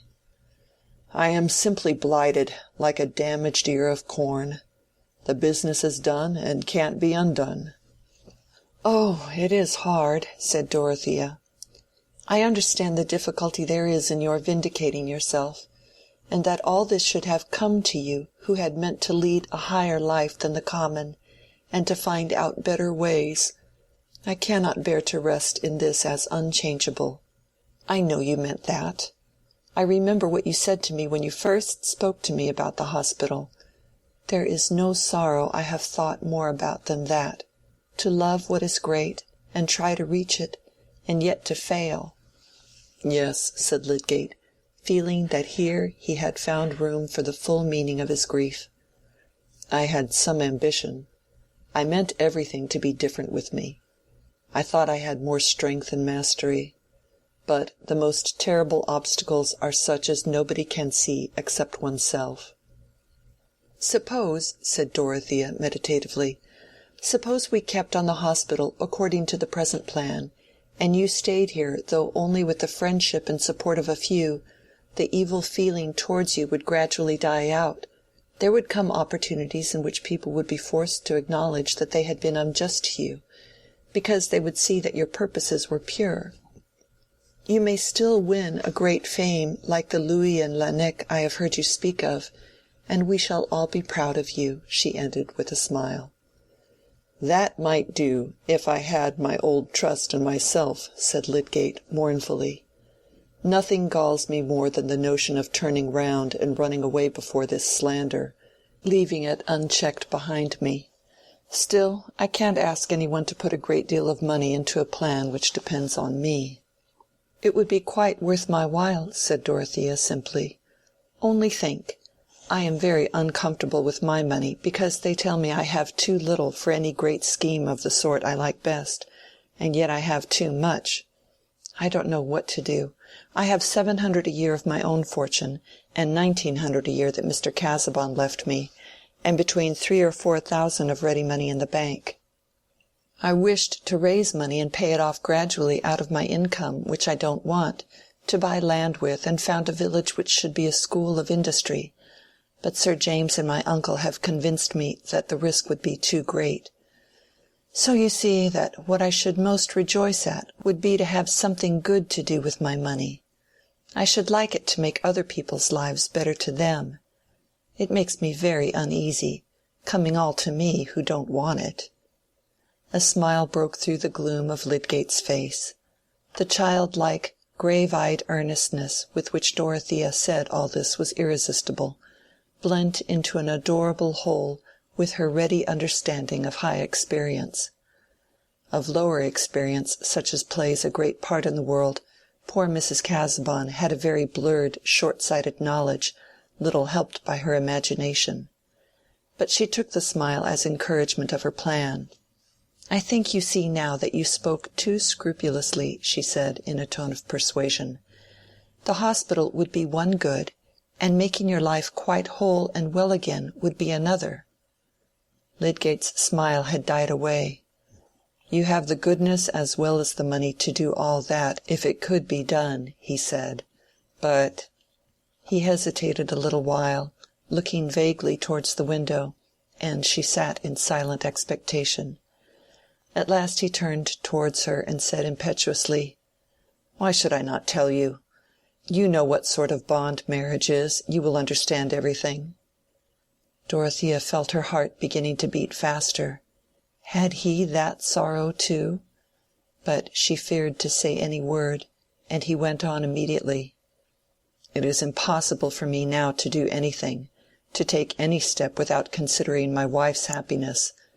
The thing that I might like to do if I were alone is become impossible to me. I can't see her miserable. She married me without knowing what she was going into, and it might have been better for her if she had not married me." I know, you could not give her pain if you were not obliged to do it," said Dorothea, with keen memory of her own life. "And she has set her mind against staying. She wishes to go. The troubles she has had here have wearied her," said Lydgate, breaking off again, lest he should say too much. "But when she saw the good that might come of staying," said Dorothea, remonstrantly, looking at Lydgate as if he had forgotten the reasons which had just been considered. He did not speak immediately. "She would not see it," he said at last, curtly, feeling at first that this statement must do without explanation. "And, indeed, I have lost all spirit about carrying on my life here." He paused a moment, and then, following the impulse to let Dorothea see deeper into the difficulty of his life, he said, "The fact is, this trouble has come upon her confusedly. We have not been able to speak to each other about it. I am not sure what is in her mind about it. She may fear that I have really done something base. It is my fault. I ought to be more open. But I have been suffering cruelly." "May I go and see her?" said Dorothea eagerly. "Would she accept my sympathy? I would tell her that you have not been blamable before any one's judgment but your own. I would tell her that you shall be cleared in every fair mind. I would cheer her heart. Will you ask her if I may go see her? I did see her once." "I am sure you may," said Lydgate, seizing the proposition with some hope. "She would feel honored, cheered, I think, by the proof that you have at least some respect for me. I will not speak to her about your coming, that she may not connect it with my wishes at all. I know very well that I ought not to have left anything to be told her by others, but—" He broke off, and there was a moment's silence. Dorothea refrained from saying what was in her mind. How well she knew that there might be invisible barriers to speech between husband and wife. This was a point on which even sympathy might make a wound. She returned to the more outward aspect of Lydgate's position, saying cheerfully, "And if Mrs. Lydgate knew that there were friends who would believe in you and support you, she might then be glad that you should stay in your place and recover your hopes, and do what you meant to do. Perhaps then you would see that it was right to agree with what I proposed about your continuing at the hospital. Surely you would, if you still have faith in it as a means of making your knowledge useful." Lydgate did not answer, and she saw that he was debating with himself. "You need not decide immediately," she said, gently. "A few days hence it will be early enough for me to send my answer to Mr. Bulstrode." Lydgate still waited, but at last turned to speak in his most decisive tones. "No, I prefer that there should be no interval left for wavering. I am no longer sure enough of myself. I mean of what it would be possible for me to do under the changed circumstances of my life. It would be dishonorable to let others engage themselves to do anything serious in dependence on me. I might be obliged to go away after all. I see little chance of anything else. The whole thing is too problematic. I cannot consent to be the cause of your goodness being wasted. No, let the new hospital be joined with the old infirmary, and everything go on as it might have done if I had never come. I have kept a valuable register since I have been there.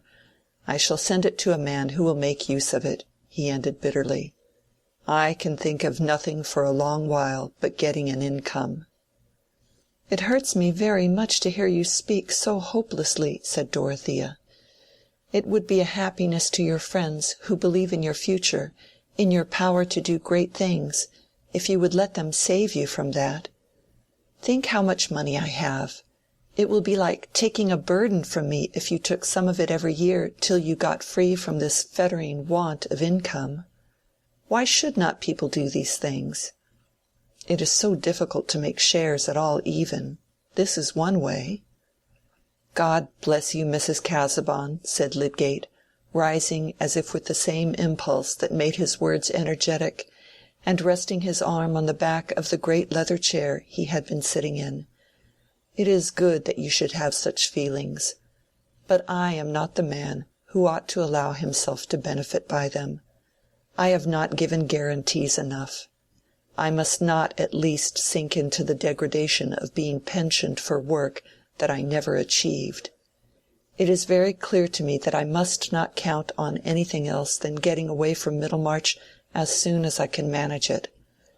I should not be able for a long while, at the very best, to get an income here, and it is easier to make necessary changes in a new place. I must do as other men do and think what will please the world and bring in money, looking for a little opening in the London crowd, and push myself, set up in a watering place, or go to some southern town where there are plenty of idle English, and get myself puffed. That is the sort of shell I must creep into and try to keep my soul alive in." "Now, that is not brave," said Dorothea, "to give up the fight." "No, it is not brave," said Lydgate.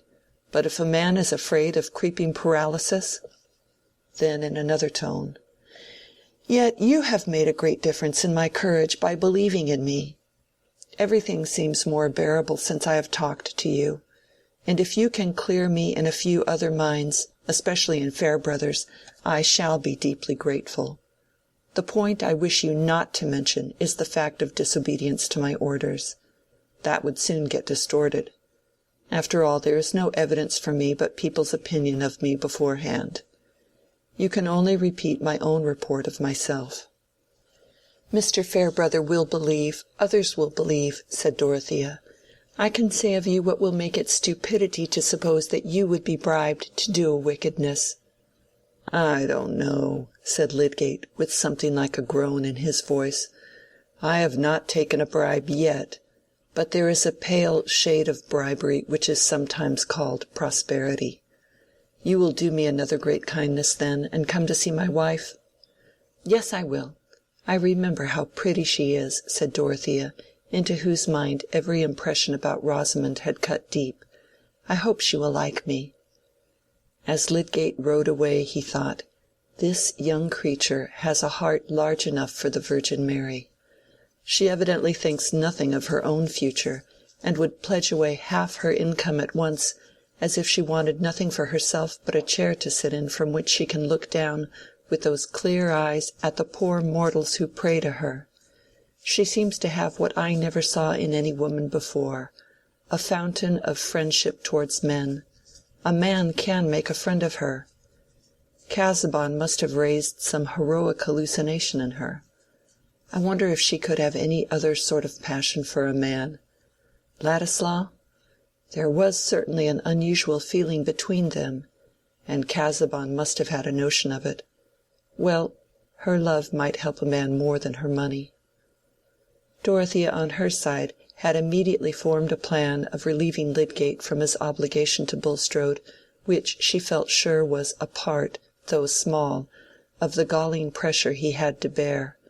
She sat down at once under the inspiration of their interview, and wrote a brief note, in which she pleaded that she had more claim than Mr. Bulstrode had, to the satisfaction of providing the money which had been serviceable to Lydgate, that it would be unkind in Lydgate not to grant her the position of being his helper in this small matter, the favor being entirely to her who had so little that was plainly marked out for her to do with her superfluous money. He might call her a creditor, or by any other name, if it did but imply that he granted her request. She enclosed a cheque for £1,000, and determined to take the letter with her the next day when she went to see Rosamond. Chapter 76. Chapter 77. And thus thy fall hath left a kind of blot, to mark the full-fraught man and best endued with some suspicion. Henry V. The next day Lydgate had to go to Brassing, and told Rosamond that he should be away until the evening.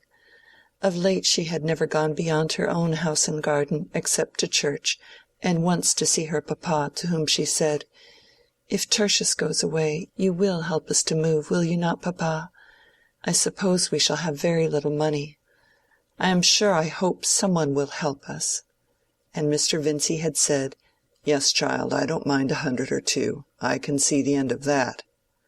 With these exceptions she had sat at home in languid melancholy and suspense, fixing her mind on Will Ladislaw's coming as the one point of hope and interest, and associating this with some new urgency on Lydgate to make immediate arrangements for leaving Middlemarch and going to London, till she felt assured that the coming would be a potent cause of the going, without at all seeing how.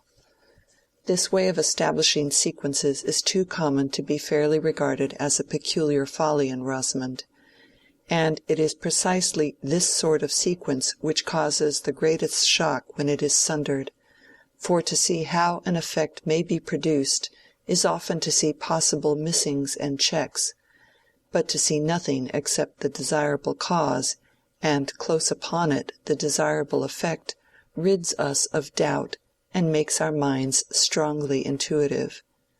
That was the process going on in poor Rosamond, while she arranged all objects around her with the same nicety as ever, only with more slowness, or sat down to the piano meaning to play, and then desisting, yet lingering on the music-stool with her white fingers suspended on the wooden front, looking before her in dreamy ennui. Her melancholy had become so marked that Lydgate felt a strange timidity before it, as a perpetual silent reproach, and the strong man, mastered by his keen sensibilities towards this fair fragile creature, whose life he seemed somehow to have bruised, shrank from her look, and sometimes started at her approach, fear of her and fear for her, rushing in the more forcibly after it had been momentarily expelled by exasperation. But this morning Rosamond descended from her room upstairs, where she sometimes sat the whole day when Lydgate was out, equipped for a walk in the town. She had a letter to post, a letter addressed to Mr. Ladislaw, and written with charming discretion, but intended to hasten his arrival by a hint of trouble. The servant-maid, their sole house-servant now, noticed her coming downstairs in her walking dress, and thought, "There never did anybody look so pretty in a bonnet, poor thing." Meanwhile Dorothea's mind was filled with her project of going to Rosamond, and with many thoughts, both of the past and the probable future, which gathered round the idea of that visit. Until yesterday, when Lydgate had opened to her a glimpse of some trouble in his married life, the image of Mrs. Lydgate had always been associated for her with that of Will Ladislaw. Even in her most uneasy moments, even when she had been agitated by Mrs. Cadwallader's painfully graphic report of gossip, her effort, nay, her strongest impulsive prompting, had been towards the vindication of Will from any sullying surmises, and when, in her meeting with him afterwards, she had at first interpreted his words as a probable allusion to a feeling towards Mrs. Lydgate which he was determined to cut himself off from indulging, she had had a quick, sad, excusing vision of the charm there might be in his constant opportunities of companionship with that fair creature, who most likely shared his other tastes as she evidently did his delight in music. But there had followed his parting words, the few passionate words in which he implied that she herself was the object of whom his love held him in dread, and that it was his love for her only which he was resolved not to declare, but to carry away into banishment. From the time of that parting, Dorothea, believing in Will's love for her, believing with a proud delight in his delicate sense of honor and his determination that no one should impeach him justly, felt her heart quite at rest as to the regard he might have for Mrs. Lydgate. She was sure that the regard was blameless. There are natures in which, if they love us, we are conscious of having a sort of baptism and consecration. They bind us over to rectitude and purity by their pure belief about us, and our sins become that worst kind of sacrilege which tears down the invisible altar of trust. If you are not good, none is good. Those little words may give a terrific meaning to responsibility, may hold a vitriolic intensity for remorse. Dorothea's nature was of that kind. Her own passionate faults lay along the easily counted open channels of her ardent character, and while she was full of pity for the visible mistakes of others, she had not yet any material within her experience for subtle constructions and suspicions of hidden wrong. But that simplicity of hers, holding up an ideal for others in her believing conception of them, was one of the great powers of her womanhood, and it had from the first acted strongly on Will Ladislaw. He felt, when he parted from her, that the brief words by which he had tried to convey to her his feeling about herself and the division which her fortune made between them would only profit by their brevity when Dorothea had to interpret them. He felt that in her mind he had found his highest estimate. And he was right there. In the months since their parting, Dorothea had felt a delicious though sad repose in their relation to each other, as one which was inwardly whole and without blemish. She had an active force of antagonism within her, when the antagonism turned on the defense either of plans or persons that she believed in, and the wrongs which she felt that Will had received from her husband, and the external conditions which to others were grounds for slighting him, only gave the more tenacity to her affection and admiring judgment. And now, with the disclosures about Bulstrode, had come another fact affecting Will's social position, which roused afresh Dorothea's inward resistance to what was said about him in that part of the world which lay within park palings.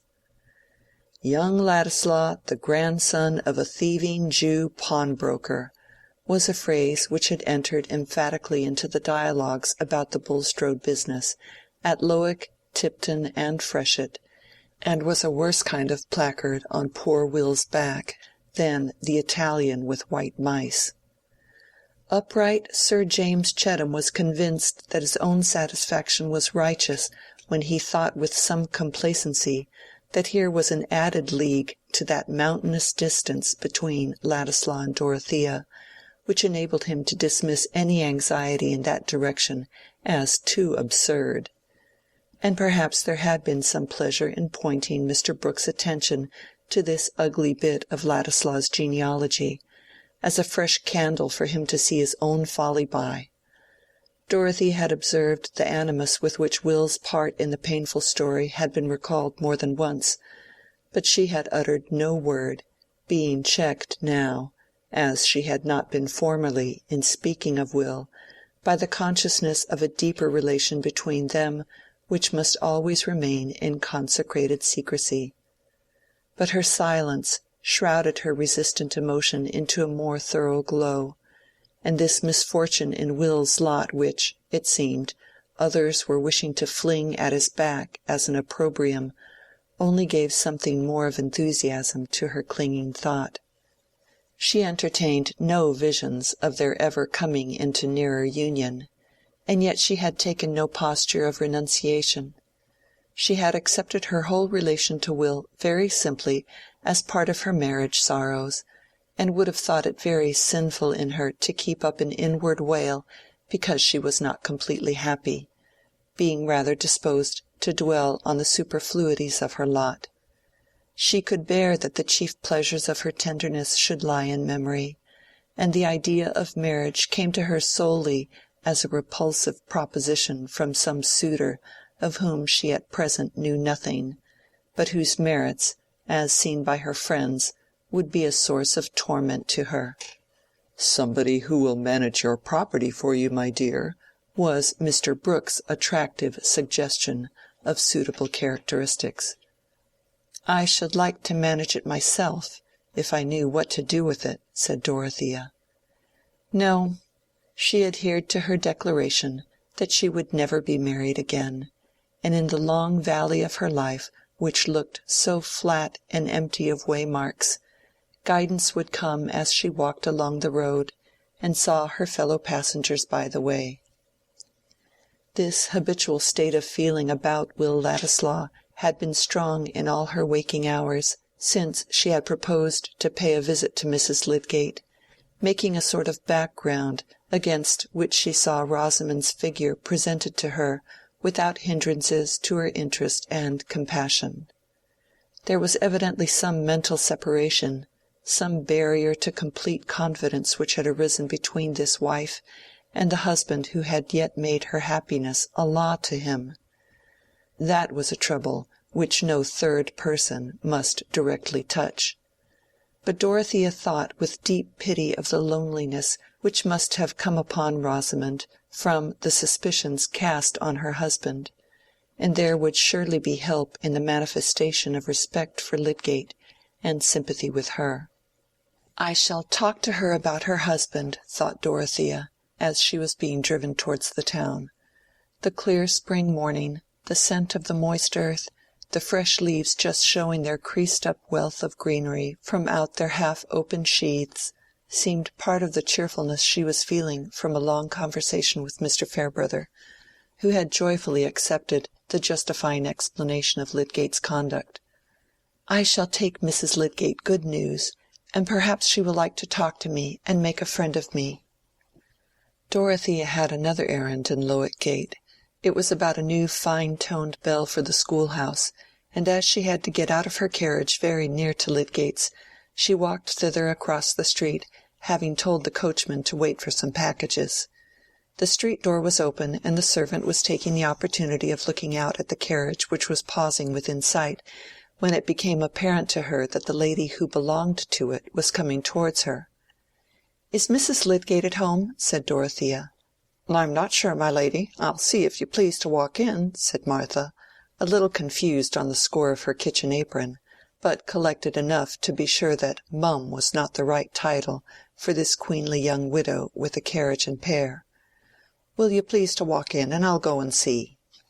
"Say that I am Mrs. Casaubon," said Dorothea, as Martha moved forward, intending to show her into the drawing-room, and then to go upstairs to see if Rosamond had returned from her walk. They crossed the broader part of the entrance-hall, and turned up the passage which led to the garden. The drawing-room door was unlatched, and Martha, pushing it without looking into the room, waited for Mrs. Casaubon to enter and then turned away, the door having swung open and swung back again without noise. Dorothea had less of outward vision than usual this morning, being filled with images of things as they had been and were going to be. She found herself on the other side of the door without seeing anything remarkable, but immediately she heard a voice speaking in low tones which startled her, as with a sense of dreaming in daylight, and advancing unconsciously a step or two beyond the projecting slab of a bookcase, she saw, in the terrible illumination of a certainty which filled up all outlines, something which made her pause, motionless, without self-possession enough to speak. Seated with his back towards her on a sofa which stood against the wall on a line with the door by which she had entered, she saw Will Ladislaw. Close by him and turned towards him with a flushed tearfulness which gave a new brilliancy to her face, sat Rosamond, her bonnet hanging back, while Will, leaning towards her, clasped both her upraised hands in his, and spoke with a low-toned fervor. Rosamond, in her agitated absorption, had not noticed the silently advancing figure. But when Dorothea, after the first immeasurable instant of this vision, moved confusedly backward and found herself impeded by some piece of furniture, Rosamond was suddenly aware of her presence, and with a spasmodic movement snatched away her hands and rose, looking at Dorothea, who was necessarily arrested. Will Ladislaw, starting up, looked round also, and meeting Dorothea's eyes with a new lightning in them, seemed changed to marble. But she immediately turned them away from him to Rosamond, and said in a firm voice, "Excuse me, Mrs. Lydgate, the servant did not know that you were here. I called to deliver an important letter for Mr. Lydgate, and I wish to put it into your own hands." She laid down the letter on the small table which had checked her retreat, and then, including Rosamond and Will in one distant glance and bow, she went quickly out of the room, meeting in the passage the surprised Martha, who said she was very sorry the mistress was not at home, and then showed the strange lady out, with an inward reflection that grand people were probably more impatient than others. Dorothea walked across the street with her most elastic step, and was quickly in her carriage again. "Drive on to Freshitt Hall," she said to the coachman, and any one looking at her might have thought that, though she was paler than usual, she was never animated by a more self-possessed energy. And that really was her experience. It was as if she had drunk a great draught of scorn that stimulated her beyond the susceptibility to other feelings. She had seen something so far below her belief that her emotions rushed back from it and made an excited throng without an object. She needed something active to turn her excitement out upon. She felt power to walk and work for a day without meat or drink, and she would carry out the purpose with which she had started in the morning, of going to Freshitt and Tipton to tell Sir James and her uncle all that she wished them to know about Lydgate, whose married loneliness under his trial now presented itself to her with new significance, and made her more ardent in readiness to be his champion. She had never felt anything like this triumphant power of indignation in the struggle of her married life, in which there had always been a quickly subduing pang, and she took it as a sign of new strength. "Dodo, how very bright your eyes are," said Celia, when Sir James was gone out of the room. "And you don't see anything you look at, Arthur, or anything. You are going to do something uncomfortable, I know. Is it all about Mr. Lydgate, or has something else happened?" Celia had been used to watch her sister with expectation. "Yes, dear, a great many things have happened," said Dodo in her full tones. "I wonder what," said Celia, folding her arms cosily and leaning forward upon them. "Oh, all the troubles of all people on the face of the earth," said Dorothea, lifting her arms to the back of her head. "Dear me, Dodo, are you going to have a scheme for them?" said Celia, a little uneasy at this Hamlet-like raving. But Sir James came in again, ready to accompany Dorothea to the Grange, and she finished her expedition well, not swerving in her resolution until she descended at her own door. Chapter 77. Chapter 78. Would it were yesterday, and I in the grave, with her sweet faith above for monument. Rosamond and Will stood motionless, they did not know how long, he looking towards the spot where Dorothea had stood, and she looking towards him with doubt. It seemed an endless time to Rosamond, in whose inmost soul there was hardly so much annoyance as gratification from what had just happened. Shallow natures dream of an easy sway over the emotions of others, trusting implicitly in their own petty magic to turn the deepest strains, and confident, by pretty gestures and remarks, of making the thing that is not as though it were. She knew that Will had received a severe blow, but she had been little used to imagining other people's states of mind except as a material cut into shape by her own wishes, and she believed in her own power to soothe or subdue. Even Tertius, that most perverse of men, was always subdued in the long run. Events had been obstinate, but still Rosamond would have said now, as she did before her marriage, that she never gave up what she had set her mind on. She put out her arm and laid the tips of her fingers on Will's coat sleeve. "Don't touch me," he said, with an utterance like the cut of a lash, darting from her and changing from pink to white and back again, as if his whole frame were tingling with the pain of the sting. He wheeled round to the other side of the room and stood opposite to her, with the tips of his fingers in his pockets and his head thrown back, looking fiercely, not at Rosamond, but at a point a few inches away from her. She was keenly offended, but the signs she made of this were such as only Lydgate was used to interpret. She became suddenly quiet and seated herself, untying her hanging bonnet and laying it down with her shawl. Her little hands which she folded before her were very cold. It would have been safer for Will in the first instance to have taken up his hat and gone away, but he had felt no impulse to do this. On the contrary, he had a horrible inclination to stay and shatter Rosamond with his anger. It seemed as impossible to bear the fatality she had drawn down on him without venting his fury as it would be to a panther to bear the javelin wound without springing and biting. And yet, how could he tell a woman that he was ready to curse her? He was fuming under a repressive law which he was forced to acknowledge.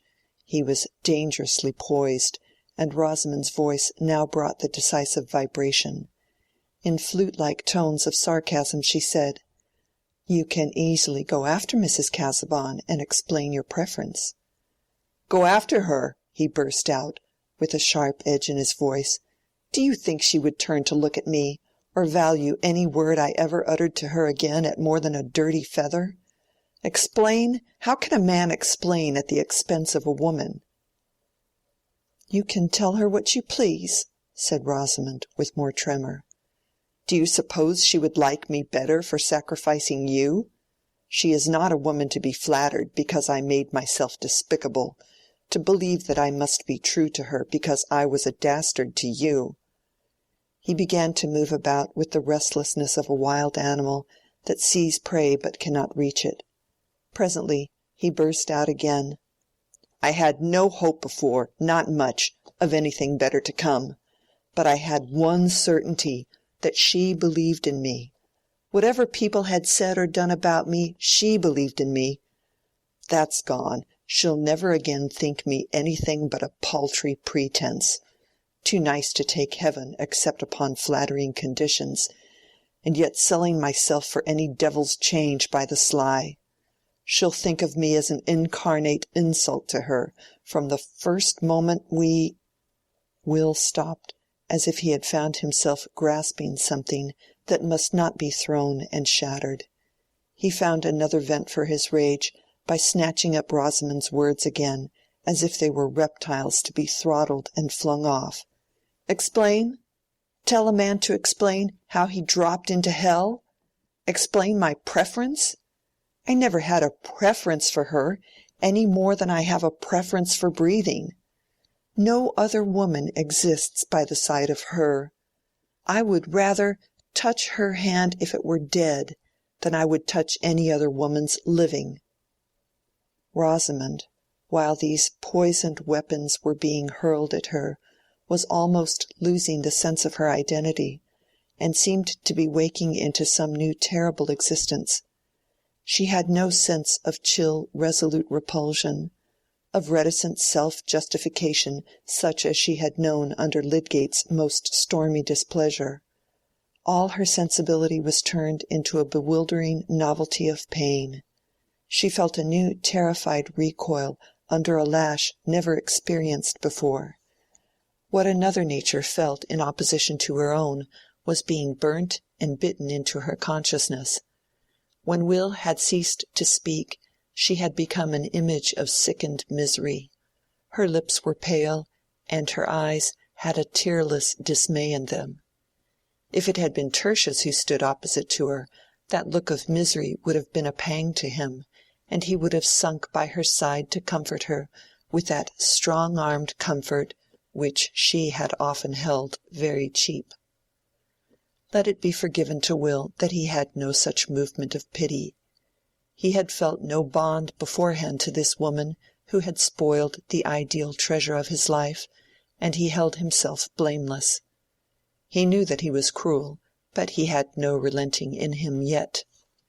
After he had done speaking, he still moved about, half in absence of mind, and Rosamond sat perfectly still.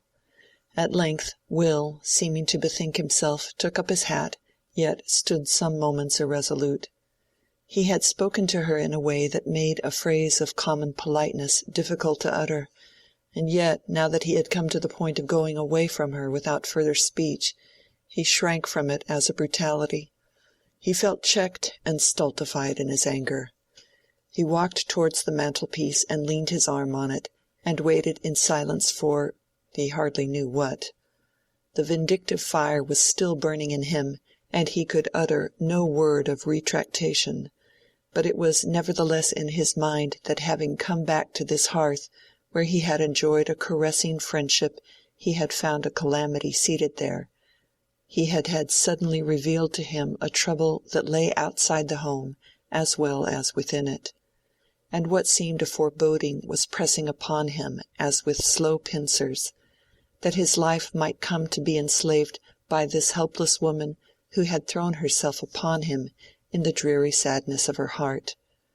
But he was gloomy in rebellion against the fact that his quick apprehensiveness foreshadowed to him, and when his eyes fell on Rosamond's blighted face, it seemed to him that he was the more pitiable of the two, for pain must enter into its glorified life of memory before it can turn into compassion. And so they remained for many minutes, opposite each other, far apart in silence, Will's face still possessed by a mute rage, and Rosamond's by a mute misery. The poor thing had no force to fling out any passion in return. The terrible collapse of the illusion towards which all her hope had been strained was a stroke which had too thoroughly shaken her. Her little world was in ruins, and she felt herself tottering in the midst as a lonely bewildered consciousness.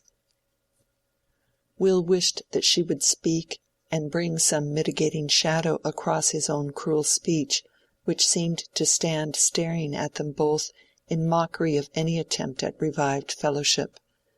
But she said nothing, and at last with a desperate effort over himself, he asked, "Shall I come in and see Lydgate this evening?" "If you like," Rosamond answered, just audibly. And then Will went out of the house, Martha never knowing that he had been in. After he was gone, Rosamond tried to get up from her seat, but fell back fainting. When she came to herself again, she felt too ill to make the exertion of rising to ring the bell, and she remained helpless until the girl, surprised at her long absence, thought for the first time of looking for her in all the downstairs rooms. Rosamond said that she had felt suddenly sick and faint, and wanted to be helped upstairs. When there, she threw herself on the bed with her clothes on, and lay in apparent torpor, as she had done once before on a memorable day of grief. Lydgate came home earlier than he had expected, about 5:30, and found her there. The perception that she was ill threw every other thought into the background. When he felt her pulse, her eyes rested on him with more persistence than they had done for a long while, as if she felt some content that he was there. He perceived the difference in a moment, and seating himself by her, put his arm gently under her, and bending over her said, "My poor Rosamond, has something agitated you?" Clinging to him, she fell into hysterical sobbings and cries, and for the next hour he did nothing but soothe and tend her. He imagined that Dorothea had been to see her, and that all this effect on her nervous system, which evidently involved some new turning towards himself, was due to the excitement of the new impressions which that visit had raised. Chapter 78. Chapter 79. Now I saw in my dream that just as they had ended their talk, they drew nigh to a very miry slough that was in the midst of a plain, and they, being heedless, did both fall suddenly into the bog. The name of the slough was Despond. Bunyan. When Rosamond was quiet, and Lydgate had left her, hoping that she might soon sleep under the effect of an anodyne, he went into the drawing-room to fetch a book which he had left there, meaning to spend the evening in his workroom, and he saw on the table Dorothea's letter addressed to him. He had not ventured to ask Rosamond if Mrs. Casaubon had called, but the reading of this letter assured him of the fact, for Dorothea mentioned that it was to be carried by herself. When Will Ladislaw came in a little later, Lydgate met him with a surprise which made it clear that he had not been told of the earlier visit, and Will could not say, "Did not Mrs. Lydgate tell you that I came this morning?" "Poor Rosamond is ill," Lydgate added immediately on his greeting. "Not seriously, I hope," said Will. "No, only a slight nervous shock, the effect of some agitation. She has been overwrought lately. The truth is, Ladislaw, I am an unlucky devil. We have gone through several rounds of purgatory since you left, and I have lately got on to a worse ledge of it than ever. I suppose you are only just come down. You look rather battered. You have not been long enough in the town to hear anything?" "I travelled all night and got to the White Hart at 8 o'clock this morning. I've been shutting myself up and resting," said Will, feeling himself a sneak, but seeing no alternative to this evasion. And then he heard Lydgate's account of the troubles which Rosamond had already depicted to him in her way. She had not mentioned the fact of Will's name being connected with the public story, this detail not immediately affecting her, and he now heard it for the first time. "I thought it better to tell you that your name is mixed up with the disclosures," said Lydgate, who could understand better than most men how Ladislaw might be stung by the revelation. "You will be sure to hear it as soon as you turn out into the town. I suppose it is true that Raffles spoke to you." "Yes," said Will sardonically. "I shall be fortunate if gossip does not make me the most disreputable person in the whole affair. I should think the latest version must be that I plotted with Raffles to murder Bulstrode, and ran away from Middlemarch for the purpose." He was thinking, "Here is a new ring in the sound of my name to recommend it in her hearing. However, what does it signify now?" But he said nothing of Bulstrode's offer to him. Will was very open and careless about his personal affairs, but it was among the more exquisite touches in nature's modelling of him that he had a delicate generosity which warned him into reticence here. He shrank from saying that he had rejected Bulstrode's money in the moment when he was learning that it was Lydgate's misfortune to have accepted it. Lydgate, too, was reticent in the midst of his confidence. He made no allusion to Rosamond's feeling under their trouble, and of Dorothea he only said, "Mrs. Casaubon has been the one person to come forward and say that she had no belief in any of the suspicions against me." Observing a change in Will's face, he avoided any further mention of her, feeling himself too ignorant of their relation to each other not to fear that his words might have some hidden painful bearing on it, and it occurred to him that Dorothea was the real cause of the present visit to Middlemarch. The two men were pitying each other, but it was only Will who guessed the extent of his companion's trouble. When Lydgate spoke with desperate resignation of going to settle in London, and said with a faint smile, "We shall have you again, old fellow," Will felt it inexpressibly mournful, and said nothing. Rosamond had that morning entreated him to urge this step on Lydgate, and it seemed to him as if he were beholding in a magic panorama a future where he himself was sliding into that pleasureless yielding to the small solicitations of circumstance which is a commoner history of perdition than any single momentous bargain. We are on a perilous margin when we begin to look passively at our future selves, and see our own figures led with dull consent into insipid misdoing and shabby achievement. Poor Lydgate was inwardly groaning on that margin, and Will was arriving at it. It seemed to him this evening as if the cruelty of his outburst to Rosamond had made an obligation for him, and he dreaded the obligation. He dreaded Lydgate's unsuspecting goodwill. He dreaded his own distaste for his spoiled life, which would leave him in motiveless levity. End of chapter 79. Chapter 80. Stern lawgiver, yet thou dost wear the Godhead's most benignant grace, nor know we anything so fair as is the smile upon thy face. Flowers laugh before thee on their beds, and fragrance in thy footing treads. Thou dost preserve the stars from wrong, and the most ancient heavens through thee are fresh and strong. Wordsworth, Ode to Duty. When Dorothea had seen Mr. Farebrother in the morning, she had promised to go and dine at the parsonage on her return from Freshitt. There was a frequent interchange of visits between her and the Farebrother family, which enabled her to say that she was not at all lonely at the Manor, and to resist for the present the severe prescription of a lady companion. When she reached home and remembered her engagement, she was glad of it, and finding that she had still an hour before she could dress for dinner, she walked straight to the schoolhouse and entered into a conversation with the master and mistress about the new bell, giving eager attention to their small details and repetitions, and getting up a dramatic sense that her life was very busy. She paused on her way back to talk to old Master Bunny, who was putting in some garden seeds, and discoursed wisely with that rural sage about the crops that would make the most return on a perch of ground, and the result of 60 years' experience as to soils, namely, that if your soil was pretty mellow it would do, but if there came wet, wet, wet to make it all of a mummy, why then— Finding that the social spirit had beguiled her into being rather late, she dressed hastily and went over to the parsonage rather earlier than was necessary.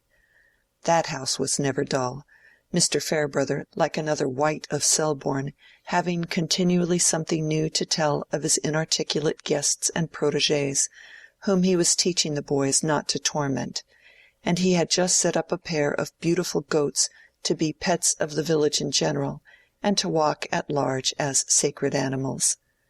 The evening went by cheerfully till after tea, Dorothea talking more than usual, and dilating with Mr. Farebrother on the possible histories of creatures that converse compendiously with their antennae, and for aught we know may hold reformed parliaments, when suddenly some inarticulate little sounds were heard which called everybody's attention. "Henrietta Noble," said Mrs. Farebrother, seeing her small sister moving about the furniture legs distressfully, "what is the matter?" "I have lost my tortoise-shell lozenge-box. I fear the kitten has rolled it away," said the tiny old lady, involuntarily continuing her beaver-like notes. "Is it a great treasure, aunt?" said Mr. Farebrother, putting up his glasses and looking at the carpet. "Mr. Ladislaw gave it me," said Miss Noble. "A German box, very pretty, but if it falls it always spins away as far as it can." "Oh, if it is Ladislaw's present," said Mr. Farebrother, in a deep tone of comprehension, getting up and hunting. The box was found at last under a chiffonier, and Miss Noble grasped it with delight, saying, "It was under a fender the last time." "That is an affair of the heart with my aunt," said Mr. Farebrother, smiling at Dorothea as he reseated himself. "If Henrietta Noble forms an attachment to any one, Mrs. Casaubon," said his mother emphatically, "she is like a dog. She would take their shoes for a pillow and sleep the better." "Mr. Ladislaw's shoes I would," said Henrietta Noble. Dorothea made an attempt at smiling in return. She was surprised and annoyed to find that her heart was palpitating violently, and that it was quite useless to try after a recovery of her former animation. Alarmed at herself, fearing some further betrayal of a change so marked in its occasion, she rose and said in a low voice with undisguised anxiety, "I must go. I have overtired myself." Mr. Farebrother, quick in perception, rose and said, "It is true. You must have half exhausted yourself in talking about Lydgate. That sort of work tells upon one after the excitement is over." He gave her his arm back to the manor, but Dorothea did not attempt to speak, even when he said good night. The limit of resistance was reached, and she had sunk back helpless within the clutch of inescapable anguish. Dismissing Tantripp with a few faint words, she locked her door, and turning away from it towards the vacant room, she pressed her hands hard on the top of her head, and moaned out, "Oh, I did love him!" Then came the hour in which the waves of suffering shook her too thoroughly to leave any power of thought. She could only cry in loud whispers, between her sobs, after her lost belief which she had planted and kept alive from a very little seed since the days in Rome, after her lost joy of clinging with silent love and faith to one who, misprized by others, was worthy in her thought, after her lost woman's pride of reigning in his memory, after her sweet dim perspective of hope that along some pathway they should meet with unchanged recognition and take up the backward years as a yesterday. In that hour she repeated what the merciful eyes of solitude have looked on for ages in the spiritual struggles of man. She besought hardness and coldness and aching weariness to bring her relief from the mysterious incorporeal might of her anguish. She lay on the bare floor and let the night grow cold around her, while her grand woman's frame was shaken by sobs as if she had been a despairing child. There were two images, two living forms that tore her heart in two, as if it had been the heart of a mother who seems to see her child divided by the sword, and presses one bleeding half to her breast, while her gaze goes forth in agony towards the half which is carried away by the lying woman that has never known the mother's pang. Here, with the nearness of an answering smile, here within the vibrating bond of mutual speech, was the bright creature whom she had trusted, who had come to her like a spirit of morning visiting the dim vault where she sat as the bride of a worn-out life. And now, with a full consciousness which had never awakened before, she stretched out her arms towards him and cried with bitter cries that their nearness was a parting vision. She discovered her passion to herself in the unshrinking utterance of despair. And there, aloof, yet persistently with her, moving wherever she moved, was the Will Ladislaw who was a changed belief exhausted of hope, a detected illusion, no, a living man towards whom there could not yet struggle any wail of regretful pity, from the midst of scorn and indignation and jealous offended pride. The fire of Dorothea's anger was not easily spent, and it flamed out in fitful returns of spurning reproach. Why had he come obtruding his life into hers that might have been whole enough without him? Why had he brought his cheap regard and his lip-born words to her, who had nothing paltry to give in exchange? He knew that he was deluding her, wished, in the very moment of farewell, to make her believe that he gave her the whole price of her heart, and knew that he had spent it half before. Why had he not stayed among the crowd of whom she asked nothing, but only prayed that they might be less contemptible? But she lost energy at last even for her loud whispered cries and moans. She subsided into helpless sobs, and on the cold floor she sobbed herself to sleep. In the chill hours of the morning twilight, when all was dim around her, she awoke, not with any amazed wondering where she was or what had happened, but with the clearest consciousness that she was looking into the eyes of sorrow. She rose and wrapped warm things around her, and seated herself in a great chair where she had often watched before. She was vigorous enough to have borne that hard night without feeling ill in body, beyond some aching and fatigue, but she had waked into a new condition. She felt as if her soul had been liberated from its terrible conflict. She was no longer wrestling with her grief, but could sit down with it as a lasting companion and make it a sharer in her thoughts. For now the thoughts came thickly. It was not in Dorothea's nature, for longer than the duration of a paroxysm, to sit in the narrow cell of her calamity, in the besotted misery of a consciousness that only sees another's lot as an accident of its own. She began now to live through that yesterday morning deliberately again, forcing herself to dwell on every detail and its possible meaning. Was she alone in that scene? Was it her event only? She forced herself to think of it as bound up with another woman's life, a woman towards whom she had set out with a longing to carry some clearness and comfort into her beclouded youth. In her first outleap of jealous indignation and disgust, when quitting the hateful room, she had flung away all the mercy with which she had undertaken that visit. She had enveloped both Will and Rosamond in her burning scorn, and it seemed to her as if Rosamond were burned out of her sight forever. But that base prompting which makes a woman more cruel to a rival than to a faithless lover could have no strength of recurrence in Dorothea, when the dominant spirit of justice within her had once overcome the tumult and had once shown her the truer measure of things. All the active thought with which she had before been representing to herself the trials of Lydgate's lot, and this young marriage union which, like her own, seemed to have its hidden as well as evident troubles, all this vivid sympathetic experience returned to her now as a power.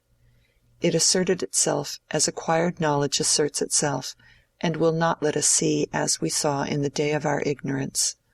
She said, to her own irremediable grief, that it should make her more helpful, instead of driving her back from effort. And what sort of crisis might not this be in three lives whose contact with hers laid an obligation on her, as if they had been suppliants bearing the sacred branch? The objects of her rescue were not to be sought out by her fancy, they were chosen for her. She yearned towards the perfect right, that it might make a throne within her, and rule her errant will. What should I do? How should I act now this very day, if I could clutch my own pain, and compel it to silence, and think of those three? It had taken long for her to come to that question, and there was a light piercing into the room. She opened her curtains and looked out towards the bit of road that lay in view, with fields beyond outside the entrance gates. On the road there was a man with a bundle on his back and a woman carrying her baby. In the field she could see figures moving, perhaps the shepherd with his dog. Far off in the bending sky was the pearly light, and she felt the largeness of the world and the manifold wakings of men to labor and endurance. She was part of that involuntary palpitating life, and could neither look out on it from her luxurious shelter as a mere spectator, nor hide her eyes in selfish complaining. What she would resolve to do that day did not yet seem quite clear, but something that she could achieve stirred her as with an approaching murmur which would soon gather distinctness. She took off the clothes which seemed to have some of the weariness of a hard watching in them, and began to make her toilette. Presently she rang for Tantripp, who came in her dressing-gown. "Why, madam, you've never been in bed this blessed night," burst out Tantripp, looking first at the bed and then at Dorothea's face, which in spite of bathing had the pale cheeks and pink eyelids of a Mater Dolorosa. "You'll kill yourself, you will. Anybody might think now you had a right to give yourself a little comfort." "Don't be alarmed, Tantripp," said Dorothea, smiling. "I have slept. I am not ill. I shall be glad of a cup of coffee as soon as possible. And I want you to bring me my new dress, and most likely I shall want my new bonnet to-day." "They've lain there a month and more ready for you, madam, and most thankful I shall be to see you with a couple of pounds worth less of crape," said Tantripp, stooping to light the fire. "There's a reason in mourning, as I've always said, and 3 folds at the bottom of your skirt and a plain quilling in your bonnet, and if ever anybody looked like an angel, it's you in a net quilling. It's what's consistent for a second year. At least that's my thinking," ended Tantripp, looking anxiously at the fire. "And if anybody was to marry me flattering himself I should wear those hideous weepers 2 years for him, he'd be deceived by his own vanity, that's all." "The fire will do, my good Tan," said Dorothea, speaking as she used to do in the old Lausanne days, only with a very low voice. "Get me the coffee." She folded herself in the large chair and leaned her head against it in fatigued quiescence, while Tantripp went away wondering at this strange contrariness in her young mistress, that just the morning when she had more of a widow's face than ever, she should have asked for her lighter mourning, which she had waived before. Tantripp would never have found the clue to this mystery. Dorothea wished to acknowledge that she had not the less an active life before her because she had buried a private joy, and the tradition that fresh garments belonged to all initiation, haunting her mind, made her grasp after even that slight outward help towards calm resolve. For the resolve was not easy. Nevertheless, at 11 o'clock she was walking towards Middlemarch, having made up her mind that she would make as quietly and unnoticeably as possible her second attempt to see and save Rosamond. Chapter 80. Chapter 80. Du Erde, warst auch diese Nacht beständig und atmest neuer Quick zu meinen Füßen. Beginnest schon mit Lust, mich zu umgeben. Du regst und rührst ein kräftiges Beschließen, zum höchsten Dasein immer fortzustreben. Faust, 2. Teil. When Dorothea was again at Lydgate's door speaking to Martha, he was in the room close by with the door ajar, preparing to go out. He heard her voice and immediately came to her. "Do you think that Mrs. Lydgate can receive me this morning?" she said, having reflected that it would be better to leave out all allusion to her previous visit. "I have no doubt she will," said Lydgate, suppressing his thought about Dorothea's looks, which were as much changed as Rosamond's. "If you will be kind enough to come in and let me tell her that you are here. She has not been very well since you were here yesterday, but she is better this morning, and I think it very likely that she will be cheered by seeing you again." It was plain that Lydgate, as Dorothea had expected, knew nothing about the circumstances of her yesterday's visit. Nay, he appeared to imagine that she had carried it out according to her intention. She had prepared a little note asking Rosamond to see her, which she would have given to the servant if he had not been in the way, but now she was in much anxiety as to the result of his announcement. After leading her into the drawing-room, he paused to take a letter from his pocket and put it into her hands, saying, "I wrote this last night, and I was going to carry it to Lowick in my ride. When one is grateful for something too good for common thanks, writing is less unsatisfactory than speech. One does not at least hear how inadequate the words are." Dorothea's face brightened. "It is I who have most to thank for, since you have let me take that place. You have consented," she said, suddenly doubting. "Yes, the check is going to Bulstrode to-day." He said no more, but went upstairs to Rosamond, who had but lately finished dressing herself, and sat languidly wondering what she should do next, her habitual industry in small things, even in the days of her sadness, prompting her to begin some kind of occupation, which she dragged through slowly, or paused in from lack of interest. She looked ill, but had recovered her usual quietude of manner, and Lydgate had feared to disturb her by any questions. He had told her of Dorothea's letter containing the check, and afterwards he had said, "Ladislaw's come, Rosie. He sat with me last night. I dare say he will be here again to-day. I thought he looked rather battered and depressed." And Rosamond had made no reply. Now when he came up, he said to her very gently, "Rosie, dear, Mrs. Casaubon has come to see you again. You would like to see her, would you not?" That she colored and gave rather a startled movement did not surprise him after the agitation produced by the interview yesterday, a beneficent agitation, he thought, since it seemed to have made her turn to him again. Rosamond dared not say no.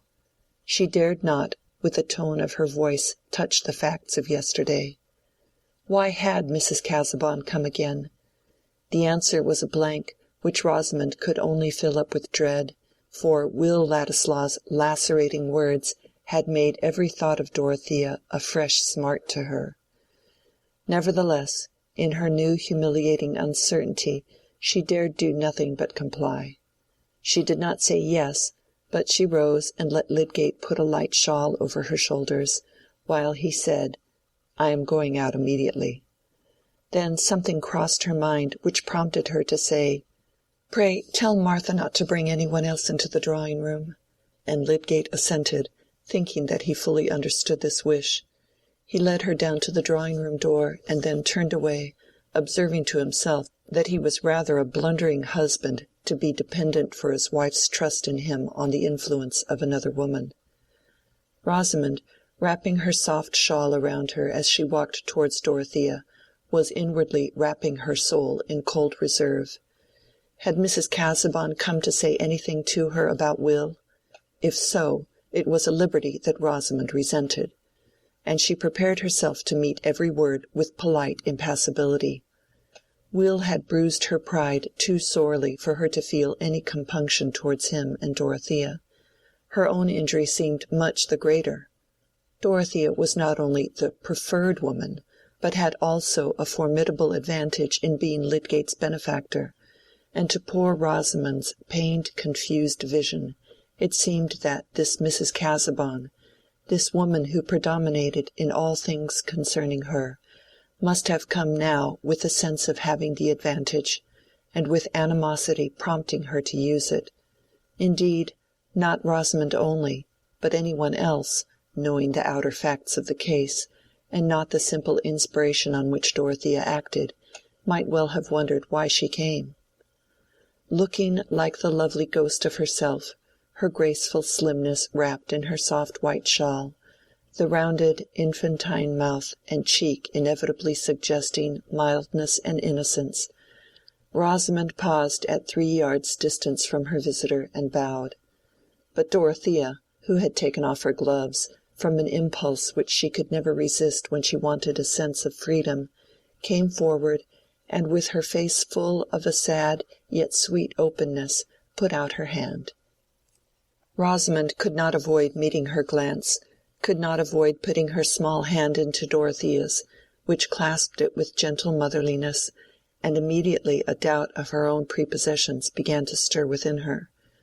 Rosamond's eye was quick for faces, and she saw that Mrs. Casaubon's face looked pale and changed since yesterday, yet gentle, and like the firm softness of her hand. But Dorothea had counted a little too much on her own strength. The clearness and intensity of her mental action this morning were the continuance of a nervous exultation which made her frame as dangerously responsive as a bit of finest Venetian crystal, and in looking at Rosamond, she suddenly found her heart swelling and was unable to speak. All her effort was required to keep back tears. She succeeded in that, and the emotion only passed over her face like the spirit of a sob, but it added to Rosamond's impression that Mrs. Casaubon's state of mind must be something quite different from what she had imagined.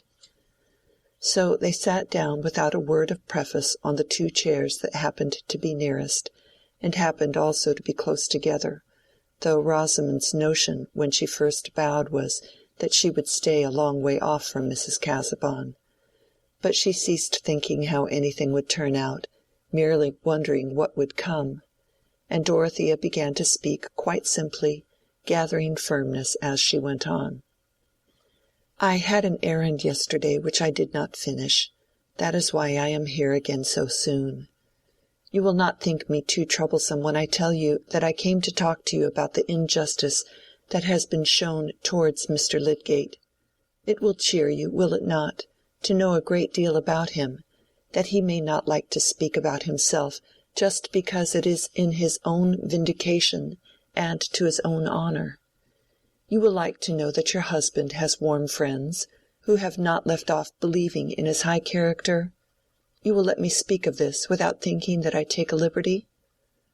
The cordial, pleading tones, which seemed to flow with generous heedlessness above all the facts which had filled Rosamond's mind, as grounds of obstruction and hatred between her and this woman, came as soothingly as a warm stream over her shrinking fears.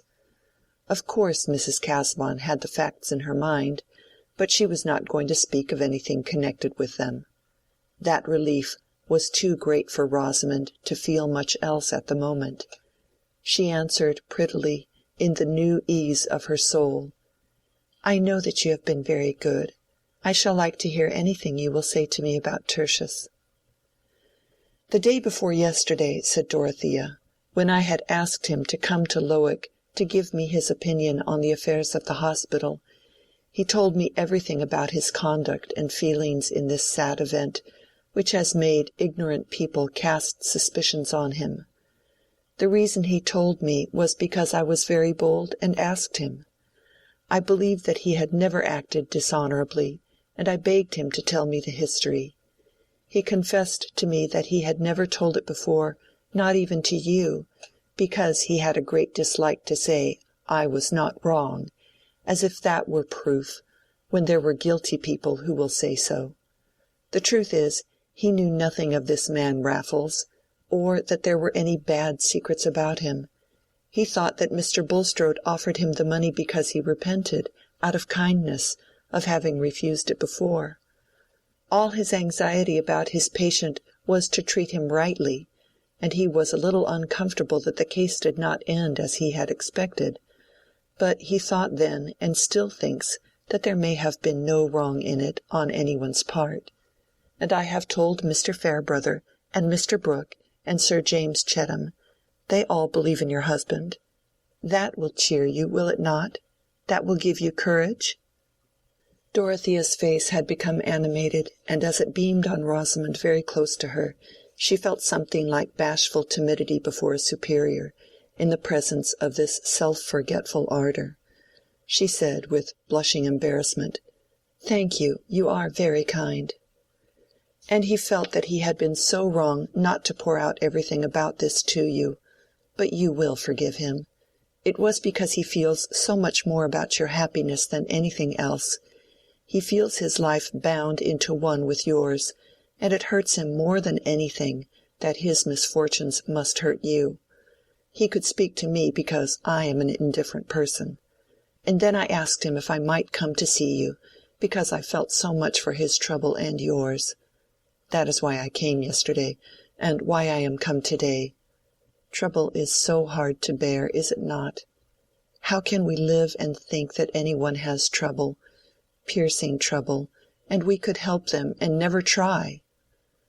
Dorothea, completely swayed by the feeling that she was uttering, forgot everything but that she was speaking from out of the heart of her own trial to Rosamond's. The emotion had wrought itself more and more into her utterance, till the tones might have gone to one's very marrow, like a low cry from some suffering creature in the darkness, and she had unconsciously laid her hand again on the little hand that she had pressed before. Rosamond, with an overmastering pang, as if a wound within her had been probed, burst into hysterical crying as she had done the day before when she clung to her husband. Poor Dorothea was feeling a great wave of her own sorrow returning over her, her thought being drawn to the possible share that Will Ladislaw might have in Rosamond's mental tumult.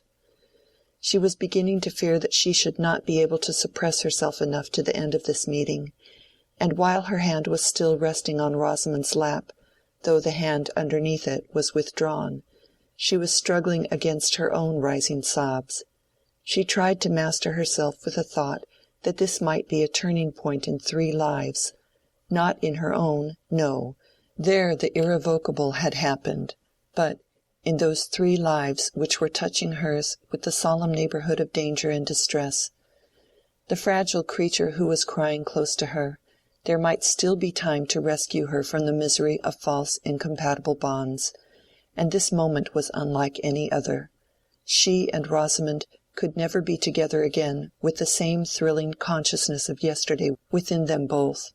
She felt the relation between them to be peculiar enough to give her a peculiar influence, though she had no conception that the way in which her own feelings were involved was fully known to Mrs. Lydgate.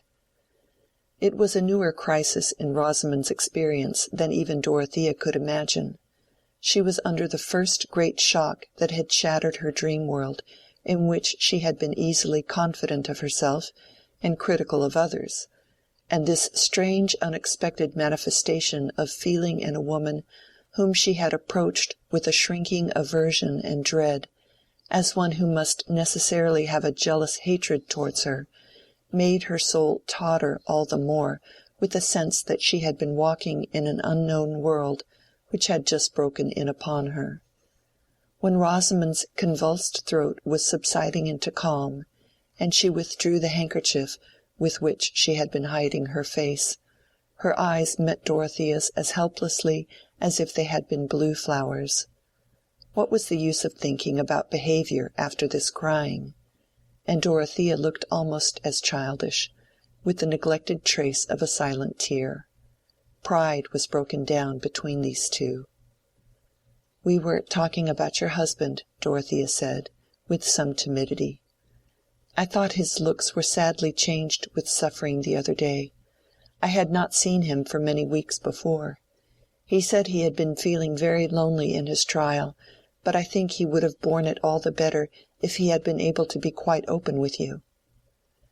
"Tertius is so angry and impatient if I say anything," said Rosamond, imagining that he had been complaining of her to Dorothea.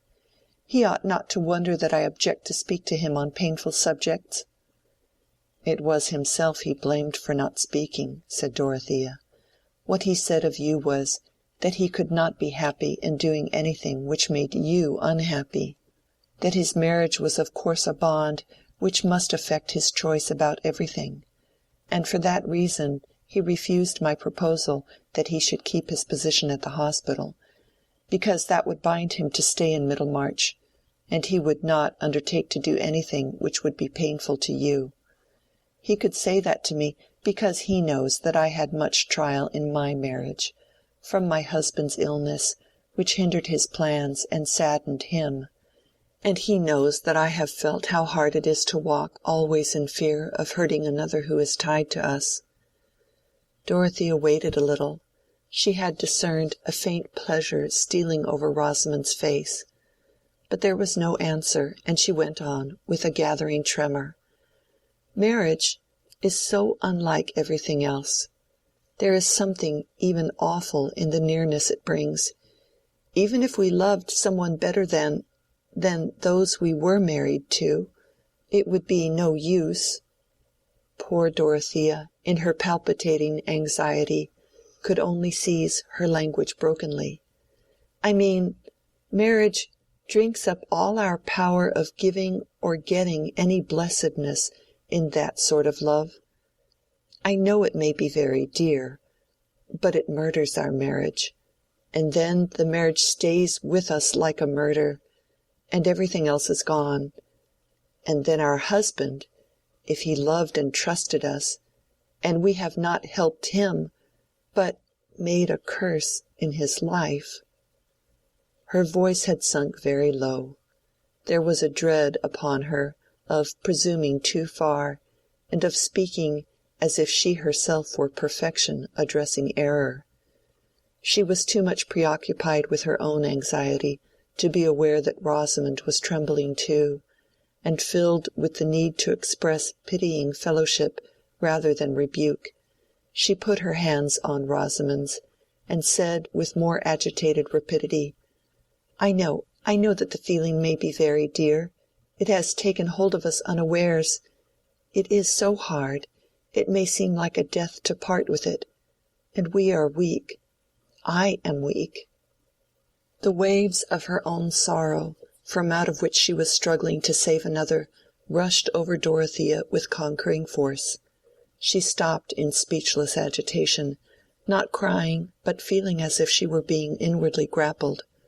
Her face had become of a deathlier paleness, her lips trembled, and she pressed her hands helplessly on the hands that lay under them. Rosamond, taken hold of by an emotion stronger than her own, hurried along in a new movement which gave all things some new, awful, undefined aspect, could find no words, but involuntarily she put her lips to Dorothea's forehead, which was very near her, and then for a minute the two women clasped each other as if they had been in a shipwreck. "You are thinking what is not true," said Rosamond, in an eager half-whisper, while she was still feeling Dorothea's arms round her, urged by a mysterious necessity to free herself from something that oppressed her as if it were blood guiltiness. They moved apart, looking at each other. "When you came in yesterday, it was not as you thought," said Rosamond in the same tone. There was a movement of surprised attention in Dorothea. She expected a vindication of Rosamond herself. "He was telling me how much he loved another woman, that I might know he could never love me," said Rosamond, getting more and more hurried as she went on. "And now I think he hates me because you mistook him yesterday. He says it is through me that you will think ill of him, think that he is a false person. But it shall not be through me. He has never had any love for me. I know he has not. He has always thought slightly of me. He said yesterday that no other woman existed for him beside you. The blame of what happened is entirely mine. He said he could never explain to you, because of me. He said you could never think well of him again. But now I have told you, and he cannot reproach me any more." Rosamond had delivered her soul under impulses which she had not known before.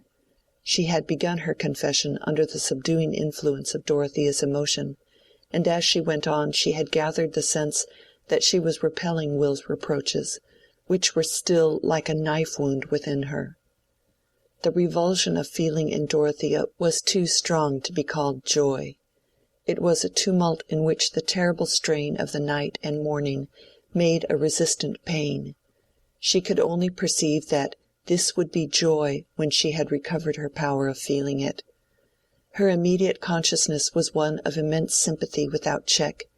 She cared for Rosamond without struggle now, and responded earnestly to her last words. "No, he cannot reproach you any more." With her usual tendency to overestimate the good in others, she felt a great outgoing of her heart towards Rosamond for the generous effort which had redeemed her from suffering, not counting that the effort was a reflex of her own energy. After they had been silent a little, she said, "You are not sorry that I came this morning?" "No, you have been very good to me," said Rosamond. "I did not think that you would be so good. I was very unhappy. I am not happy now. Everything is so sad. But better days will come.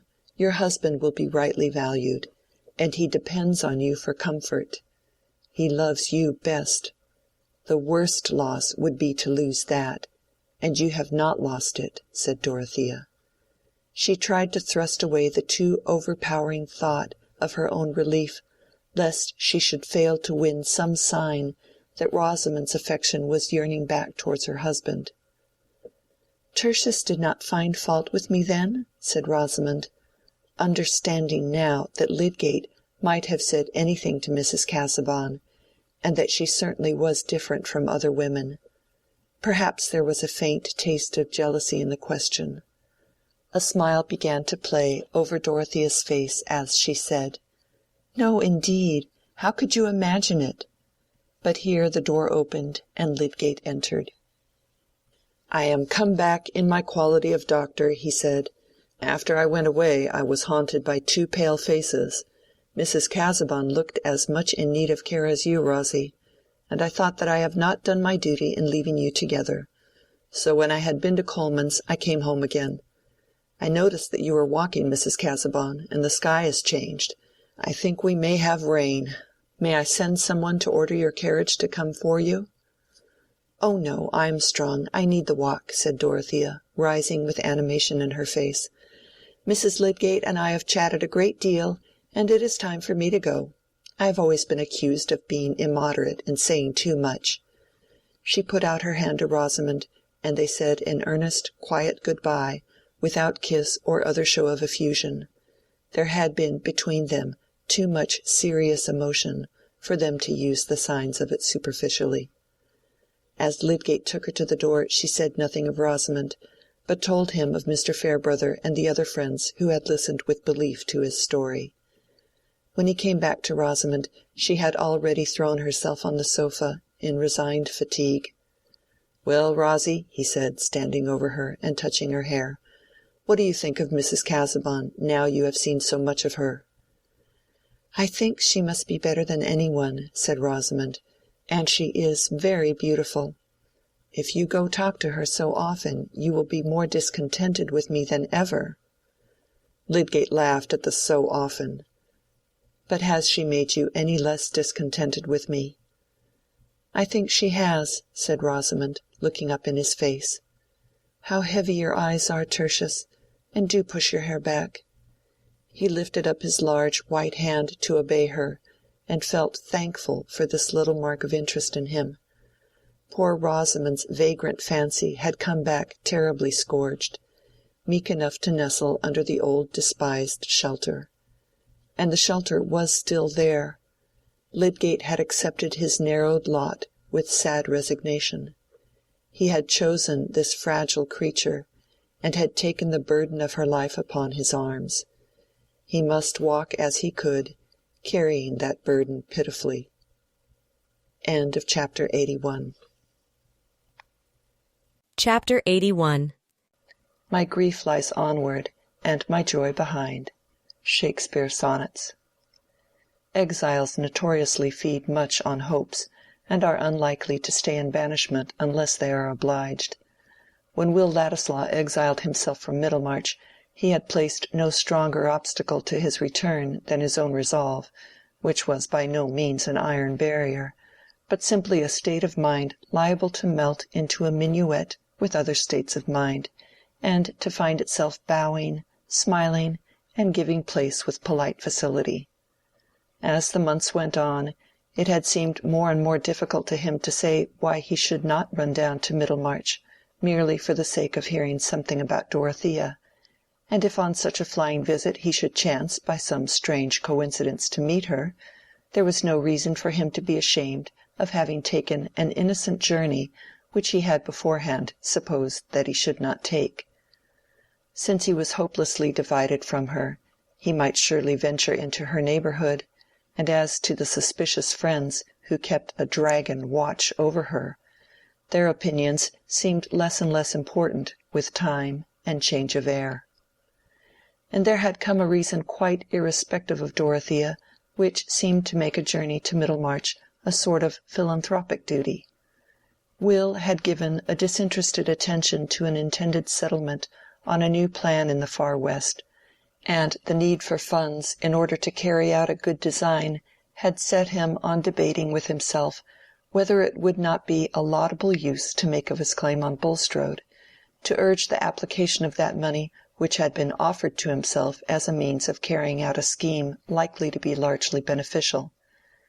The question seemed a very dubious one to Will, and his repugnance to again entering into any relation with the banker might have made him dismiss it quickly, if there had not arisen in his imagination the probability that his judgment might be more safely determined by a visit to Middlemarch.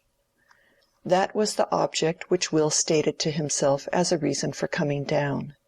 He had meant to confide in Lydgate and discuss the money question with him, and he had meant to amuse himself for the few evenings of his stay by having a great deal of music and badinage with fair Rosamond, without neglecting his friends at Lowick Parsonage. If the parsonage was close to the manor, that was no fault of his. He had neglected the Fairbrothers before his departure, from a proud resistance to the possible accusation of indirectly seeking interviews with Dorothea. But hunger tames us, and Will had become very hungry for the vision of a certain form and the sound of a certain voice. Nothing had done instead, not the opera, or the converse of zealous politicians, or the flattering reception, in dim corners, of his new hand in leading articles. Thus he had come down, foreseeing with confidence how almost everything would be in his familiar little world, fearing indeed that there would be no surprises in his visit. But he had found that humdrum world in a terribly dynamic condition, in which even badinage and lyrism had turned explosive. And the first day of this visit had become the most fatal epoch of his life.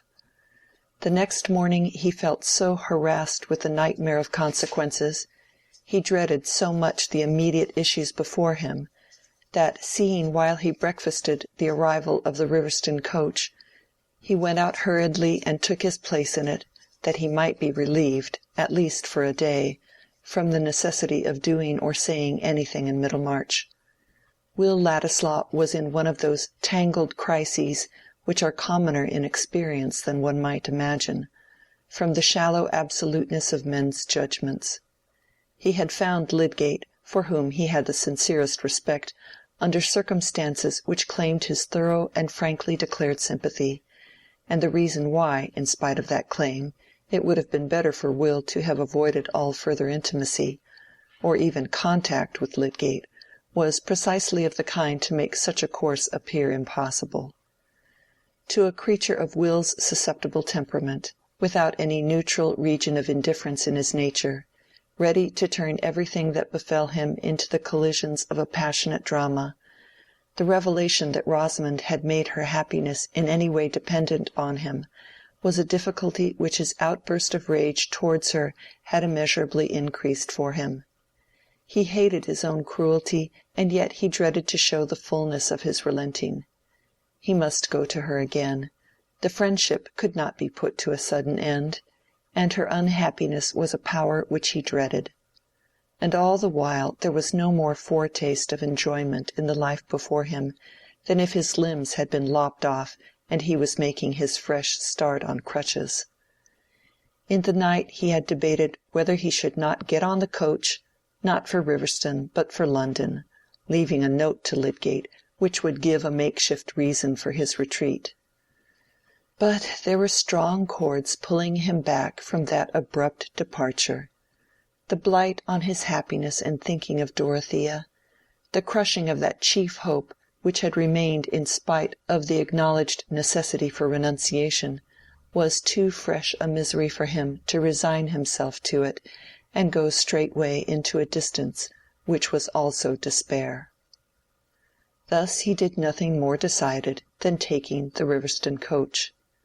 He came back again by it while it was still daylight, having made up his mind that he must go to Lydgate's that evening. The Rubicon, we know, was a very insignificant stream to look at. Its significance lay entirely in certain invisible conditions. Will felt as if he were forced to cross his small boundary ditch, and what he saw beyond it was not empire, but discontented subjection. But it is given to us sometimes even in our everyday life to witness the saving influence of a noble nature, the divine efficacy of rescue that may lie in a self-subduing act of fellowship. If Dorothea, after her night's anguish, had not taken that walk to Rosamond, why she perhaps would have been a woman who gained a higher character for discretion, but it would certainly not have been as well for those three who were on one hearth in Lydgate's house at 7:30 that evening. Rosamond had been prepared for Will's visit, and she received him with a languid coldness which Lydgate accounted for by her nervous exhaustion, of which he could not suppose that it had any relation to Will. And when she sat in silence bending over a bit of work, he innocently apologized for her in an indirect way by begging her to lean backward and rest. Will was miserable in the necessity for playing the part of a friend who was making his first appearance and greeting to Rosamond, while his thoughts were busy about her feeling since that scene of yesterday, which seemed still inexorably to enclose them both, like a painful vision of a double madness. It happened that nothing called Lydgate out of the room, but when Rosamond poured out the tea and Will came near to fetch it, she placed a tiny bit of folded paper in his saucer. He saw it and secured it quickly, but as he went back to his inn he had no eagerness to unfold the paper. What Rosamond had written to him would probably deepen the painful impressions of the evening. Still he opened and read it by his bed-candle. There were only these few words in her neatly flowing hand. "I have told Mrs. Casaubon. She is not under any mistake about you. I told her because she came to see me and was very kind. You will have nothing to reproach me with now. I shall not have made any difference to you." The effect of these words was not quite all gladness. As Will dwelt on them with excited imagination, he felt his cheeks and ears burning at the thought of what had occurred between Dorothea and Rosamond, at the uncertainty how far Dorothea might still feel her dignity wounded in having an explanation of his conduct offered to her. There might still remain in her mind a changed association with him which made an irremediable difference, a lasting flaw. With active fancy he wrought himself into a state of doubt little more easy than that of the man who has escaped from a wreck by night, and stands on unknown ground in the darkness. Until that wretched yesterday, except the moment of vexation long ago in the very same room and in the very same presence, all their vision, all their thought of each other, had been as in a world apart, where the sunshine fell on tall white lilies, where no evil lurked, and no other soul entered. But now, would Dorothea meet him in that world again? End of chapter 82. Chapter 82. And now good morrow to our waking souls, which watch not one another out of fear, for love all love of other sights controls, and makes one little room and everywhere. Dr. Donne. On the second morning after Dorothea's visit to Rosamond, she had 2 nights of sound sleep, and had not only lost all traces of fatigue, but felt as if she had a great deal of superfluous strength. That is to say, more strength than she could manage to concentrate on any occupation. The day before, she had taken long walks outside the grounds, and had paid 2 visits to the parsonage, but she never in her life told any one the reason why she spent her time in that fruitless manner, and this morning she was rather angry with herself for her childish restlessness. To-day was to be spent quite differently. What was there to be done in the village? Oh dear, nothing. Everybody was well and had flannel, nobody's pig had died, and it was Saturday morning, when there was a general scrubbing of doors and door-stones, and when it was useless to go into the school. But there were various subjects that Dorothea was trying to get clear upon, and she resolved to throw herself energetically into the gravest of all. She sat down in the library before her particular little heap of books on political economy and kindred matters, out of which she was trying to get light as to the best way of spending money so as not to injure one's neighbors, or, what comes to the same thing, so as to do them the most good. Here was a weighty subject which, if she could but lay hold of it, would certainly keep her mind steady. Unhappily, her mind slipped off it for a whole hour, and at the end she found herself reading sentences twice over with an intense consciousness of many things, but not of any one thing contained in the text. This was hopeless. Should she order the carriage and drive to Tipton? No.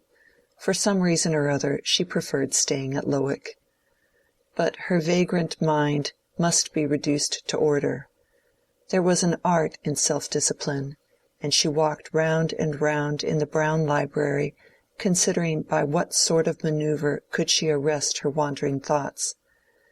Perhaps a mere task was the best means, something to which she must go doggedly. Was there not the geography of Asia Minor, in which her slackness had often been rebuked by Mr. Casaubon? She went to the cabinet of maps and unrolled one. This morning she might make herself finally sure that Paphlagonia was not on the Levantine coast, and fix her total darkness about the Chalybes firmly on the shores of the Euxine. A map was a fine thing to study when you were disposed to think of something else, being made up of names that would turn into a chime if you went back upon them. Dorothea set earnestly to work, bending close to her map, and uttering the names in an audible, subdued tone, which often got into a chime. She looked amusingly girlish after all her deep experience, nodding her head and marking the names off on her fingers, with a little pursing of her lip, and now and then breaking off to put her hands on each side of her face and say, "Oh dear, oh dear." There was no reason why this should end any more than a merry-go-round, but it was at last interrupted by the opening of the door and the announcement of Miss Noble. The little old lady, whose bonnet hardly reached Dorothea's shoulder, was warmly welcomed, but while her hand was being pressed she made many of her beaver-like noises, as if she had something difficult to say. "Do sit down," said Dorothea, rolling a chair forward. "Am I wanted for anything? I shall be so glad if I can do anything." "I will not stay," said Miss Noble, putting her hand into her small basket, and holding some article inside it nervously. "I have left a friend in the churchyard." She lapsed into her inarticulate sounds, and unconsciously drew forth the article which she was fingering. It was the tortoise-shell lozenge box, and Dorothea felt the color mounting to her cheeks. "Mr. Ladislaw," continued the timid little woman, "he fears he has offended you, and has begged me to ask if you will see him for a few minutes." Dorothea did not answer on the instant. It was crossing her mind that she could not receive him in this library, where her husband's prohibition seemed to dwell. She looked towards the window. Could she go out and meet him in the grounds? The sky was heavy, and the trees had begun to shiver as at a coming storm. Besides, she shrank from going out to him. "Do see him, Mrs. Casaubon," said Miss Noble, pathetically. "Else I must go back and say, 'No,' and that will hurt him." "Yes, I will see him," said Dorothea. "Pray tell him to come." What else was there to be done? There was nothing that she longed for at that moment except to see Will. The possibility of seeing him had thrust itself insistently between her and every other object, and yet she had a throbbing excitement like an alarm upon her, a sense that she was doing something daringly defiant for his sake. When the little lady had trotted away on her mission, Dorothea stood in the middle of the library with her hands falling clasped before her, making no attempt to compose herself in an attitude of dignified unconsciousness. What she was least conscious of just then was her own body. She was thinking of what was likely to be in Will's mind, and of the hard feelings that others had had about him. How could any duty bind her to hardness? Resistance to unjust dispraise had mingled with her feeling for him from the very first, and now in the rebound of her heart after her anguish the resistance was stronger than ever.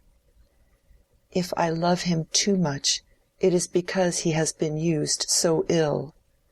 There was a voice within her saying this to some imagined audience in the library, when the door was opened and she saw Will before her.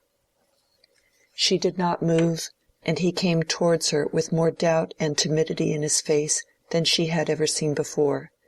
He was in a state of uncertainty which made him afraid lest some look or word of his should condemn him to a new distance from her, and Dorothea was afraid of her own emotion.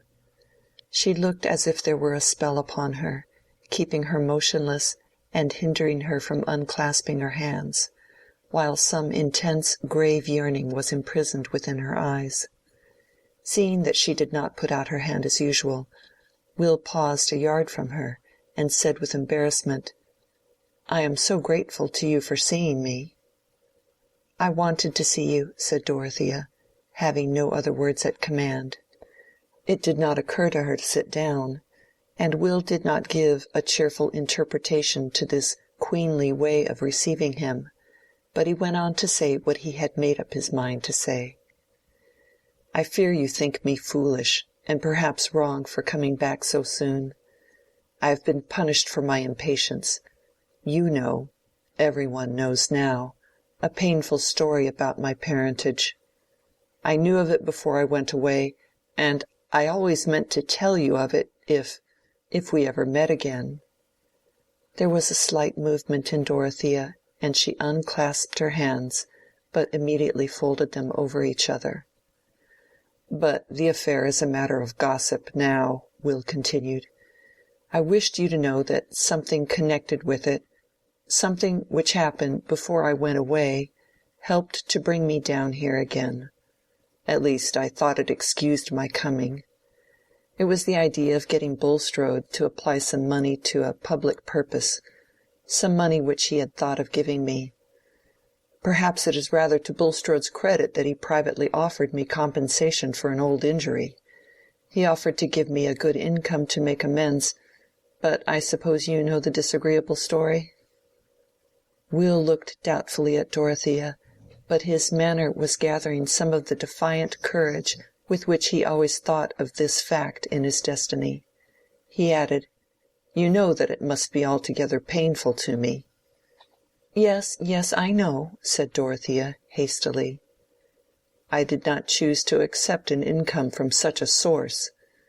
I was sure that you would not think well of me if I did so," said Will.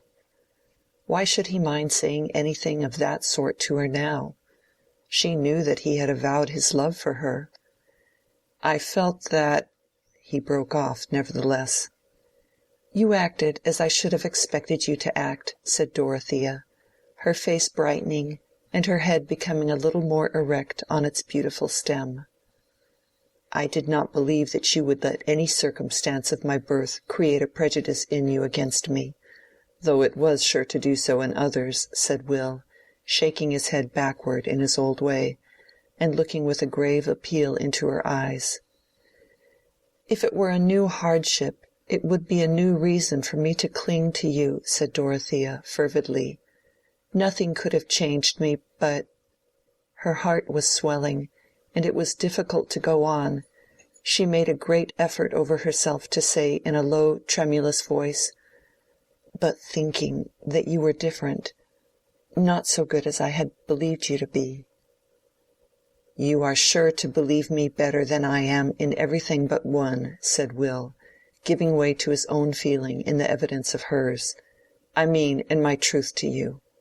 When I thought you doubted of that, I didn't care about anything that was left. I thought it was all over with me, and there was nothing to try for, only things to endure." "I don't doubt you any longer," said Dorothea, putting out her hand, a vague fear for him impelling her unutterable affection. He took her hand and raised it to his lips with something like a sob. But he stood with his hat and gloves in the other hand, and might have done for the portrait of a royalist. Still it was difficult to loose the hand, and Dorothea, withdrawing it in a confusion that distressed her, looked and moved away. "See how dark the clouds have become, and how the trees are tossed," she said, walking towards the window, yet speaking and moving with only a dim sense of what she was doing.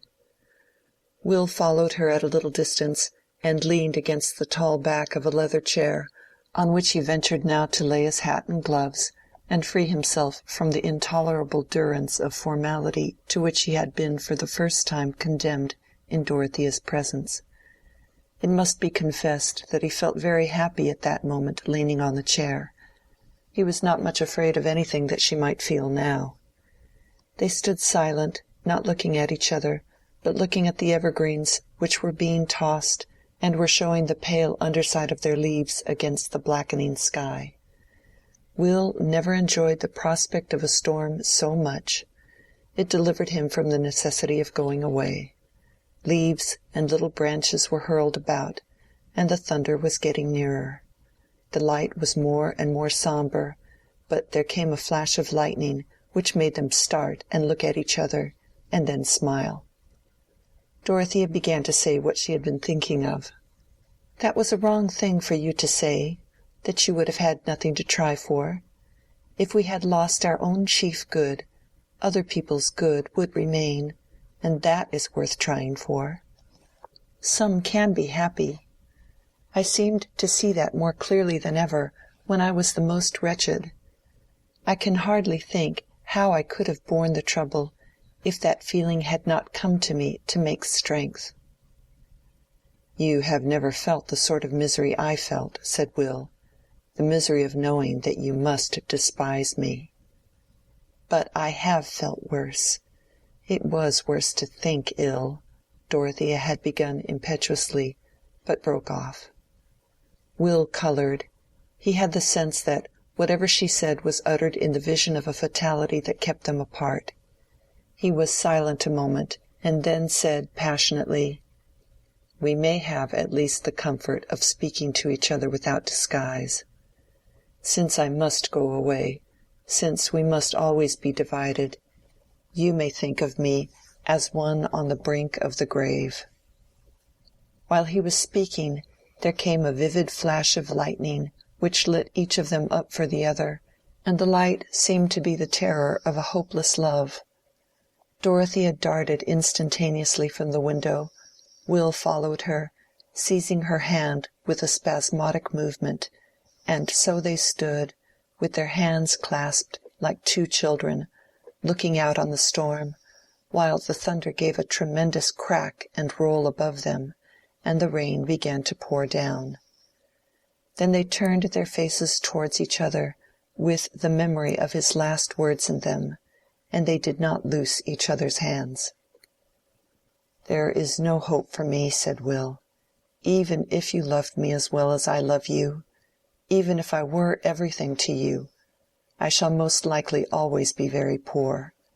On a sober calculation, one can count on nothing but a creeping lot. It is impossible for us ever to belong to each other. It is perhaps base of me to have asked for a word from you. I meant to go away into silence, but I have not been able to do what I meant." "Don't be sorry," said Dorothea in her clear, tender tones. "I would rather share all the trouble of our parting." Her lips trembled, and so did his. It was never known which lips were the first to move towards the other lips, but they kissed tremblingly, and then they moved apart. The rain was dashing against the window-panes as if an angry spirit were within it, and behind it was the great swoop of the wind. It was one of those moments in which both the busy and the idle pause with a certain awe. Dorothea sat down on the seat nearest to her, a long, low ottoman in the middle of the room, and with her hands folded over each other on her lap, looked at the drear outer world. Will stood still an instant looking at her, then seated himself beside her and laid his hand on hers, which turned itself upward to be clasped. They sat in that way without looking at each other, until the rain abated and began to fall in stillness. Each had been full of thoughts which neither of them could begin to utter. But when the rain was quiet, Dorothea turned to look at Will.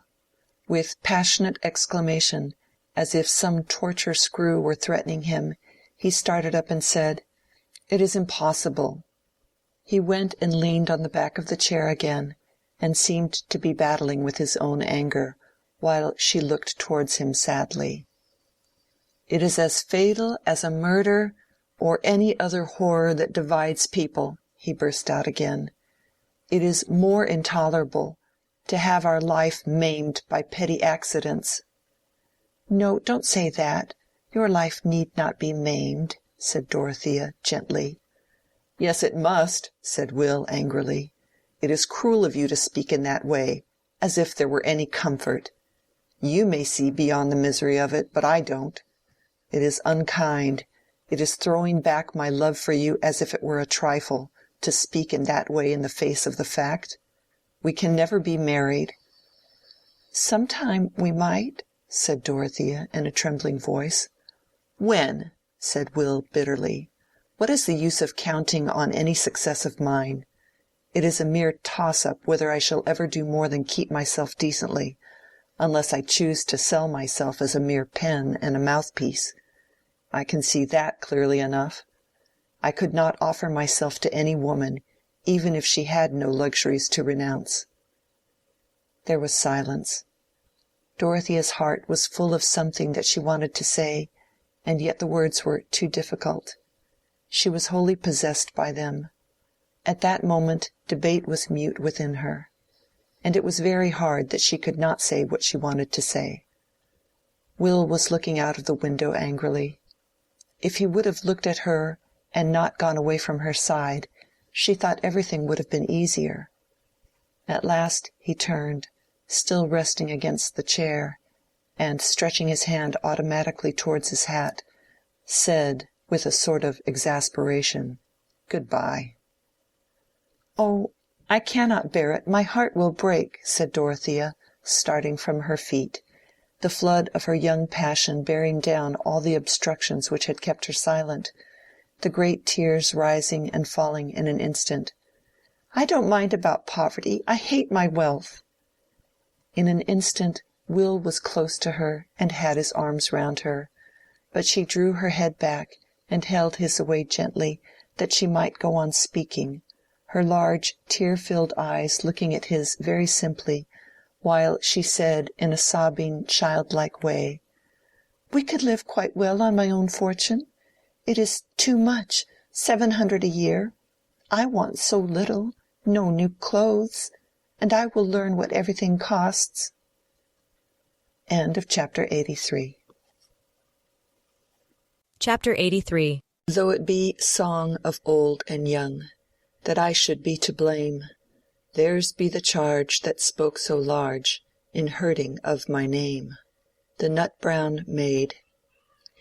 It was just after the Lords had thrown out the Reform Bill that explains how Mr. Cadwallader came to be walking on the slope of the lawn near the great conservatory at Freshitt Hall, holding the Times in his hands behind him, while he talked with a trout fisher's dispassionateness about the prospects of the country to Sir James Chettam.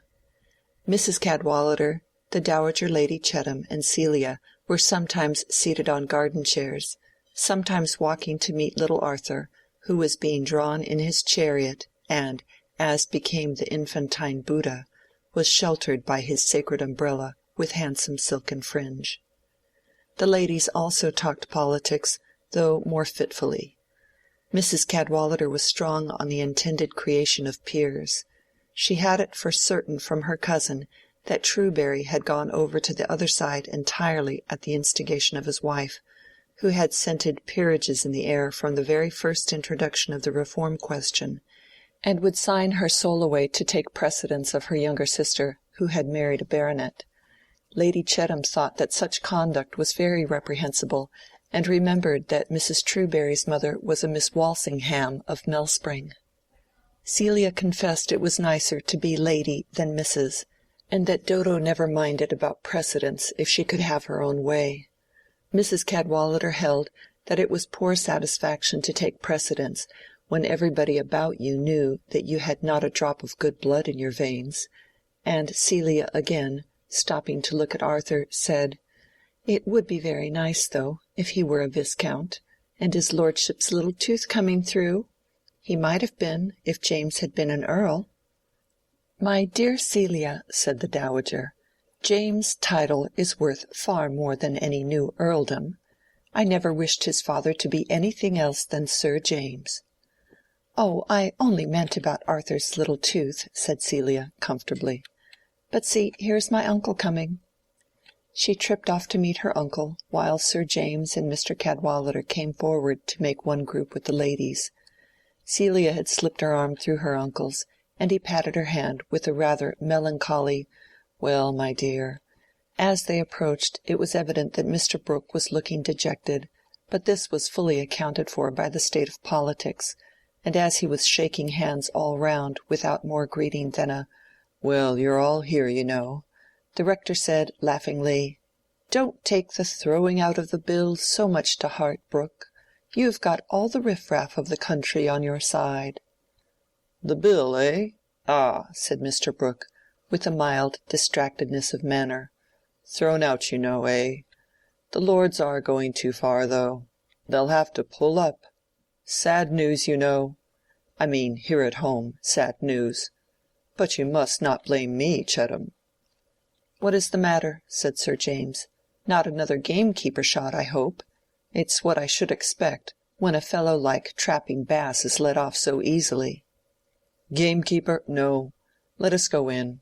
I can tell you all in the house, you know," said Mr. Brooke, nodding at the Cadwalladers, to show that he included them in his confidence. "As to poachers like Trapping Bass, you know, Chettam," he continued, as they were entering, "when you are a magistrate, you'll not find it so easy to commit. Severity is all very well, but it's a great deal easier when you've got somebody to do it for you. You have a soft place in your heart yourself, you know. You're not a Draco, a Jeffreys, that sort of thing." Mr. Brooke was evidently in a state of nervous perturbation.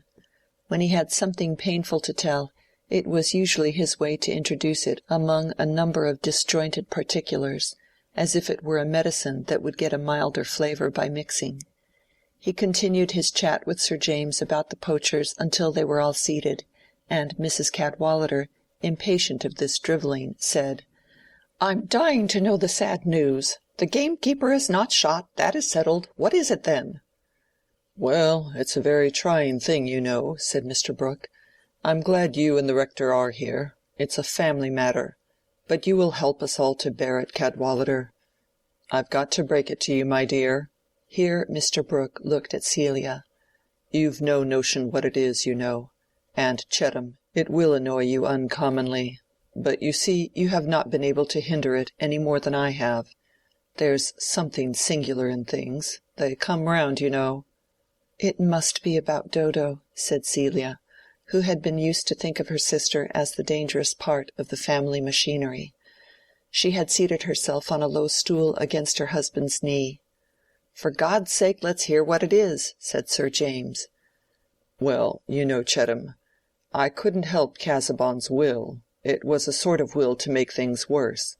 "Exactly," said Sir James hastily. "But what is worse?" "Dorothea is going to be married again, you know," said Mr. Brooke, nodding towards Celia, who immediately looked up at her husband with a frightened glance, and put her hand on his knee. Sir James was almost white with anger, but he did not speak. "Merciful heaven!" said Mrs. Cadwallader. "Not to young Ladislaw?" Mr. Brooke nodded, saying, "Yes, to Ladislaw," and then fell into a prudential silence. "You see, Humphrey," said Mrs. Cadwallader, waving her arm towards her husband, "another time you will admit that I have some foresight, or rather you will contradict me and be just as blind as ever. You supposed that the young gentleman was gone out of the country." "So he might be, and yet come back," said the rector quietly. "When did you learn this?" said Sir James, not liking to hear any one else speak, though finding it difficult to speak himself. "Yesterday," said Mr. Brooke meekly. "I went to Lowick. Dorothea sent for me, you know. It had come about quite suddenly. Neither of them had any idea 2 days ago. Not any idea, you know. There's something singular in things. But Dorothea is quite determined. It is no use opposing. I put it strongly to her. I did my duty, Chettam, but she can act as she likes, you know." "It would have been better if I had called him out and shot him a year ago," said Sir James, not from bloody-mindedness, but because he needed something strong to say. "Really, James, that would have been very disagreeable," said Celia. "Be reasonable, Chettam. Look at the affair more quietly," said Mr. Cadwallader, sorry to see his good-natured friend so overmastered by anger. "That is not so very easy for a man of any dignity, with any sense of right, when the affair happens to be in his own family," said Sir James, still in his white indignation. "It is perfectly scandalous. If Ladislaw had had a spark of honor he would have gone out of the country at once and never shown his face in it again. However, I am not surprised. The day after Casaubon's funeral I said what ought to be done, but I was not listened to." "You wanted what was impossible, you know, Chettam," said Mr. Brooke. "You wanted him shipped off. I told you Ladislaw was not to be done as we liked with. He had his ideas. He was a remarkable fellow. I always said he was a remarkable fellow."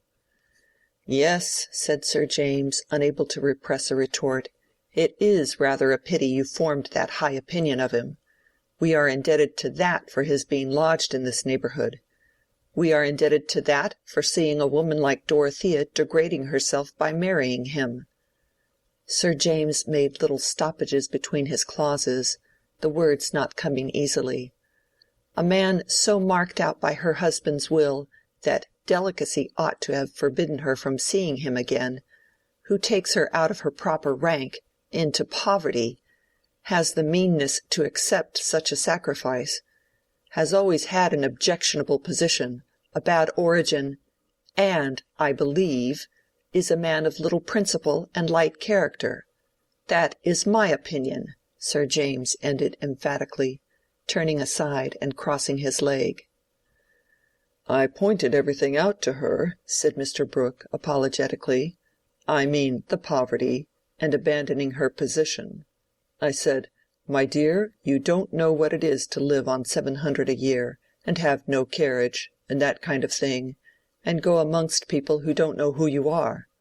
I put it strongly to her. But I advise you to talk to Dorothea herself. The fact is, she has a dislike to Casaubon's property.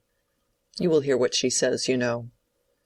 "No, excuse me, I shall not," said Sir James, with more coolness. "I cannot bear to see her again. It is too painful.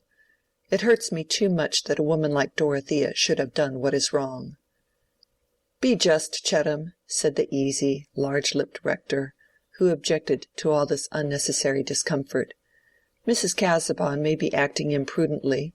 She is giving up a fortune for the sake of a man, and we men have so poor an opinion of each other that we can hardly call a woman wise who does that.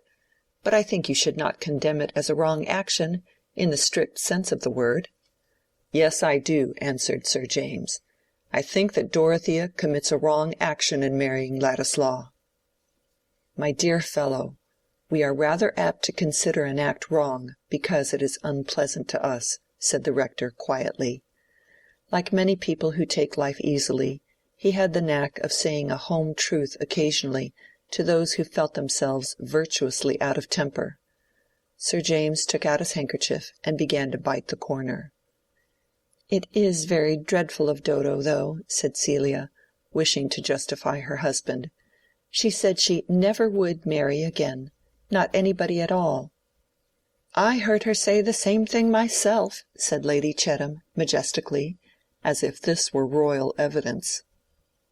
"Oh, there is usually a silent exception in such cases," said Mrs. Cadwallader. "The only wonder to me is that any of you are surprised."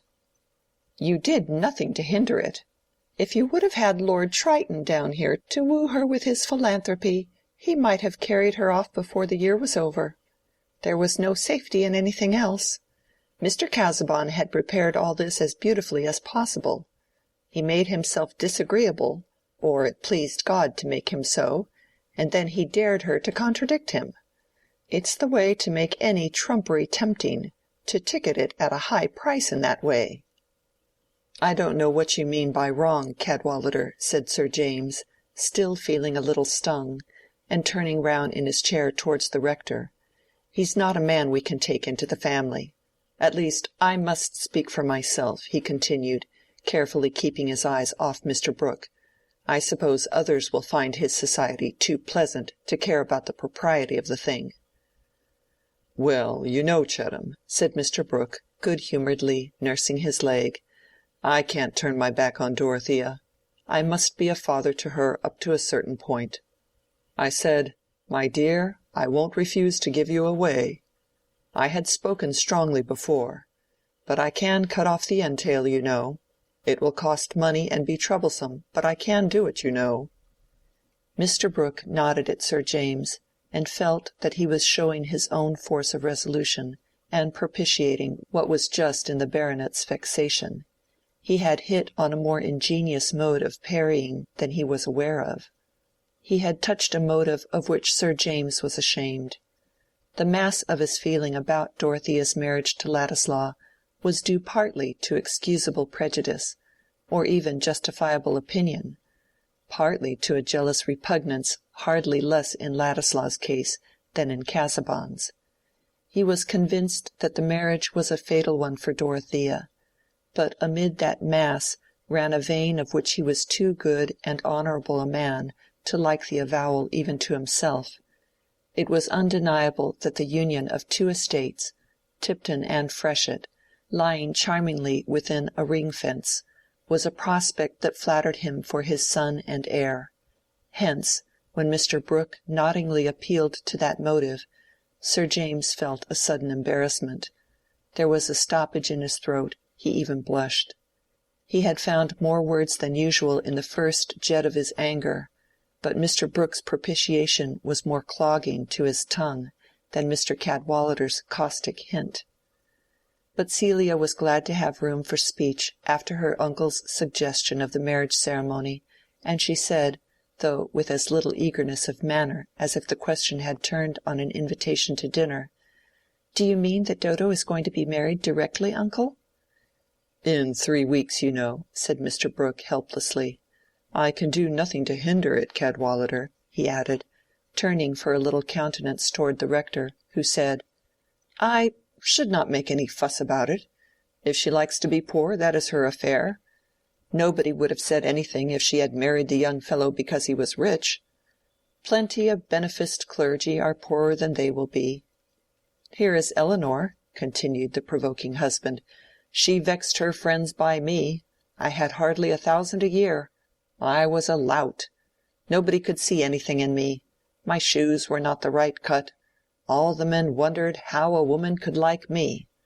Upon my word, I must take Ladislaw's part until I hear more harm of him." "Humphrey, that is all sophistry, and you know it," said his wife. "Everything is all one, and that is the beginning and end with you. As if you had not been a Cadwallader. Does any one suppose that I would have taken such a monster as you by any other name?" "And a clergyman too," observed Lady Chettam with approbation. "Elinor cannot be said to have descended below her rank. It is difficult to say what Mr. Ladislaw is, eh, James?" Sir James gave a small grunt, which was less respectful than his usual mode of answering his mother. Celia looked up at him like a thoughtful kitten. "It must be admitted that his blood is a frightful mixture," said Mrs. Cadwallader. "The Casaubon cuttlefish fluid to begin with, and then a rebellious Polish fiddler, or dancing-master, was it? And then an old "Nonsense, Elinor," said the rector, rising. "It is time for us to go." "After all, he is a pretty sprig," said Mrs. Cadwallader, rising too, and wishing to make amends.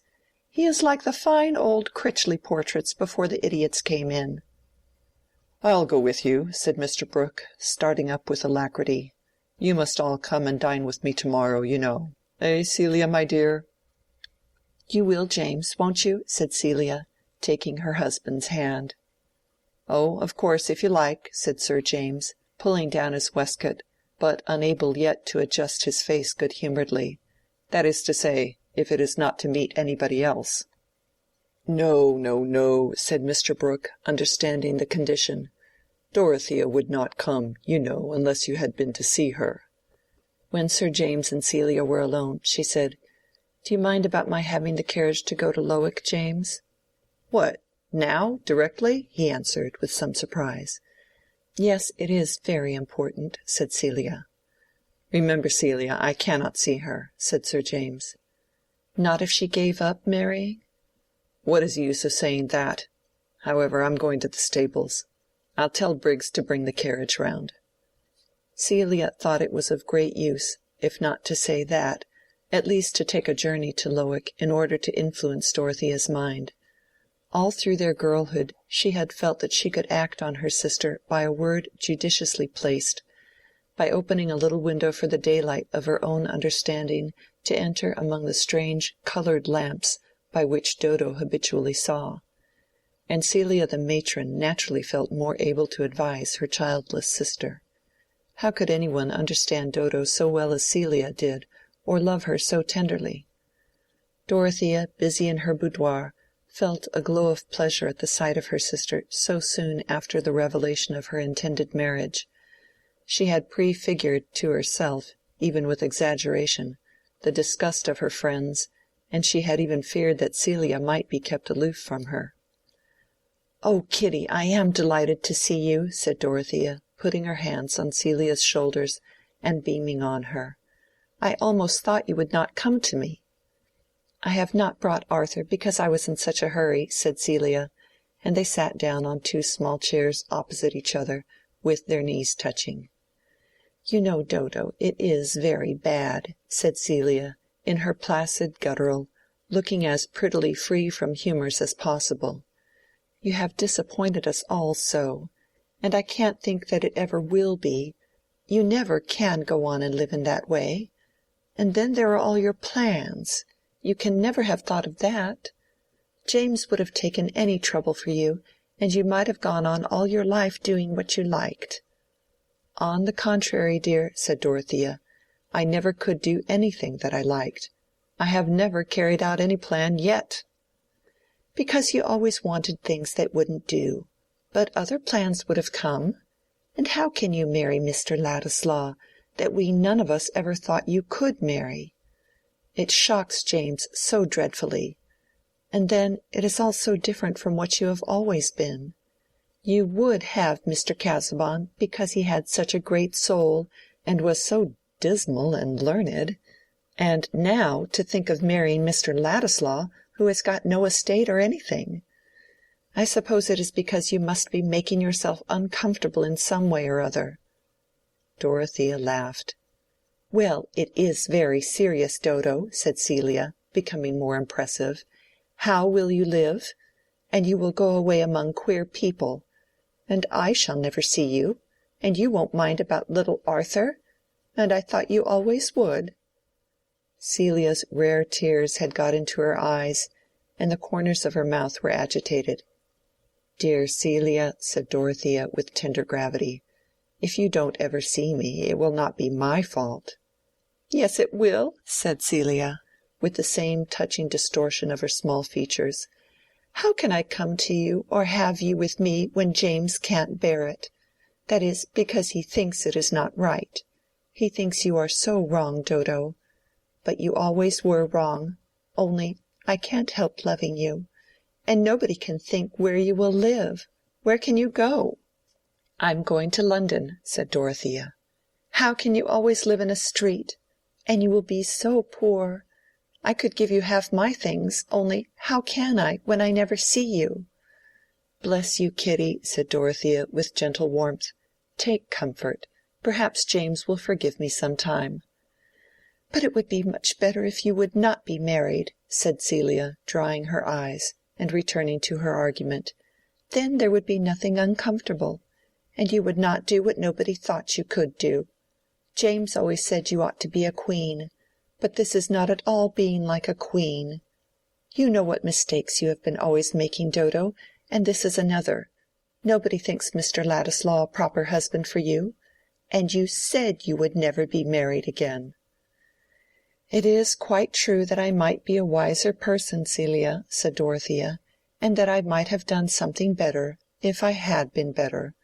But this is what I'm going to do. I have promised to marry Mr. Ladislaw, and I am going to marry him." The tone in which Dorothea said this was a note that Celia had long learned to recognize. She was silent a few moments, and then said, as if she had dismissed all contest, "Is he very fond of you, Dodo?" "I hope so. I am very fond of him." "That is nice," said Celia comfortably. "Only I rather you had such a sort of husband as James is, with a place very near that I could drive to." Dorothea smiled, and Celia looked rather meditative. Presently she said, "I cannot think how it all came about." Celia thought it would be pleasant to hear the story. "I dare say not," said Dorothea, pinching her sister's chin. "If you knew how it came about, it would not seem wonderful to you." "Can't you tell me?" said Celia, settling her arms cosily. "No, dear, you would have to feel with me, else you would never know." Chapter 84. Chapter 84.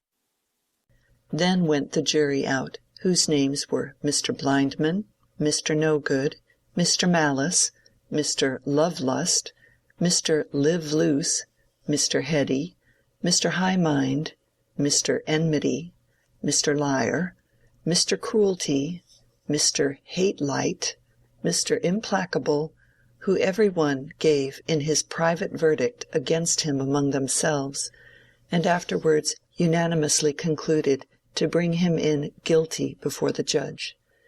And first among themselves, Mr. Blindman, the foreman, said, "I see clearly that this man is a heretic." Then said Mr. No-Good, "Away with such a fellow from the earth." "Ay," said Mr. Malice, "for I hate the very look of him." Then said Mr. Love-Lust, "I could never endure him." "Nor I," said Mr. Live-Loose, "for he would always be condemning my way." Hang him, said Mr. Heady. "A sorry scrub," said Mr. High-Mind. "My heart riseth against him," said Mr. Enmity. "He is a rogue," said Mr. Liar. "Hanging is too good for him," said Mr. Cruelty. "Let us dispatch him out of the way," said Mr. Hate-Light. Then said Mr. Implacable, "Might I have all the world given me, I could not be reconciled to him. Therefore let us forthwith bring him in guilty of death." Pilgrim's Progress. When immortal Bunyan makes his picture of the persecuting passions bringing in their verdict of guilty, who pities Faithful?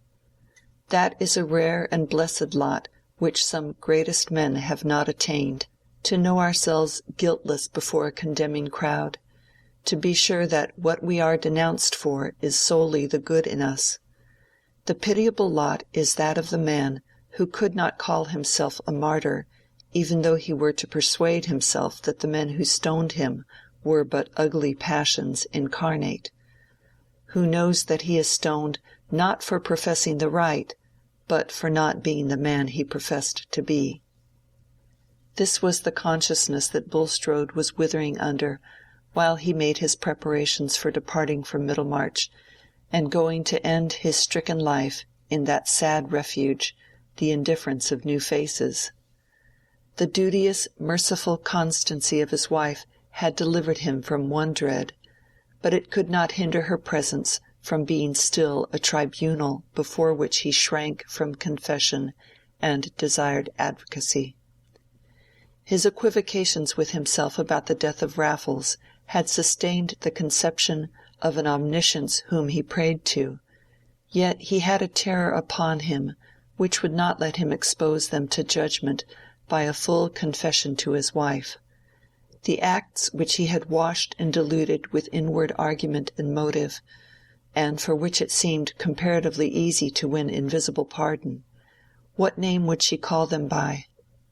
That she should ever silently call his acts murder was what he could not bear.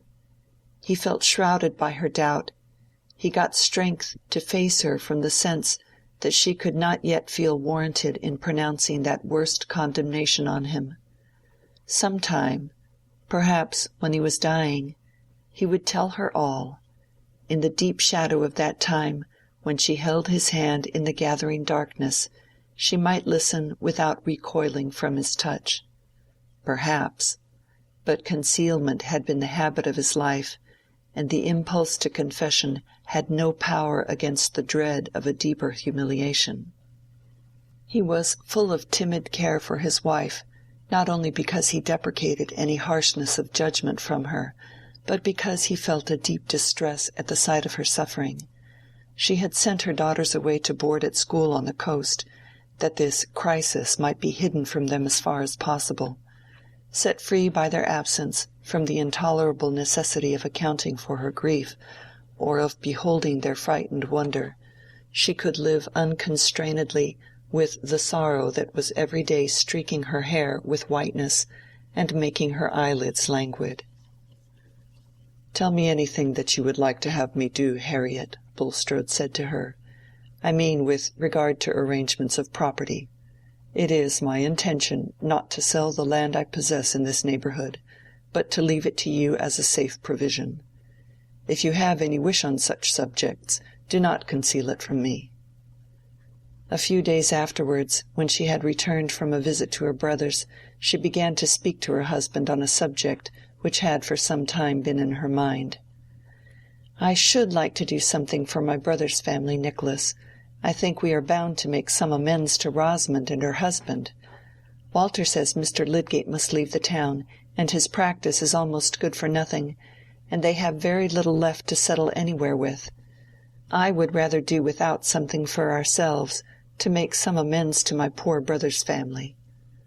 Mrs. Bulstrode did not wish to go nearer to the facts than in the phrase, "make some amends," knowing that her husband must understand her. He had a particular reason, which she was not aware of, for wincing under her suggestion. He hesitated before he said, "It is not possible to carry out your wish in the way you propose, my dear. Mr. Lydgate has virtually rejected any further service from me. He has returned the £1,000 which I lent him. Mrs. Casaubon advanced him the sum for that purpose. Here is his letter." The letter seemed to cut Mrs. Bulstrode severely. The mention of Mrs. Casaubon's loan seemed a reflection of that public feeling which held it a matter of course that every one would avoid a connection with her husband. She was silent for some time, and the tears fell one after the other, her chin trembling as she wiped them away. Bulstrode, sitting opposite to her, ached at the sight of that grief-worn face, which 2 months before had been bright and blooming. It had aged to keep sad company with his own withered features. Urged into some effort at comforting her, he said, "There is another means, Harriet, by which I do a service to your brother's family, if you like to act in it, and it would, I think, be beneficial to you. It would be an advantageous way of managing the land which I mean to be yours." She looked attentive. "Garth once thought of undertaking the management of Stone Court in order to place your nephew Fred there. The stock was to remain as it is, and they were to pay a certain share of the profits instead of an ordinary rent. That would be a desirable beginning for the young man, in conjunction with his employment under Garth. Would it be a satisfaction to you?" "Yes, it would," said Mrs. Bulstrode, with some return of energy. "Poor Walter is so cast down. I would try anything in my power to do him some good before I go away. We have always been brother and sister." "You must make the proposal to Garth yourself, Harriet," said Mr. Bulstrode, not liking what he had to say, but desiring the end he had in view, for other reasons besides the consolation of his wife. "You must state to him that the land is virtually yours, and that he need have no transactions with me. Communications can be made through Standish. I mention this because Garth gave up being my agent. I can put into your hands a paper which he himself drew up, stating conditions, and you can propose his renewed acceptance of them. I think it is not unlikely that he will accept when you propose the thing for the sake of your nephew." Chapter 85. Chapter 86.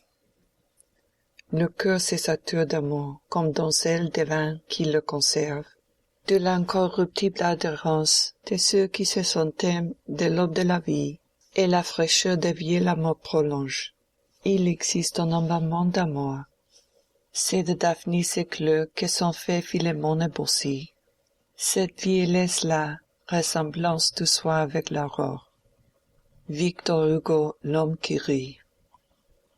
Mrs. Garth, hearing Caleb enter the passage about tea-time, opened the parlour door and said, "There you are, Caleb. Have you had your dinner?" Mr. Garth's meals were much subordinated to business.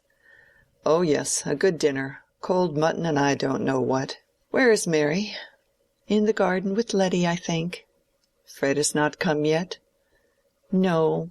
Are you going out again without taking tea, Caleb?" said Mrs. Garth, seeing that her absent-minded husband was putting on again the hat which he had just taken off. "No, no, I'm only going to Mary a minute." Mary was in a grassy corner of the garden, where there was a swing loftily hung between two pear trees. She had a pink kerchief tied over her head, making a little poke to shade her eyes from the level sunbeams, while she was giving a glorious swing to Letty, who laughed and screamed wildly. Seeing her father, Mary left the swing and went to meet him, pushing back the pink kerchief, and smiling afar off at him with the involuntary smile of loving pleasure. "I came to look for you, Mary," said Mr. Garth. "Let us walk about a bit." Mary knew quite well that her father had something particular to say. His eyebrows made their pathetic angle, and there was a tender gravity in his voice. These things had been signs to her when she was Letty's age. She put her arm within his, and they turned by the row of nut-trees. "It will be a sad while before you can be married, Mary," said her father, not looking at her, but at the end of the stick which he held in his other hand. "Not a sad while, father. I mean to be merry," said Mary, laughingly. "I have been single and merry for 24 years and more. I suppose it will not be quite as long again as that." Then, after a little pause, she said, more gravely, bending her face before her father's, "If you are contented with Fred." Caleb screwed his mouth and turned his head aside wisely. "Now, father, you did praise him last Wednesday. You said he had an uncommon notion of stock, and a good eye for things." "Did I?" said Caleb, rather slyly. "Yes, I put it all down, and the date, Anno Domini, and everything," said Mary. "You like things to be neatly booked. And then his behavior to you, father, is really good. He has a deep respect for you, and it is impossible to have a better temper than Fred has." "Ay, you want to coax me into thinking him a fine match." "No, indeed, father. I don't love him because he is a fine match." "What for, then?" "Oh dear, because I have always loved him. I should never like scolding any one else so well, and that is a point to be thought of in a husband." "Your mind is quite settled then, Mary?" said Caleb, returning to his first tone. "There's no other wish come into it since things have been going on as they have been of late?" Caleb meant a great deal in that vague phrase, because better late than never. A woman must not force her heart. She'll do a man no good by that. "My feelings have not changed, father," said Mary, calmly. "I shall be constant to Fred as long as he is constant to me. I don't think either of us could spare the other, or like any one else better, however much we might admire them. It would make too great a difference to us, like seeing all the old places altered, and changing the name for everything. We must wait for each other a long while, but Fred knows that." Instead of speaking immediately, Caleb stood still and screwed his stick on the grassy walk. Then he said, with emotion in his voice, "Well, I've got a bit of news. What do you think of Fred going to live at Stone Court and managing the land there?" "How can that ever be, father?" said Mary, wonderingly. "He would manage it for his Aunt Bulstrode. The poor woman has been to me, begging and praying. She wants to do the lad good, and it might be a fine thing for him. With saving, he might gradually buy the stock, and he has a turn for farming." "Oh, Fred would be so happy! It is too good to believe." "Ah, but mind you," said Caleb, turning his head warningly, "I must take it on my shoulders, and be responsible, and see after everything, and that will grieve your mother a bit, though she mayn't say so. Fred had need be careful." "Perhaps it is too much, father," said Mary, checked in her joy. "There would be no happiness in bringing you any fresh trouble." "Nay, nay, work is my delight, child, when it doesn't vex your mother. And then if you and Fred get married," here Caleb's voice shook just perceptibly, "he'll be steady and saving, and you've got your mother's cleverness, and mine too, in a woman's sort of way, and you'll keep him in order. He'll be coming by and by, so I wanted to tell you first, because I think you'd like to tell him by yourself. After that, I could talk it well over with him, and we could go into business and the nature of things." "Oh, you dear good father!" cried Mary, putting her hands round her father's neck, while he bent his head placidly, willing to be caressed. "I wonder if any other girl thinks her father the best man in the world." "Nonsense, child. You'll think your husband better."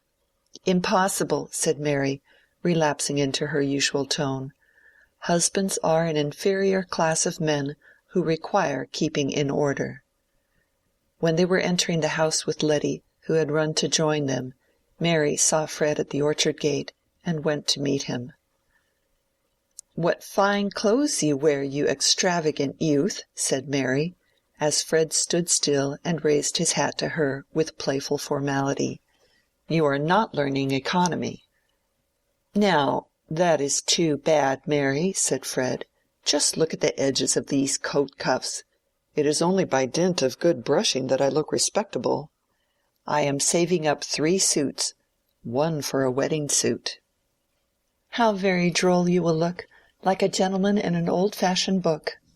"Oh no, they will keep 2 years." "2 years! Be reasonable, Fred," said Mary, turning to walk. "Don't encourage flattering expectations." "Why not? One lives on them better than unflattering ones. If we can't be married in 2 years, the truth will be quite bad enough when it comes."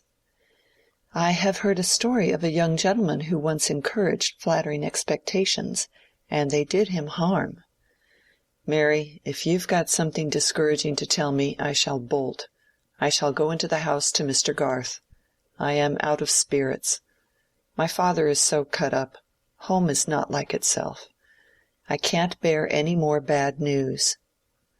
"Should you call it bad news to be told that you were to live at Stone Court, and manage the farm, and be remarkably prudent, and save money every year till all the stock and furniture were your own, and you were a distinguished agricultural character, as Mr. Borthrop Trumbull says, rather stout, I fear, and with the Greek and Latin sadly weather-worn?" "You don't mean anything except nonsense, Mary," said Fred, coloring slightly nevertheless. "That is what my father has just told me of as what may happen, and he never talks nonsense," said Mary, looking up at Fred now, while he grasped her hand as they walked, till it rather hurt her, but she would not complain. "Oh, I could be a tremendously good fellow then, Mary, and we could be married directly." "Not so fast, sir. How do you know that I would not rather defer our marriage for some years? That would leave you time to misbehave, and then if I liked some one else better, I should have an excuse for jilting you." "Pray don't joke, Mary," said Fred, with strong feeling. "Tell me seriously that all this is true, and that you are happy because of it, because you love me best." "It is all true, Fred, and I am happy because of it, because I love you best," said Mary, in a tone of obedient recitation. They lingered on the doorstep under the steep-roofed porch, and Fred, almost in a whisper, said, "When we were first engaged, with the umbrella ring, Mary, you used to—" The spirit of joy began to laugh more decidedly in Mary's eyes, but the fatal Ben came running to the door with Brownie yapping behind him, and bouncing against them said, "Fred and Mary, are you ever coming in, or may I eat your cake?" End of chapter 86. Finale. Every limit is a beginning as well as an ending. Who can quit young lives after being long in company with them, and not desire to know what befell them in their after years? For the fragment of a life, however typical, is not the sample of an even web. Promises may not be kept, and an ardent outset may be followed by declension. Latent powers may find their long-waited opportunity. A past error may urge a grand retrieval. Marriage, which has been the bourne of so many narratives, is still a great beginning, as it was to Adam and Eve, who kept their honeymoon in Eden, but had their first little one among the thorns and thistles of the wilderness. It is still the beginning of the home epic, the gradual conquest or irremediable loss of that complete union which makes the advancing years a climax, and age the harvest of sweet memories in common. Some set out, like crusaders of old, with a glorious equipment of hope and enthusiasm, and get broken by the way, wanting patience with each other and the world. All who have cared for Fred Vincy and Mary Garth will like to know that these two made no such failure, but achieved a solid mutual happiness. Fred surprised his neighbors in various ways. He became rather distinguished in his side of the county as a theoretic and practical farmer, and produced a work on the cultivation of green crops and the economy of cattle feeding, which won him high congratulations at agricultural meetings. In Middlemarch admiration was more reserved. Most persons were inclined to believe that the merit of Fred's authorship was due to his wife, since they had never expected Fred Vincy to write on turnips and mangel-wurzel. But when Mary wrote a little book for her boys, called Stories of Great Men Taken from Plutarch, and had it printed and published by Grip and Company, Middlemarch, every one in the town was willing to give credit of this work to Fred, observing that he had been to the university, where the ancients were studied, and might have been a clergyman if he had chosen. In this way it was made clear that Middlemarch had never been deceived, and that there was no need to praise anybody for writing a book, since it was always done by somebody else. Moreover, Fred remained unswervingly steady. Some years after his marriage he told Mary that his happiness was half owing to Fairbrother, who gave him a strong pull-up at the right moment. I cannot say that he was ever again misled by his hopefulness.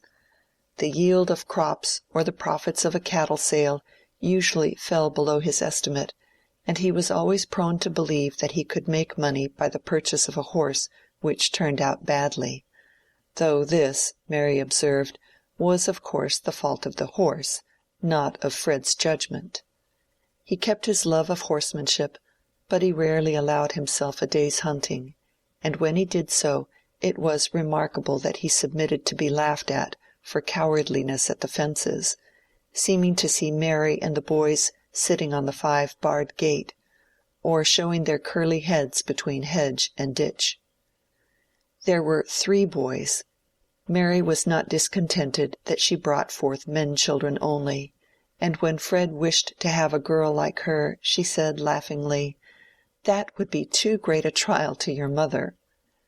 Mrs. Vincy, in her declining years, and in the diminished lustre of her housekeeping, was much comforted by her perception that 2 at least of Fred's boys were real Vincys, and did not feature the Garths. But Mary secretly rejoiced that the youngest of the 3 was very much what her father must have been when he wore a round jacket and showed a marvellous nicety of aim at playing at marbles, or in throwing stones to bring down the mellow pears.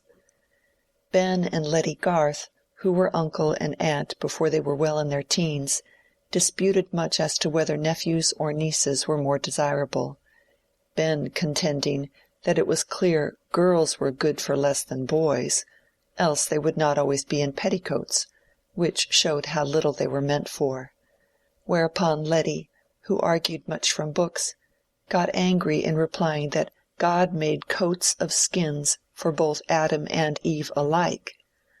Also it occurred to her that in the East the men too wore petticoats. But this latter argument, obscuring the majesty of the former, was one too many, for Ben answered contemptuously, "The more spoonies they," and immediately appealed to his mother whether boys were not better than girls. Mrs. Garth pronounced that both were alike naughty, but that boys were undoubtedly stronger, could run faster, and throw with more precision to a greater distance. With this oracular sentence Ben was well satisfied, not minding the naughtiness. But Letty took it ill, her feeling of superiority being stronger than her muscles. Fred never became rich. His hopefulness had not led him to expect that, but he gradually saved enough to become the owner of the stock and furniture at Stone Court, and the work which Mr. Garth put into his hands carried him in plenty through those bad times which are always present with farmers. Mary, in her matronly days, became as solid in figure as her mother, but unlike her gave the boys little formal teaching, so that Mrs. Garth was alarmed lest they should never be well grounded in grammar and geography. Nevertheless they were found quite forward enough when they went to school, perhaps because they had liked nothing so well as being with their mother. When Fred was riding home on winter evenings, he had a pleasant vision beforehand of the bright hearth in the wainscoted parlor, and was sorry for other men who could not have Mary for their wife, especially for Mr. Farebrother. "He was 10 times worthier of you than I was," Fred could now say to her magnanimously. "To be sure he was," Mary answered, "and for that reason he could do better without me. But you! I shudder to think what you would have been. A curate in debt for horse hire and cambric pocket-handkerchiefs." On inquiry it might possibly be found that Fred and Mary still inhabit Stone Court, that the creeping plants still cast the foam of their blossoms over the fine stone wall into the field where the walnut trees stand in a stately row, and that on sunny days the two lovers who were first engaged with the umbrella ring may be seen in white-haired placidity at the open window from which Mary Garth, in the days of old Peter Featherstone, had often been ordered to look out for Mr. Lydgate. Lydgate's hair never became white. He died when he was only 50, leaving his wife and children provided for by a heavy insurance on his life. He had gained an excellent practice, alternating, according to the season, between London and a continental bathing-place, having written a treatise on gout, a disease which has a good deal of wealth on its side. His skill was relied on by many paying patients, but he always regarded himself as a failure. He had not done what he once meant to do. His acquaintances thought him enviable to have so charming a wife, and nothing happened to shake their opinion. Rosamond never committed a second compromising indiscretion. She simply continued to be mild in her temper, inflexible in her judgment, disposed to admonish her husband, and able to frustrate him by stratagem. As the years went on, he opposed her less and less, whence Rosamond concluded that he had learned the value of her opinion. On the other hand, she had a more thorough conviction of his talents now that he had gained a good income, and instead of the threatened cage in Bride Street provided one all flowers and gilding, fit for the bird of paradise that she resembled. In brief, Lydgate was what is called a successful man. But he died prematurely of diphtheria, and Rosamond afterwards married an elderly and wealthy physician who kindly took to her 4 children. She made a very pretty show with her daughters, driving out in her carriage, and often spoke of her happiness as a reward.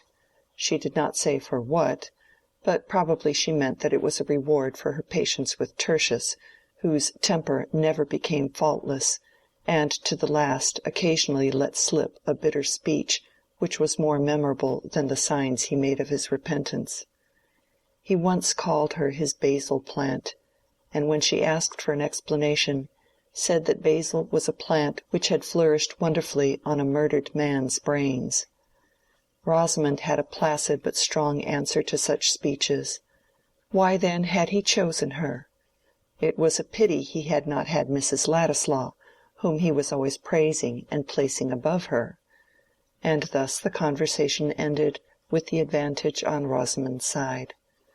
But it would be unjust not to tell that she never uttered a word in depreciation of Dorothea, keeping in religious remembrance the generosity which had come to her aid in the sharpest crisis of her life. Dorothea herself had no dreams of being praised above other women, feeling that there was always something better which she might have done, if she had only been better and known better. Still, she never repented that she had given up position and fortune to marry Will Ladislaw, and he would have held it the greatest shame as well as sorrow to him if she had repented. They were bound to each other by a love stronger than any impulses which could have marred it. No life would have been possible to Dorothea which was not filled with emotion, and she had now a life filled also with a beneficent activity which she had not the doubtful pains of discovering and marking out for herself. Will became an ardent public man, working well in those times when reforms were begun with the young hopefulness of immediate good, which has been much checked in our days, and getting at last returned to Parliament by a constituency who paid his expenses. Dorothea could have liked nothing better, since wrongs existed, that her husband should be in the thick of a struggle against them, and that she should give him wifely help. Many who knew her thought it a pity that so substantive and rare a creature should have not been absorbed into the life of another, and be only known in a certain circle as a wife and mother. But no one stated exactly what else that was in her power that she ought rather to have done, not even Sir James Chettam, who went no further than the negative prescription that she ought not to have married Will Ladislaw. But this opinion of his did not cause a lasting alienation, and in the way in which the family was made whole again was characteristic of all concerned. Mr. Brooke could not resist the pleasure of corresponding with Will and Dorothea, and one morning when his pen had been remarkably fluent on the prospects of municipal reform, it ran off into an invitation to the Grange, which, once written, could not be done away with at less cost than the sacrifice, hardly to be conceived, of the whole valuable letter.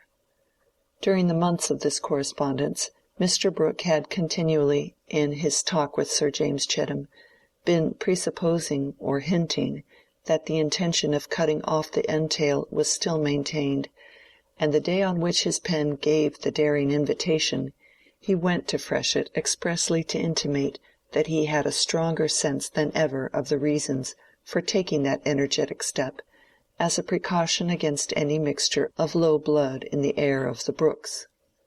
But that morning something exciting had happened at the Hall. A letter had come to Celia which made her cry silently as she read it, and when Sir James, unused to see her in tears, asked anxiously what was the matter, she burst out in a wail such as he had never heard from her before. "Dorothea has a little boy, and you will not let me go and see her. I am sure she wants to see me, and she will not know what to do with the baby. She will do wrong things with it, and they thought she would die. It is very dreadful. Suppose it had been me and little Arthur, and Dodo had been hindered from coming to see me. I wish you would be less unkind, James." "Good heavens, Celia," said Sir James, much wrought upon, "what do you wish? I will do anything you like. I will take you to town to-morrow if you wish it." And Celia did wish it. It was after this that Mr. Brooke came, and meeting the baronet in the grounds, began to chat with him in ignorance of the news, which Sir James for some reason did not care to tell him immediately. But when the entail was touched on in the usual way, he said, "My dear sir, it is not for me to dictate to you, but for my part I would let that alone. I would let things remain as they are." Mr. Brooke felt so much surprised that he did not at once find out how much he was relieved by the sense that he was not expected to do anything in particular. Such being the bent of Celia's heart, it was inevitable that Sir James should consent to a reconciliation with Dorothea and her husband. Where women love each other, men learn to smother their mutual dislike. Sir James never liked Ladislaw, and Will always preferred to have Sir James' company mixed with another kind. They were on a footing of reciprocal tolerance which was made quite easy only when Dorothea and Celia were present. It became an understood thing that Mr. and Mrs. Ladislaw should pay at least 2 visits during the year to the Grange, and there came gradually a small row of cousins at Freshitt who enjoyed playing with the 2 cousins visiting Tipton, as much as if the blood of these cousins had been less dubiously mixed. Mr. Brooke lived to a good old age, and his estate was inherited by Dorothea's son, who might have represented Middlemarch, but declined, thinking that his opinions had less chance of being stifled if he remained out of doors. Sir James never ceased to regard Dorothea's second marriage as a mistake, and indeed this remained the tradition concerning it in Middlemarch, where she was spoken of to a younger generation as a fine girl who married a sickly clergyman, old enough to be her father, and in little more than a year after his death gave up her estate to marry his cousin, young enough to have been his son, with no property, and not well born. Those who had not seen anything of Dorothea usually observed that she could not have been a nice woman, else she would not have married either the one or the other.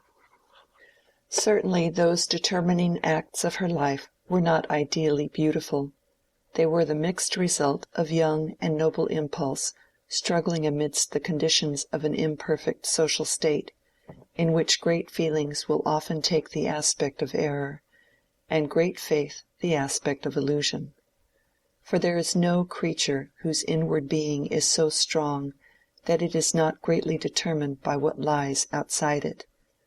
A new Teresa will hardly have the opportunity of reforming a conventual life, any more than a new Antigone will spend her heroic piety in daring all for the sake of a brother's burial. The medium in which their ardent deeds took shape is forever gone. But we insignificant people, with our daily words and acts, are preparing the lives of many Dorotheas, some of which may present a far sadder sacrifice than that of the Dorothea whose story we know.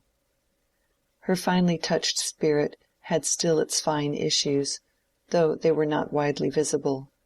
Her full nature, like that river of which Cyrus broke the strength, spent itself in channels which had no great name on the earth, but the effect of her being on those around her was incalculably diffusive, for the growing good of the world is partly dependent on unhistoric acts, and that things are not so ill with you and me as they might have been, is half owing to the number who lived faithfully a hidden life, and rest in unvisited tombs. End of the finale. End of Middlemarch by George Eliot.